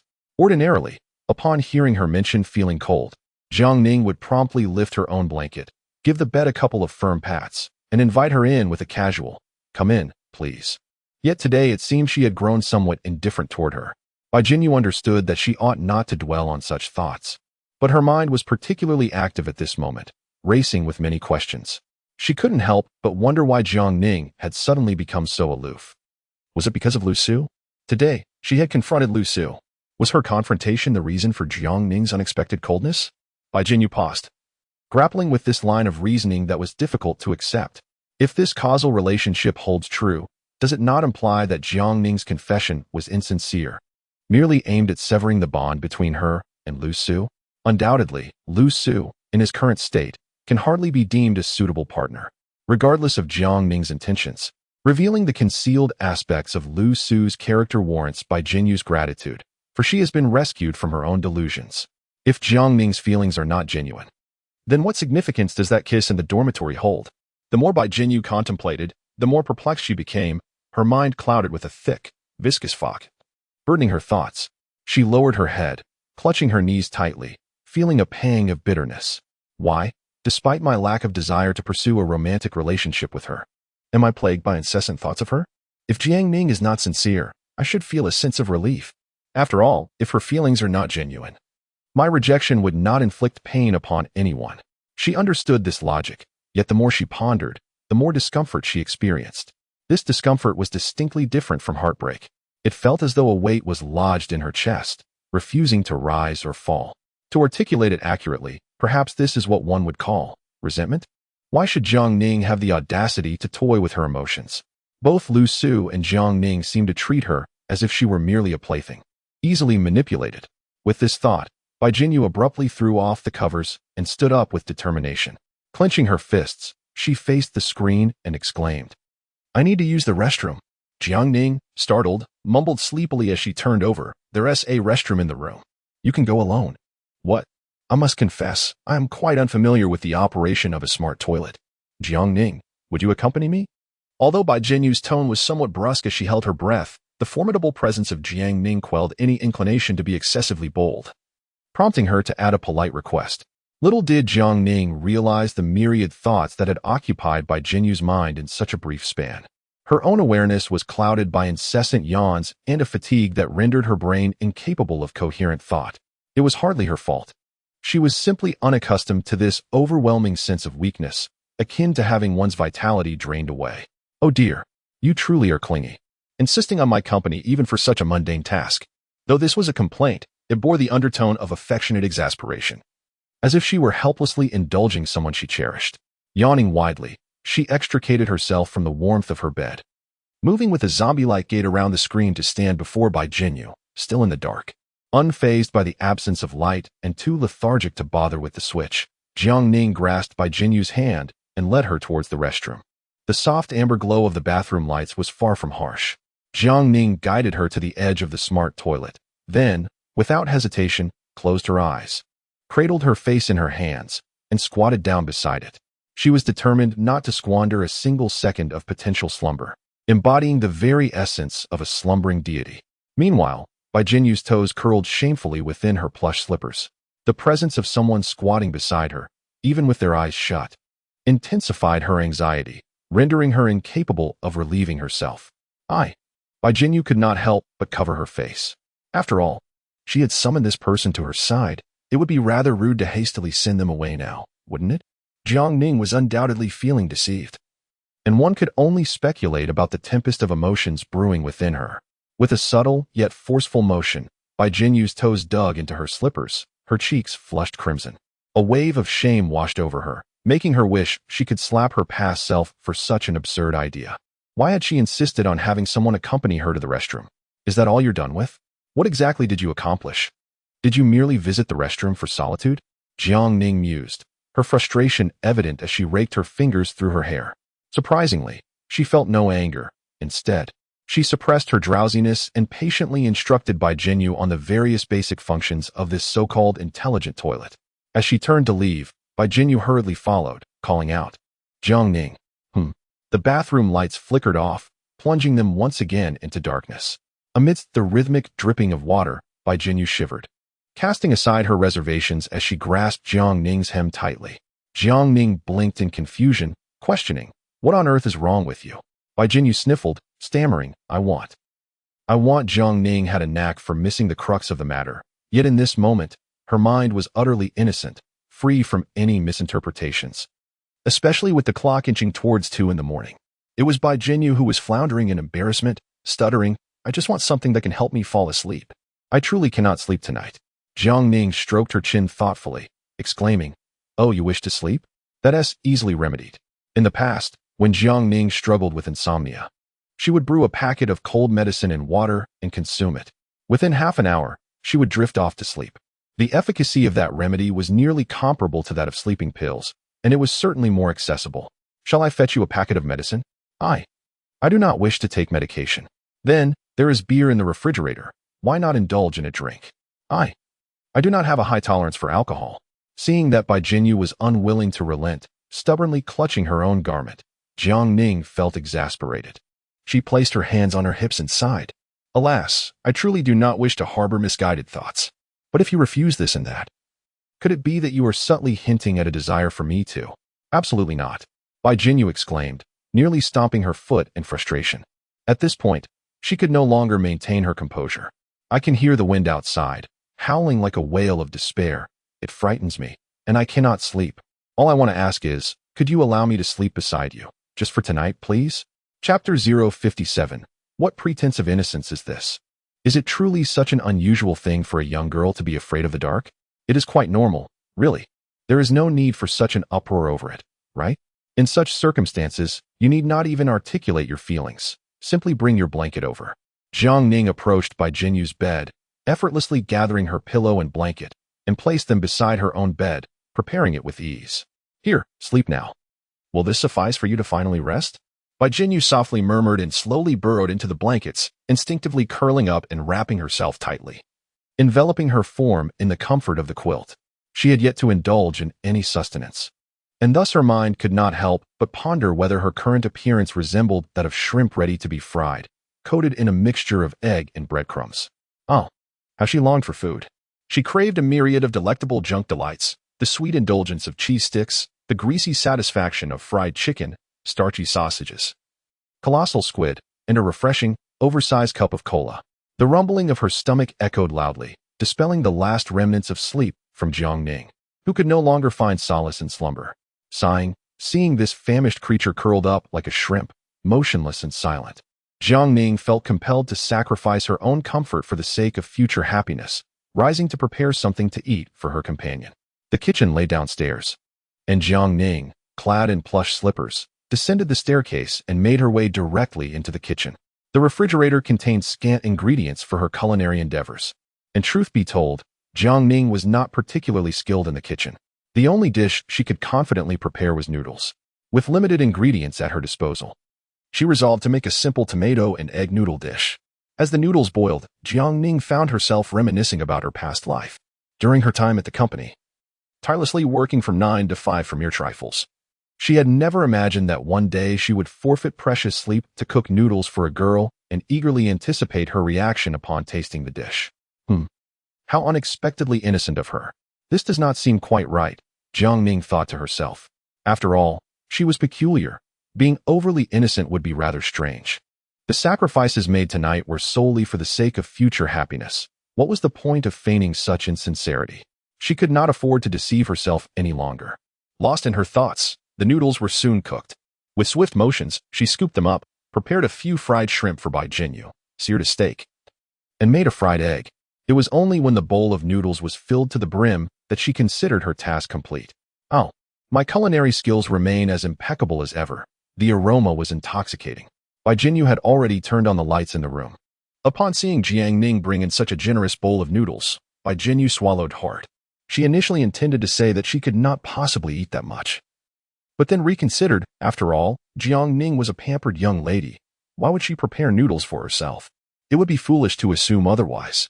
Thus, she feigned busyness, fiddling with the blankets, adjusting the pillow, or smoothing her hair, all the while avoiding eye contact with the bowl of noodles in Jiang Ning's hands. Fearing her own salivation would betray her, Jiang Ning glanced at her and asked, "Are you going to eat? If so, stop sitting there foolishly and hurry to fetch a small table." Oh. Bai Jinyu sprang to her feet and hurried to retrieve the low table from the corner. She carefully positioned it and sat down properly, resembling a well-behaved child. "Eat up, don't waste it, otherwise I shall deal with you severely." Jiang Ning set down the bowl of noodles and took a seat across from her. It was time to enjoy the spectacle of her little pet dining. However, Bai Jinyu stared at the sumptuous midnight snack, hesitating to make a move. Jiang Ning inquired with a slight hiss, "Do you not like it?" It appears that Bai Jinyu is the type who should be easy to please, not a picky eater. However, she finds herself in an awkward situation. It seems she has forgotten the chopsticks. Jiang Ning, realizing her oversight, sighs, "Well, I was so focused on showing off that I forgot to bring the necessary utensils. Now, it seems I have to make another trip downstairs. You have already worked hard. Let me go down and fetch them myself." Bai Jinyu, remaining true to her nature of not wanting to trouble others, quickly rises and descends the stairs. Her heart races with disbelief. Even when they were together, it seemed that Lu Su had never personally prepared a bowl of noodles for her. In the dead of night, Jiang Ning, the pampered and delicate young lady, is willing to make her such an extravagant dish. Does she truly deserve this? Bai Jinyu feels overwhelmed by an immense sense of gratitude, even experiencing a twinge of guilt. She fears that if she contemplates too much, it may all come to naught. Yet, she also worries that if she does not ponder enough, she might disappoint even the slightest kindness shown to her. What should I do? Bai Jinyu's pace gradually slows. I possess no skills, nor do I have any money. What am I to do? Just then, as Bai Jinyu is lost in thought, she suddenly hears Lu Su's gloomy voice behind her. Startled, she instinctively turns to flee. Observing her reaction, Lu Su feels an irritable surge of frustration. "Why are you running? Am I a ghost?" That evening, he found himself in a dismal mood, having consumed little food and now feeling the pangs of hunger. Just as he was about to venture out in search of a late-night snack, he spotted Bai Jinyu, lost in thought by the kitchen door. Bai Jinyu retreated to a safe distance before finally halting her steps. After all, she was not the one who had erred. Why should she always be treated as the soft target? Lu Su took a deep breath, suppressing his mounting irritation, and said, "I haven't eaten. Please prepare something for me." Bai Jinyu was taken aback. Despite their current predicament, Lu Su still dared to command her? Noticing her lack of response, Lu Su's expression darkened with annoyance. "Jinyu, you know I am not skilled in the culinary arts. Do you truly wish to see me starve?" At that moment, Bai Jinyu felt a surge of resentment. Unfortunately, Lu Su remained oblivious to her feelings and continued, "Isn't it perfect? Just cook a bit more, and we can share the meal." However, she had already been served a bowl of extraordinarily sumptuous noodles. With that revelation, it seemed Bai Jinyu finally released her pent-up frustration, a comforting smile gracing her lips. Chapter 058. The distance of hearts draws closer. Then where are the chopsticks you went to fetch? Did you encounter a ghost on your way downstairs? You ran so fast that your hair has come undone. Bai Jinyu gently placed a hand on her chest, exhaling deeply. I saw a mouse downstairs." "Oh, a mouse frightened you to this extent?" Jiang Ning was skeptical. Yet, it was true that within this house, there existed creatures far more bothersome than a mere mouse. With a discerning eye, Jiang Ning concealed her intentions while clutching a fruit knife, marching directly towards the potted bamboo on the balcony. With a swift motion, she skillfully severed two appropriately sized segments of bamboo. After a brief refinement, they could scarcely be deemed a pair of chopsticks. When one is away from home, one must make do, Jiang Ning remarked, handing over the rudimentary chopsticks. "Hurry and eat. The noodles are about to congeal." As Bai Jinyu accepted the makeshift utensils, She couldn't help but ponder how Jiang Ning diverged from her preconceived notions of a pampered heiress. Clearly, Jiang Ning possessed a profound understanding of life's simplicities. To befriend such a person must surely bring joy, yet the lingering question remained. Was she truly deserving of such companionship? With her gaze lowered, Bai Jinyu quietly savored the noodles. Each person's rendition of tomato and egg noodles bore a unique flavor, and Jiang Ning's preparation evidently aligned perfectly with Bai Jinyu's palate. Whether it was genuine hunger or the exceptional technique employed, Bai Jinyu found herself inclined to consume even the broth. Only after the final noodle had been slurped down did the awkward realization dawn on her. Such a substantial bowl of noodles seemed far from the appetite of an ordinary girl, suggesting that Jiang Ning had perhaps intended for the two of them to share. Oh my! Bai Jinyu felt a wave of embarrassment wash over her. How shameless was she to have devoured the meal without so much as a query, leaving scant broth behind. Miss Jiang, I sincerely apologize, Bai Jinyu confessed, kneeling in earnest. I was so absorbed that I finished it all without consulting you. I am truly sorry. Seeing her bow her head, Jiang Ning could not resist reaching out to gently tousle her disheveled hair. Ah, what a charming young lady she is. No wonder she has become the protagonist. She undoubtedly brings immense emotional value to those around her. In the original narrative, it seems that there are few instances where Lu Su performs thoughtful little gestures for Bai Jinyu. Instead, the focus is predominantly on Lu Su's extraordinary prowess and popularity, as well as the admiration he garners from Bai Jinyu and other young ladies. After establishing a relationship with Lu Su, the narrative predominantly highlights Bai Jinyu's insecurities and clumsiness. In stark contrast, Lu Su's persona resembles that of a celestial being. It is as though being cherished by such a man is a fortune that Bai Jinyu has earned over several lifetimes. Given the author's evident favoritism towards Lu Su, it is no surprise that some readers may voice their discontent, believing he deserves a more admirable companion rather than one who is insecure and awkward like Bai Jinyu. It is little wonder that Lu Su has become so arrogant that he no longer remembers his own surname. Before encountering the present Jiang Ning, what hardships had he ever truly faced? Jiang Ning gazed softly at the pitiable figure before her. It would be a disgrace to leave food uneaten, she remarked, adopting an unusually serious tone. From now on, you must not waste food, do you understand? Bai Jinyu buried her head lower, her cheeks aflame. Of course I understand. She would never waste food. Throughout her life, her only concern had been the fear of going hungry, never the worry of having too much to eat. As a girl who was not particularly tall or robust, she felt quite embarrassed by her substantial appetite. Fortunately, Jiang Ning had grown accustomed to her voraciousness. Bai Jinyu mused to herself that the greatest benefit of befriending Jiang Ning was the abundance of delightful food. Finally, she no longer had to nibble on plain buns from time to time. She had truly had her fill of steamed buns. After satisfying her hunger, it was time for a restful slumber. Bai Jinyu gazed at Jiang Ning, who was so close at hand, and felt her inner turmoil, anxiety, grievance, anger, and a myriad of other negative emotions gradually dissipating. In their place arose a profound serenity.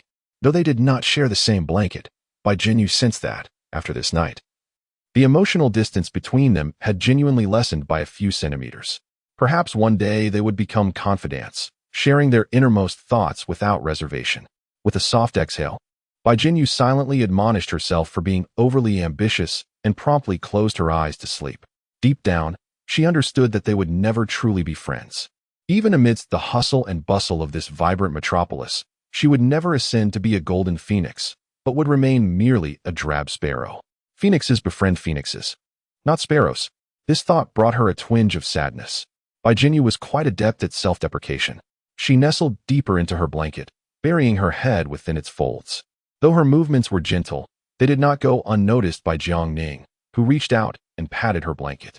Hey, she called. Bai Jinyu timidly peeked out, revealing only her eyes as she turned toward Jiang Ning's direction. If you're scared, you can sleep in my blanket. I wouldn't mind. Jiang Ning stated with an air of conviction. However, you must not take advantage of me, or I shall retaliate, she added. Bai Jinyu could only think, who is really taking advantage here? Indeed, it is often the wicked who first raise their grievances. She huffed indignantly, murmuring, I refuse. I can sleep on my own. Jiang Ning chuckled softly, choosing not to respond. After a brief moment, Bai Jinyu imitated her previous gesture, gently patting her blanket. So, do you indeed wish to snuggle under my covers? Jiang Ning maintained her cheerful demeanor, replying, but do not force it. and absolutely refrain from taking advantage of me. Understood? This time, Bai Jinyu fell silent. Rather than crawling into Jiang Ning's embrace, she merely stirred on her own bed, inching a little closer. Oh, what a long night it was. Jiang Ning sighed ambiguously, deciding to cast aside her scattered thoughts and drifting into slumber. The following morning, everyone rose rather late. However, only Jiang Ning, Bai Jinyu, and Lu Su appeared before the others, all bearing the marks of sleeplessness. Upon seeing Lu Su's expression, Jiang Ning could not suppress her laughter. Alas, it seemed he had endured quite a troublesome night at Bai Jinyu's place. Poor fellow, truly pitiable and exceedingly deserving of it. Shall we go fishing today? Wang Jie proposed enthusiastically, inviting everyone to his family's fish pond. My pond has 20-pound grass carp, and even turtles, such enormous turtles. As he spoke, he exaggeratedly gestured. Lu Su managed a forced smile, feigning interest. Is that so? That certainly piques one's curiosity. Wang Jie patted his shoulder and glanced pointedly at his waist. Lu Go, you should be feeling well now, right? Lu Su's smile stiffened. I am perfectly fine. He despises the scrutiny of others upon his kidneys, for they are in splendid condition. Without a single issue. Today, let us continue the competition, and we must not allow the two beautiful sisters to underestimate us, he chuckled. With that, Wang Jie handed the fishing rod to Lu Xiu. Turning back, he gave a thumbs up to Jiang Ning and Bai Jinyu, flashing a radiant smile. A true man must bravely confront the tempests. That is the essence of youth. Lu Go, do you feel the flames of youth igniting? Ah, yes. Lu Xiu wore an expression of utter despair as he was forcibly dragged towards the fishing pond. The rain today was not particularly heavy, but the wind was biting. The gusts by the pond were even stronger, disheveling his hair and nearly toppling him. Fishing? What a farce. What sin had he committed to encounter such a brainless, hot-blooded muscle man? Jinyu, let us ascend to the second floor for some warm tea and roasted sweet potatoes. Jiang Ning naturally took Bai Jinyu's delicate hand in hers. Lu Xiu was furious. Yet, that was not what infuriated him the most. He witnessed Jiang Ning tightly grasping Bai Jinyu's hand and affectionately wrapping her arm around Jinyu's waist. What nonsense! Lu Xiu ground his teeth in frustration, thinking, Jiang Ning, you are not even a man. Could you possibly harbor the delusion of supplanting my position in Jinyu's heart? Absurdity. Pure, unadulterated folly, of no concern. Chapter 059. Her voice is commanding. Sit here. It's pleasant, offering a view without the harsh winds. On the second floor, Jiang Ning found an excellent spot for Bai Jinyu, and they settled down together. From this vantage point, one can clearly observe the direction of the fish pond. Witnessing how the creatures tremble in the biting cold, it would be hard for Bai Jinyu to believe that this location was chosen by mere chance. However, this time, Bai Jinyu did not evade. Instead, she sat down in silence. The stove radiated warmth, the charcoal burning brightly. It was an ideal moment for roasting sweet potatoes. Allow me. Miss Jiang, you should rest. Noticing Jiang Ning's intention to wash the sweet potatoes, Bai Jinyu promptly intervened, especially emphasizing, it is best if you avoid cold water these days. Jiang Ning responded with a soft acknowledgement, only partially comprehending. Yet, she refrained from further inquiries, fully aware that her experience as a girl paled in comparison to Bai Jinyu's. Jiang Ning settled back down, resting her chin on her hand, gazing into the distance. Bai Jinyu meticulously washed the uniformly sized sweet potatoes, wrapped them in aluminum foil, and placed them into the bed of glowing coals. During her childhood in her hometown, autumn had always filled her with dread. With her parents having passed away, the little land they owned was claimed by the neighboring families. Theoretically, she had no agricultural duties. Yet reality proved otherwise. After her parents' demise, her paternal uncle became her guardian. His household was inundated with corn crops, and the tasks of drying and shelling corn became a recurring nightmare of Bai Jinyu's childhood. What are you daydreaming about, Bai Jinyu? Jiang Ning waved her finger in front of her eyes. Bai Jinyu responded with a soft acknowledgement, choosing not to elaborate. She was well aware that Bai Jinyu's early years were marked by hardship, having lived under the care of others after the loss of her parents. It is generally considered rather unethical to unearth someone's painful past. Here, have some hot tea. Jiang Ning poured her a steaming cup of tea. One plate was filled with dried fruits, another with candied treats, and before her lay a selection of vegetable crisps, all meticulously prepared by Aunt Gu. Do give them a try, she encouraged. Whenever the conversation veered towards weighty matters, Jiang Ning would effortlessly redirect the topic. In the past, Lu Su would often relish recounting her struggles, gently patting her shoulder each time, assuring her that he would always be there. Yet, what difference did it make? Whether he was present or absent, under the blazing sun, toiling in the fields, what was Lu Su engaged in? It seemed he was perpetually engrossed in his studies. Classic literature from both ancient and modern times, trendy magazines, newspapers, and the palm-sized comic books. Alongside hefty novels of brick-like thickness, everything imaginable was at his disposal. He appeared to have no time for anything else. He was perpetually absorbed in his reading. In fact, to afford him more time for his studies, Bai Jinyu would voluntarily shoulder his share of the farm work. She toiled until her back ached and her body protested. But what did she gain in return? Perhaps just his reassurances that everything would eventually be all right or that he would always be there for her. Reflecting on this, Bai Jinyu could not help but clench her fists, a tide of sorrow swelling within her. What she yearned for was not an unseen future, but the simple pleasures of a full meal, restful sleep, and the tangible sharing of life's burdens. What had her years amounted to? Fearing the onset of tears once more, Bai Jinyu hastily grabbed a piece of candied fruit and stuffed it into her mouth, chewing vigorously. Cough, cough, cough. Slow down, will you? I won't snatch it away. Seeing her cough until her face turned crimson, Jiangning hurriedly patted her back and poured her another cup of tea. Bai Jinyu sniffled and remarked, "The wind is so strong, I got sand in my eyes."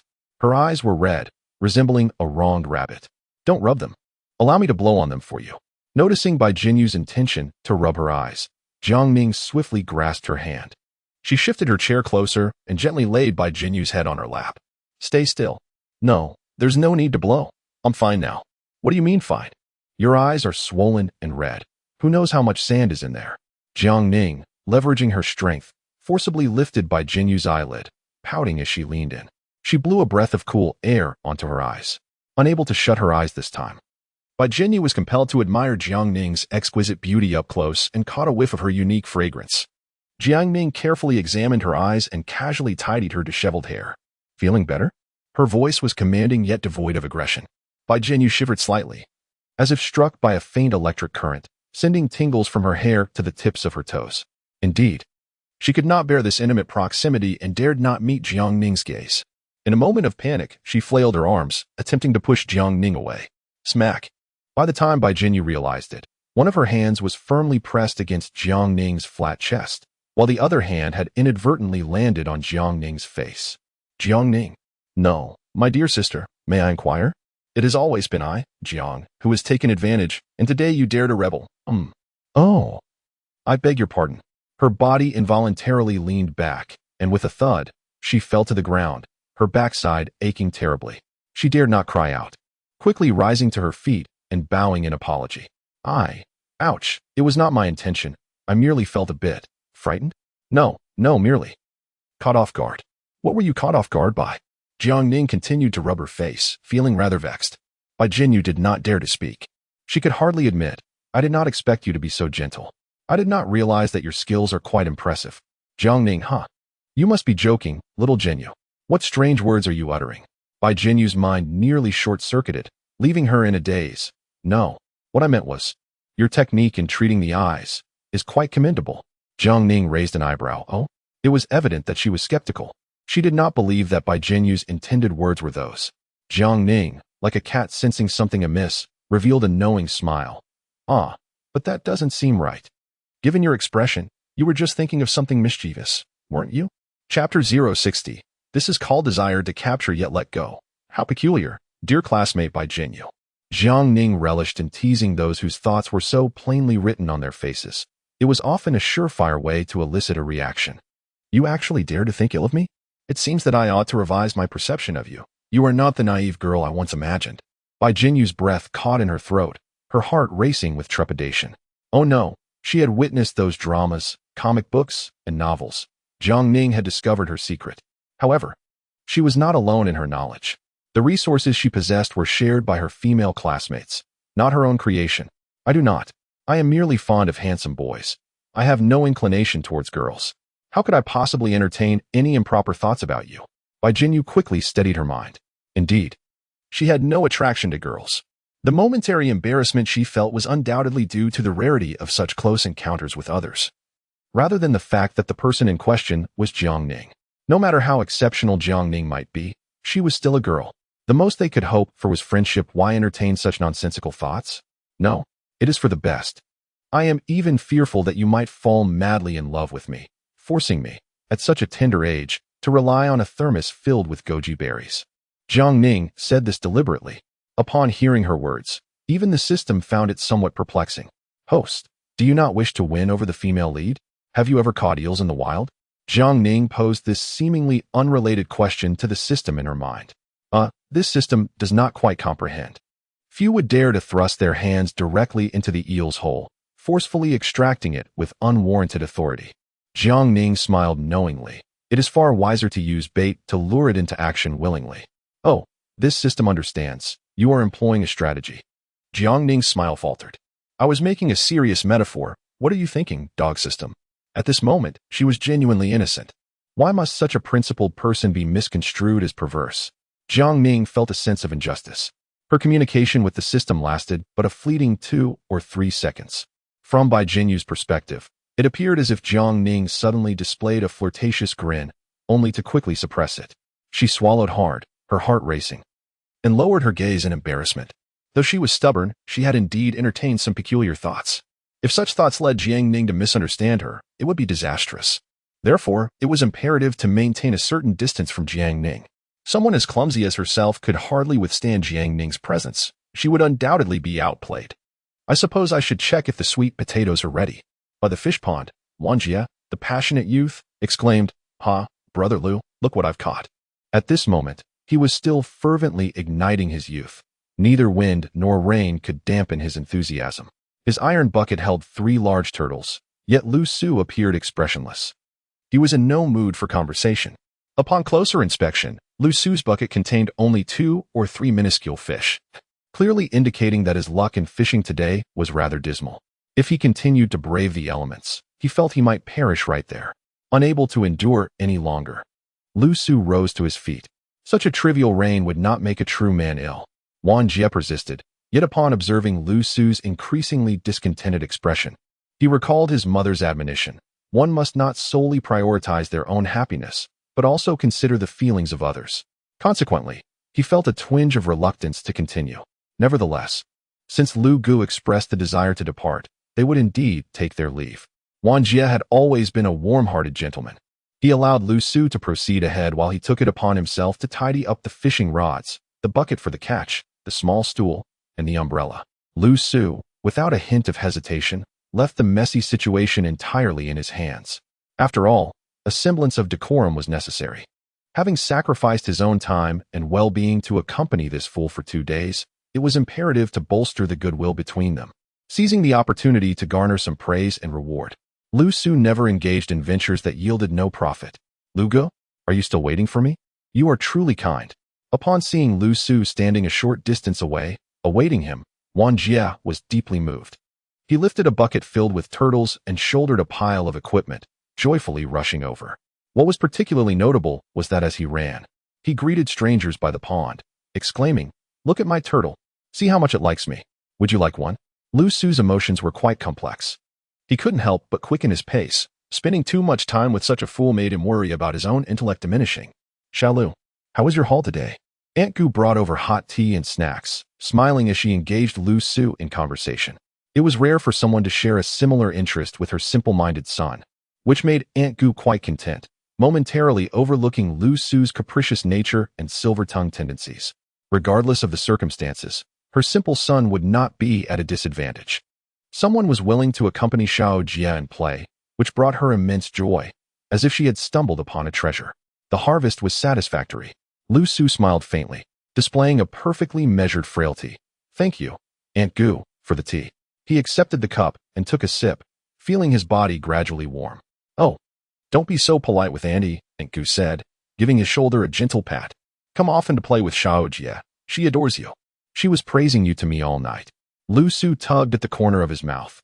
"Oh, really? Come play with this fool. What are you thinking? If I come a few more times, my life might just be in the hands of this idiot Wang Jie." This old woman, Gu, was truly something. Why hadn't she mentioned anything about expressing gratitude? Upon hearing this, Lu Su's smile became more genuine. "Oh, that would be quite embarrassing, Aunt Gu. Please don't go to such trouble." "Oh, what are you saying? It's no trouble at all. Not at all, Aunt Gu replied warmly. She thought to herself that once Lu Su tasted the sweet potatoes she had roasted herself, along with the dried beans and radish strips she had sun-dried, he would surely be moved to tears. Such were the quintessential local delicacies, surely unavailable elsewhere. Lu Su remained oblivious to the delightful surprise that awaited him. He imagined it would at least include ginseng, deer antler, wild snow lotus, or bird's nest. Just thinking about it filled him with excitement. Aunt Gu, I need to use the restroom. Please excuse me for a moment. Oh, all right, go ahead. Lu Su stood up and walked toward the restroom. At the corner, he heard Wang Jie burst into laughter, followed closely by the sight of Wang Jie emerging with a fearsome turtle cradled in his hands. Lu Gu, look at this turtle. Lu Gu, you've been bitten. I'm so sorry. I'll immediately fetch a doctor. Chapter 061. The price one must pay to be the male protagonist. The tragedy unfolded with alarming rapidity. Even Lu Su, who was usually worldly and adept at disguise, found himself at a loss for any expression that could accurately convey his current feelings. He stiffened his neck and lowered his gaze. The wretched turtle glared back at him with its beady eyes. It bit down fiercely. No. Release. A surge of pain coursed through him. Lu Su's vision darkened, and he collapsed. Goodness, how explosive. Upon hearing the news from downstairs, Jiang Ning was utterly astonished. She never anticipated that the favored son of fate would encounter such misfortune. Could it be that his male protagonist aura had finally shattered? At that moment, the first floor of the villa was in utter disarray, resembling a chaotic scene ripe for the taking. Embracing her life philosophy of reveling in chaos, Jiang Ning tugged by Zhengyu and made her way downstairs. According to this system's analysis, it appears that his protagonist aura is indeed at work. This system has previously stated that to ensure he traverses his destined storyline smoothly, the protagonist aura will go to any lengths to assist him. This is absurd. It's almost transforming him into a damsel, and they dare to call it help? Jiang Ning couldn't help but gasp in disbelief. This protagonist aura is merciless. Not only to others, but also to the protagonist himself. Is this what is referred to as a scheme of self-inflicted suffering?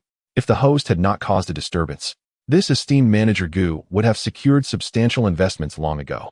Now, under your successful manipulation, it is nearly impossible for manager Gu to continue investing. In order for Lu Su to acquire the necessary funds and for his narrative to progress, this method proves to be the simplest and most effective. Jiang Ning sighed, comprehending the situation. Consequently, not only must Aunt Gu ensure his treatment is thorough, but she also owes him a significant compensation. Is that cursed project of Lu Su finally going to commence? However, upon further reflection, Jiang Ning thought that if she were in Lu Su's position, she would rather forego the project than endure such a torment. As a man of integrity, if the transformation were as simple as closing one's eyes and then opening them to find oneself changed into a woman, that might be bearable. But to undergo such a transformation through this method, Jiang Ning could not speak for others, but she certainly would not be able to withstand it. I never anticipated that I could play such a pivotal role. If you do not have a high luck index, achieving such effects is indeed challenging. So, how about expressing gratitude to this system? As if I would. It is merely a transaction. Do you think I am unaware? Jiang Ning would not capitulate to the system.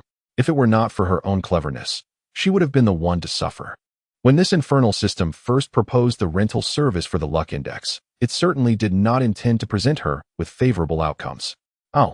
The intense pain jolted the briefly unconscious Lu Su awake once more, emitting screams akin to that of a slaughtered pig. Jiang Ning's thoughts were abruptly interrupted by his cries.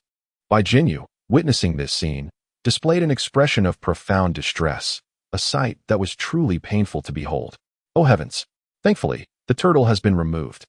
It merely inflicted a minor abrasion, a trivial matter, indeed. Upon hearing the doctor's words, Lu Su, lying on the bed in a state of near unconsciousness, secretly breathed a sigh of relief, tears streaming down his cheeks. His identity as a true man had been preserved. Yet, the pain was excruciating, utterly unbearable. That wretched Wang Jie, what possessed him to toy with a turtle? I'm sorry, Lu Gu, it was unintentional, Wang Jie cried out, collapsing beside Lu Su's bed. I will take responsibility for you. I won't let you turn into Santa Claus. At the mention of Santa Claus, Lu Su's heart, which had just begun to settle, was once again thrown into disarray. What did you say? Santa Claus? All right, Xiao Jie, you must leave now. Do not disturb Lu Gu's rest, admonished Aunt Gu, her face a mask of seriousness as she ushered her foolish son and the other onlookers out. This incident was far too grave. The one lying here was the only son of the wealthiest family in the land. While her own family was well off, it could hardly compare to the magnate's fortune. They would never even have the opportunity to dine together. And now, their only son had encountered such a serious mishap here. How could she possibly explain this to them? It was simply inexcusable. Thus, Aunt Gu swiftly resolved to keep this incident hidden from Lu Su and the Lu family, dedicating herself to ensuring Lu Su's treatment with all her might. Regardless of the outcome, she would provide Lu Su with substantial compensation, hoping to quell the storm that had arisen. If it comes to that, she would have no choice but to take her husband and son abroad to escape the turmoil. One must be realistic. Their family needs to survive. Little Lu, how are you feeling now? Aunt Gu gazed at him with genuine concern. Is there anything you would like to eat? At this moment, Lu Su still managed to maintain a facade. He offered a weak smile and, with a somewhat naive tone, inquired, I feel all right for now. However, Aunt Gu, what exactly is wrong with me? What did Wan Jie mean? At this juncture, the ever-calculating Lu Su acutely recognized that this was an opportune moment to seize a substantial amount of funds.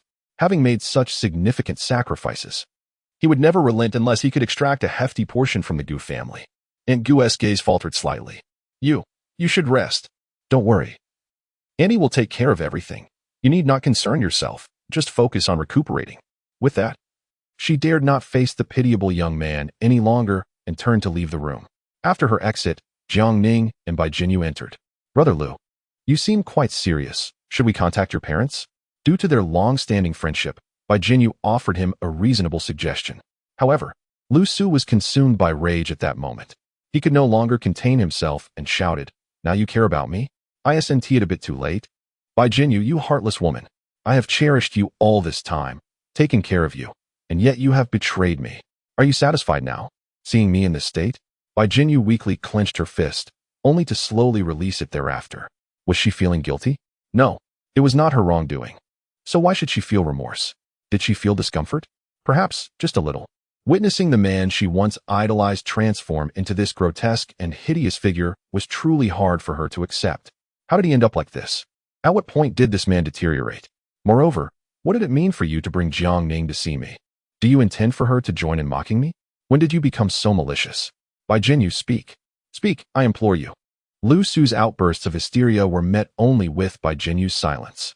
Staggering backward, she took a significant step away. She could not bear to confront the current version of Lu Su. He simply repulsed her. Jiang Ning could not help but let out a laugh, remarking, Lu Su, I certainly enjoy your farce. I know you're anxious, but I advise you to hold your horses. Perhaps the days you should truly worry about are yet to come. From what she understood, Lu Su was likely still unaware of the possibility of his transformation into Santa Claus. Could a man so arrogantly proud accept such a deficiency? As for the halo of a protagonist, was it a stroke of luck or misfortune for him? It was hard to say. He had already squandered the best choices afforded by that protagonist's aura. Without the diligent childhood friend and the selfless admirer, what remained for him? How much could a thick skin truly accomplish?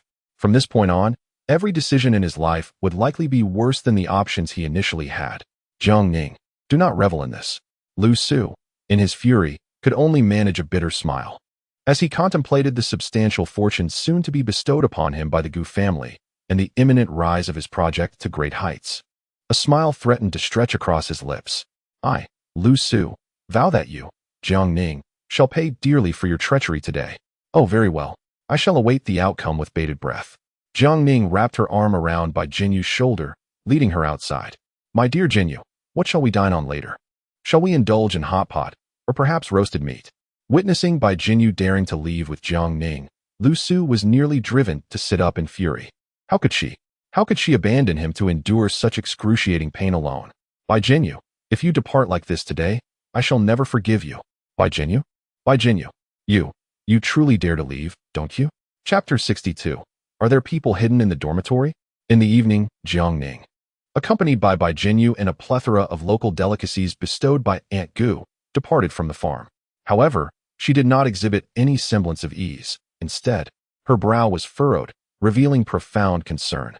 Jiang Ning's words, to some extent, seemed to be a bait.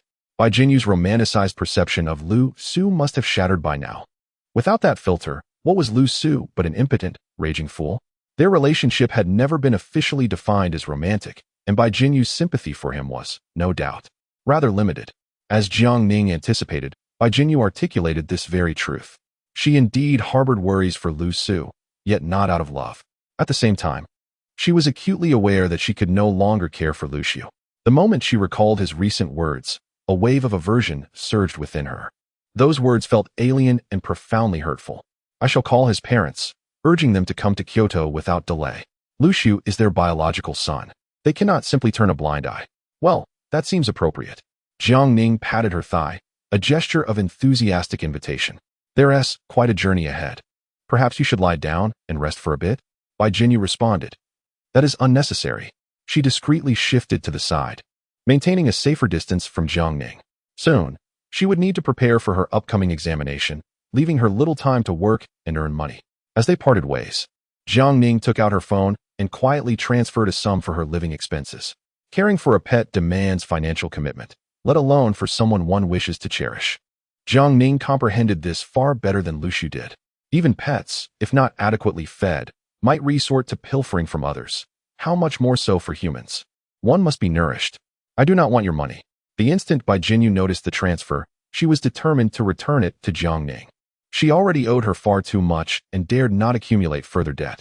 The consequences of being unable to repay one's debts are dreadfully severe. She was not inherently a strong-willed person and feared that, in her desperation over this debt, she might commit actions that would compromise her moral integrity. She had already silently lost so much. Jiang Ning fixed her gaze on her. If you do not wish to accept my money, are you planning to solicit funds from others? Bai Jinyu choked slightly, exclaiming, what on earth is this? Enough with the trivialities. Jiang Ning extended her hand and vigorously tousled her hair. If you feel undeserving, then the next time we meet, just smother me with affection. Bai Jinyu remained silent, for she simply could not abide Jiang Ning's reckless and audacious demeanor. Yet, as she watched Jiang Ning's car fade into the distance, a sense of emptiness enveloped her heart. It was as if she wished to convey something to Jiang Ning. But what could she possibly say? Jiang Ning knew her so well, while she was utterly oblivious to Jiang Ning's true self, completely led by her whims. What could she possibly express to Jiang Ning in such a state?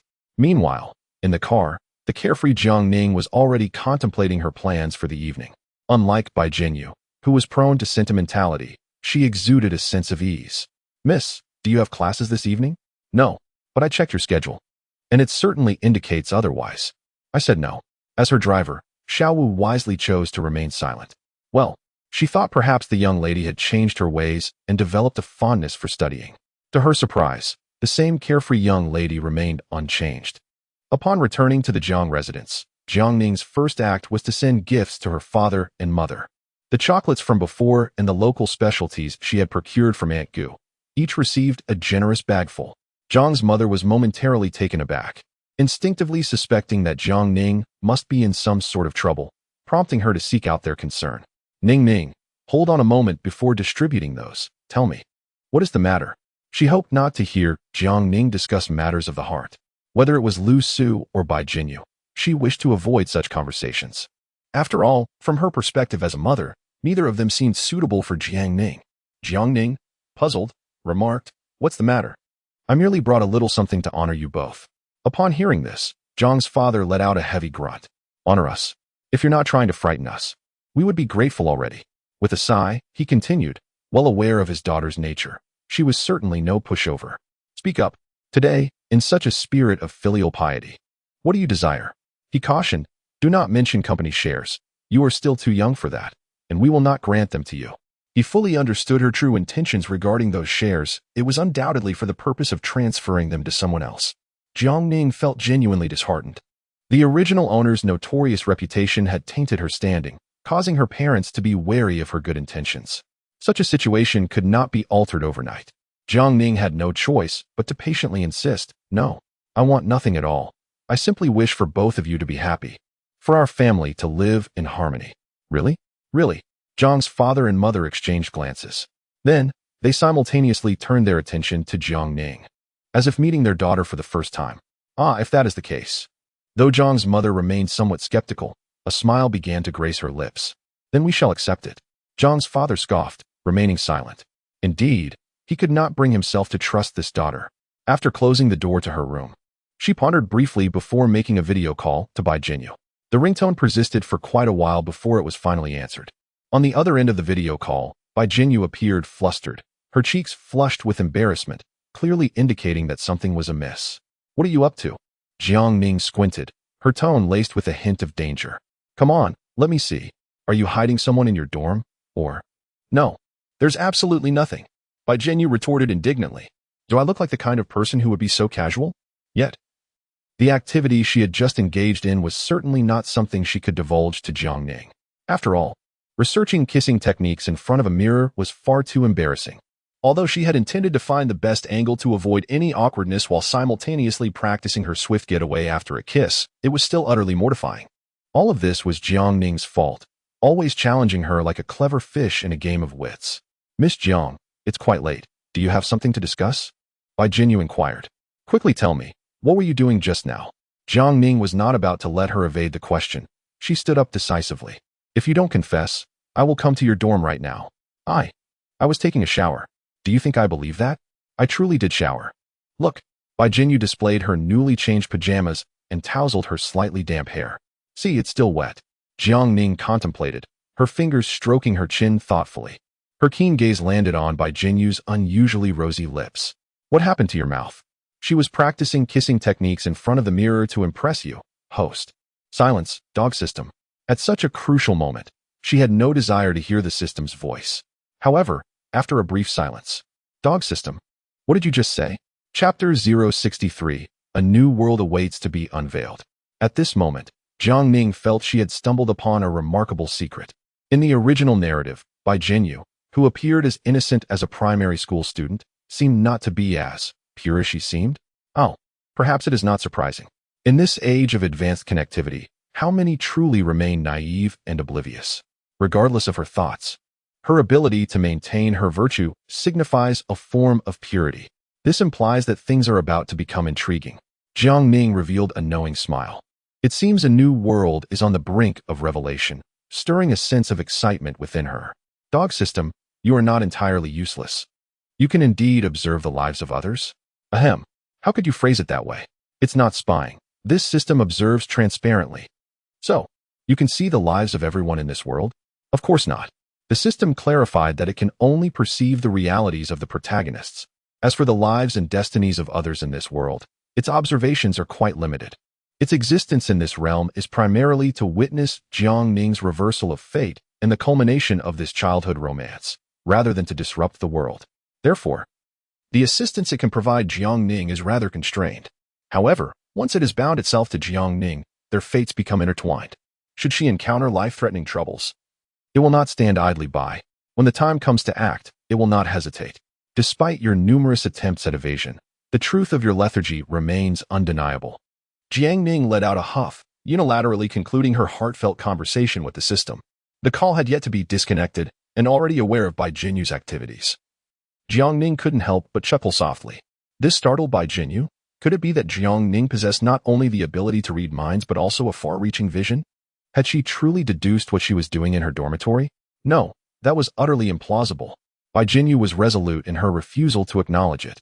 Clearing her throat to break the silence, she remarked, "Miss Jiang, it is indeed getting late. We ought to rest." She intended to end the call. "Ah, Bai Jinyu." Jiang Ning replied leisurely. "You must be aware that I tend to indulge in fanciful thoughts, correct?" Bai Jinyu felt a chill run down her spine. Whenever Jiang Ning spoke to her in such a tone, trouble was invariably afoot. Jiang Ning continued, "Oh dear, what shall I do? Your refusal to speak the truth has left me restless all night, unable to find solace in sleep. I shall undoubtedly be compelled to take some action." She deliberately paused for a considerable time, tormenting Bai Jinyu's fragile nerves from afar. "Perhaps I should simply pay you a visit in your dormitory. I could follow you closely, and I would surely uncover what you are up to in no time. Oh, just imagine, tonight we could lie together on that creaky old iron bed. Sharing a single blanket, it would undoubtedly be warm, wouldn't it?" Bai Jinyu's breath caught in her throat. The mere thought of the scenario Jiang Ning had painted made her legs feel weak. Her roommates had already begun to regard her and Jiang Ning with peculiar glances. If Jiang Ning were truly to come over and share a bed with her, the consequences would be unimaginable. Bai Jinyu could hardly fathom the rumors that would circulate within the school regarding her and Jiang Ning. "I, sigh, I merely practiced in front of the mirror. There, I've spoken the truth. Could you please refrain from coming over? Oh, what were you practicing? Jiang Ning feigned ignorance. Bai Jinyu was nearly consumed by embarrassment and fury. If Jiang Ning were to stand before her at that moment, she might very well leap forward and bite her to death. It's that kind of kiss, do you understand? My English is poor. I don't comprehend. Bai Jinyu. She heard the creaking sound and looked down to see that she had clenched her fist tightly. Ugh, how infuriating. Seeing her in such a rage, Jiang Ning burst into laughter. All right, I won't tease you any longer. Just as Bai Jinyu was about to breathe a sigh of relief and let the matter slide, Jiang Ning suddenly adopted a mischievous expression. This can be considered your secret. Little Jinyu, you wouldn't want anyone to discover that you secretly practice kissing in the dormitory, would you? Bai Jinyu was truly on the verge of losing her temper now. She had known it all along. Jiang Ning was no good person. She had nearly been deceived by Jiang Ning's fleeting moment of tenderness. In exchange for keeping the secret, Jiang Ning boldly made an outrageous demand. The next time we meet, you must initiate a kiss with me, and you are not allowed to run away immediately after. Do you understand? Bai Jinyu, clutching her phone, felt her body sway unsteadily. Thud! She collapsed onto the bed like an ice cream cone about to melt. Detestable Jiang Ning. Abominable Jiang Ning. Surely, you must be the reincarnation of a fish. How infuriating, how loathsome. The unfortunate little pillow has endured her relentless assaults countless times, and was even kicked off the bed. Tonight, she is uncertain whether Jiang Ning is asleep. Regardless, she herself is wide awake.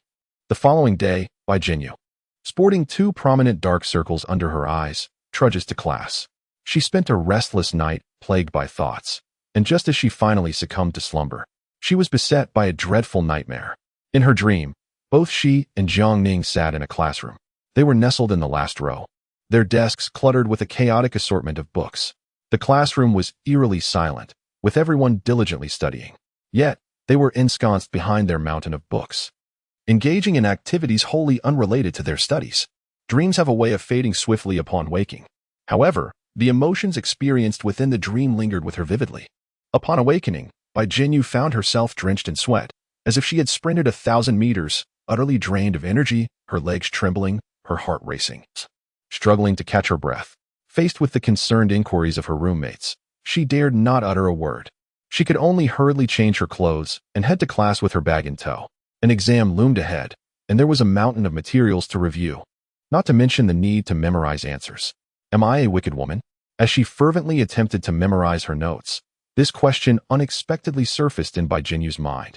She had always believed herself to be a person of singular focus, unlike others who indulged without restraint. However, under the influence of Jiang Ning, she gradually realized that her mind harbored a great deal of detritus. Bai Jinyu let out a sigh of frustration, instinctively bringing her legs together. She silently vowed to herself, "No, I shall not become a wicked woman. I will no longer entertain strange thoughts. Jiang Ning, I shall not allow you to lead me by the nose. You are a pit of fire, undoubtedly a pit of fire, and I shall not leap into it." The closer I draw to Jiang Ning, the more perilous it becomes. Yet, can she truly find a way to escape? With such a significant debt to Jiang Ning, can she genuinely evade it? Chapter 064. I am not concerned about others. Subsequently, after receiving a call from Bai Jinyu, her ill-matched parents arrived in Kyoto, laden with an array of luggage. By this time, a full week had elapsed since Lu Su's incident.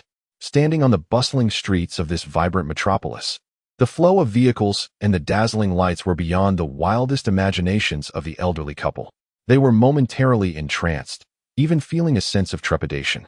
Hesitant to proceed further, the city dwellers passing by were all impeccably dressed and radiantly adorned. In stark contrast, Lu's parents appeared to belong to an entirely different realm. That rascal Lu Su had been navigating this environment for 3 years. He must be living a life of luxury. Lu's father slapped his thigh, his eyes gleaming with excitement. He even deceived us, claiming he was out of money for meals. As for Lu's mother, she was now breathing rapidly, trembling with excitement. This place is truly magnificent. Although the villa still has a cement floor and lacks even a coat of putty, who can truly discern its worth? At least from an exterior perspective, their residence appears grand and exquisite. In the surrounding villages, whose abode can rival theirs in size and splendor? Indeed, having a son proves advantageous. Sons tend to flourish. Mrs. Lu inquired softly, The young girl from the Bai family mentioned that Lu Su was injured, and it was not by his own doing, but rather at the hands of another. Does this imply that they owe our family a substantial amount of compensation? Old Mr. Lu grunted in affirmation. Is there even a need to state the obvious? It is imperative. In a place like Kyoto, one can effortlessly encounter a multitude of affluent individuals. They have harmed our son, and they must pay handsomely.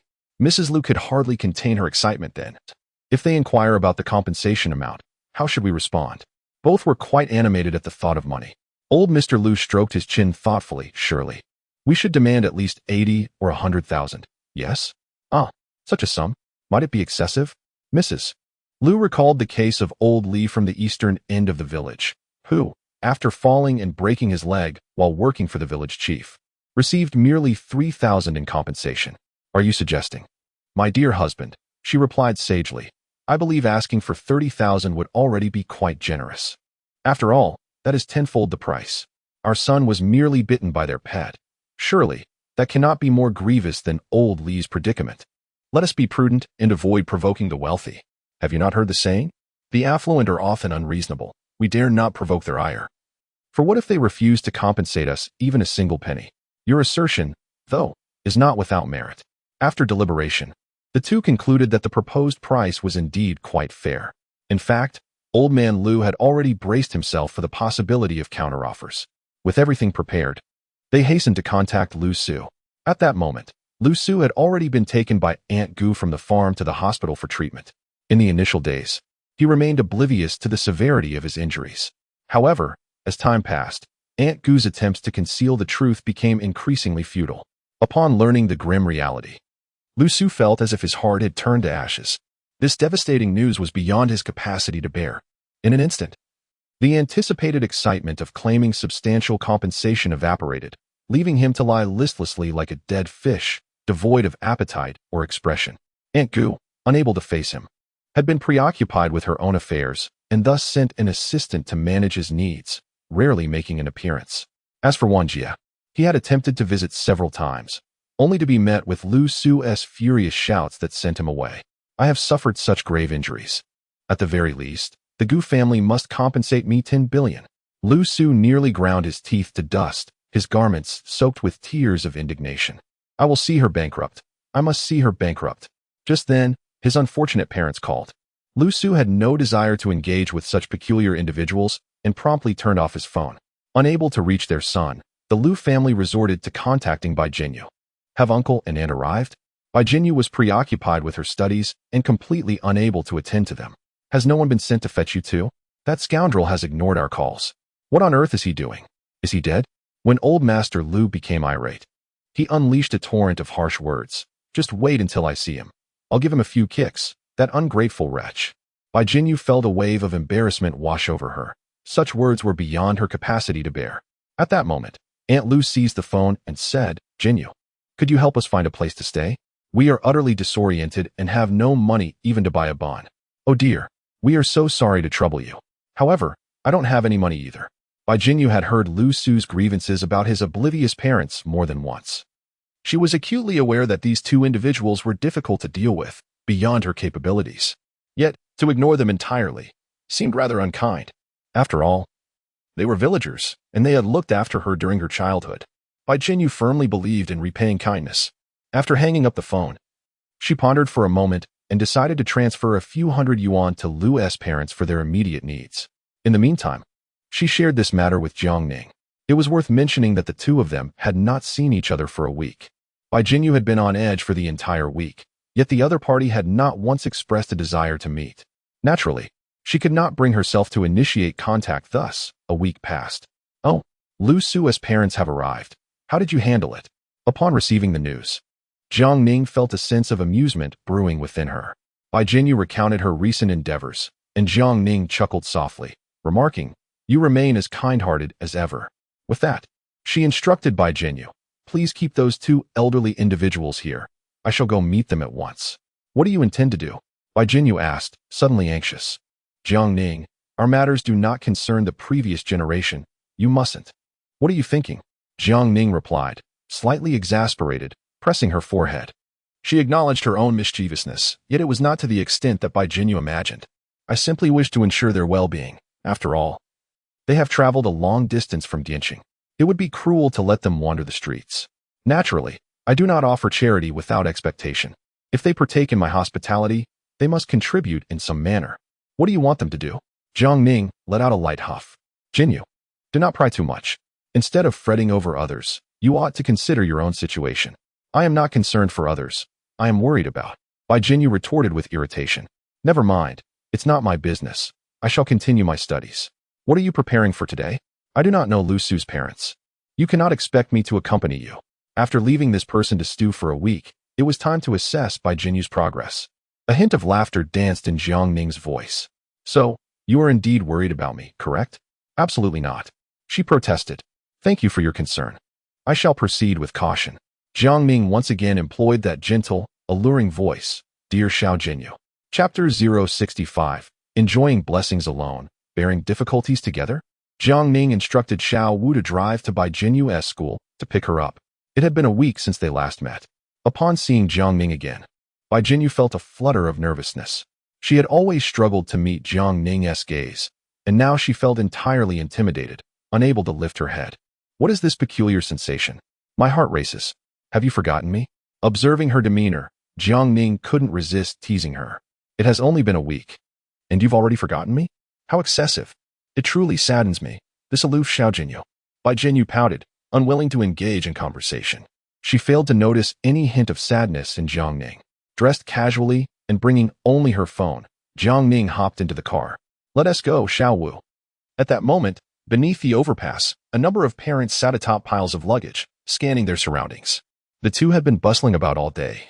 And aside from a solitary egg brought from their hometown, their stomachs were empty. However, the overwhelming novelty of the metropolis left them feeling as though they were floating above the ground, disoriented yet not particularly hungry. Hey, old man. What do you think of that young lady, Jiang? What kind of person is she? What is her relationship with our son? Why is she here to pick us up and claim she wants to treat us to a grand meal? Whenever the topic of affluent individuals arose, Luma always felt a twinge of anxiety. She perceives these aristocrats through a natural filter, always feeling that they resemble the noble lords of yore, utterly intimidating. Thus, she cannot even entertain the notion that Miss Jiang might have an inclination towards her son. Merely pondering such a possibility feels like a transgression. As for old man Lu, he harbors no such trepidation. With a cold smirk, he remarks, who else could it be? Surely, it must be a woman enamored with our son. Upon hearing this, Luma gasps in shock, hastily covering his mouth. How can that be? Impossible. Do not speak such nonsense. If someone overhears, it would be catastrophic. Alas, our son is remarkably handsome, adored by girls since childhood. You are well aware of this. Proudly recalling this fact, old man Lu reflects, if that girl were uninterested, why would she take the initiative to honor his parents? Humph, she is indeed clever, knowing to first win our favor before pursuing our son in the future. I shall speak highly of her. As they converse, Jiang Ning's car comes to a halt not far from them. She opens the door, stepping out alongside Bai Jinyu. Naturally, the Lu family recognizes Bai Jinyu, yet upon seeing her clad in attire as splendid as that of city dwellers, they find themselves momentarily hesitant to acknowledge her. This is a stark contrast to their memory of Bai Jinyu, who was always timid and dressed in ill-fitting, worn clothing. Then their gaze shifts to Jiang Ning, whose air of opulence is unmistakable. As for Jiang Ning's inherently striking beauty, it is undeniably captivating, standing out even in a place bustling with handsome men and beautiful women. Not to mention that Jiang Ning was accompanied by a bodyguard. What sort of family must she belong to afford such protection? Standing before her, Lu's parents resembled beggars. Just moments ago, Lu's father had been puffed up with pride, but now he shrank back, silent as a gravely ill quail. As for Lu's mother, her legs trembled, struggling to maintain a facade of cheerfulness. Miss Jiang, good evening. Thank you for your hard work. Her words were almost incoherent, which took Jiang Ning by surprise. She had assumed that with Lu Su's thick skin, his parents would be equally formidable. However, upon closer inspection, they appeared rather unremarkable. At the very least, this couple had a keen awareness of their own position, far more than Lu Su himself. Uncle, Aunt, please get in the car. Jiang Ning had no interest in soothing their anxiety. No, to be precise, it was their continued nervousness that would facilitate her communication with them. It seemed that they were indeed Lu Su's greatest shortcomings. In her mind, Jiang Ning calculated, What I ought to do now is prepare a paternity test report for their family. Yet, based on her understanding of the protagonist's halo, producing the report in public would likely yield unfavorable results. Having suffered setbacks in similar situations before, Jiang Ning decisively resolved to repurpose the Lu family's paternity test report. What if I were to slap it directly onto Lu Su's face? Does he not revel in playing the role of a wealthy young master, inflating his own image? Thus, in the days to come, he would live in constant fear of his true identity being revealed. As for me, I must leave his parents in Kyoto, occasionally allowing them to venture out and meander about. These two individuals would indeed prove to be the greatest adversaries. Their most formidable foe, however, is money. As long as they are provided with funds, they will comply with anything. Yet, the monetary offerings must not be excessive, and they must be frequently reminded of their obligations. Otherwise, it becomes quite challenging to maintain their sense of urgency. Half an hour later, Jiang Ning's vehicle came to a halt at the entrance of the designated restaurant. Please disembark, Jiang Ning instructed. Upon hearing her words, the Lu family parents stumbled out of the car, faced with the opulent establishment reminiscent of a royal palace. They experienced a wave of trepidation, as if they had inadvertently trespassed into a realm of deities filled with dread. In truth, Bai Jinyu also felt a twinge of anxiety. Such a place was foreign to both Lu's parents and herself. Moreover, it was mealtime, and the crowd was indeed overwhelming. How delightful, she thought. Let us proceed. I have arranged some simple dishes for you both. You may rest here for the time being. Mrs. Lu nodded vigorously, repeatedly expressing her gratitude. As for Mr. Lu, he remained withdrawn, silent, unsure of what to say. He feared uttering the wrong words and offending the young lady from a wealthy family. Upon entering the restaurant, they were escorted by a waiter to the elevator, making their way towards the private dining room. Jiang Ning had indeed not ordered an extravagant spread, not even a single lobster. Nevertheless, the banquet laid out before them surpassed the wildest dreams of Lu's parents in its lavishness. Observing their ravenous consumption, Jiang Ning found herself perplexed. Theoretically, having amassed such a substantial sum from her, his parents ought not to be living in such dire straits.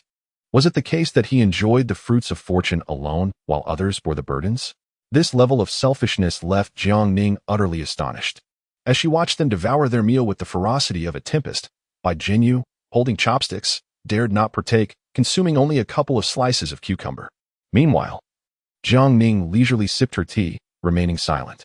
By the time the elderly couple finished their meal, not a drop of soup remained on the table. It was then that Jiang Ning deliberately inquired, how curious it is that Lu Su, who typically presents himself like a young master of opulence, wearing shoes worth tens of thousands, has not thought to bring you two to the city to enjoy a better life? What? Old man Lu's eyes widened in disbelief. His shoes cost how much? I, as his father, have shoes that cost merely 25 yuan. Jiang Ning nodded, purposefully glancing at Bai Jinyu, asking, you are aware of this, aren't you, Jinyu? A pang of anxiety gripped Bai Jinyu. She certainly knew, but those shoes were not purchased through Lu Su's own means. In truth, few of the garments Lu Su wore were acquired by him. What enabled him to navigate the elite circles of Kyoto with such ease? Was it not Jiang Ning's support? Both she and Lu Su were acutely aware of this fact. Bai Jinyu. Jiang Ning narrowed her eyes, fixing her gaze upon her. Do you understand? At this juncture, should Bai Jinyu still wish to shield Lu Su, Jiang Ning would be compelled to express her genuine anger. She has granted Bai Jinyu ample time for contemplation and the opportunity to make a new choice. If this individual remains soft-hearted and incapable of distinguishing right from wrong, then Jiang Ning must reconsider her approach towards her. Bai Jinyu exhaled softly. In the past, her concealment of Lu Su was motivated by love and gratitude. She has been pondering whether her actions in shielding Lu Su were justified or misguided. Indeed, Lu Su has changed. He is no longer the person he once was, and his character has deteriorated significantly. However, he has ultimately shown her kindness. Without his assistance, she would still be toiling in the fields back in her hometown, devoid of any hope for broader horizons or the realization of her dreams. Yet, he has erred grievously. He has recklessly squandered so much of the Jiang family's wealth, and their relationship has inevitably been flawed. She has been striving to repay the debts she incurred. Does Lu Su not bear any responsibility to repay his? She cannot live her life in moral compromise merely for Lu Su's sake. In this moment, Bai Jinyu made her choice. I understand, she stated calmly. Over the span of 3 years, he has accumulated a debt of 1,800,000 to this Miss Jiang, which remains unpaid. Chapter 066. Treated as if one were a child. What? Now, it was not only old man Lu who was left dumbfounded. Lu Ma was also drenched in cold sweat, nearly sliding off her chair. More than $1 million? Just how much could that possibly entail? Lu Ma counted on her fingers for quite some time, utterly perplexed by the significance of this 1,800,000. Thus, Jiang Ning kindly suggested, if you could save 50,000 yuan in a year, it would take you 36 years to repay his debts. However, it was evident that Lu's parents had no stable employment. Their days were spent in farming, tending to chickens, and raising pigs, occasionally falling ill and managing social obligations. How much could they possibly save in a year? Forget about 50,000. Even 5,000 seemed a stretch. Old man Lu felt utterly despondent. He could hardly believe that his once proud son was struggling so miserably in the city. With such a staggering debt, even if they sold themselves off piece by piece, they could never repay it. For a moment, both of them regretted coming to Kyoto. This was a mess far beyond their capabilities to handle. They had assumed that injuring the Lu family's adversary would result in a compensation of 2,000 or 3,000 yuan at most, which paled in comparison to the over 180,000 in debts. They had envisioned making a fortune in the city, but now what were they to do? The young lady before them, Miss Jiang, appeared somewhat amiable, yet the bodyguards at her side exuded a fierce aura, emanating an intimidating presence, as if they bore the weight of several lives on their shoulders. Under their scrutinizing gazes, Lu's elderly couple found themselves unable to even entertain the thought of escape. Don't be alarmed, Jiang Ning offered a nonchalant reassurance. She then revealed her true intentions. Upon hearing this, Lu's parents felt a slight sense of relief. They were rather simple-minded. As long as Jiang Ning did not press them for repayment, everything seemed manageable.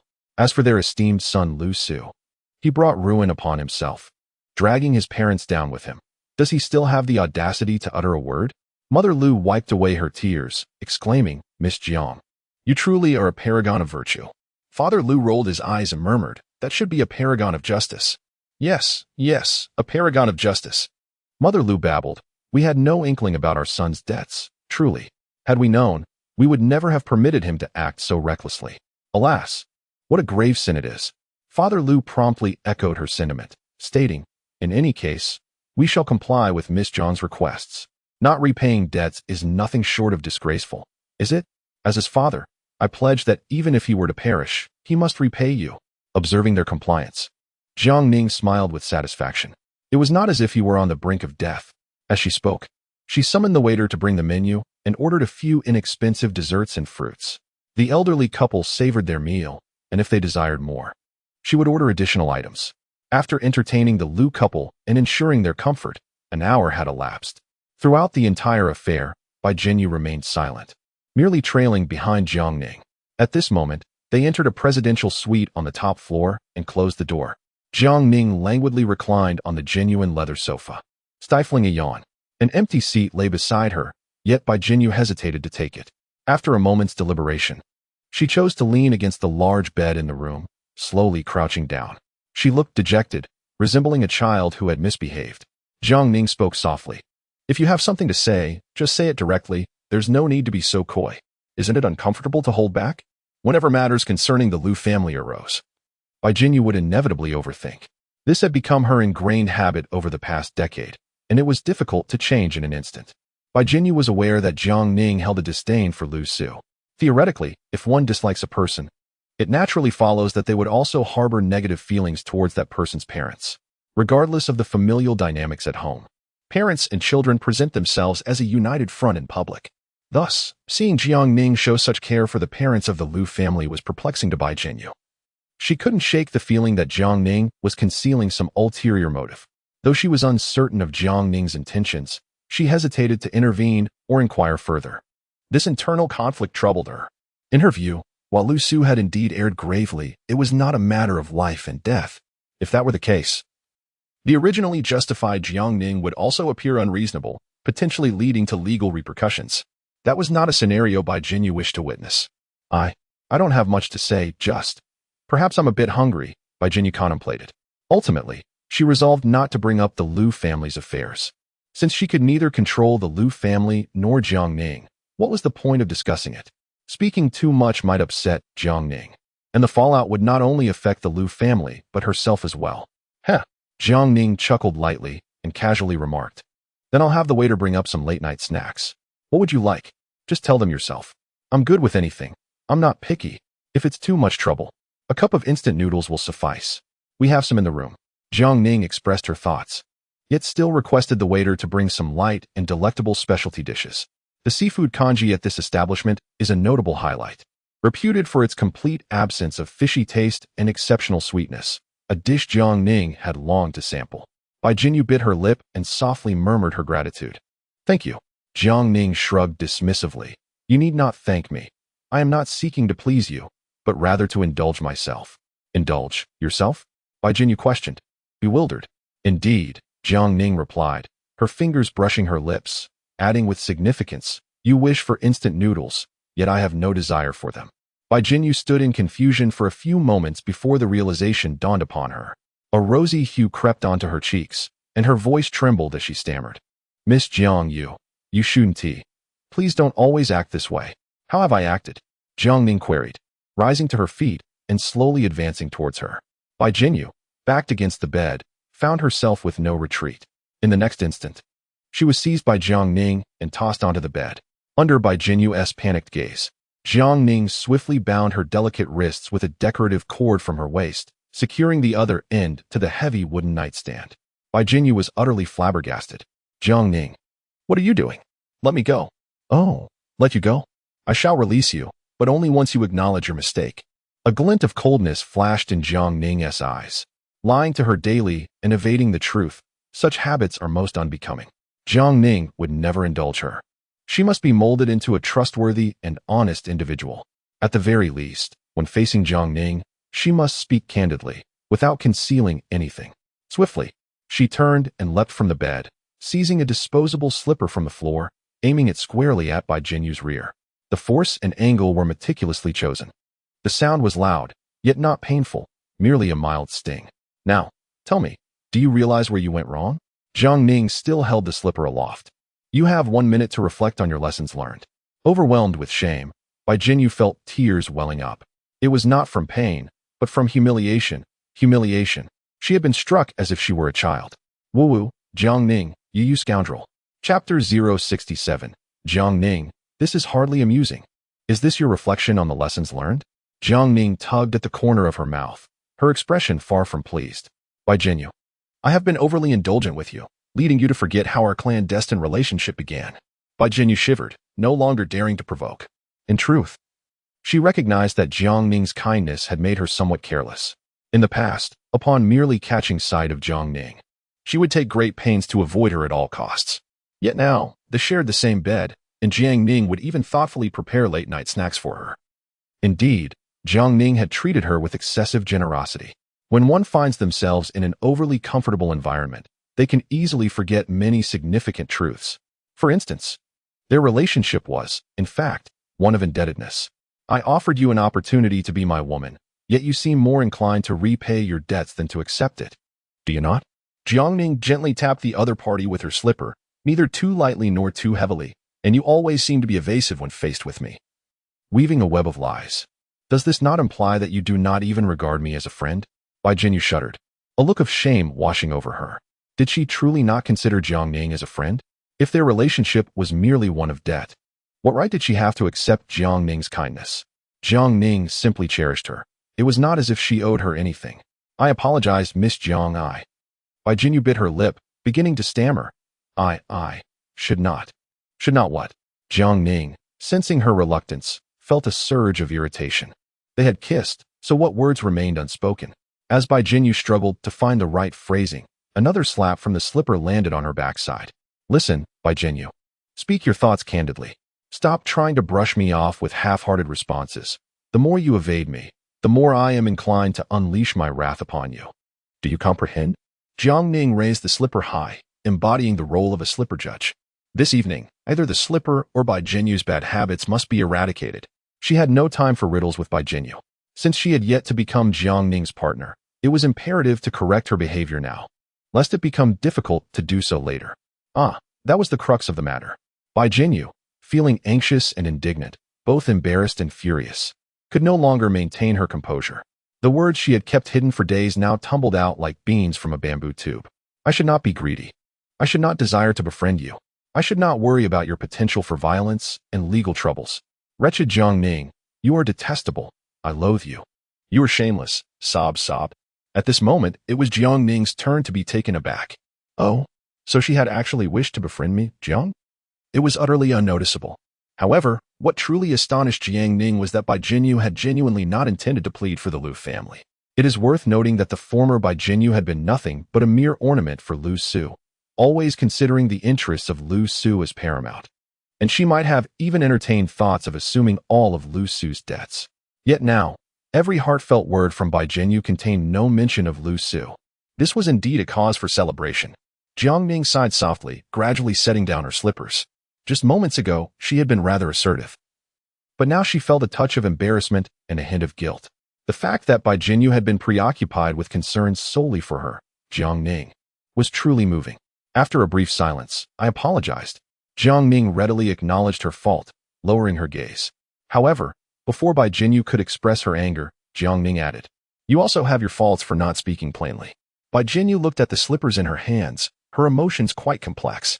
To be honest, she had not anticipated that Jiang Ning would admit her mistake. A young lady of such high status, who could easily manipulate someone as ordinary as herself, could simply disregard an apology. What difference would it make if she chose not to apologize? Bai Jinyu had never harbored any expectations for an apology. The heartfelt words she had just uttered were merely a plea for the other party to refrain from striking her with the slipper. Alas, such humility.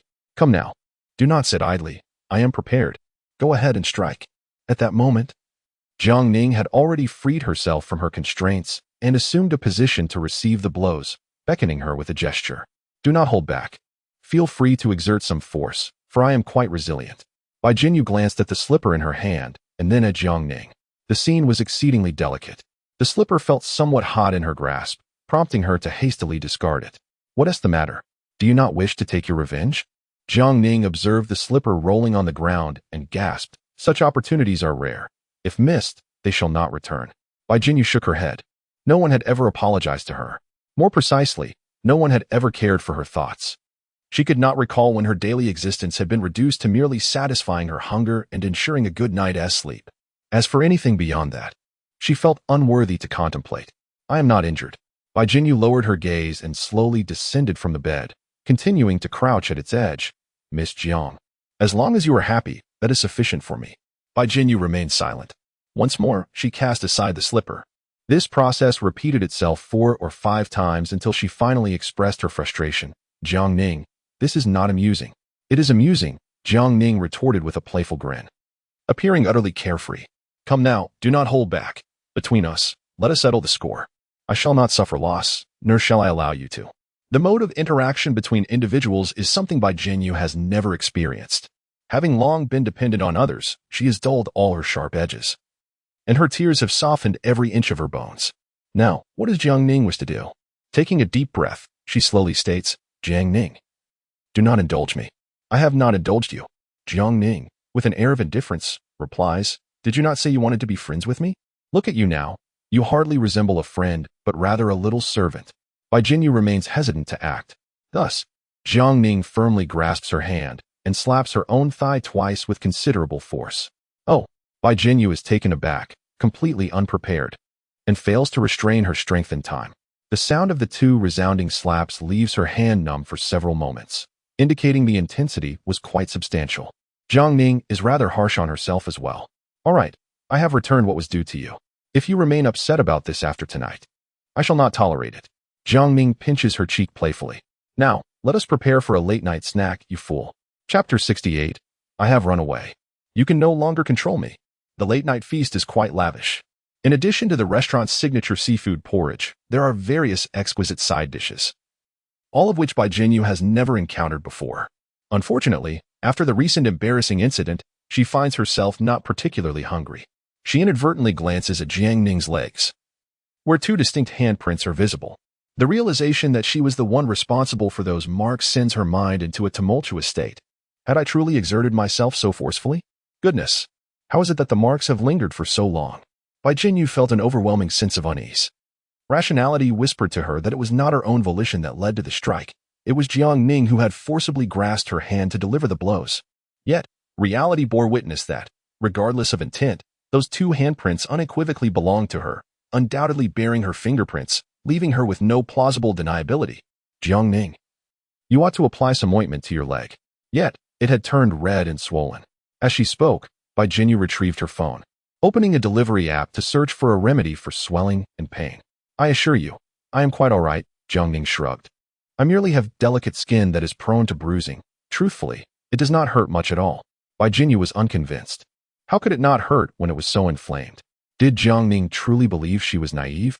However, Jiangning was indeed not lying about this matter. If she were compelled to choose, she would prefer Bai Jinyu to bear such marks rather than herself. Observing others adorned with such traces could bring joy. Yet gazing upon her own would only evoke profound embarrassment. Ahem, double standards are not commendable. One ought to refrain from such hypocrisy. Internally, Jiangning chastised herself. While awaiting the arrival of the ointment, Bai Jinyu, under Jiangning's gentle coaxing, consumed some porridge and nibbled on a few pastries. Once Bai Jinyu's appetite was whetted, Jiangning found no need to persuade her further. She willingly finished her meal. It truly felt akin to pacifying a child. In truth, what I yearn for most at this moment is not that ointment. Jiangning rested her chin in her hand, admiring the sight of her companion indulging in her meal. Do you recall the agreement we made? She inquired playfully. Coughing violently, Bai Jinyu was momentarily taken aback. Of course, she remembered. But wasn't that a unilateral declaration from Jiangning? She had not agreed to initiate any kiss. Jiangning gently patted her back, helping her regain her composure. It's perfectly fine. If you're not ready yet, take your time to contemplate. After all, you have the entirety of tonight. Bai Jinyu's cheeks flushed crimson, and she chose to remain silent. If she only had tonight to ponder, what difference did it make? It was truly vexing. What was so appealing about a kiss anyway? She had no fondness for such displays of affection. How about this? Jiangning seemed to relent. If it feels a bit daunting, why not try a quick peck and then flee? However, she added with a teasing tone, let me be clear, if you manage to escape, I will ensure that I reclaim what is rightfully mine if I catch you. Do you understand? Before she could finish her sentence, Bai Jinyu seized the moment, launching an unexpected attack. Smack! Jiangning was momentarily stunned. What just happened? That was so sudden. Goodness, the protagonist is cunning. I can't believe I just fell for her trick. By the time Jiangning grasped the situation, Bai Jinyu had already leaped back, holding her unfinished porridge while maintaining a safe distance. You said it. If I manage to escape, you can't touch me again. Jiangning, nearly amused to the point of laughter, exclaimed, Bai Jinyu, you are truly remarkable. To my astonishment, this individual has devoted their rare intellect entirely to dealing with her. Oh, what an enlightening experience. Very well, I concede defeat. Jiangning spread her hands, inviting, come, sit and eat. I accept my loss. It is not that she is truly so magnanimous. Rather, her fortune has been too meager to launch an immediate counterattack. For the time being, she shall endure this round, with plans for a future reckoning, chuckling to herself. On this particular night, Bai Jinyu enjoyed a peaceful slumber. Beside her, Jiangning could not contain her grievances toward the system, lamenting the torment of being deprived of meat. This dog of a system. I can't help but wonder if you are forcing me to nurture a boss. What leads you to such a conclusion, host? Look, it is always the heroine who takes the initiative. I can only watch helplessly as she takes advantage of me. When the heroine's romantic delusions are finally cured, and perhaps she even falls for me, will she not bind me and chastise me with a slipper, just as I do to her? Jiangning furrowed her brow, increasingly convinced of the possibility. Since the host harbors such concerns, perhaps one should not be so unrestrained.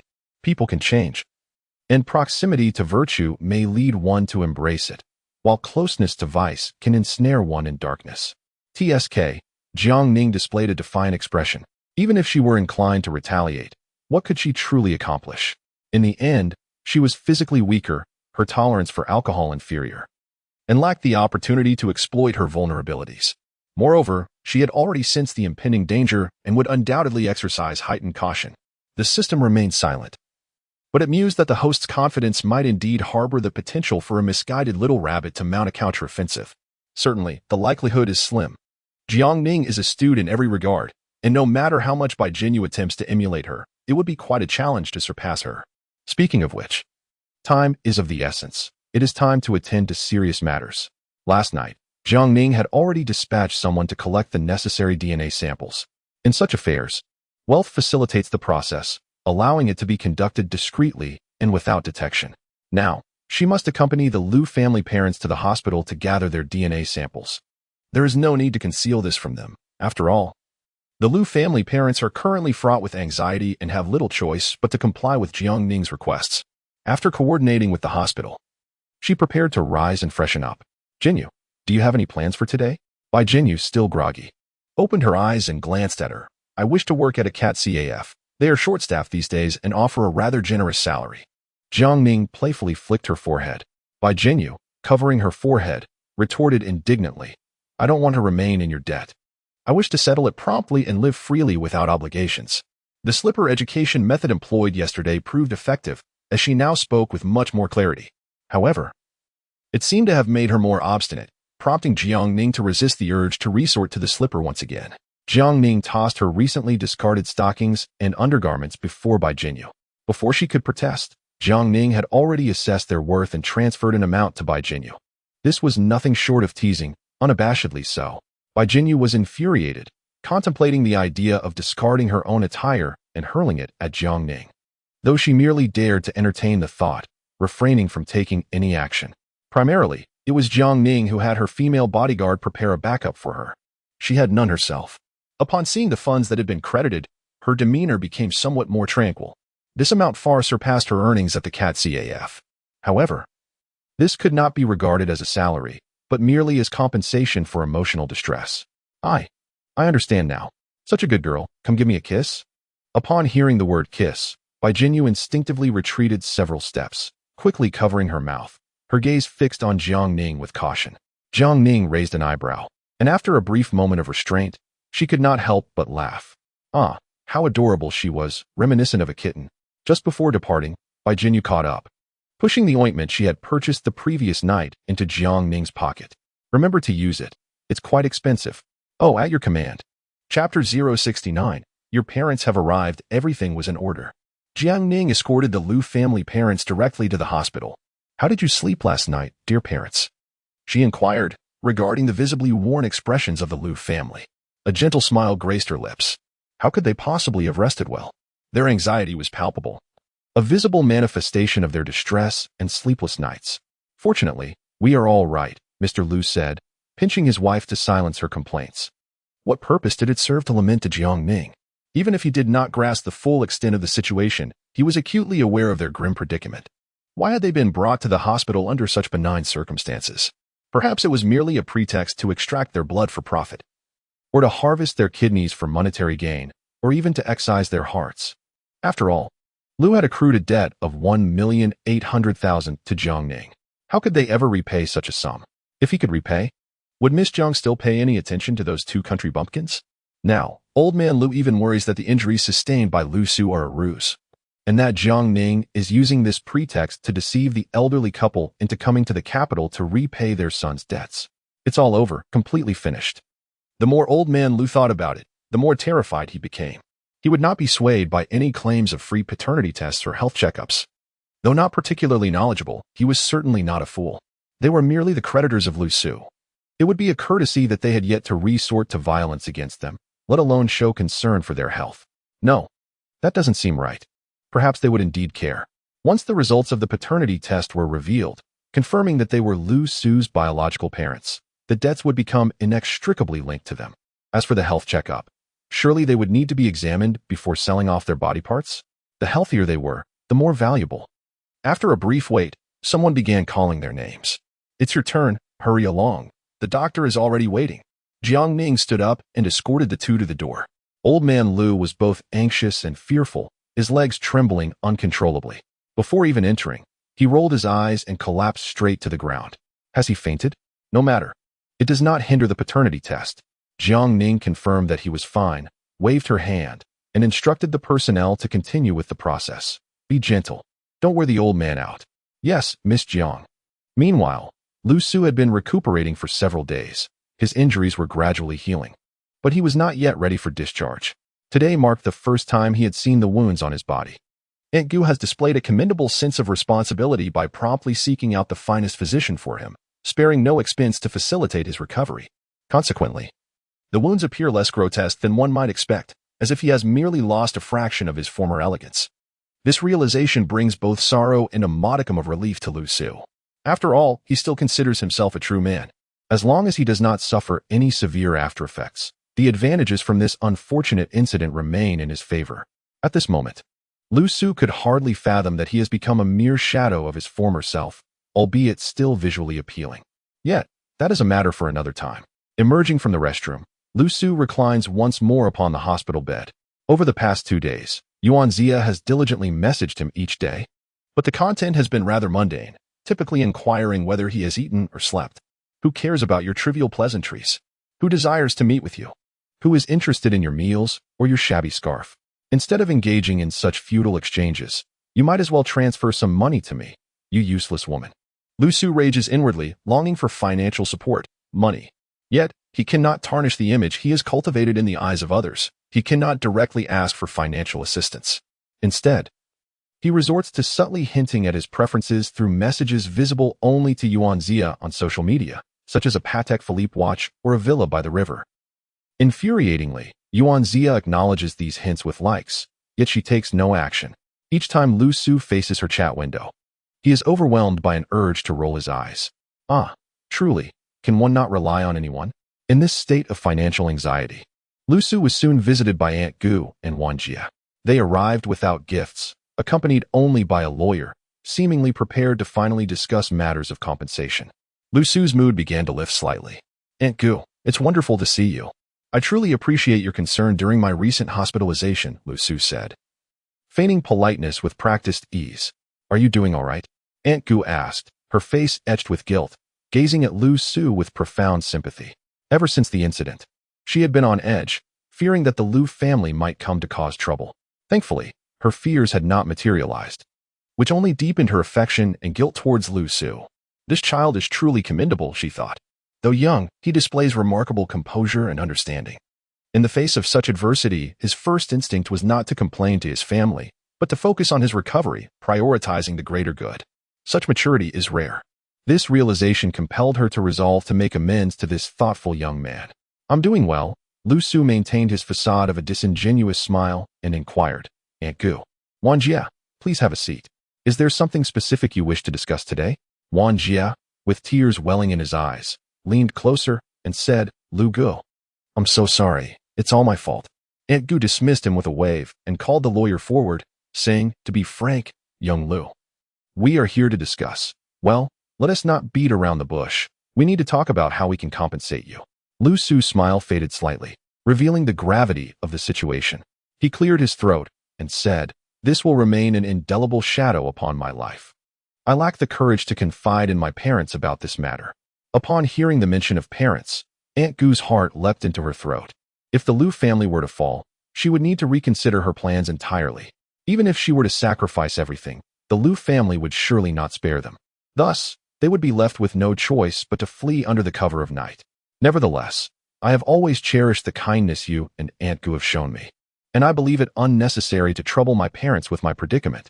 Therefore, I do not wish for them to be aware of my situation. This revelation offered Aunt Gu a slight respite. She quickly replied, I understand. You are a considerate child. I appreciate your understanding. In that case, I have decided to. At that moment, Lu Su's phone buzzed repeatedly with incoming messages from Jiang Ning. Among them were several photographs. The subjects of these images were none other than his biological parents. The backdrop was not in Dian City, but in Kyoto. This indicated that Jiang Ning had brought his biological parents into her grasp. The last 2 photos depicted his parents standing beneath the very hospital building he resided in. Considering the time, they would likely arrive at his hospital room shortly. A wave of profound dread engulfed Lu Su, causing his hands to tremble and his mind to go blank. His phone slipped from his grasp and fell to the ground. What is it, Xiao Lu? Aunt Gu inquired, puzzled by his reaction. Lu Gu, don't move. I'll help you pick up your phone. Wan Jie, quick-witted and agile, picked up his phone before Lu Su could fully rise from the bed. Instinctively, he glanced at the illuminated screen. Hey, Lu Gu, someone has messaged you. They say your parents have arrived. In that fleeting moment, it felt as though 3 to 5 years had passed for Lu Su. Jiang Ning, you wretched woman. At this moment, Lu Su wished nothing more than to take Jiang Ning down with him. He simply could not fathom why Jiang Ning harbored such animosity towards him. Why she always emerged to thwart his efforts just as he was on the cusp of altering his fate and achieving happiness. No, I must remain composed. I still have a chance. I cannot concede defeat. Lu Su whispered to himself, striving to regain his composure. Is it possible that just because Jiang Ning claims they are my parents, they truly are? No matter how much I refuse to acknowledge them. What difference would it make? The moment this thought surfaced, Lu Su promptly dismissed it. No, that won't do. These affluent women are all shrewd individuals. If they were to encounter my ineffectual parents, even if I adamantly deny them, she would undoubtedly grow suspicious and delve into my past. And my background cannot withstand scrutiny. Currently, their courteous demeanor towards me is undoubtedly influenced by the lens of gratitude for my life-saving intervention. But the fundamental reason lies in the absence of any dealings involving interests. Once interests come into play, people become cautious and discerning. At that point, nothing can be concealed. And all efforts would be in vain. Lu Su found himself engulfed in profound despair. In a moment of desperation, he found himself at a loss for a comprehensive solution. Xiaolu, what is the matter? Observing Lu Su's pallid complexion into silence, Aunt Gu began to feel a wave of trepidation. The Lu family of Haiqing had always been shrouded in mystery, rumored to have amassed their wealth through unsavory enterprises. Each successor was known for their ruthless demeanor, devoid of compassion. Aware of this, Aunt Gu had contemplated leveraging her connection with Lu Su to forge an alliance with the illustrious Lu family. Yet she had refrained from taking any decisive action. Her strategy was to exercise patience, waiting for a grand opportunity. However, the unforeseen incident had disrupted her plans. She sighed, hesitating to speak further. Had the Lu family truly arrived? This development complicated matters significantly, leaving little hope for a favorable resolution. Xiaolu, what kind of individuals are your parents? Aunt Gu contemplated fleeing, yet she also yearned to ascertain the reality of the situation, making one last effort to persist. If possible, she wished to retain her assets within the country rather than seek refuge abroad. They are. Lu Su struggled to articulate, his expression betraying an unspeakable anguish. As if burdened by untold stories, Aunt Gu, observing his performance, felt a chill envelop her, as if she were witnessing a dramatic narrative unfold. Heavens, indeed. The Lu family is formidable, far beyond the reach of merchants of their kind. She realized the urgency to flee was paramount, for not only could she lose her fortune, but her very life could also be at stake. Enough. No more questions. Aunt Gu, heed my advice. Take Xiao Wan and leave at once. Allow me to manage the situation, he implored. Seeing her leave so abruptly, Lu Su was momentarily taken aback. Wait a minute. Are you really departing like this? Without even leaving some form of compensation? Moreover, why the haste, as if fleeing? However, after a moment of reflection, Lu Su considered that this situation might ultimately be advantageous for him. The lack of intelligence displayed by this mother and son duo was, in fact, a blessing. He let out a quiet sigh, secretly contemplating, my parents, who only serve as a hindrance, have always been a considerable burden. Perhaps I need to devise a plan to send them away for good. Feeling somewhat relieved, he shifted into a more comfortable position and continued to lie there, awaiting Jiang Ning's arrival with his parents. Yet, he found himself waiting from morning until night, his eyes growing weary, without anyone showing up. Even the most patient among us would struggle to maintain composure at this point. Lu Su, being astute, began to suspect that he might have been played by Jiang Ning. He promptly called her, eager to inquire what her true intentions were. At that very moment, Jiang Ning was seated in the garden atop a grand hotel, relishing an exquisite French dinner. Across from her sat Bai Jinyu, who, with knife and fork in hand, stared blankly at a plate of baked snails, hesitant to make a move. As for Lu Su's parents, they had been arranged by Jiang Ning to dine in a private room downstairs, attended to by Xiaowu, who also ensured their safety. Upon learning that they need not resort to selling blood or kidneys to repay their debts, the elderly couple wept in relief, their hearts swelling with profound gratitude towards Jiang Ning. Indeed, the grievances harbored within grew several folds in intensity. This wretched unfilial son, even if he were to sell hooks in the bustling city, risking humiliation, it would be preferable to owing such a staggering sum of money. Regardless of how the elderly couple perceived the situation, Jiang Ning had activated the speakerphone on her device. What joy could one derive from solitary amusement? It is far more delightful to share laughter. She must let Bai Jinyu witness the vile countenance of her former idol. The moment the call connected, Lu Su could no longer restrain himself and erupted in a torrent of curses. Jiang Ning, you madwoman. How dare you kidnap my parents? I swear. I'll call the police immediately, and you shall await your imprisonment. Is it you? Lu Su was taken aback. Bai Jinyu, why are you meddling in my affairs? Are you not aware of the true nature of my parents? Have you summoned them for my benefit? Or do you wish for my demise? Such words left Bai Jinyu feeling unjustly aggrieved. After all, they were Lu Su's own father and mother.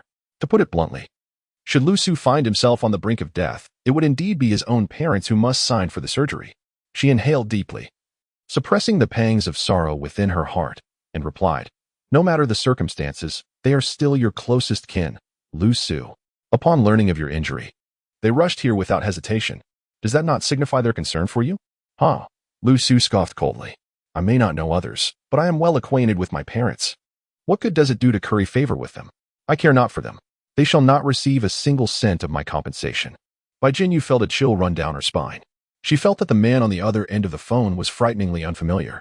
Repeatedly, he uttered the same words. I understand your urgency, but please, remain calm. Jiang Ning maintained her serene demeanor, saying, as for your parents, I shall take care of them for the time being. Regarding your little green plum. At that moment, she lifted her gaze to Bai Jinyu. The green plum is quite delectable. I relish it and shall accept it wholeheartedly. Chapter 071. Why in a place abandoned by others? Shao Jia. Hurry. Take your suitcase and get in the car. Mother will follow shortly. Upon returning home, Aunt Gu grew increasingly uneasy. She reflected on the situation, realizing it was entirely her fault. The error lay in her vanity, in her attempt to associate with those of higher status. How could she, a mere mortal, contend with a colossal entity like the Lu family? Thus, she decisively instructed someone to prepare her son's belongings, sending him to the airport that very night, urging him to seek refuge abroad. Wanjie, bewildered, exclaimed, Mom, why must you send me away? I don't want to leave. I still wish to play with Lu Gu. There are indeed advantages to being oblivious. At least he was unaware of what sorrow entailed. Observing her blissfully ignorant son, Aunt Gu felt her eyes well up with tears. She raised her hand and playfully smacked the back of Wanjie's head, saying, if I say leave, then leave. Do you have so much to say? To safeguard against any unforeseen circumstances, she confiscated Wanjie's phone and replaced it with a new one, thereby severing his connection with Lu Su. Though initially aggrieved by the sudden slap, Wanjie's spirits lifted upon seeing the new phone in his hands. His carefree demeanor brought a sense of relief to Aunt Gu. Hurry up. Haven't you always wanted a motorcycle? I've already bought one for you. Really? Thank you, Mom. Let's go. Let's go. I can hardly wait to see my new motorcycle. After bidding farewell to Wanjie, Aunt Gu sat on the living room sofa, resting her chin on her hand. Lost in thought, she decided to wait a little longer to observe the situation. If she could gradually resolve matters with his parents, then there would be no need for the entire family to relocate. On Lu Su's side, the call had already been disconnected. When he tried to call again, he found that the line was busy. It was evident that Jiang Ning had blocked him, completely denying him the chance for confrontation or retort. Jiang Ning, you wretched woman. Infuriated to the point of explosion, Lu Su swept everything off the bedside table onto the floor. The clattering noise startled the doctors and nurses, who hurried over only to be shooed away by Lu Su. At that moment, he could no longer pretend to be the gentle and refined man. He longed to confront Jiang Ning directly, to grasp her by the throat. Yet, such an act was utterly impossible, not only due to his physical condition but also because of his lack of strength. He didn't even know where Jiang Ning was at that moment, while she could effortlessly find him, continually causing him distress. What did her words mean? Why was Bai Jinyu always with her? What did she mean by accepting her? How was she supposed to accept it? Until this point, Lu Su still dared not contemplate the complexity of their relationship. After all, the notion of two women being in a romantic relationship simply did not exist in his mind. I understand now. Taking a deep breath, Lu Su clenched his fists. Jiang Ning intended to find a new partner for Bai Jinyu. How absurd. Bai Jinyu had grown up alongside him. How could her heart accommodate another man besides him? Jiang Ning, oh Jiang Ning, your plan is fundamentally flawed. He believed he understood Bai Jinyu's character well. Through years of indoctrination, she regarded her chastity as more precious than life itself, perceiving men as treacherous beasts. He could not even hold her hand, let alone engage in any impertinent behavior. How could such a girl possibly develop feelings for someone else in such a brief period? It became clear to him, Bai Jinyu would never betray him. She could never fall for another man. Everything was the machination of Jiang Ning, her schemes at play. If he were to believe any of this, it would signify his defeat. At this realization, Lu Su silently gasped, narrowly escaping a grave mistake. The usually composed self of his nearly faltered. He quickly picked up his phone and sent an apologetic message to Bai Jinyu. I am sorry, Jinyu. I have been wounded lately, and my temper has been poor. I should not have yelled at you. I apologize. Will you forgive me? I shall not treat you this way again. However, every message he sent vanished into the void. Lu Su contemplated calling her directly, yet his finger hesitated above the number. Reluctant to press down, a vague sense of dread stirred within him. He felt anxious, fearing the call would go unanswered, and even more so, fearing the line would be busy. The bond forged between the two over a decade instilled in him a profound sense of connection, no matter the quarrels that arose. Their friendship would never shatter. However, recent events unveiled a myriad of changes. Even though he was reluctant to acknowledge it, he became vaguely aware that Bai Jinyu had transformed. She was no longer solely accompanied by him. His voice was no longer the only one she could hear. She was gradually slipping beyond his grasp. Jinyu, you won't leave me, will you? There is no other man in this world who understands you, cares for you, cherishes you, and accepts you as I do. Lu Su gritted his teeth, feeling helpless and sorrowful. He was on the verge of tears but resolutely clenched his jaw, stifling his emotions. A man does not shed tears lightly. I shall not falter. I absolutely will not falter. As events unfolded, Jiang Ning and Bai Jinyu refrained from bringing them up again. This lavish French feast, however, failed to satisfy Bai Jinyu's palate. She reluctantly sipped some creamy mushroom soup, only to scald her tongues, leaving her in pain with blisters forming as tears welled up in her eyes. Jiang Ning, feeling utterly helpless, hurriedly took Bai Jinyu downstairs to the pharmacy for some medicine. Am I truly this foolish? Bai Jinyu lamented, her tongue throbbing painfully, her voice muffled and filled with grievance. What a pitiable soul. No. You merely lack the cleverness of others. Jiang Ning reached out, instinctively ruffling her hair, her face radiating warmth and kindness. So, you're still implying that I am foolish? No. I am actually saying that you are kind-hearted and a good person. Or perhaps I am the foolish one. All right, you are foolish. Indeed the most foolish of all. Jiang Ning pinched her slightly chubby face. Are you happy now? I concur with your opinion. Bai Jinyu. How infuriating. This fellow was deliberately trying to provoke her. Wait a moment. Why is she even more angry now? I say you are not foolish, yet you do not believe me. I say you are foolish, and you grow angry? Jiang Ning was certainly being intentional. She simply wished to see this guy flustered yet unable to retaliate. Oh, it is just amusing, never tiresome. Jiang Ning extended a finger, pointing at her own nose. Me? Oh, how peculiar.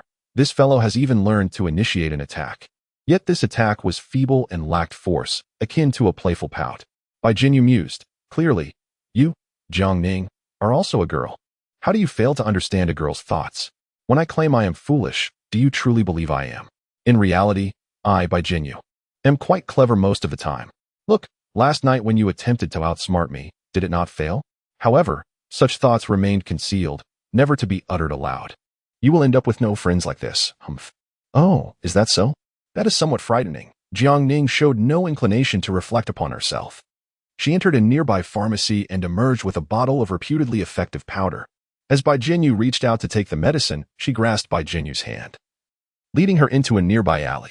Come, there is no one here. I will apply the medicine for you. Using it early will hasten your recovery. In a desolate place, Bai Jinyu found herself pressed against the wall by Jiang Ning. As Jiang Ning unscrewed the lid of the medicinal powder, she poured a little into her palm, dipping her index finger into it before presenting it to Bai Jinyu. Come, extend your tongue. Chapter 072. The unpleasantness of whimsical thoughts. Bai Jinyu was taken aback by such an odd request. What kind of thing is this? She thought. Instinctively, she wanted to refuse. Yet Jiang Ning appeared impatient. What on earth are you imagining now? You overthink even when eating. You still ponder when I'm applying medicine. I truly wish to open your head and see what color your brain is. Bai Jinyu lowered her gaze in embarrassment. Oh dear. She realized she was indeed acting rather peculiar. More precisely, it was the presence of Jiang Ning that brought out her oddities. Regardless of Jiang Ning's instructions, she would unconsciously question whether there was a hidden trap or ulterior motive. In the past, she would never have reacted this way. She was unsure whether to blame Jiang Ning or the comic books and novels lent to her by classmates. This sensation of whimsical thoughts was utterly vexing. Are you going to apply the medicine or not? Why, yes, I will. In a bid to prove her resolve, Bai Jinyu immediately opened her mouth and tentatively extended her tongue. The burn from the cream mushroom soup still lingered, making her tongue feel fiery and tender. Jiang Ning cautiously reached out. applying a bit of the powder to the tip of her tongue. A refreshing sensation surged forth, as if a gentle breeze had suddenly swept over her. However, it is regrettable that the afflicted area is not where the blisters have formed. The medication was misapplied, rendering it futile. Bai Jinyu's hard-won composure began to fray, compelling her to shut her eyes. It seemed that avoiding direct contact with Jiang Ning's gaze allowed her heartbeat to steady slightly. "How do you feel now?" Jiang Ning inquired. Bai Jinyu shook her head. "Not there." "Oh, let me try again," Jiang Ning replied with an air of calm, dipping her fingertip into the medicinal powder for a second attempt. The alley was shrouded in darkness, while outside, the sidewalk was illuminated by pools of orange light cast by the street lamps. Occasionally, passers-by wandered by the alley's entrance, yet no one deliberately peered into the shadowy depths. Despite this, Bai Jinyu was fraught with anxiety, as if she were engaged in some scandalous act, instinctively shrinking into Jiang Ning's shadow. "Is your tongue truly so short? Can't you extend it a bit more? It makes it quite challenging for me to locate your injury." Bai Jinyu's face flushed with embarrassment. I'm trying my best." Jiang Ning, both amused and exasperated, responded, "Are you jesting with me?" As if this medication were not purchased with money, and thus could be squandered at will. Bai Jinyu looked at her with a pitiful expression. "Is pouting going to help? Are you not afraid that tomorrow morning you will awaken to find the small blister on your tongue transformed into a larger one, swollen to the point where even porridge becomes unbearable? And then, in a few days, when the blister ruptures, leaving the wound to fester." Jiang Ning earnestly threatened her. Bai Jinyu, evidently the type to be easily frightened, succumbed to her fears, exclaiming, "Stop saying that." She had no choice but to extend her tongue once more. At that very moment, a fervent young couple stumbled into the alley, engaged in a passionate display. Bai Jinyu's heart trembled in fear, and she instinctively clutched Jiang Ning's collar, as if intending to hide within Jiang Ning's garments. Jiang Ning narrowed her eyes, directing her gaze toward the oblivious pair. "Hey, which class are you from, and who is your homeroom teacher?" Her voice, inherently cold and commanding, became quite intimidating whenever she adopted a serious tone. Moreover, Jiang Ning's words bore a certain lethal quality. The couple simultaneously gasped in shock and fled as if they had seen a ghost, decisively running in the opposite direction. Once they were far away, Jiang Ning chuckled as she pulled the shivering Bai Jinyu from her embrace. "You see, this is hardly true love," Bai Jinyu retorted. "Is that really the issue at hand?" She indeed felt that Jiang Ning was being rather improper. This person was evidently not sincerely trying to help her, but rather to play tricks on her. Jiang Ning looked down at her, exclaiming, "Oh, are you feeling something upon witnessing others kiss?" With that, she forcefully pushed Jiang Ning away and attempted to leave. "Hey, wait. Stop right there." Bai Jinyu angrily clenched her small fists. Although she was reluctant, she remained still. She had no desire to engage in a game of chase with Jiang Ning, where if Jiang Ning caught her, she would relent. Bai Jinyu was uncertain of Jiang Ning's athletic prowess, but she was acutely aware of her own position as the least skilled. Observing the medicinal powder on Jiang Ning's finger, Bai Jinyu curled her lip in disdain. Indeed, something felt amiss. Could it be that she was merely overthinking? How vexing. Stepping out of the narrow alley, a subtle smile graced Jiang Ning's lips. The plan was unfolding perfectly. The moonlight tonight was exquisite, stirring a sense of joy within her. Bai Jinyu, with her hands cradling her flushed cheeks, silently followed in her wake, feeling an irksome sensation. It was evident that she ought to maintain her distance from Jiang Ning, otherwise, her thoughts would inevitably become tainted. With a soft huff, Bai Jinyu mused to herself, "I would rather perish than seek your assistance. After all, you, my dear, are merely a ravenous wolf, insatiable in your hunger." Surveying the dismal living conditions, Jiang Ning couldn't help but urge her once more. "You should really find a better place to live." "No need," Bai Jinyu retorted, patting her backpack confidently. "I am well prepared."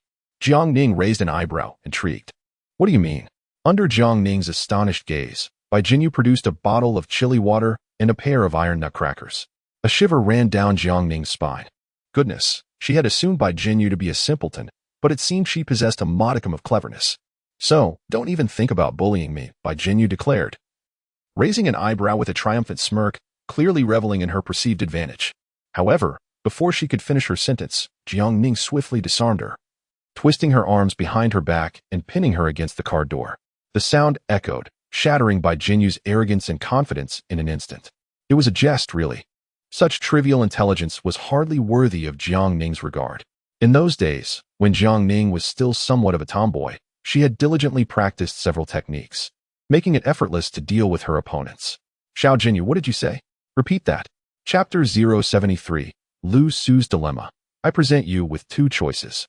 Lu Su continued to find himself ensnared in a quagmire of despair. He attempted to reach out to his ungrateful parents via phone, yet each call met with futility. Were they still in Jiang Ning's clutches? Had she perhaps fed them to the fish, chopped into pieces? If that were indeed the case, it would be a relief. What truly frightened him was the possibility that they were merely being held as hostages against him. In the hospital, Lu Su was a tempest of anxiety. His countenance darkened as he contemplated the situation, ultimately resolving to contact the authorities, regardless of the circumstances. My biological parents must not become weapons for others to wield against me. Equally restless was Aunt Gu, anxiously awaiting news of Lu Su at home. She had not fully confided in her husband about the predicament surrounding Lu Su. At this juncture, she had no choice but to lay everything bare. Are you suggesting that our family has offended the Lu family of Haiqing? Old Wan furrowed his brow, incredulous. This is an enormous calamity. How could this be? With a heavy sigh, Aunt Gu lamented, the deed is done. What more can be done? Thankfully, that young man from the Lu family possesses a kind heart. And it seems he has some discord with his elders. I believe that as long as I can keep that young Lu in check, we may resolve this matter. In other words, you have yet to meet the elders of the Lu family. Old Wan took a deep breath, his instincts whispering that something was amiss in this entire affair. Is there a possibility of being deceived? I mean, it seems you ought to investigate that young man's background more thoroughly. Aunt Gu lifted her gaze towards her husband, a look of helplessness etched upon her face. Indeed, this was where the trouble lay. Old Wan lit a cigarette, the smoke curling around him as he squinted his eyes. The Lu family has managed to cleanse their reputation over the years, yet who is unaware of their sordid past? To protect their family from potential calamities, their secrecy has reached an unparalleled level. I have heard that even within the upper echelons of Haiqing, no one has ever laid eyes on the Lu family's offspring. Aunt Gu nodded. Currently, a widely circulated photograph purportedly of the young master of the Lu family is merely a low-resolution image. Upon comparing the individual in the photograph with Lu Su's physique, appearance, and demeanor, there is indeed a striking resemblance. The elder generation of the Lu family originated from Dianqing. Aunt Gu remarked, I have traced Lu Su's school records and discovered that he was indeed born in Dianqing, and the timeline aligns perfectly. Old Wan let out a hissing sound, feeling a creeping dread. He refrained from inquiring about the identities of Lu Su's biological parents as recorded in his files. After all, it is not just the Lu family. Even one's own family might opt for false parents to shield their child from scrutiny. Ideally, these false parents would be quite ordinary, perhaps even possessing some vices, to lend an air of authenticity to the ruse. Given your account, Old Wan sighed deeply. Regardless of whether he is truly the young master of the Lu family, it may be prudent to assume he is. Aunt Gu remained silent. She had prepared herself for the worst possible outcome. Compared to the Lu family, they were merely a modest household. If Lu Su were not the young master of the Lu family, it would be a cause for celebration. However, if he indeed were, and they chose to offend him, the repercussions would be far beyond their capacity to bear. They could not afford to gamble on this matter, not at all. Thus, it was best to resolve this issue swiftly. Old Wan trembled as he extinguished his cigarette. If no resolution could be reached, it would be wise to extricate themselves as soon as possible. At the Jiang family, the results of the paternity test had finally arrived. Miss Jiang, here are the documents you requested. Is there anything else you need? Jiang Ning accepted the folder from the hospital staff and waved her hand, signaling them to leave. Clutching the document, Jiang Ning felt a surge of anxiety and couldn't help but verify with the system. Lu Su hadn't stumbled upon any scripts regarding the true young master, had he? Of course not. Then, could his protagonist aura distort the truth? As long as he was unable to twist the facts, that was sufficient. Jiang Ning breathed a sigh of relief and decisively opened the folder. She turned straight to the last page and beheld the results of the paternity test. It confirmed that Lu Su was indeed the biological son of these two individuals, irrefutably so. Such splendid news could not be withheld from Lu Su himself. With a cheerful heart, Jiang Ning meticulously snapped photos of the report and sent them to Lu Su, adding a note that this was a complimentary gift. No need for thanks. Just as the message was dispatched, her door was knocked upon once more. Ning Ning, could you step out for a moment? An officer is here to see you. Oh, coming. Upon realizing that the system could constantly monitor the dynamics between the male and female leads, Jiang Ning has entirely repurposed it as a surveillance tool. At the moment she opted to report, she was already aware that the officer would come knocking. Would she feel anxious? Not in the slightest. By this point, she had instructed Xiao Wu to drive her biological parents to the hospital where Lu Su was located. To put it bluntly, with the paternity test in hand, these two elders held little value for Jiang Ning. Should Lu Su genuinely desire their presence, Jiang Ning would not object to their family reunion. However, considering that the Lu couple had grown accustomed to a life of abundance and comfort, complete with someone to serve them tea and water, it remains uncertain whether they would dare to risk offending Jiang Ning by sharing in Lu Su's hardships and assisting him in repaying debts. The foundation of their familial bond is financial. Without money, the notion of filial piety dissipates. Jiang Ning was more than willing to sit back and enjoy the unfolding drama. After descending the stairs, she recounted the entire situation to the officer and even called Xiao Wu to confirm the circumstances regarding the Lu parents. It turned out to be a misunderstanding. The officer breathed a sigh of relief, stating, "Then I shall not intrude any longer. Farewell." Meanwhile, upon receiving the results of the paternity test and learning that his biological parents were en route, Lu Su felt utterly numb. Why did it have to be today? The old woman surnamed Gu was just about to negotiate the terms with him. On the phone, his voice was filled with despair. This was truly overwhelming. His animosity towards Jiang Ning could no longer rival his trepidation of her. Thus, one must adopt the demeanor befitting a supplicant. Jiang Ning spoke languidly. "Lu Su, what price are you willing to pay for this?" Lu Su nearly ground his teeth to dust, exclaiming, "What is it that you desire? Just say it." "What do I desire?" Jiang Ning feigned contemplation, deliberately leaving Lu Su in suspense for several moments before continuing. I lack nothing, save for a bit of amusement." "What sort of amusement do you seek?" Jiang Ning chuckled, an idea brewing. "Let me offer you two options. Either I finance it, or you do. If I pay, I shall hire the finest surgeon to perform a gender reassignment surgery, transforming you into a beautiful young woman. Should you choose to pay, then whatever sum you extort from Aunt Gu must first be repaid to me, and the remainder will be donated to the state for societal contribution. The choice is yours." Chapter 074. By Jinyu. You two have two choices. What kind of choice is this? Lu Su's fists clenched so tightly that they cracked ominously, his expression growing increasingly sinister. "Jiang Ning, must you be so cruel to me? Why? Why are you doing this? What is your reason?" At this juncture, it seemed nearly impossible to characterize Jiang Ning's actions towards him as mere love turned to hate. If love had ever truly existed, could one be so ruthless? Jiang Ning's tone left no room for jest.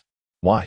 Seeing him stubbornly clinging to his delusions even as death approached, Jiang Ning could not help but sigh. "Lu Su, there is no particular reason.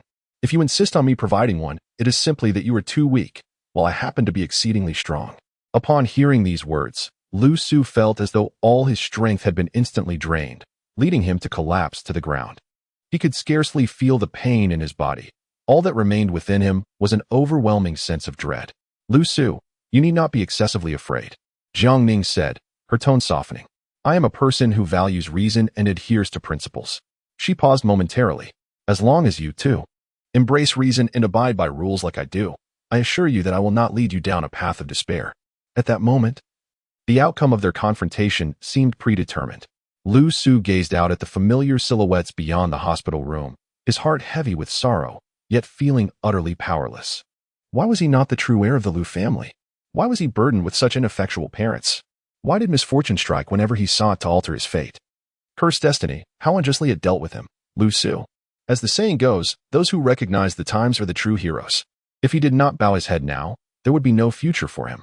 He had no choice but to endure. Taking a deep breath, Lu Su gritted his teeth and said, "I understand. So what is your choice?" "I will make a donation." Upon hearing Lu Su's answer, Jiang Ning expressed a hint of disappointment with a soft but still conveyed her respect. "Very well, remember your words." With that, Jiang Ning hung up the phone, once more adding Lu Su to her blacklist. She lay down with a heart full of joy, rolling over on the bed. "Someone is about to repay me. How delightful." "Host, are you truly the kind of person who lacks money, yet feels this ecstatic?" Oh, the system fell silent, barely able to suppress its disdain for this host. Jiang Ning was indeed quite cunning. In light of this, the series of misfortunes she faced today seemed trivial. Greater losses awaited her in the future. As long as she continued her reckless behavior, it would be inevitable that she would lose her precious Kuan. However, there is one thing this system does not comprehend. Speak your mind. I am generally easygoing, and as long as you sincerely seek my guidance. I am usually quite benevolent in sharing my insights. Jiang Ning shifted into a more comfortable position, continuing to recline. Why are you so fixated on transforming the male protagonist into a female? Upon hearing this question, Jiang Ning displayed an expression of anticipated understanding. This system, after all, was not human. How could it grasp the profound longing of a man, forced into a feminine role, to find someone who shares his suffering? If that person happened to be his rival, it would bring her even greater joy. As a connoisseur of amusement, she relished the thought of such splendid occurrences. Host, you are truly terrifying. Flattery, flattery. In truth, I have always been a good person. It's just that the world fails to see through my benevolent nature. Jiang Ning concealed her devilish expression and cleared her throat. She felt it was time to check whether Bai Jinyu was diligently reviewing his studies. At this moment, Bai Jinyu sat in the study room on the first floor of the library, staring blankly at a piece of literature entirely in English. Opposite her was her classmate, Xie Ming. Their interactions had been minimal, but by chance they found themselves sharing a table in the library that day. Xie Ming wore an expression of deep contemplation as she gazed at the literature before her, unable to suppress a thoughtful gesture of rubbing the back of her head. Is it us who have lost our sanity by using this for exam questions? Or is it the professor? I believe the professor must have his reasons. Bai Jinyu sighed softly, silently reaching for a dictionary as hefty as a brick, preparing to translate word by word. Her command of English could only be described as abysmal. Born in a region with scarce educational resources, even their teachers struggled to pronounce every word accurately, let alone the students themselves. Upon arriving in Kyoto, Bai Jinyu had diligently sought to improve her English. Yet, it proved to be insufficient. With exams looming, she was uncertain whether she could even achieve a two-digit score. Xie Ming's circumstances were somewhat better. After all, she came from a well-off family and had been exposed to bilingual education from a young age. Her family even hired private tutors for her. Unfortunately, despite her advantageous conditions, she lacked the motivation to study. Thus, she now mirrored Bai Jinyu's frown, grappling with the exam questions. At this rate, how long will it take? Xie Ming exclaimed, pulling out her phone and beginning to search fervently. I'll find some external help. Just wait. Bai Jinyu lifted her gaze slightly to glance at her, then quietly lowered her head once more. To her, Xie Ming was merely a stranger.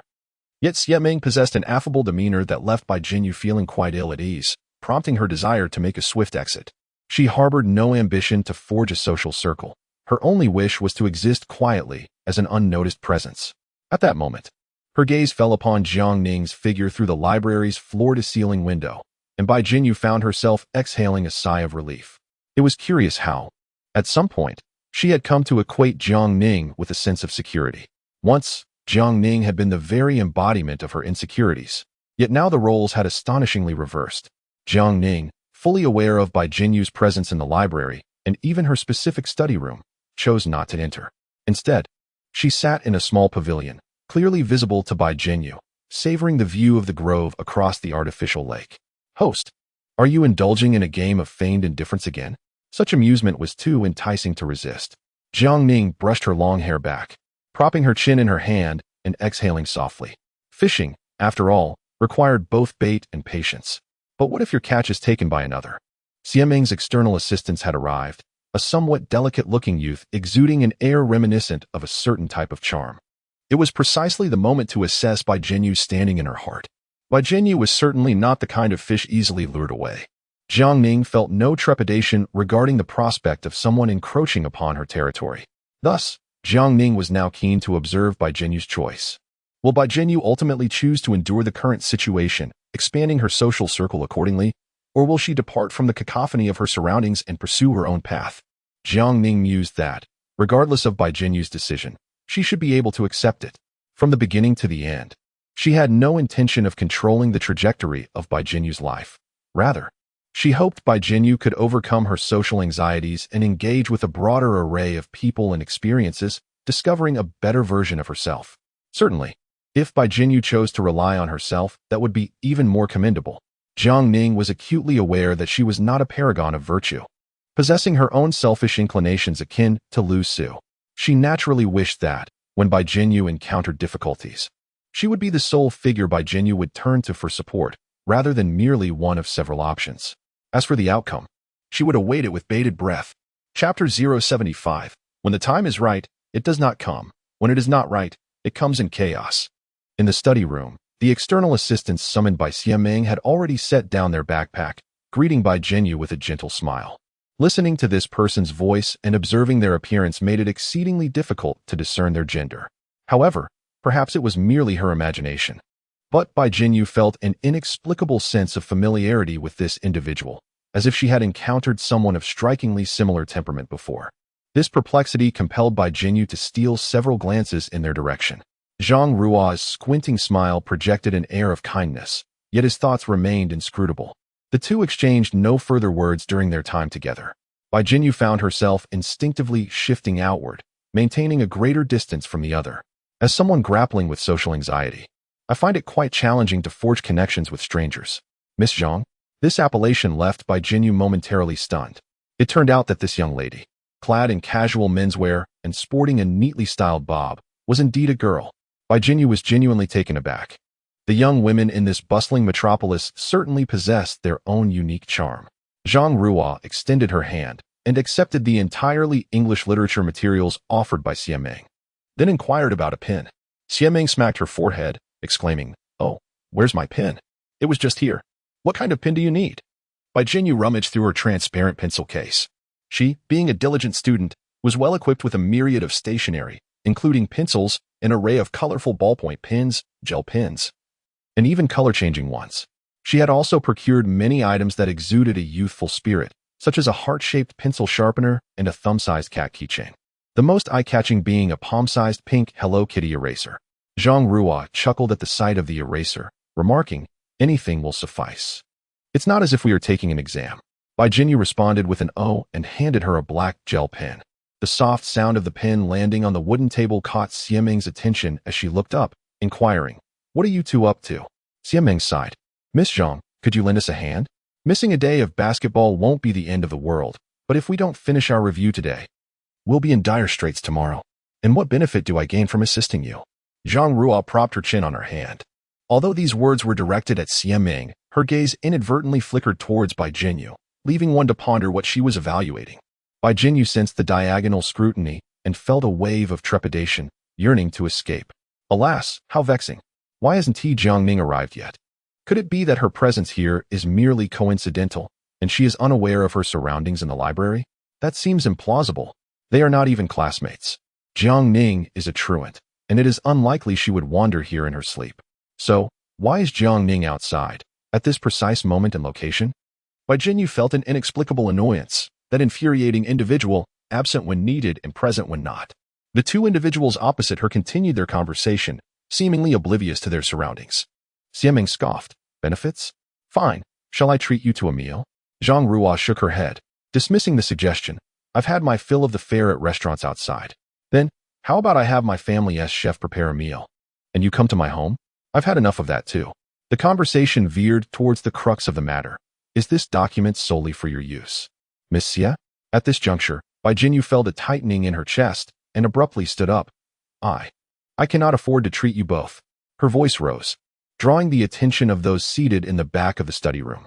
Zhang Rua chuckled softly. "Calm down, classmate. We don't necessarily have to dine outside. The food at school is quite satisfactory." Upon hearing this, Siameng cast a surprised glance in her direction. This fellow appears so slender, attributing it to an excessively fastidious palate. Each time a meal is prepared for her, the chef must wash their hands dozens of times and don several pairs of disposable gloves, leaving the kitchen staff despondent after the ordeal. Such a picky individual. Would she ever consent to dine in the school cafeteria? Siameng squinted, realizing that this person was not genuinely here to assist her with her studies, but rather to flirt. Contemplating this, she couldn't resist casting an envious glance at Bai Jinyu. Although Zhang Rua was notoriously fickle, he possessed considerable wealth and was willing to shoulder responsibilities. Every one of his past girlfriends had received a generous severance upon their parting. If Bai Jinyu could seize this opportunity, it would propel her to great heights. I only have 5 yuan left on my meal card," Bai Jinyu confessed, her expression one of embarrassment. "I suppose I cannot afford to treat you all to the cafeteria."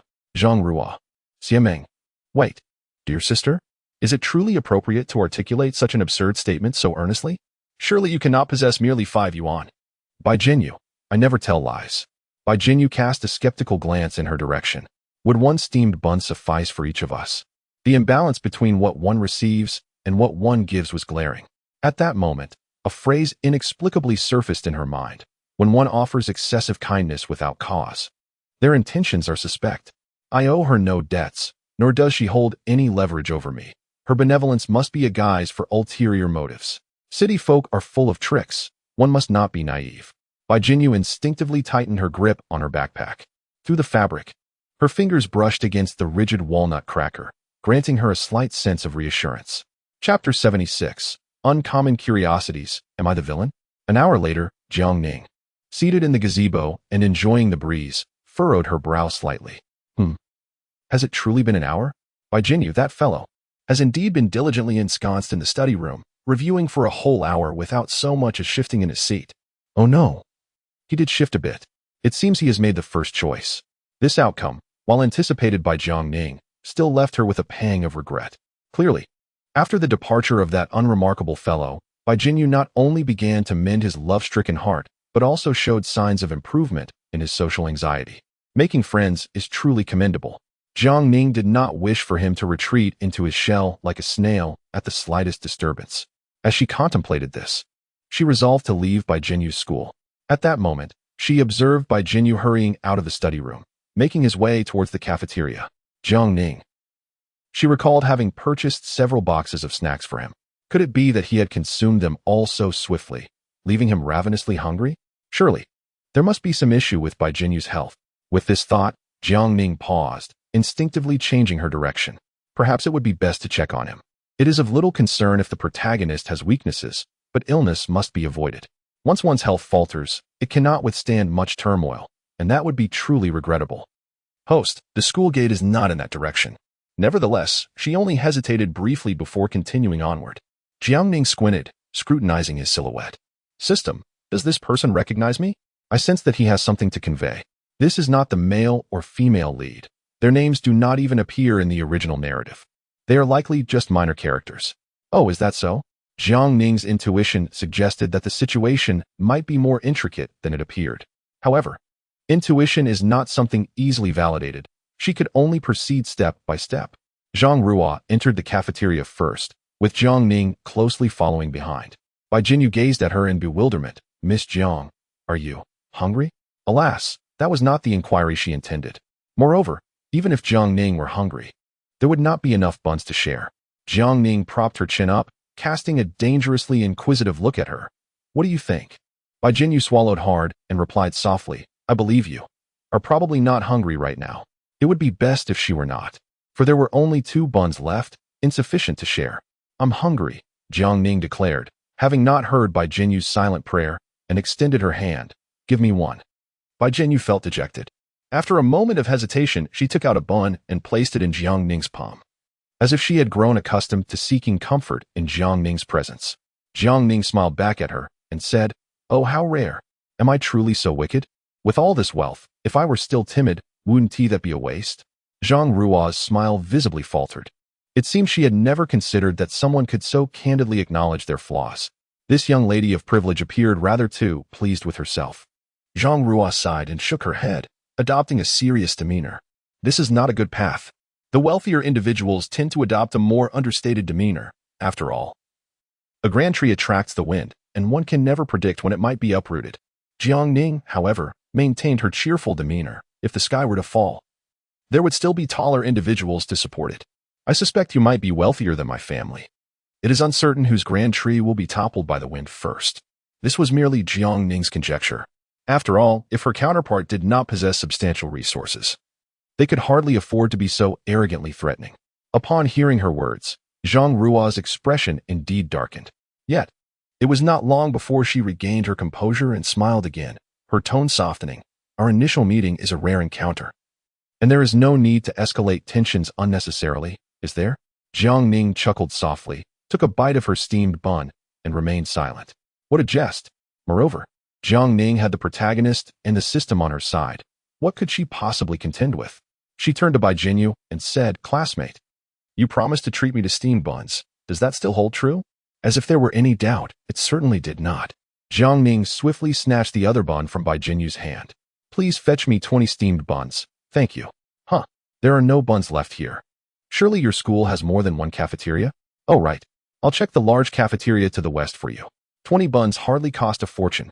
For running such a small errand, that young classmate's face would surely be frozen in a smile. Jiang Ning leisurely munched on her bun and said, If you wish for buns, just wait here. I will get them for you. Buy 20, if you still find it insufficient. I shall continue to procure more until your appetite is satiated. Is that not a demonstration of kindness? Zhang Ruo. Bai Jinyu.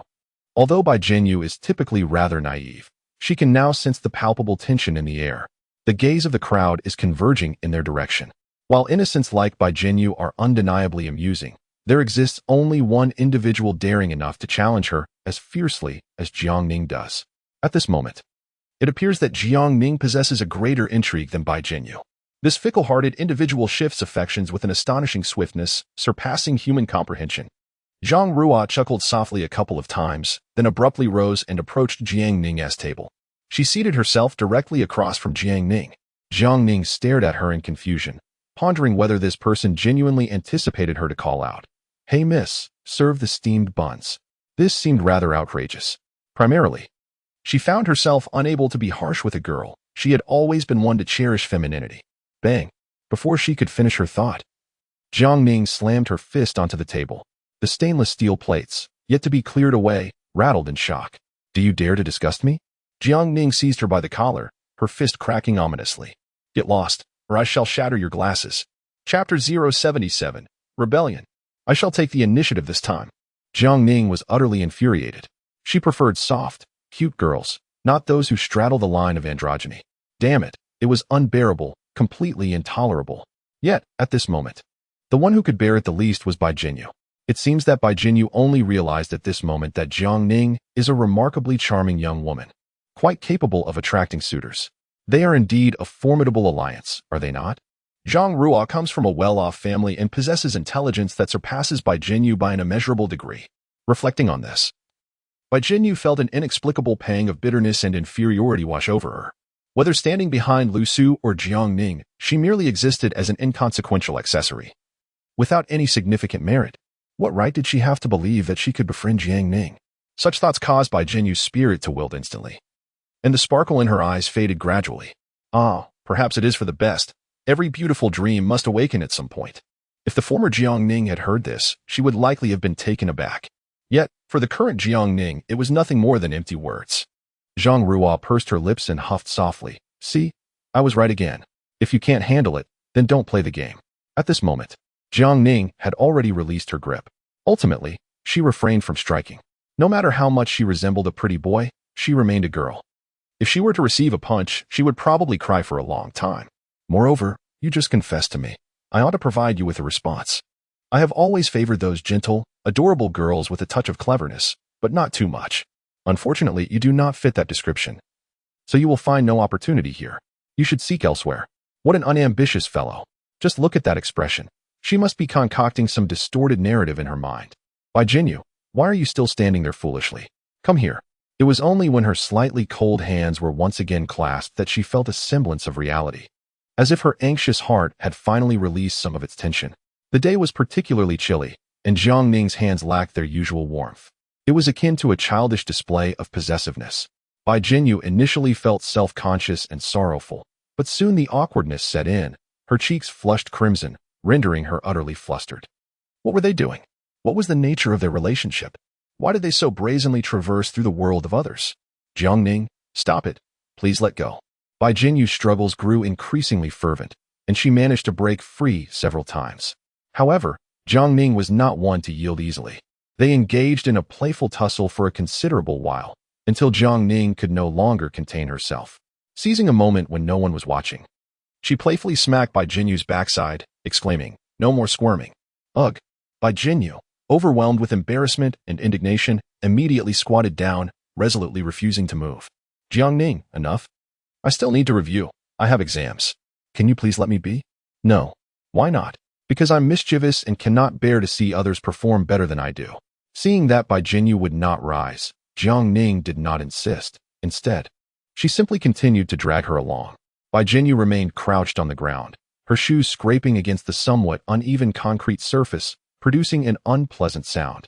To prevent her inexpensive sneakers from wearing out, Bai Jinyu reluctantly stood up. At this point, Jiang Ning had already taken her hand and led her near the school track. Taking a deep breath, Jiang Ning continued to walk, still holding onto her companion. Jiang Ning, can you let me go now? Jiang Ning, I can't move anymore. Bai Jinyu is indeed lacking in physical prowess. Although she has toiled in the field since childhood, she has rarely had her fill, stunting her growth and leaving her considerably shorter than her peers. Since arriving in Kyoto, her life has seen some improvement, but it merely amounts to being able to eat to her heart's content. Reluctant to indulge her in any delicacies, her nutrition has been squandered on inconsequential matters. Thus, her health remains fragile. Seeing her gasping for breath, her delicate face pale, Jiang Ning finally released her grip. She squatted before Bai Jinyu, cradling her charming face in her hands. If circumstances permitted, she longed to passionately kiss her, unleashing all her fervent desires. Yet, such an act was forbidden. The system had long warned her that the repercussions would be excruciating, akin to receiving a grievous blow. Damn it, Jiang Ning couldn't help but curse inwardly. Why should she be restrained? The enchanting and naive girl before her was the epitome of fortune, the chosen heroine. She should have realized long ago that Bai Jinyu would have suitors aplenty, not just Lu Su. They could pursue her freely. Why should she be denied the same liberty? With this thought, a surge of rebellion ignited within Jiang Ning. She was determined to witness the consequences of defying the rules. Pain was but a fleeting sensation. Enduring it was far preferable to a life of oppression. Thus, under the dazed gaze of Bai Jinyu, Jiang Ning disregarded the system's warnings and boldly leaned in for a kiss. After a brief 3 seconds, Jiang Ning, her face ashen, slowly rose to her feet. She had never anticipated that she would initiate a kiss with Bai Jinyu, her trembling fingers grazing her lips. Gritting her teeth, Jiang Ning inquired, "Do you know what I intend to do?" At that moment, Bai Jinyu was oblivious to the intense anguish Jiang Ning was enduring. Despite Jiang Ning's silence regarding her pain, her complexion grew increasingly pallid, her forehead beaded with cold sweat, as though she were on the verge of collapsing. Jiang Ning. Witnessing Jiang Ning in such dire straits, Bai Jinyu cast aside any sense of embarrassment, overtaken by fear. She hastily supported Jiang Ning's wavering form.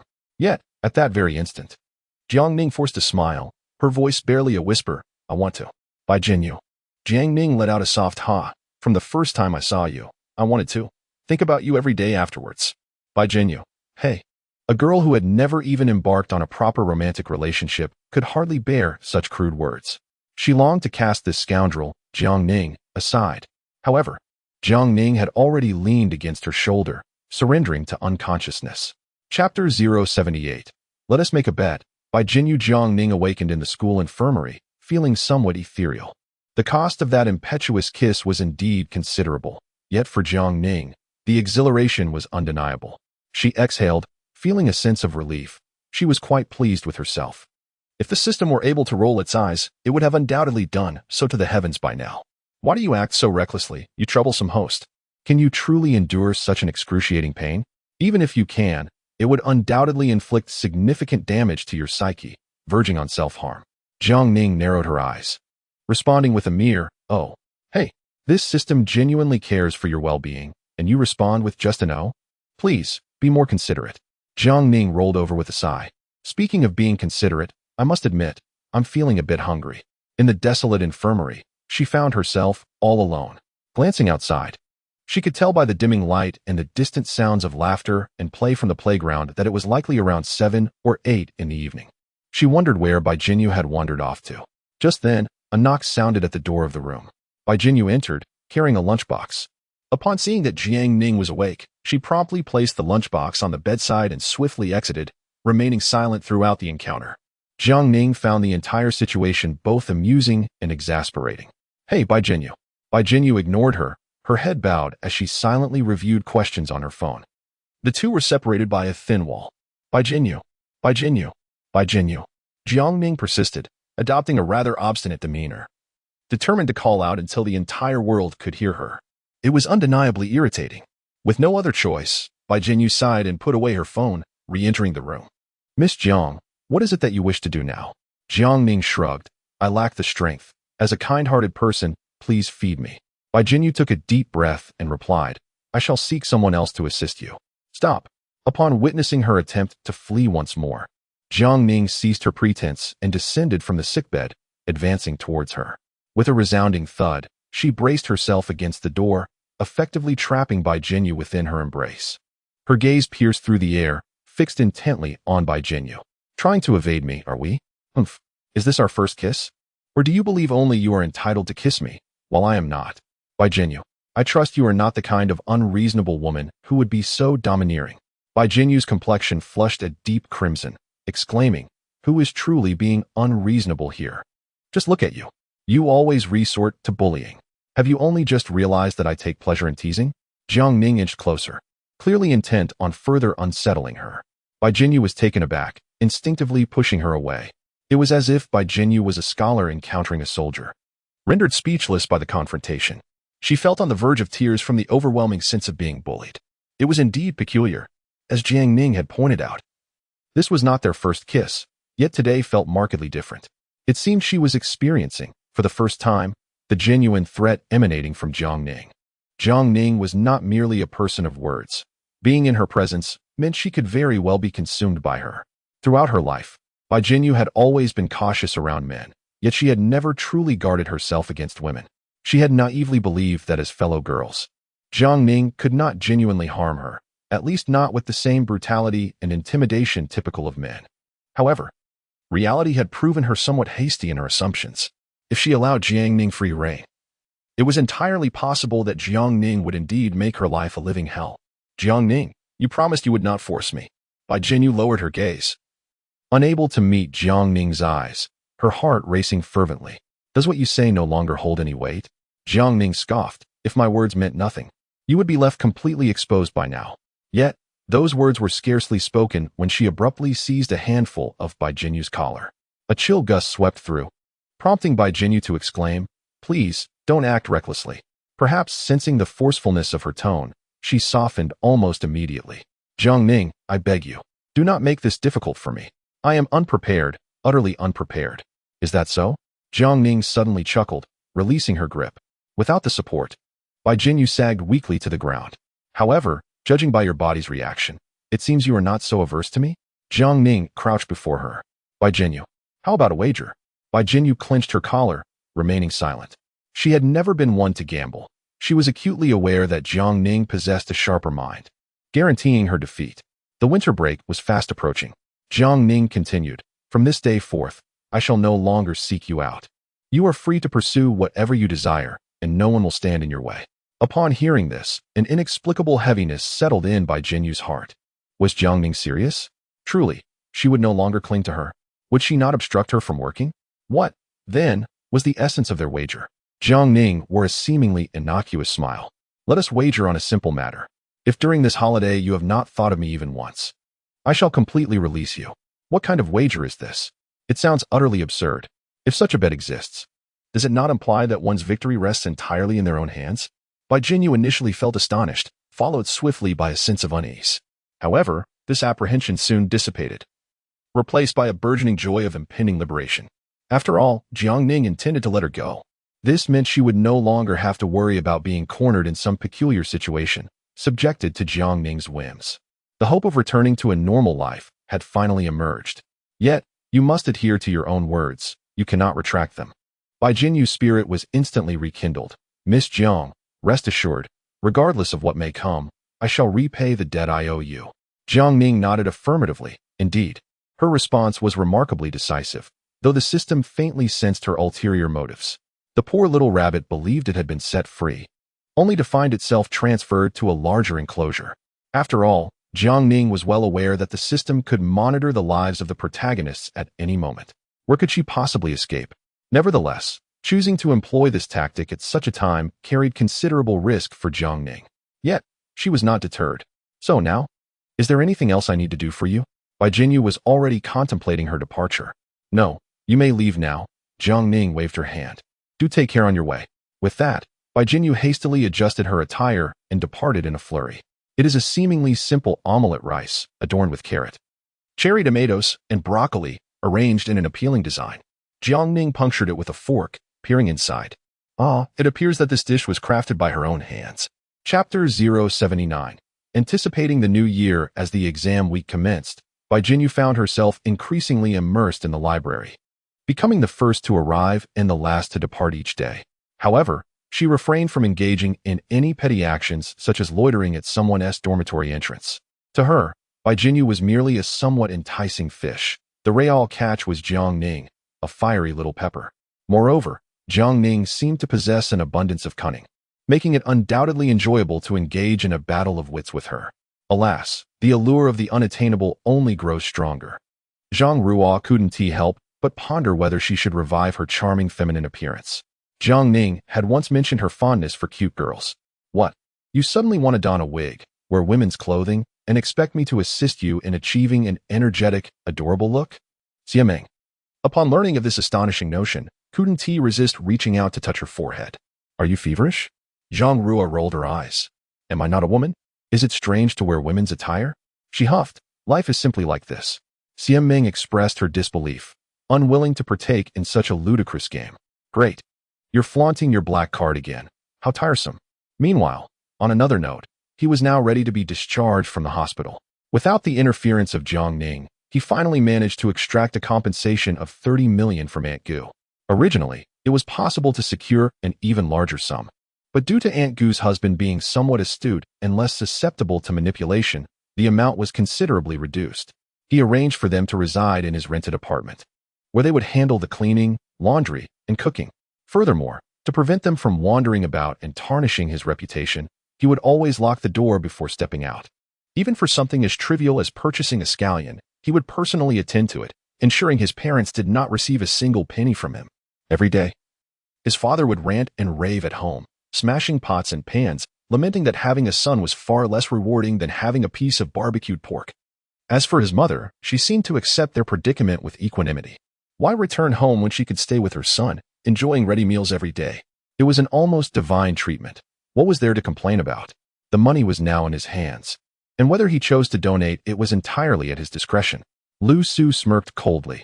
Jiang Ning, who truly wins and loses remains to be seen.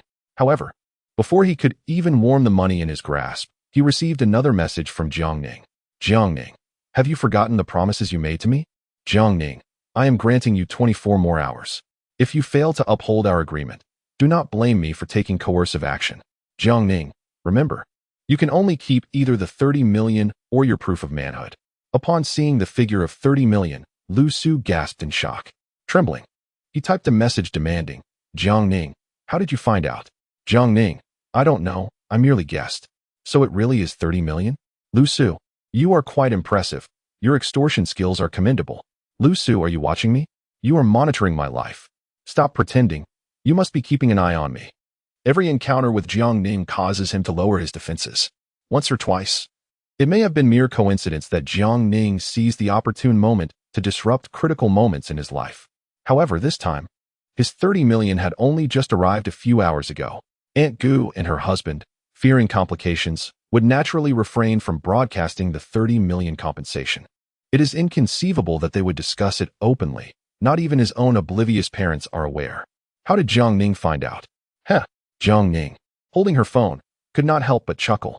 It seems Lu Su has finally come to fear. This is truly a cause for celebration. After sending this message, Jiang Ning skillfully added him to her blacklist once more. She had no need to inquire directly about Lu Su's activities. The system would inform her regardless. Ning Ning, do you plan to travel during this winter break? Jiang Ning's mother was undergoing a beauty treatment, her face layered with what appeared to be barbecue sauce. Jiang Ning watched, feeling exhausted on her behalf.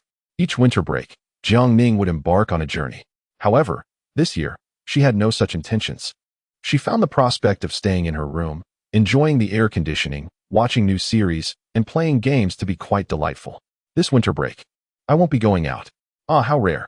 Zhang's mother seemed somewhat surprised, yet her face radiated happiness. You have always been out and about, not spending the new year with us. We can't even distribute our red envelopes. Upon hearing this, Jiang Ning paused for a moment. Right. What about that little girl you used to play with? Jiang Ma was referring to Bai Jinyu. How have you all been lately? Jiang Ning clicked her tongue and replied. There have been some issues recently, but please don't inquire further. She certainly could not divulge that she was experimenting with the cat abandonment effect on the other party. I had looked into her family situation. and the child seemed quite pitiable. Jiang Ma sighed and remarked, I imagine she has nowhere to go during the new year. A little girl wandering alone in this vast city. It's truly heart-wrenching. If you still associate with her, do keep an eye on her. Jiang Ming merely acknowledged with a sound, avoiding the topic. Instead, she casually grabbed a piece of brittle candy from the table, unwrapped it, and popped it into her mouth. I can manage my own affairs, she declared. By the way, Mom, are we having fish for dinner? Jiang Ma squinted at her. Manage your own affairs? She did not believe her precious daughter had such discretion. Over the past 3 years, Jiang Ning had been a humble pursuer. And now that she had finally changed her ways, she certainly could not swing to the opposite extreme and become a bully who took advantage of others. Jiang Ma closed her eyes, pondering. She had always been soft-hearted and could not bear to see others suffer. After all, it was merely a matter of giving an extra red envelope. Furthermore, this would allow her to observe whether Jiang Ning was turning into that kind of domineering villain. Yes, that would be the plan. She decided not to tell Ning Ning just yet, wanting to surprise her. Chapter 080. Wearing this brings quick fortune. Lu Su, come here for a moment. After completing her exams, Lu Su was called over by the counselor. He has recently been frequently absent from classes, displaying a noticeable lack of concern for his studies, which has caused his counselor, who had high hopes for him, to feel a sense of urgency. Have you encountered any troubles lately? You seem to be in a poor state. If you are facing insurmountable difficulties, please do not bear them alone. Speak up, and the teacher can assist you in finding a solution. He shook his head repeatedly. He was reluctant to divulge too much about his situation to outsiders. Moreover, no matter how one might phrase it, the wounds he bore were too, well, you know. If he were to speak of them, would he not lose face? He left the office. The weather was growing colder, and he needed to purchase new clothes. However, where would he find the money for such expenses? Under Jiang Ning's coercion, the 30 million he had acquired was now gone.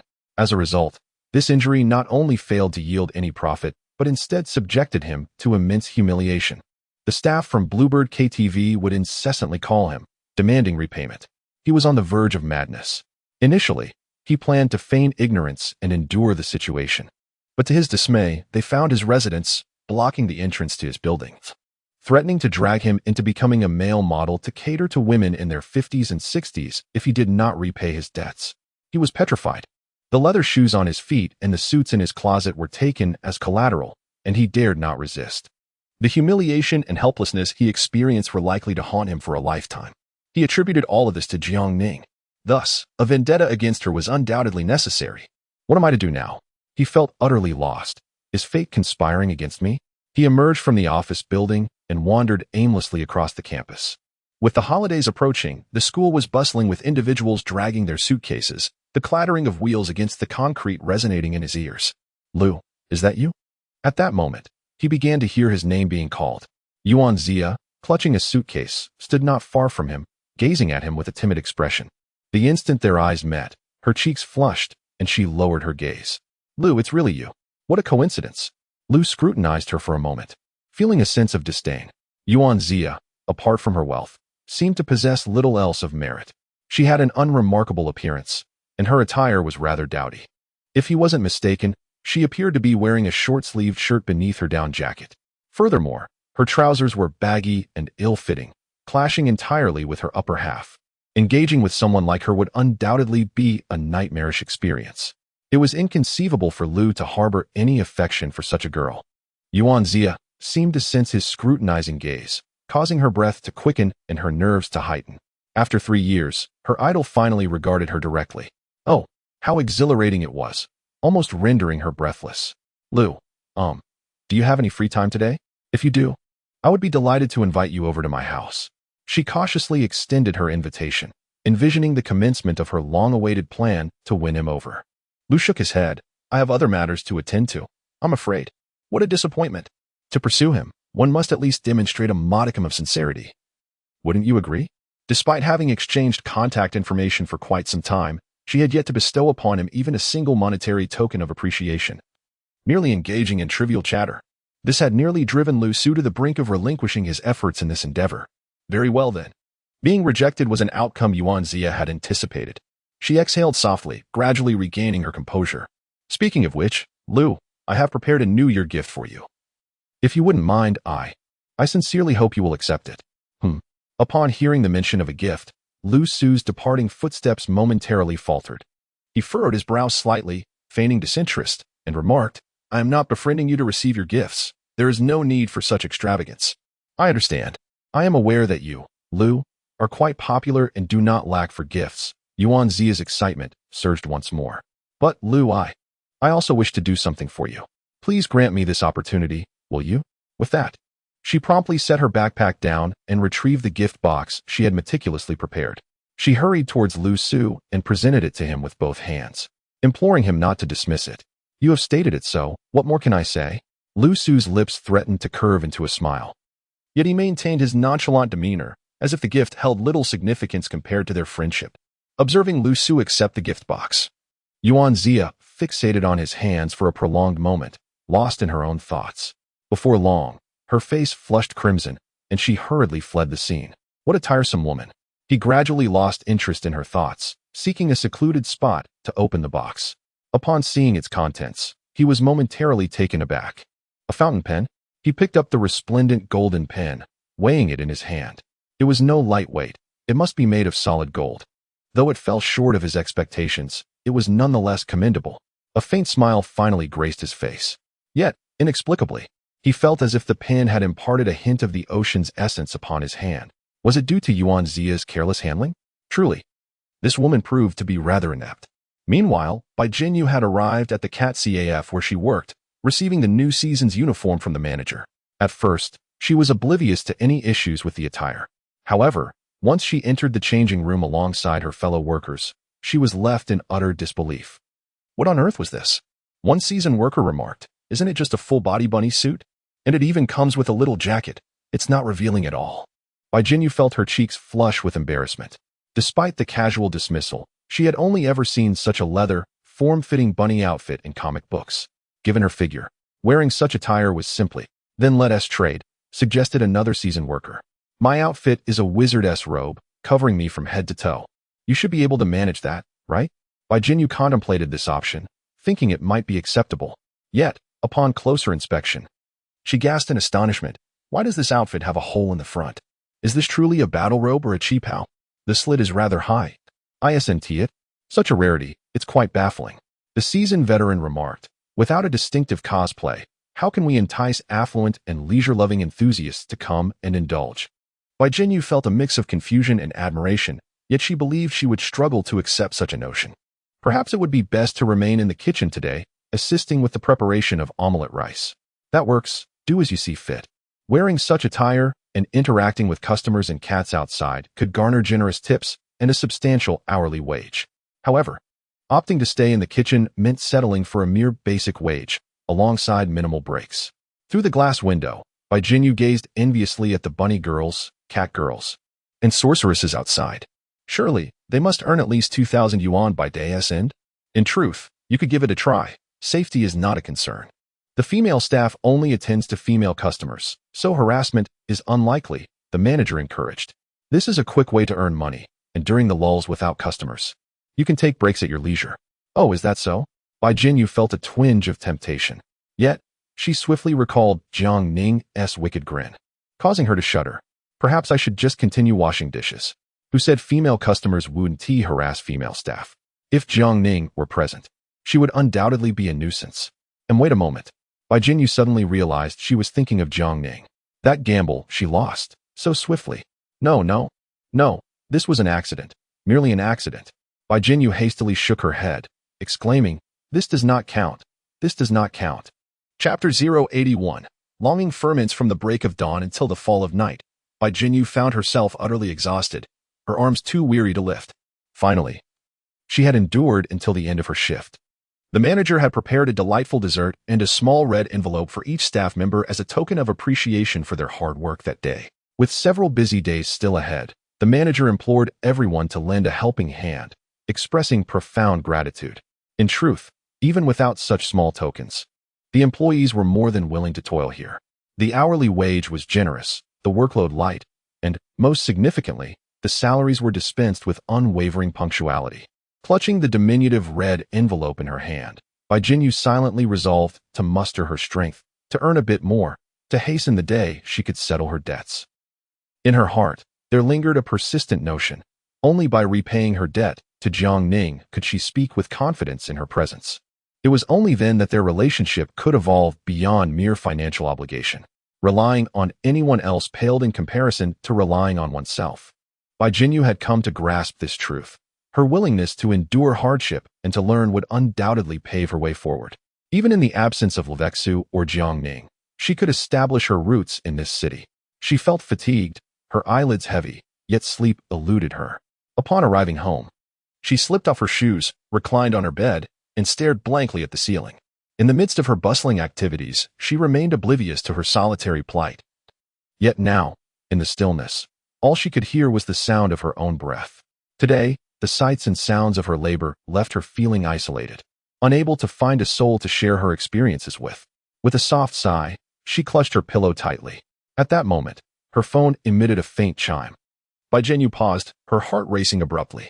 The erratic beating of her heart was instantly doused with cold water. After years of living under someone else's roof, did she truly not comprehend that her uncle's family regarded her merely as a free servant? The annual spring cleaning, laundry, and meal preparation were tasks she undertook almost single-handedly. Her uncle often worked at the factory, only receiving time off on New Year's Eve, leaving all household matters in her hands. As for her aunt, she would shower Bai Jinyu with sweet words, yet she showed no hesitation in ordering her around. In her youth, Bai Jinyu, with her innocence, once delighted in the grand promises made by their family, believing them to be genuine.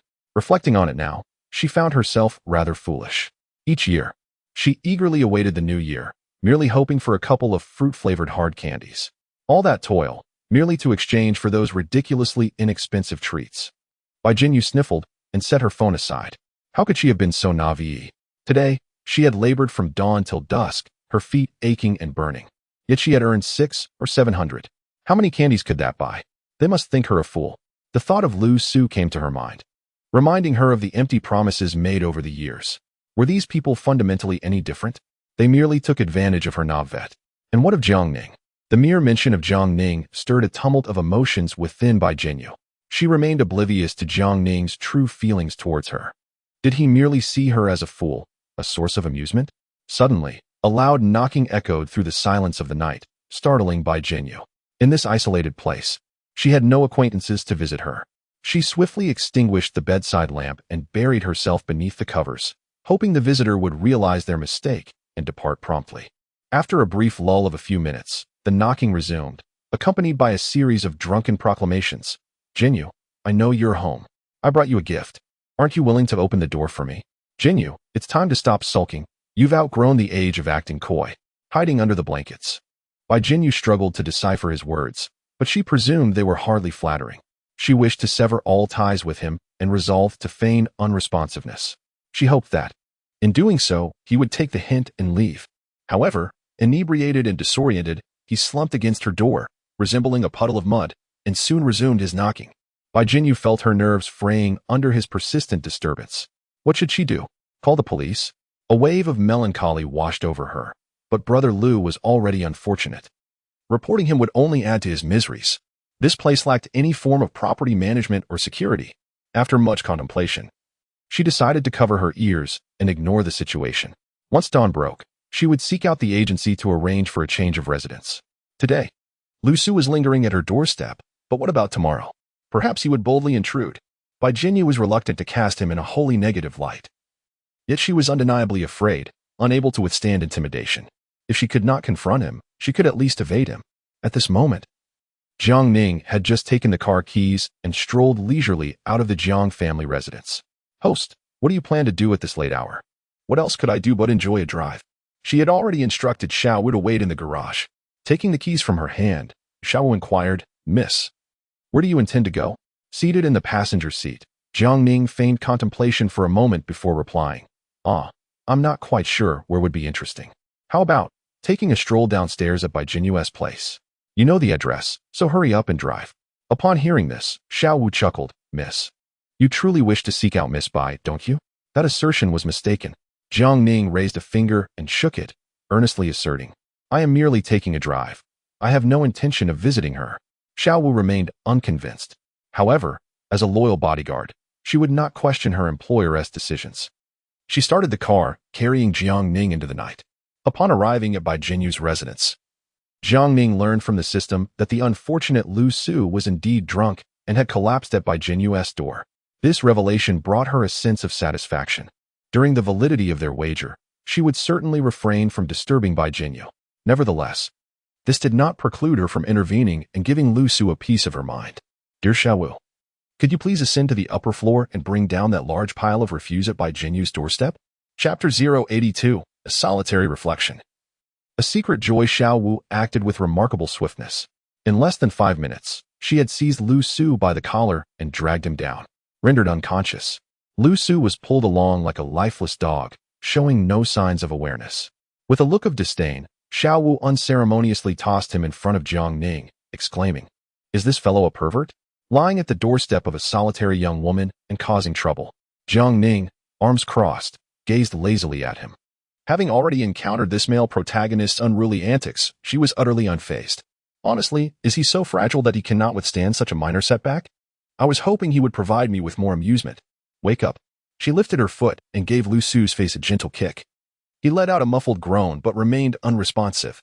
Thus, Jiang Ning waved her hand, instructing, "Bind him and toss him into that green garbage bin." Understood, Mississippi. In this old neighborhood, there were no surveillance cameras, so when Lu Su awakened the following day, he would find it impossible to seek revenge on anyone.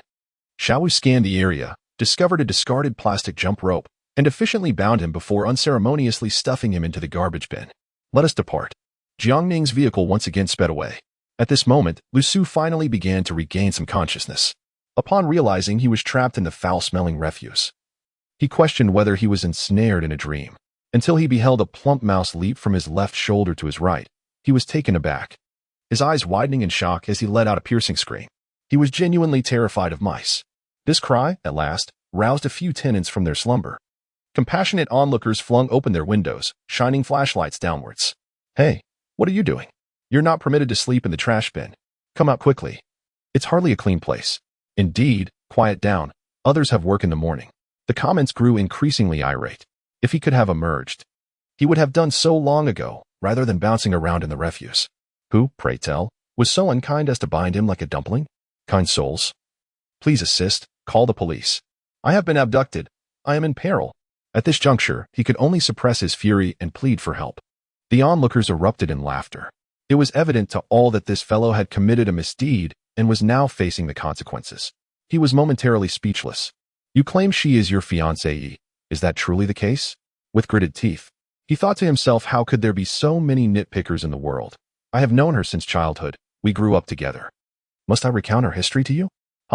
I could just as easily claim that a fairy maiden is my childhood friend.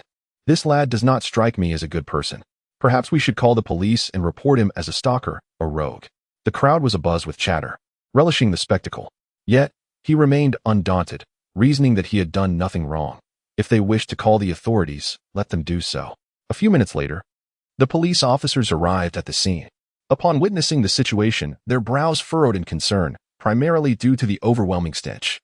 Lu Su was covered in stains, disheveled, reeking of alcohol, and in a state of confusion, with bizarre ropes tied around him. His demeanor was undoubtedly suspicious. The officer couldn't help but frown, suspecting him of engaging in some illicit activity. "Hey, wait a moment. Why are you arresting me? I've been wronged." "Are you mistaken?" "Silence, cease your racket, and come with us," the officer commanded. "No, please wait, just a moment."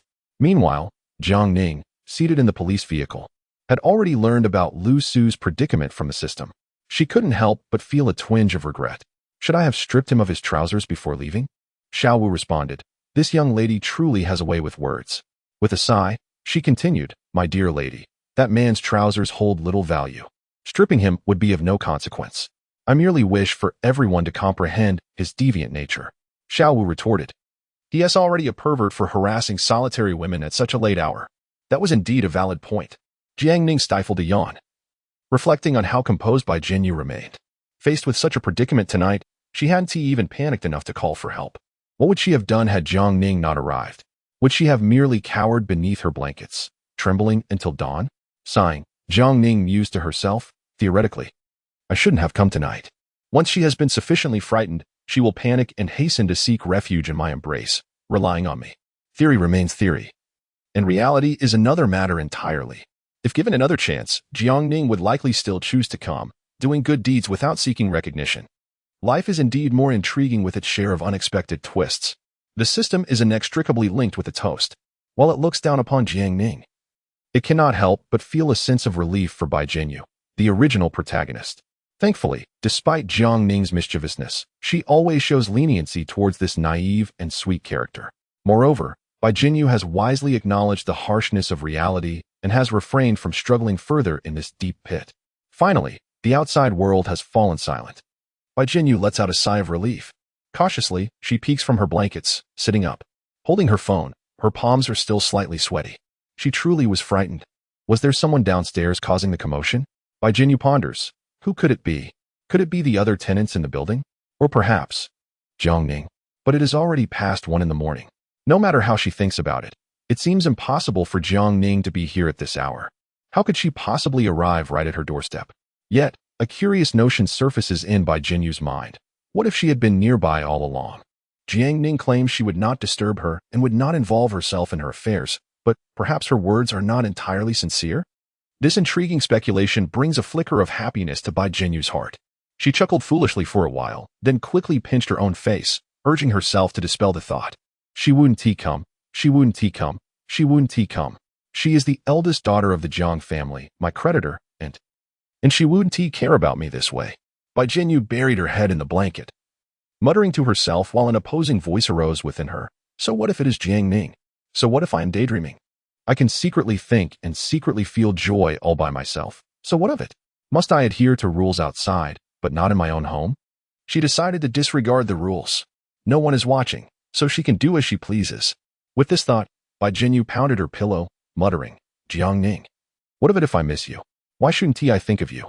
I will think of you, I must. Humph. Anyway, you're unaware. I refuse to acknowledge it. What can you do about it? Humph. Chapter 083. Within it lies my overflowing affection. Bai Jinyu's murmurs could be overlooked. Yet her sleeplessness rendered her thoughts quite vivid. Naturally, some adult notions began to emerge. Surely, the bond between girls is different. Isn't it? However, it must also be rather daunting. What if it isn't daunting? The more Bai Jinyu pondered, the more she felt a wave of embarrassment. Her mind brimming with vivid imagery, complete with sounds. She hastily slapped her face. No more thinking, no more thinking, no more. A girl who has never experienced love, secretly contemplating such matters at night, felt utterly shameless in Bai Jinyu's eyes. Fortunately, this is her own room, and no one will know what she is thinking or doing. She released her grip on the pillow and lay flat on the bed, her chest rising and falling gently. Suddenly, she extended her hand to press against her chest. How irritating it is to have excess flesh. If only I could be as carefree as Jiangning. Then, no one would gaze at me with such judgmental eyes. In the following days, she had visited the real estate agency, hoping to find a suitable place to move and change her living environment. Unfortunately, there were no options that matched both her budget and preferred location. Bai Jinyu felt disheartened. She was anxious yet powerless. For her, the most pressing matter was to save money to pay off debts. It was simply impossible to spend extra for an improved quality of life. For her safety, she purchased a pair of heavy iron nutcrackers. The weight of the 2 iron nutcrackers in her bag provided her with a sense of security. Thankfully, they had not been called into action. In recent days, there had been no further harassment directed at Bai Jinyu. So, where could that scoundrel be? At the police station. A tenant from the same neighborhood as Bai Jinyu came forward to testify, claiming that this individual had been harassing single female tenants late at night. Among them, the male tenant who had previously drenched Lu Su in water was particularly indignant. I have seen this fellow lurking downstairs, drunken and shouting in the dead of night. What kind of decent person could he be? Indeed, do not let him escape. Bullying young women is hardly an admirable feat. In my household, there is also a daughter, and I cannot help but fear that he may set his sights upon her.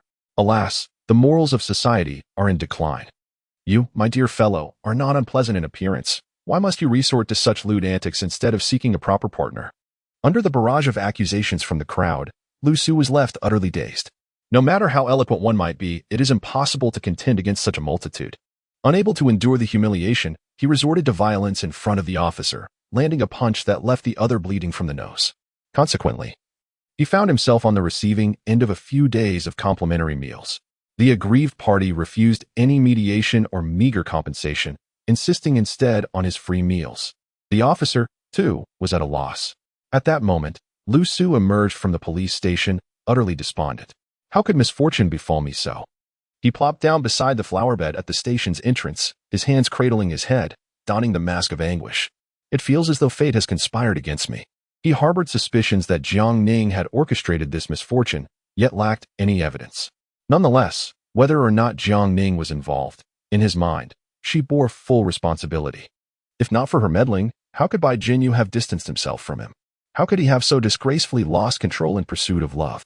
In a fleeting moment, Lu Su even contemplated abandoning everything and leaving Kyoto. However, this notion was swiftly subdued by his anger and pride. Why should I be the one to leave? This Kyoto belongs to all, not solely to Jiang Ning. As long as I draw breath, I shall have the opportunity to reclaim my standing. From childhood to adulthood, Lu Su has always believed in his good fortune and intelligence, convinced that he would achieve great success. This conviction propelled him to Kyoto, leading him to his current state. Indeed, luck has favored him, yet his abilities fall short, and his background is lacking. Moreover, he has encountered the ruthless woman, Jiang Ning. However, Lu Su does not believe that Jiang Ning will relentlessly pursue him, undermining and seeking revenge. Even a tiger must rest. How much more so a mere mortal like Jiang Ning? I need to remain composed. Opportunities will undoubtedly arise once more. Clenching his fists, Lu Su silently vowed that one day he would repay the humiliation he endured 100-fold. He lingered in the cold wind for an extended period. Once he had subdued and digested the last remnants of his negative emotions, he finally rose to depart. Upon returning home, he noticed a box of cake at his doorstep. Judging by the craftsmanship of the cake, it was likely homemade by an amateur. Though it had a semblance of form, it appeared rather crude. Crouching down, Lu Su retrieved a letter from the packaging. To Lu, this is a cake I made myself, using the finest ingredients. Please savor it. The signature read Yuan Zia. Lu Su clicked his tongue, his face contorted in distaste. How did this woman discover his address? And why present him with a cake? If she truly wished to gift him something, could she not spend a little money on a ready-made treat? Must she insist on making it herself? Who knows what ingredients she might have added? Consequently, he picked up the small cake and tossed it into the trash bin at the end of the corridor. With a click of the lock, Lu Su entered his home, and everything returned to tranquility. Yuan Zia, concealed near the storage room and adorned with a mask and a duckbill cap, emerged slowly, her gaze imbued with profound sorrow. Why does he reject the cake I made? It is filled with my heartfelt affection. Lu, you have squandered my love. She sank to the ground, burying her face in her hands, weeping uncontrollably. Yet, as her tears flowed, a fierce determination ignited within her eyes. It matters not, Lu. I shall forgive you. There will be ample opportunities henceforth for you to feel my love, and we shall become one, never to be parted. Meanwhile, Lu Su, reclining at home, inexplicably felt a chilling sensation wash over him. However, he dismissed it as merely a consequence of his insufficient attire. Wrapping himself more tightly in his blanket and continuing to lie there. Mother, do hurry with the meal. And please, do not make it so bland. Include more meat today. More meat? Upon hearing this, while Lu's mother remained calm, Lu's father erupted with fury. You have the audacity to say that? You just bought a pound of meat and nearly consumed it all by yourself, yet you still demand more? Would you care to eat the flesh from my own thighs? Lu Su frowned. But what about the cured meat you both brought, which you have devoured as well? He scoffed. Enough. Do not shout at me. You two are here, earning not a penny, relying entirely on me for support, and yet you still complain? Once Lu Su had exhausted his arguments, he swiftly shifted the topic. Enraged, Lu's father rolled up his sleeves, prepared to strike, but was restrained by Lu's mother. The truth was, Lu Su was simply too miserly. Each day consists solely of buns or steamed bread, or perhaps a mere 2 yuan for tofu, or 5 yuan for pig liver. Who can endure this? Upon returning home, Lu Su simply sat idly, awaiting his meal, driving his elderly parents to the brink of madness.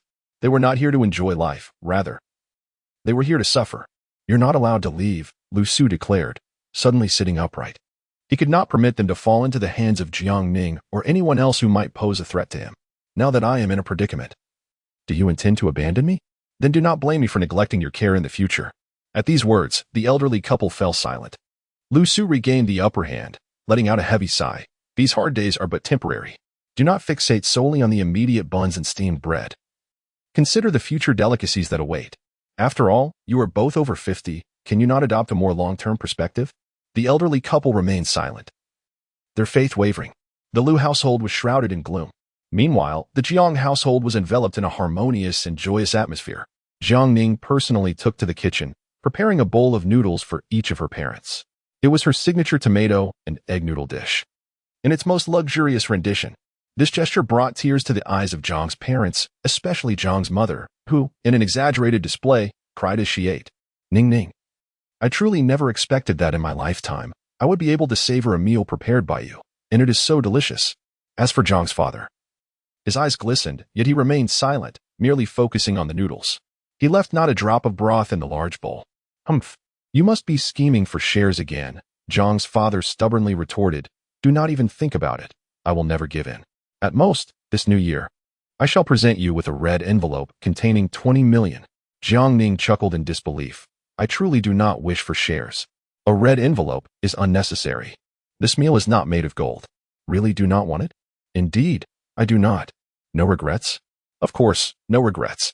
Jiang's father scrutinized her, and Jiang Ning, with no hint of guilt, met his gaze directly. Very well, you had better keep your word.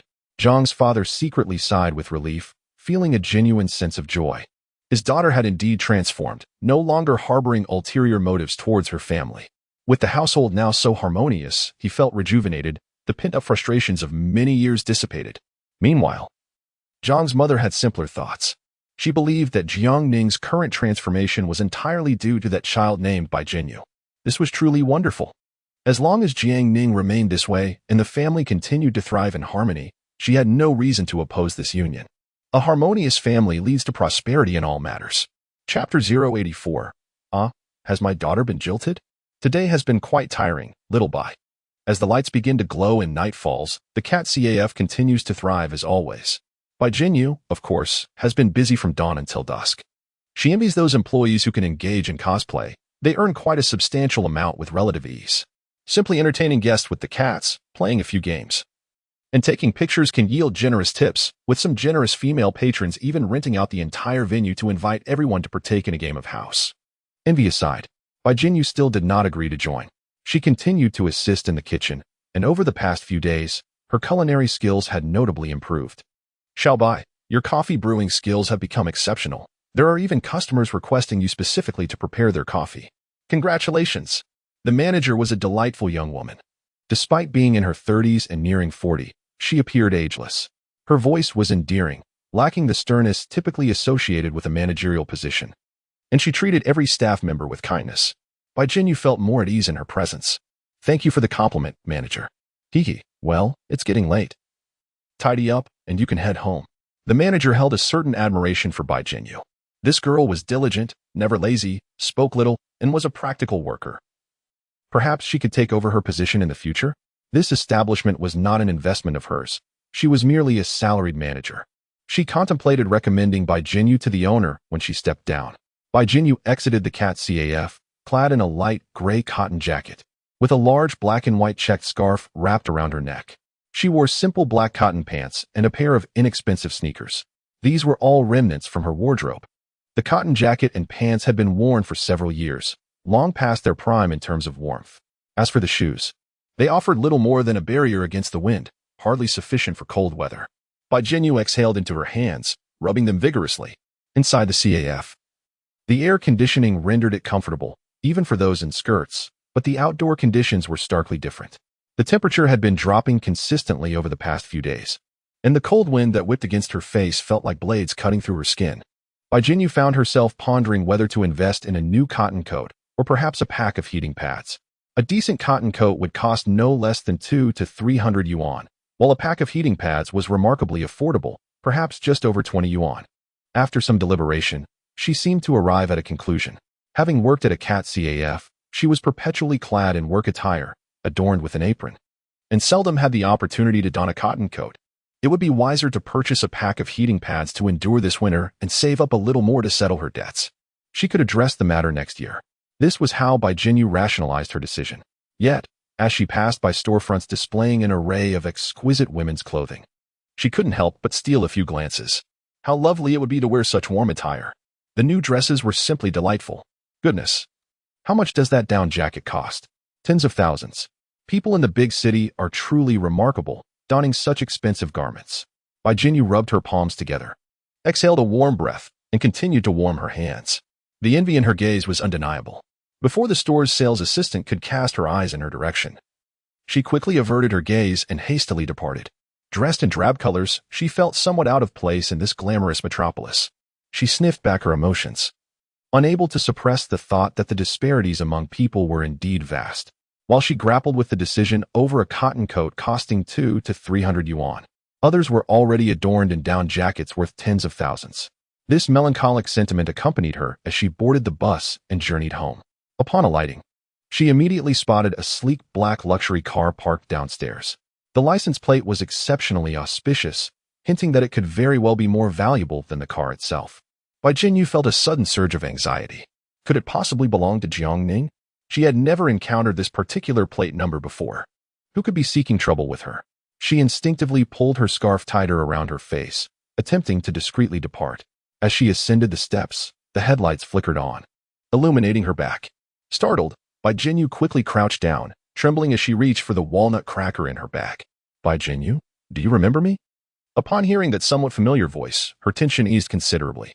Squinting against the glare of the headlights, she managed to discern the figure before her. If her memory served her right, it was indeed Jiangning's mother. But what could possibly bring Jiangning's mother to seek her out at such a late hour? Good evening, Auntie, Bai Jinyu greeted promptly. Is there something you need? Noticing the girl's evident anxiety, Jiang's mother felt a twinge of guilt. It seemed she had been rather abrupt. Waiting in the dark for a young girl at this hour did not paint her in a favorable light. She quickly signaled to the driver to turn off the headlights. Please, do not be alarmed. I am here for a somewhat private matter, she said as she opened the car door. It's quite cold outside. Let us discuss this inside the car. Bai Jinyu, without much thought, complied and approached. She had met Zhang's mother before and was aware that this gracious lady had a kind heart, often engaging in charitable endeavors. The school even had a building that she had donated, along with a specialized scholarship fund established in her name. Consequently, her vigilance would be naturally diminished. However, Bai Jinyu, she was utterly startled. Bai Jinyu shook her head, her apprehension intensifying. The car journeyed further, distancing her from her residential complex. Could this be her impending demise? Such were the narratives depicted in television dramas. To sever undesirable unions of their offspring, the matriarch of a wealthy family would severely discipline those who ensnared their daughter or son. And now, was she not the one about to be disciplined? I dined at the shop. Madam, would you be so kind as to directly convey your intentions? As she spoke, Bai Jinyu, as if struck by a sudden realization, hastily added, Madam, is this concerning Miss Jiang? Miss Jiang and I merely share a casual acquaintance, and we have since ceased communication. You need not be concerned. Please, spare her life. Bai Jinyu harbored a profound fear of death. And please, refrain from inflicting any physical harm. She possessed an acute aversion to pain, a profound dread of it. Upon hearing her declaration that they were no longer in contact, Madame Zhang's smile instantly faltered. She furrowed her brow and inquired, No longer in contact? Are you certain? Bai Jinyu nodded vigorously. Indeed, no contact. I can furnish you with our chat logs. Our last exchange transpired several days prior. Alas. Madame Jiang waved her hand dismissively, indicating that she had no need to examine any chat logs. A look of melancholy washed over her countenance. Her unreliable daughter, as expected, remained as feckless as ever. Had she engaged in a fleeting dalliance, only to abandon it without a second thought? However, it seemed somewhat incongruous. Little Wu mentioned to her that not long ago, Jiangning had asked her to drive around the vicinity of Bai Jinyu's residence.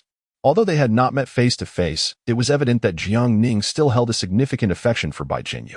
Hence, could it be that this young lady with the surname Bai had cast aside her cherished Ningning? Chapter 085. She is a habitual bully, yet you still consider her. Once again, Zhang's mother appeared to have arrived at a plausible conclusion. She could not help but sigh heavily, her heart burdened with the thought of her beloved daughter's misfortune. After 3 years of pursuing Lu Su, she received nothing but indifference in return. That alone was disheartening. Now, having shifted her focus to this seemingly amiable young lady, she found herself rejected yet again. Was there no justice in the world? Her daughter, Ning Ning, possessed both wealth and beauty, a quintessential heiress. Naturally, a mother's heart ached for her daughter, while she had never held a fondness for that lad Lu Su. Given that he had transformed her once obedient daughter into a capricious whirlwind, she could not deny that Bai Jinyu presented a favorable impression. It was difficult for Zhang's mother not to associate all these positive changes with Bai Jinyu. What a good child she appeared to be, at the very least. With her company, the Jiang household could enjoy a semblance of peace.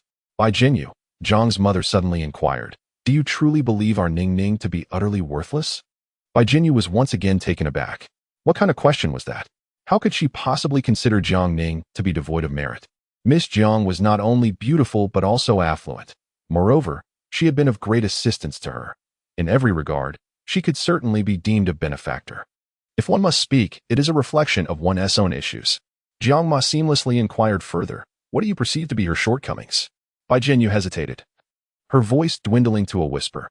"Well, it seems she doesn't really have any flaws. Typically gentle and easily swayed, she seldom spoke ill of others. She tended to notice the virtues in people and often preferred to see the best in them, which often led her to be taken advantage of. In stark contrast, Jiang Ning's character was nearly the antithesis of hers. Jiang Ning possessed a multitude of cunning facets, ensuring that others would suffer losses while she herself would never be at a disadvantage. How could she possibly think that this young girl, seemingly so naive, had no faults? Jiang Ning devoid of flaws? Even as a devoted daughter, she could effortlessly enumerate a dozen of Jiang Ning's critical shortcomings. Yet, this young lady before her genuinely believed Jiang Ning was without faults? How peculiar, don't you think my daughter is rather domineering and unreasonable? Oh, not really. Bai Jinyu instinctively defended Jiang Ning. For the most part, she is quite reasonable. It's only natural for her to have a temper sometimes. Even a clay figurine has its moments of anger. And do you not find her to be careless and unambitious? That is not quite the case either. Bai Jinyu continued her defense of Jiang Ning. I have always believed that education is merely a means to obtain a diploma, secure a good job, and earn a living. Miss Jiang lacks for nothing. What does it matter if she is not particularly driven? This statement was Bai Jinyu's genuine sentiment. Upon voicing it, she felt a twinge of discomfort and quickly added, "Well, that is just my personal perspective. Not everyone shares the same sentiment. Certainly, there are those who genuinely revel in the pursuit of knowledge and cherish exploration. Regrettably, Bai Jinyu perceives herself as an ordinary person, yet to attain such a lofty realm." Upon hearing her defense, Aunt Jiang was even more astonished. "Look at what you're saying. Ning Ning is wonderful in every way. So why are you two creating such a stir?" Bai Jinyu was momentarily at a loss. Had they truly been in a quarrel? It hardly seemed so. Was this not merely a wager? Enough of this. Listen to your aunt, Aunt Jiang urged, grasping Bai Jinyu's somewhat chilly hand and patting her knuckles gently. "Since you both still harbor affection for each other, why not explore this further? If your feelings change down the line, then you can address it then, all right?" Bai Jinyu, bewildered, replied, "We may not be what you imagine." Aunt Jiang chuckled. "No need for explanations. You're not discussing this with me, but with my daughter. Any clarifications should be directed at her." In the darkness of the night, their vehicle sped along. At the Jiang household, she sprang upright in shock. "What? You're only now telling me such an important matter?" The system chimed in. "Host, this isn't a significant issue. If meeting the parents isn't considered a momentous event, then what could possibly be? Moreover, it seemed her mother intended to play the role of a supporter. This could imply that Bai Jinyu might stay at her home, leading Jiang Ning to see her daily yet remain unattainable, which could drive her to distraction. After all, she was a fully fledged adult with normal needs. During the day was one thing, but would she not spiral into overthinking at night? Have you not already met the parents? Furthermore, host, do not be unreasonable. It was you who stated that trivial matters need not be reported." Jiang Ning rolled her eyes in exasperation. She harbored serious suspicions that this wretched system's delayed reporting was merely for its own amusement. Very well, she would remember this grievance. "Ning Ning? Ning Ning? Are you home? Come downstairs quickly and see who has arrived." As soon as Jiang's mother entered the house, she began calling up to the second floor. Jiang Ning, mulling over her bedding scheme, felt a throbbing headache and promptly pulled the quilt over herself, feigning death. "Andy, at this hour, Miss Jiang should be fast asleep."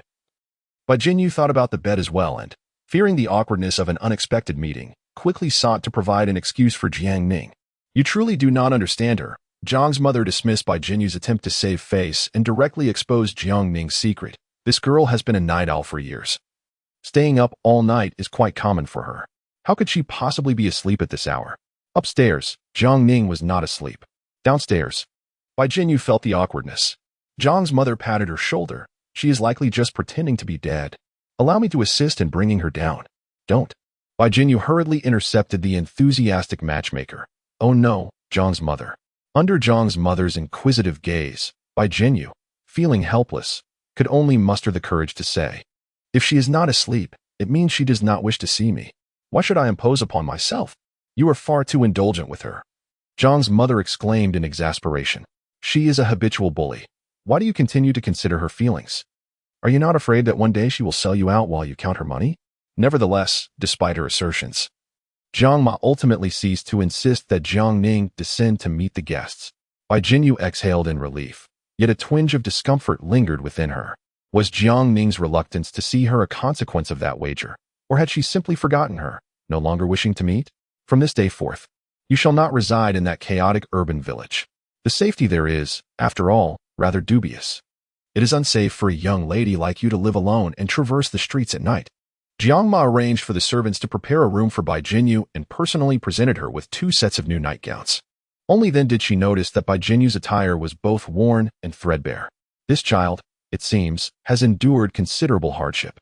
Tomorrow, she must ensure that new garments are made for Bai Jinyu. She cannot allow the girl to suffer any indignity. Consider this place your home. Settle in here. Chapter 086, the game where the first to speak loses. The room Jiang Ma allocated for Bai Jinyu was conveniently situated directly across from Jiang Ning's chamber. Having once been young herself, surely she understood the trivial matters of youthful romance, provided there are no fundamental disagreements. Minor conflicts can typically be resolved through increased interaction and conversation. The greatest fear lies in mutual avoidance. If they go days without seeing one another or months without communication, will they not drift apart? The harmonious and blissful nature of the Jiang family depends on this child, Bai Jinyu. Yet, in this unfamiliar room, Bai Jinyu found herself utterly unable to slumber, especially when she thought of Jiang Ning in the adjacent room. She found it increasingly difficult to sleep. How could I reside in the Jiang household? By what right do I dwell here? Alas, this is quite troublesome. Jiang Ning might perceive my presence as an unwelcome intrusion. Perhaps she no longer wishes to see me. Remaining here feels utterly pointless. Bai Jinyu tossed and turned in bed, while next door, Jiang Ning fared no better. Her plans had been disrupted, and now she found herself at a loss for how to proceed. Should I concede defeat? Jiang Ning furrowed her brow, contemplating. If I surrender, this proud individual may never be cured of her obstinacy, and she will remain forever contradictory in her affections. Therefore, for the sake of her own future happiness, Jiang Ning could not afford to yield.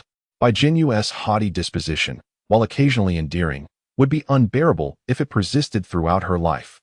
If she could not resolve this issue in one fell swoop, if she could not compel her to take that crucial step forward, their relationship would likely stagnate at mere friendship. This was an outcome Jiang Ning simply could not accept. What she desired was everything. As the saying goes, observation first. With a sense of resignation, Jiang Ning closed her eyes, adopting a demeanor of surrender. Pride is indeed a troublesome trait. Plans are always subject to unforeseen changes. Jiang Ning felt vexed throughout the night, and the following day, she emerged from her room bearing the unmistakable signs of fatigue. Downstairs, however, Mother Jiang was in high spirits, savoring her beauty-enhancing soup. "Good morning, Ning Ning. Ah, what happened to you? Did you sneak out last night? Your dark circles are quite pronounced." The underlying resentment in her words was perceptible even to the most obtuse. However, Jiang Ma merely waved her hand dismissively. Jiang Ning forced a smile, caught between words. All right. She realized her mother was intent on forcibly orchestrating a connection between her and Bai Jinyu. Such fervent assistance was rather excessive. Did she not fear it might backfire? "Mother, didn't you say you were too busy with company matters? Why do you have the time to meddle in these trivial affairs?" Jiang Ning took a seat at the dining table, casually grabbing a slice of toast and popping it into her mouth. This toast tastes rather different today."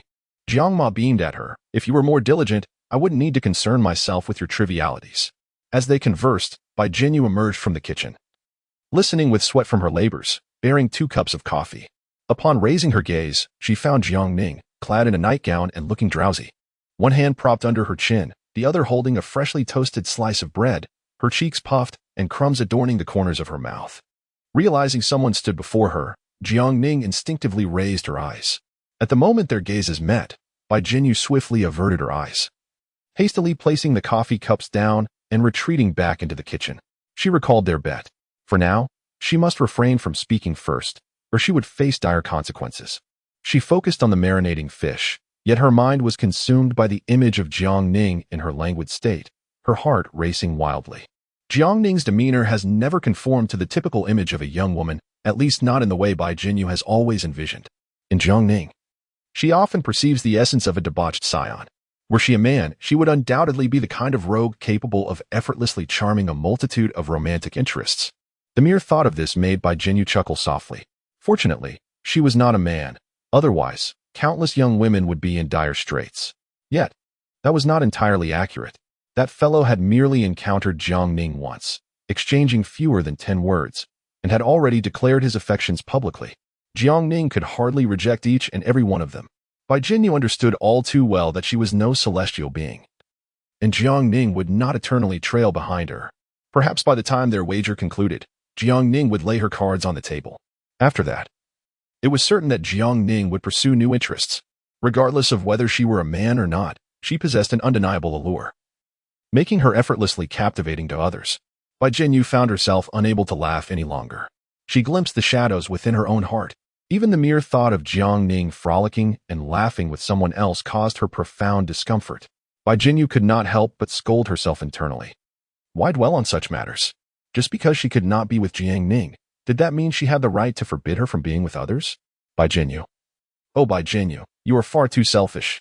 In the restaurant, Zhang's mother had already left for the office, leaving Jiang Ning alone. Unbeknownst to her, Bai Jinyu was lost in her own thoughts in the kitchen.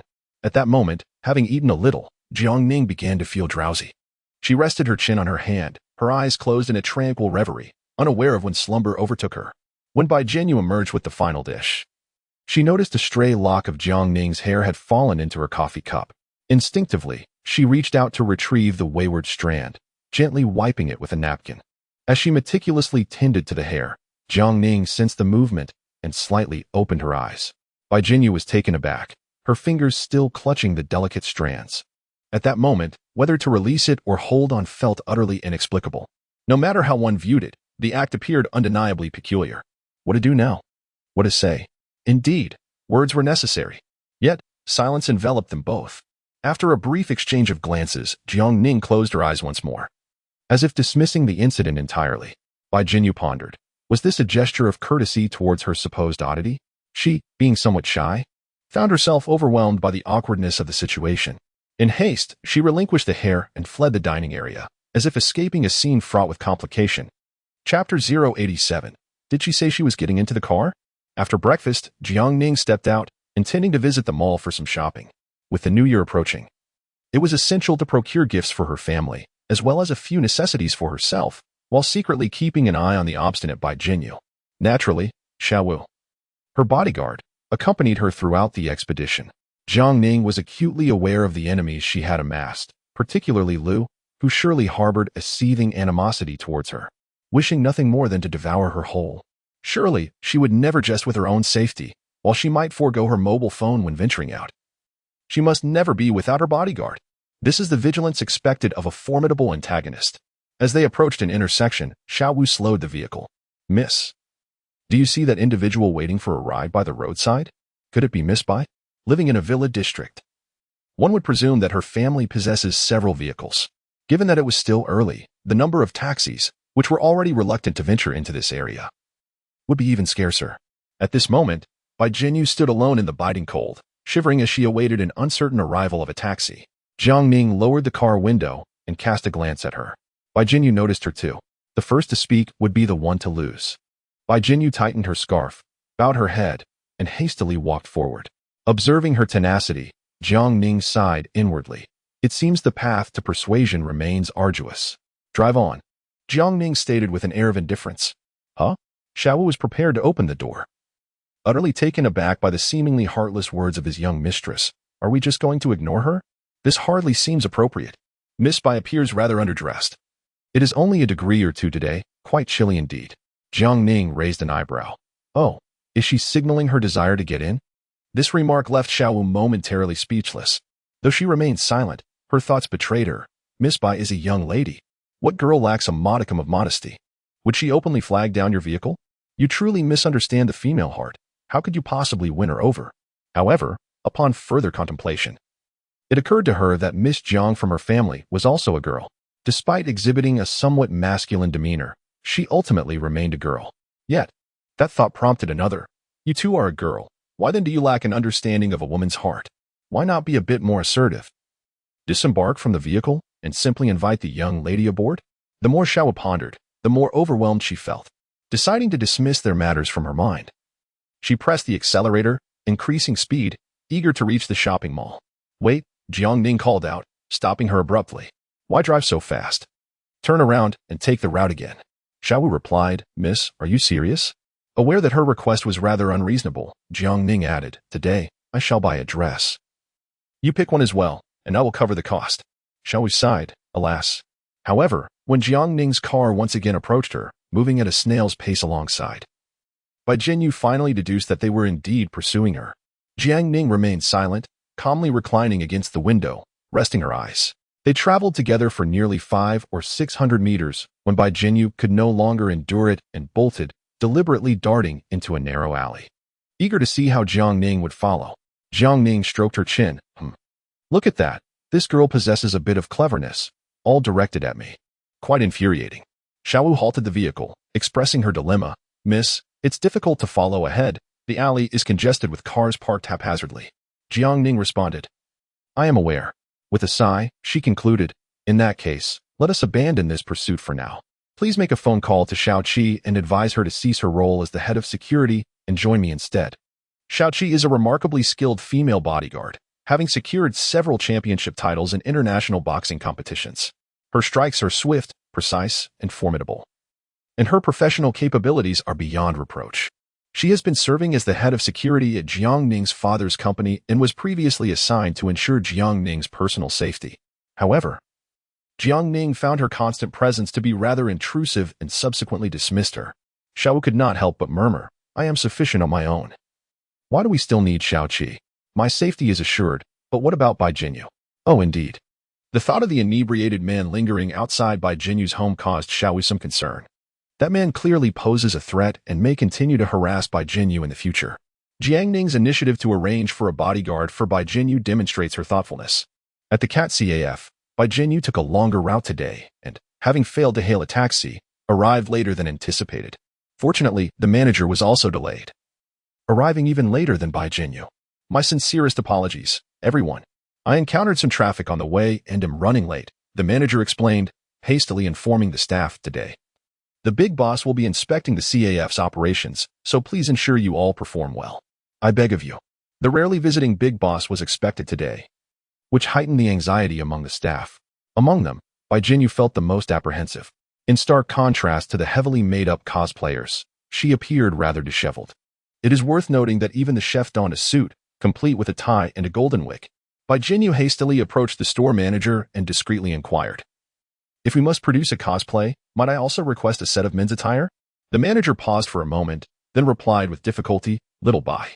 Do you truly believe that with your physique, you could find suitable men's clothing? Bai Jinyu responded with a silent understanding. It was indeed her fault for her excess weight. Cursed extra flesh, why could it not be shed despite her efforts? All right, the manager reassured her, patting her shoulder. Do not be anxious. It is not imperative for you to participate in the cosplay. Just focus on what you can accomplish. I have heard that you have mastered making mango milfai. When the big boss arrives, be sure to impress. Bai Jinyu sighed softly and nodded in agreement. Just as they were conversing, a woman clad in a suit entered the store. This woman bore a serious expression and exuded an intimidating aura. Upon seating herself on a corner sofa, several cats fled in fright. You must be the big boss, a staff member quickly approached, warmly offering her tea. It is a pleasure to finally meet you. The suited woman replied, I am here on behalf of the landlord to collect the rent for the upcoming year. As she spoke, she retrieved a contract from her briefcase. Has your big boss arrived? Please summon him for a discussion at once. I have matters to attend to this afternoon and am quite busy. The former security chief lamented her unfortunate fate, now required to cater to that troublesome young lady. The staff member leaned in, stealing a glance at the contract.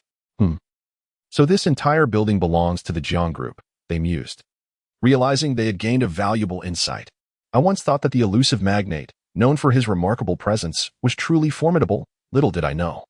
He too was merely a tenant. The distinguished figure has arrived, and I have spotted his vehicle. Chapter 088. You are indeed exceedingly popular. She dismissed the driver and pushed open the door to the CAT CAF. Indeed, this CAT CAF was her own creation. But what inspired her to establish such an establishment in this unfamiliar city? The story begins when she visited Kyoto and, while waiting for a ride by the roadside, stumbled upon a feeble little white cat on the brink of death. To care for this cat, she forfeited a first-class ticket for a midnight flight to Haicheng. Subsequently, to provide a nurturing environment for her newfound companion, she lavishly purchased a spacious 200-square-meter residence, dedicated solely for the cat's enjoyment. Next, in an effort to alleviate the cat's solitude, she adopted a multitude of felines, over 30 in total. However, her initial fervor was fleeting. After her enthusiasm for cat ownership waned, she entered into a relationship with a prominent figure in the cosplay community and subsequently fell in love with the world of cosplay. Thus, she decided to rent an expansive venue to launch a cosplay-themed cat CAF. Unfortunately, her romance with the cosplay figure also came to an unceremonious end. After hiring a reliable manager, she entirely relinquished the operations of the CAF from her mind. Were it not for the impending rent due date, she would not have made an appearance today. Alas, she contemplated finding an opportunity to have a serendipitous encounter with Jiang Ning. At the very least, she wished for Jiang Ning to witness her attire in feminine garb. Greetings, here lies the rental contract for the forthcoming year, which I have brought for your perusal. If everything appears satisfactory, kindly affix your signature. Zhang Ruo settled onto the adjacent sofa and briefly glanced over the rental agreement. There were no significant issues, save for a slight increase in rent. However, this had been previously mentioned during the initial contract signing, as the rent is subject to adjustment in accordance with the prevailing local real estate market. With a swift motion, Zhang Ruo took up her pen and inscribed her name. She produced a check she had meticulously prepared in advance and handed it over. The woman in the suit accepted the check, confirmed its accuracy, and departed without further ado. The entire affair transpired in less than 10 minutes. The store manager approached, ledger in hand. Upon hearing the owner praise the coffee, she beamed with maternal pride. As if her own child were receiving accolades, it was made by our new recruit, Xiaobai. Quite impressive, isn't it? She has grasped the essence in just a few days, such a bright child. Zhang Ruo responded with a curious "oh," and requested, bring her over, I wish to see. She found little interest in the flamboyant female staff members of the CAF. After all, their beauty and skill paled in comparison to that of the esteemed female figure from the cosplay community with whom she had previously engaged. Having savored the finest, she felt indifferent to these mere pretenders. Xiaobai, pause your task and come over here. The manager called out to the kitchen. Bai Jinyu had just completed the decoration of a mango mille-feuille and decided to bring out the entire creation. Yet, she recognized this individual immediately. Wasn't this the tomboy who yearned to court Jiang Ning? How peculiar it is that today she does not resemble a man at all. This must be Xiaobai. You might as well sample the mango mille-feuille she prepared. Its flavor is assuredly delightful. Zhang Ruo carefully picked up her fork, delicately cutting a small piece to taste. The flavor was not particularly astonishing. One could only describe it as average. If pressed to choose, she would still prefer the cup of coffee at hand. Bai Jinyu lowered her head. The manager hastily interjected, explaining, she is a kitchen assistant and typically does not meet customers. However, everyone else is dressed appropriately. A glimmer of profound amusement flickered in Zhang Ruo's eyes, though her tone remained icy. Is the hourly wage I provide insufficient to ensure your obedience and understanding? Bai Jinyu felt a jolt in her heart. By this reasoning, she indeed felt somewhat ashamed. The hourly wage here is undeniably high, leaving no room for complaints. Hearing this, the manager felt a sense of helplessness. In a somewhat subdued tone, she remarked, Xiaobai is rather shy. She works diligently and never complains. Zhang Ruo retorted coldly, and so what? This statement left the manager at a loss for words. Bai Jinyu, merely a part-time worker, could easily be dismissed with a single word from the manager. After a prolonged silence, Bai Jinyu suddenly sighed and said, then, I shall no longer continue. What? Zhang Ruo doubted her own hearing. You say you will not continue? Bai Jinyu nodded emphatically and began to untie her apron. I said I will not continue. She found herself unable to wear those clothes, nor could she engage with customers in the witty and charming manner of her fellow staff, coaxing them into purchasing gift cards. She had believed that her diligence would suffice to secure her position and earn a little more. Yet, reality proved her thoughts to be overly simplistic. If remaining here meant compromising her principles once more, she would rather resign. Xiaobai. Oh dear Xiaobai, what are you? Alas, what should we do now? The manager, witnessing the stubbornness of this individual, felt utterly helpless. She possessed no empathy for strangers. Bai Jinyu retreated to the changing room. Discarding her work attire for her plain, unpretentious coat, and emerged once more. What was this? A twist of fate. Her demeanor underwent a complete transformation in an instant. The manager, taken aback by the spectacle, was left agape. Bai Jinyu cast a cold glance in her direction, yet she resolutely pulled open the glass door and stepped outside. Wait, don't go, Xiao Bai classmate. The manager observed the once imperious boss now trailing behind her like a subservient follower, unable to suppress a sigh. This was dire. Her illusion of the formidable boss had shattered, while her perception of Bai Jinyu only deepened. In a mere 2 or 3 minutes, the manager witnessed an even more astonishing scene. Zhang Ruo stood there, expressionless, saying nothing and doing nothing. Bai Jinyu, you are truly popular. Chapter 089. How do you write the word desire? What nonsense. How could the true protagonist, adorned with the halo of the female lead, not be popular? Goodness. Not only did they confess their feelings to me, which was utterly revolting, but they also dared to flirt with my sister? To establish a harem at my expense? You have certainly stirred a hornet's nest. It is only a matter of time before I settle the score. This thought lifted Jiang Ning's spirits, prompting her to order several more outfits for Bai Jinyu. The shop assistant wore a smile as bright as if they were celebrating the new year prematurely. So much so that their teeth seemed at risk of catching a chill from the constant exposure to the cold air. Upon leaving the mall, Jiang Ning called Xiaoqi. Henceforth, you are responsible for Bai Jinyu's safety. Do your utmost to remain inconspicuous, lest she discover your presence. Xiaoqi replied, oh. After a brief silence, she inquired, who is responsible for this? No offense meant, but I fear she might report it. Just say it was my mother. It's not her first offense. So let us attribute it all to her from now on. Okay. After hanging up, Xiaoqi gazed wistfully at the sky. Since resigning from the Cat CAF, Bai Jinyu had tirelessly sought new employment and swiftly secured a position as the manager of the milk tea shop across the street. She had already been captivated by Bai Jinyu's exceptional coffee-making skills, and upon learning of her job search, immediately offered her a position. Resting her chin on her hand, sipping her now lukewarm coffee, she watched Bai Jinyu across the street and lamented her own recklessness. How foolish of me. She cast a reproachful glance at the shop manager. Why didn't you mention this sooner? What a splendid opportunity to charm someone, wasted in vain. She felt as if she had suffered a loss of 200 million. At this moment, the store manager expressed some grievances, her tone lacking the usual charm. May I inquire why you didn't ask sooner? You. That might not be possible. The manager raised an eyebrow, deliberately gesturing towards Xiaoqi's car. Look at that. She has a bodyguard. What sort of family requires a bodyguard? They must be either extraordinarily wealthy or of high status. Surely, they wouldn't concern themselves with money. Zhang Ruo scoffed. Whether she has money or not, I am more aware than you. She is merely a typical impoverished student. The manager chuckled. If she is without wealth, it implies her partner possesses riches and truly cares for her. To afford a bodyguard on standby 24 hours a day, she must be cherished as a precious gem, which is enviable beyond measure. This statement carried a hint of sarcasm. Whose employee are you? Whose side are you on? She, too, was not lacking in financial resources. At this moment, the big boss sought her help, and she would certainly seize the opportunity to vent her frustration. Zhang Ruo was genuinely exasperated and waved her hand dismissively. Enough, enough. Go attend to your tasks. Allow me a moment of peace. It was rare to encounter a job that suited her taste, and she truly valued it. However, having driven away her chosen successor, she was genuinely angered. What sort of person was the big boss? To bully a vulnerable young girl, what a disgraceful display of masculinity, or rather, femininity. Upon returning to the counter, the manager had to ponder calmly. What actions could be taken to secure greater benefits for this child, Bai Jinyu? She was well aware of the financial struggles faced by Bai Jinyu, often providing her with discreet support. Thus, opportunities for Bai Jinyu to earn a little extra income had arisen. This day, like many others, quietly came to a close amidst a flurry of activity.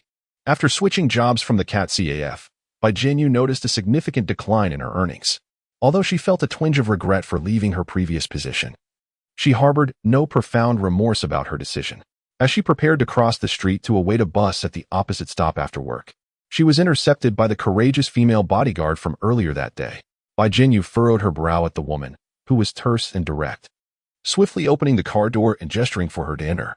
May I inquire who sent you? Bai Jinyu asked cautiously, recalling the caution to keep her connection to the young lady discreet. With a resigned sigh, the bodyguard replied stiffly, it was Madam who summoned me. Bai Jinyu thought to herself, so, it is indeed someone from Jiangning. It was clear that Jiang Ning was a master of duplicity. Bai Jinyu mused. You have inadvertently provided me with leverage, Miss Jiang.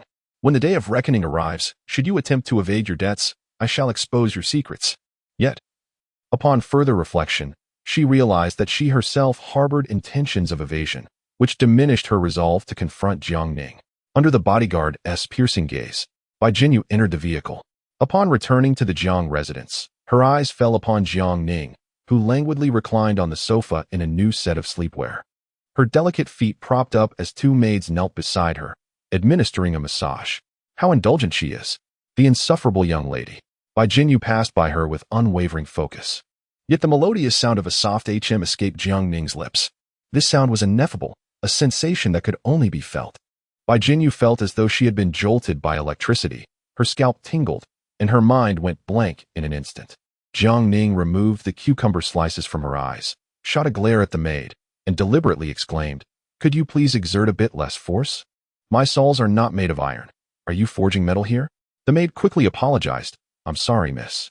Yet, she couldn't help but ponder. Had she not been using this same pressure all along? It certainly hadn't intensified suddenly. How puzzling. Well, just be mindful and continue, Jiang Ning instructed. Understood, miss. Jiang Ning picked up 2 cucumber slices again, placing them over her eyes, feigning total immersion in the massage. In truth, she was observing Bai Jinyu's expressions through the perspective provided by the system. Noticing the blush of cherry blossom pink blooming on Bai Jinyu's cheeks, she realized her subtle bait had taken effect. Hee, this is just the beginning. A smirk played upon Jiang Ning's lips, revealing a wicked delight. From this evening forth, let me enlighten you on the art of desire. The innocent little rabbit has now taken residence in the wolf's den. How could she not be properly entertained? Transforming the pure and harmless little rabbit into an insatiable rabbit spirit is indeed an amusing endeavor. Chapter 090. How embarrassing. What should I do? Dreadfully, I still cannot sleep. Bai Jinyu tossed and turned in bed tonight, her movements causing the mattress to creak incessantly. Perhaps a refreshing shower would do her good. She rose from the bed, donned her plush slippers, and made her way towards the bathroom. Just as she was about to push the door open, she hesitated. Although Jiang Ma had prepared a change of clothes for her, those garments, particularly the intimate ones, were entirely incongruous with her personal style. Gazing at the slick fabric adorned with exquisite lace, Bai Jinyu found it difficult to envision herself clad in such attire. Surely, it would accentuate her already ostentatious figure, rendering it all the more disgraceful and vulgar. At that moment, a series of knocks echoed at her bedroom door. Bai Jinyu promptly dismissed the idea of bathing. Hastening to the door, anxiety lacing her voice as she inquired, "Who is it? Could it be Jiang Ning?" Finally unable to contain herself? Today, the villa housed only the 2 of them and a few servants. If Jiang Ning were to act recklessly, "Miss Bai, it is I," came the voice of Jiang Ning's personal bodyguard, Xiao Wu. Bai Jinyu recognized her voice and quickly opened the door. "What brings you here?" To her surprise, only Xiao Wu stood at the threshold, with no sign of Jiang Ning. "Here are these for you. Please keep them well. If you find yourself in need of anything else, just let me know." Xiao Wu handed over several sets of stylish winter attire that Jiang Ning had purchased today, including intimate apparel and other personal items a young lady might require. It was a comprehensive selection, demonstrating considerable thoughtfulness. So much. Who sent this to me? Bai Jinyu passively accepted the heap of shopping bags brimming with items that she had been handed. The weight in her hands mirrored the heaviness in her heart. She was no fool. She could easily deduce the identity of the benefactor. Yet, she yearned to hear it spoken aloud. Xiao Wu offered a slight smile and remarked, "Who else could it be? Naturally, it is our esteemed chairman's wife." Bai Jinyu was momentarily taken aback. Was it truly Jiang Ning's mother who had purchased these items for her? So, it was not Jiang Ning who had done so. Why then, did she feel a tinge of disappointment? "The chairman's wife holds great expectations for you. You must make a good impression in her presence," Xiao Wu advised earnestly. "Perhaps this will serve as a remarkable opportunity for your ascendance." Bai Jinyu lowered her head in pensive melancholy. "I never aspired for such rapid elevation. I merely wished to." "Regardless of your thoughts." With the errand completed, Xiao Wu hurried downstairs. She pondered Jiang Ning's intentions, who had seemingly adopted the approach of performing good deeds anonymously. It was evident that Jiang Ning had purchased these items, yet the credit was being attributed to Jiang's mother. Was she perhaps attempting to lay a foundation for a harmonious mother-in-law and daughter-in-law relationship? If that were the case, it seemed rather premature. Xiao Wu mused that she was indeed a simpleton, skilled only in the rough and tumble, lacking an appreciation for the delicate and poetic nuances of cultured individuals. Bai Jinyu carefully placed her belongings and shut the bedroom door once more. She lay on her bed, covering her head with a pillow, attempting to lull herself into slumber. Alas, it proved futile. After tossing and turning beneath the covers a few more times, she sat up in frustration, vigorously rubbing her hair. Indeed, a refreshing shower was in order. Oh, she has entered the bathroom. At this moment, Jiangning, who was also lying on the bed, revealed a mysterious smile. The system provided her with a live broadcast of Bai Jinyu's every move, rendering her disinterested in her phone. Indeed, watching the little white rabbit proved far more entertaining. If my memory serves me correctly, there was a slight issue with the shower in that room, which likely remains unfixed to this day. I hope that Jinyu can overcome this challenge. If not, I wish you would not be stubborn and would seek my assistance honestly. This system cannot help but speculate. Did you break it? What do you take me for? Jiangning huffed in annoyance. It's merely an old fixture with a minor leak. How can you pin this on me? In truth, she was not responsible for the shower's condition. The villa had aged, and with so many rooms, not everyone could be occupied, and used rooms tended to deteriorate more rapidly. A small leak would often go unnoticed by the staff, unless it culminated in a situation like this. As Bai Jinyu showered, she noticed the shower head leaking slightly and thought to tighten it. Little did she know that her forceful twist would lead to disaster. With a resounding bang, the upper part of the shower head burst open, sending water spraying everywhere, creating a scene of utter chaos. Soaked in bubbles, Bai Jinyu was caught off guard as water splashed onto her face, prompting an involuntary gasp as she instinctively released her grip.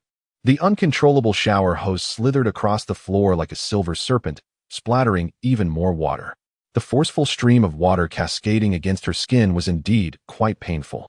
The bathroom was enveloped in a thick mist, and with Bai Jinyu not wearing her glasses, she was unable to grasp the rebellious showerhead, instead being battered by the splashes, rendering her eyes nearly shut. Bai Jinyu felt the shower gel mingling with the water splashing into her eyes, causing a stinging sensation at the corners, which soon became unbearable. She had no choice but to close her eyes and fumble along the wall in search of the switch, attempting to turn off the relentless torrent. Unfortunately, this was not the familiar, budget-friendly apartment she was accustomed to. This showerhead was foreign to her as well. A series of buttons lined the wall. With her eyes shut tight, how could she possibly locate the off switch in one go? Suddenly, she heard a distinct drip. And not only did she fail to shut off the malfunctioning showerhead, but the large overhead shower also began to spray water, soaking Bai Jinyu completely. This was intolerable. She needed to escape immediately. A sneeze escaped her. Her frail body could hardly withstand such icy water. Without a moment's hesitation, she pushed open the glass door to flee. However, the bathroom was already inundated with water, the tiles slick and treacherous. In her panic, she rushed out, only to misstep and fall hard onto her backside. Even the most obstinate of women would find tears welling up in such a moment. Bai Jinyu clung to the edge of the toilet, struggling to rise, her hands reaching for her phone on the edge of the sink. Gazing at the chaotic scene behind her, she felt a mix of sorrow and fear. With water threatening to overflow, she helplessly pressed the contact for Jiangning. The phone rang twice before connecting. In fact, at that moment, Jiangning was already standing at the entrance of her room. Jiangning suspected that the showerhead was malfunctioning and thought that Bai Jinyu might not be able to handle it, ultimately seeking her assistance. However, Jiangning truly did not anticipate that things could go so awry. Is this the inevitable fate of a foolish beauty protagonist in a novel? It elicits a sense of sympathy. Jiangning, you have won. Sob. Bai Jinyu began to weep over the phone. She realized that she might have strained her back and was currently unable to sustain herself. Even reaching for the robe on the rack was beyond her capability. I've caused trouble. Please come. I implore you to come. Sob. You concede defeat? Yes, I concede. I have lost. I admit. I have lost.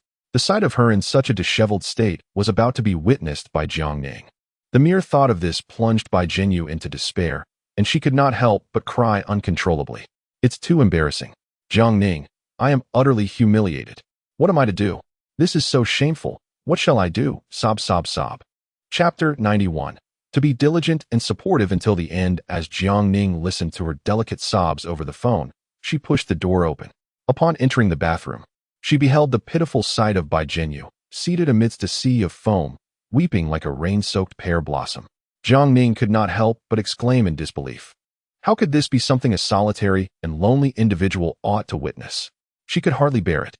Were it not for the protagonist's halo surrounding Bai Jinyu, Jiang Ning would have been compelled to enlighten her on what it truly means to be unrefined. Taking a deep breath, Jiang Ning feigned calmness as she approached her. She turned off the shower, and the incessant sound of rushing water finally ceased. Immediately, she removed a fresh towel from the shelf and crouched down before Bai Jinyu. As Bai Jinyu reached out to take the towel, Jiang Ning firmly grasped her wrist. With a smile, Jiang Ning asked, "Have you considered what you might have to offer in return for my assistance?" Bai Jinyu felt a surge of panic and quickly lowered her head. Even without a mirror in front of her, she could vividly imagine how disheveled she appeared at that moment. What was worse, just a minute or two ago, she had been pleading earnestly for Jiang Ning to come in. Who was Jiang Ning, after all? She was no selfless hero. She was, in essence, a wolf that feasted on flesh. Having unwittingly invited the wolf into her den, was it not inevitable that she would be devoured? Seeing Bai Jinyu at a loss for words, Jiang Ning's other hand clasped her ankle. "So, have you resigned yourself to this fate? Are you conceding that my assistance grants me the liberty to do as I please?" Jiang Ning caressed her fair, smooth ankle, wiping away the residual shower gel that had not been rinsed off. Overwhelmed with tension, Bai Jinyu's delicate toes curled in response. What had begun as a slight flush in her cheeks now engulfed her entire being, as if she were truly coming down with a fever from the cold water. Yes. At this moment, Bai Jinyu ought to say something. Her intention was merely to seek Jiang Ning's help in tidying up the mess, not to concede to Jiang Ning's whims. But Jiang Ning? No. Bai Jinyu suddenly trembled, as if awakening from a dream, and swiftly batted Jiang Ning's hand away. Under the scrutinizing gaze of Jiang Ning, Bai Jinyu stammered, "What I mean is, I have other ways to repay you, not this way." Jiang Ning raised her hand, revealing the white foam of shower gel that had accumulated in her palm. "I am merely helping you clean this up.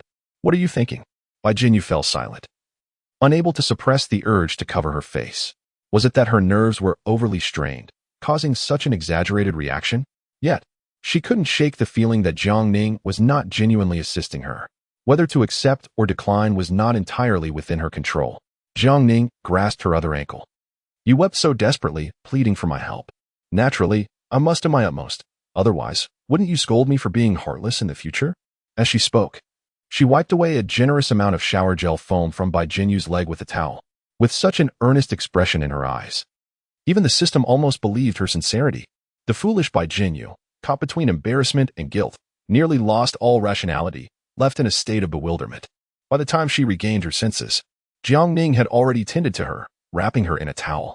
"Your waist can't move, can it? Just maintain this position while I fetch some medicine to assist you." Bai Jinyu covered her face, wishing to remain silent. It was over, utterly over. She acutely realized that she was on the verge of total defeat. The areas Jiang Ning had touched, such as her ankle, now felt searing hot, as if tainted by an invisible flame, threatening to ignite. The scene she had nearly forgotten now vividly played out in her mind. The sensations of reality and dreams intertwined, as if she had unwittingly opened Pandora's box deep within her heart, unleashing an uncontrollable demon. Bai Jinyu unconsciously twisted her legs. Ouch! That twist aggravated her injured waist, prompting an involuntary cry of pain, tinged with embarrassment. "How dreadful! I cannot remain at the Jiang residence any longer. I must leave tomorrow. Or else I shall commit unspeakable acts." Today, she could firmly utter a refusal to Jiang Ning. But what of the next time? She feared that perhaps in the future, not only would she be unable to voice a denial, but she would instead use those very lips to silence Jiang Ning's torrent of words. What of her precious chastity, her future husband? Her rationality and morals all would be cast aside. She was not a rational being. She never had been, nor was she now, and the future promised only further madness. The realization of this terrifying truth nearly drove Bai Jinyu to the brink of insanity. Yet, her overly flushed complexion and the alluring glimmer in her eyes betrayed her true feelings. Upon witnessing this, Jiang Ning recognized that the girl was but a step away from collapse. "Ha, just a step, is it?" Jiang Ning, who had long desired a decisive victory from the very beginning, had restrained herself until this day. If she easily satisfied her desires, wouldn't he that render her merely a tool? Jiang Ning would never become anyone's instrument. Such matters must inevitably be settled with distinction. Thus, Jiang Ning aimed not only to induce hunger within her, but also to drive her to the brink of madness in her quest for sustenance. compelling her to shed her faade entirely, descending into degradation, ultimately transforming into a candid child of virtue. The act of feigning seriousness had been maintained for so long that a few remaining days mattered little. How does it feel? I perceive your expression is rather unwell. Jiang Ning settled beside her, extending her hand to touch her forehead. It burns. Has the chill gotten to you? Bai Jinyu shook her head, burying her face deeper into the blankets, unwilling to engage in conversation. That detestable individual, if she desires repayment, so be it. After resisting for so long, she was exhausted and chose to relent. However, Jiang Ning seemed oblivious to her capitulation, engrossed in examining the various potions within the medicine box, donning an unexpectedly stoic demeanor as if she had lost all emotions. If you have caught a cold, you must take some medicine. This one has decent efficacy, but its taste is rather unpleasant. Sigh, let us opt for this instead. If it proves ineffective, I shall summon a doctor to administer an injection. Bai Jinyu exhaled deeply, suppressing her inner turmoil along with the myriad of bizarre thoughts that plagued her mind. Jiang Ning gazed cheerfully at her back. Very well, endure. You continue to endure, and I shall persist in my performance. Let us see who ultimately prevails. Chapter 092. The gaze of a mother-in-law upon her daughter-in-law more than an hour later. Jiang Ning had applied nearly half a bottle of healing ointment to Bai Jinyu's lower back, dried her hair with a hairdryer, and administered cold medicine before finally retreating. For Bai Jinyu, this hour had stretched to an unbearable limit. She was consumed by worry over Jiang Ning's conduct, yet there lingered a vague anticipation for her to misbehave, leading her mind to wander into countless fanciful thoughts. However, Jiang Ning remained impeccably composed throughout, exhibiting a rectitude that surpassed even the most virtuous of individuals, thereby casting Bai Jinyu in the light of a ravenous wolf. The room fell into a tranquil silence, allowing Bai Jinyu to finally shed her myriad distractions and drift into a drowsy slumber. As dawn broke the following day, the embarrassment of the previous night loomed large. For now she had to face Jiang's parents and share a meal at the dining table. For someone as sensitive as Bai Jinyu, this was akin to enduring a form of torment, whether it was due to an actual cold or merely the weight of shame and anxiety. She found herself unable to savor the flavors of the food, opting instead to bury her head in her rice, forsaking the vegetables entirely. With a gentle smile, Jiang Ning looked at Bai Jinyu and casually offered her a pair of chopsticks laden with tender fish belly. Don't hesitate to take some vegetables. Eat less rice and more greens. Bai Jinyu's cheeks flushed as she quietly murmured her thanks. As for Zhang's father, he paid little heed to the happenings at the table. Unlike Zhang's mother, he held reservations about his daughter as choice of partner. Yet, reminiscing about the chaos that had plagued their home over the past 3 years, and contrasting it with the serene harmony before him, he found himself unable to voice any dissent. With age, he had grown increasingly fragile, unable to withstand shocks. If Jiang Ning were to engage in any more reckless escapades, he was uncertain whether she might be imperiled, but he was certain that he himself might be frightened to death. Thus, after much contemplation, Zhang's father resolved to maintain his silence. If it becomes unbearable, perhaps Jiang Ning should take her little girl and move out, allowing everyone to coexist without interference, which may indeed be for the best. By the way, I happened to pass by a mall yesterday, and while browsing, I selected 2 outfits for you to consider. Jiang Ma instructed the servant to fetch the 2 paper bags from the sofa in the living room. Unsure of the styles that young people favor, I simply purchased these. Xiao Bai, if you find them unsuitable, feel free to exchange them. The receipts are in the bags, and I've already spoken to the store. She opened one of the bags and revealed a light pink down jacket. Upon seeing it, Bai Jinyu was momentarily stunned. Wasn't this the very down jacket worn by the model in the clothing store she had passed by that night? She recalled it costing over 20,000. Never had she imagined this garment would come into her possession. For a moment, it felt almost too precious to hold, and she nearly fumbled it. Auntie, this is far too extravagant. She felt unworthy of such a gift. Let us eat first. After a good meal, you can try on the clothes at your leisure. Jiang Ma looked at her with affectionate eyes, reminiscent of a mother-in-law observing her daughter-in-law. Oh, look at this child. She is truly delightful. Much more considerate than my own daughter. This thought sparked a pang of irritation in Jiang Ma, leading her to cast a reproachful glance at Jiang Ning. Jiang Ning. Why did she suddenly sense a wave of malice from her mother? Hadn't she been behaving well lately, not engaging in any unscrupulous activities? With that, she shot Jiang Ning another glare. What was Jiang Ning thinking? Did she truly lack the means to spend the meager earnings Bai Jinyu made from her labor? The Jiang family is not lacking in wealth, and neither is Jiang Ning. Why then should she use money to burden others? If she has the means to lavish rewards upon those frivolous scoundrels, how can she claim to lack the resources to support a younger sister? Truly, what a disappointing creature. Jiang Ning, ahem.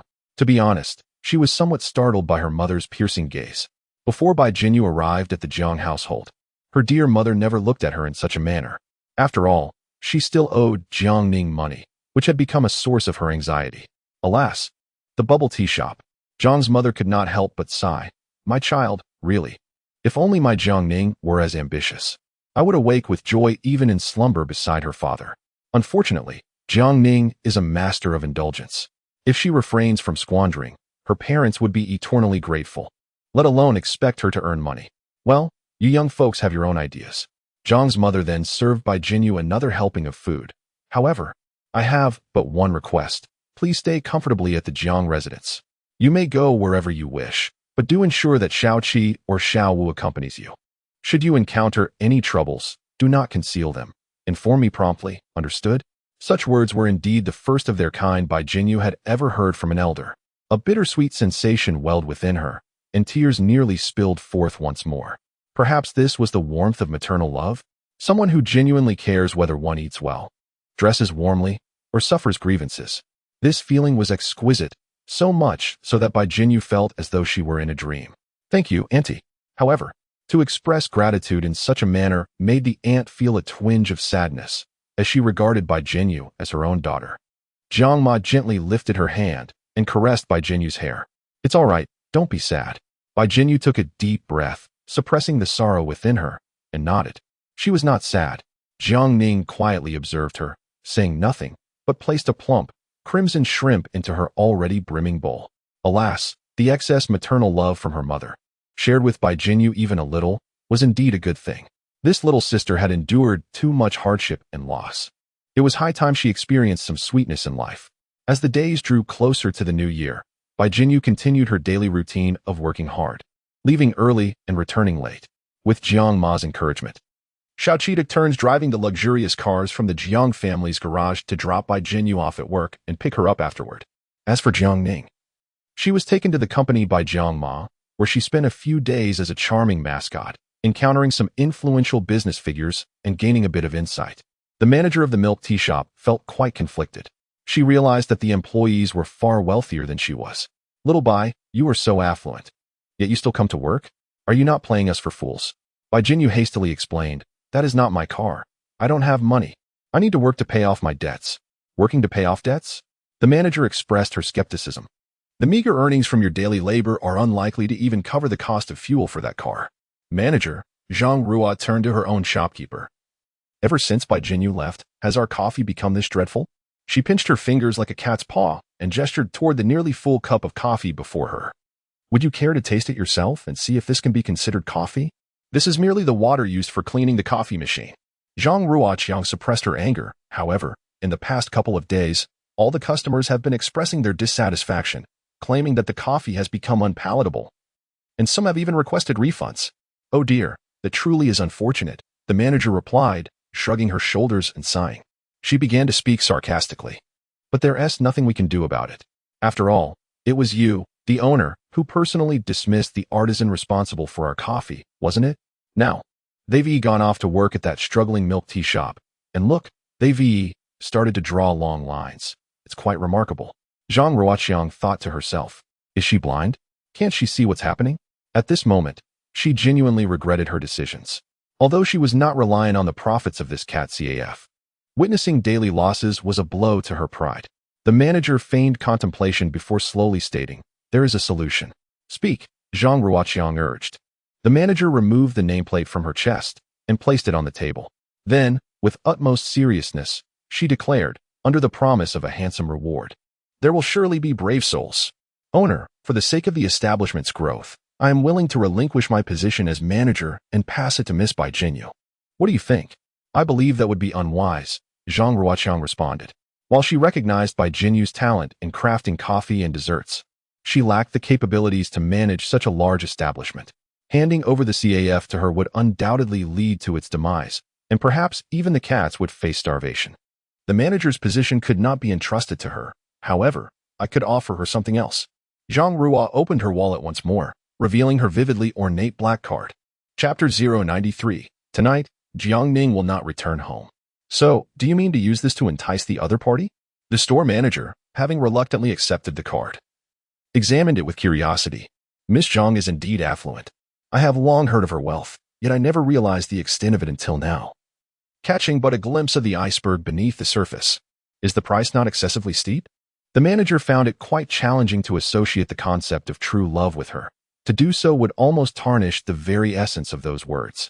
Zhang Ruo raised a finger and gestured. I am wealthy, but not unhinged. So, you are suggesting that?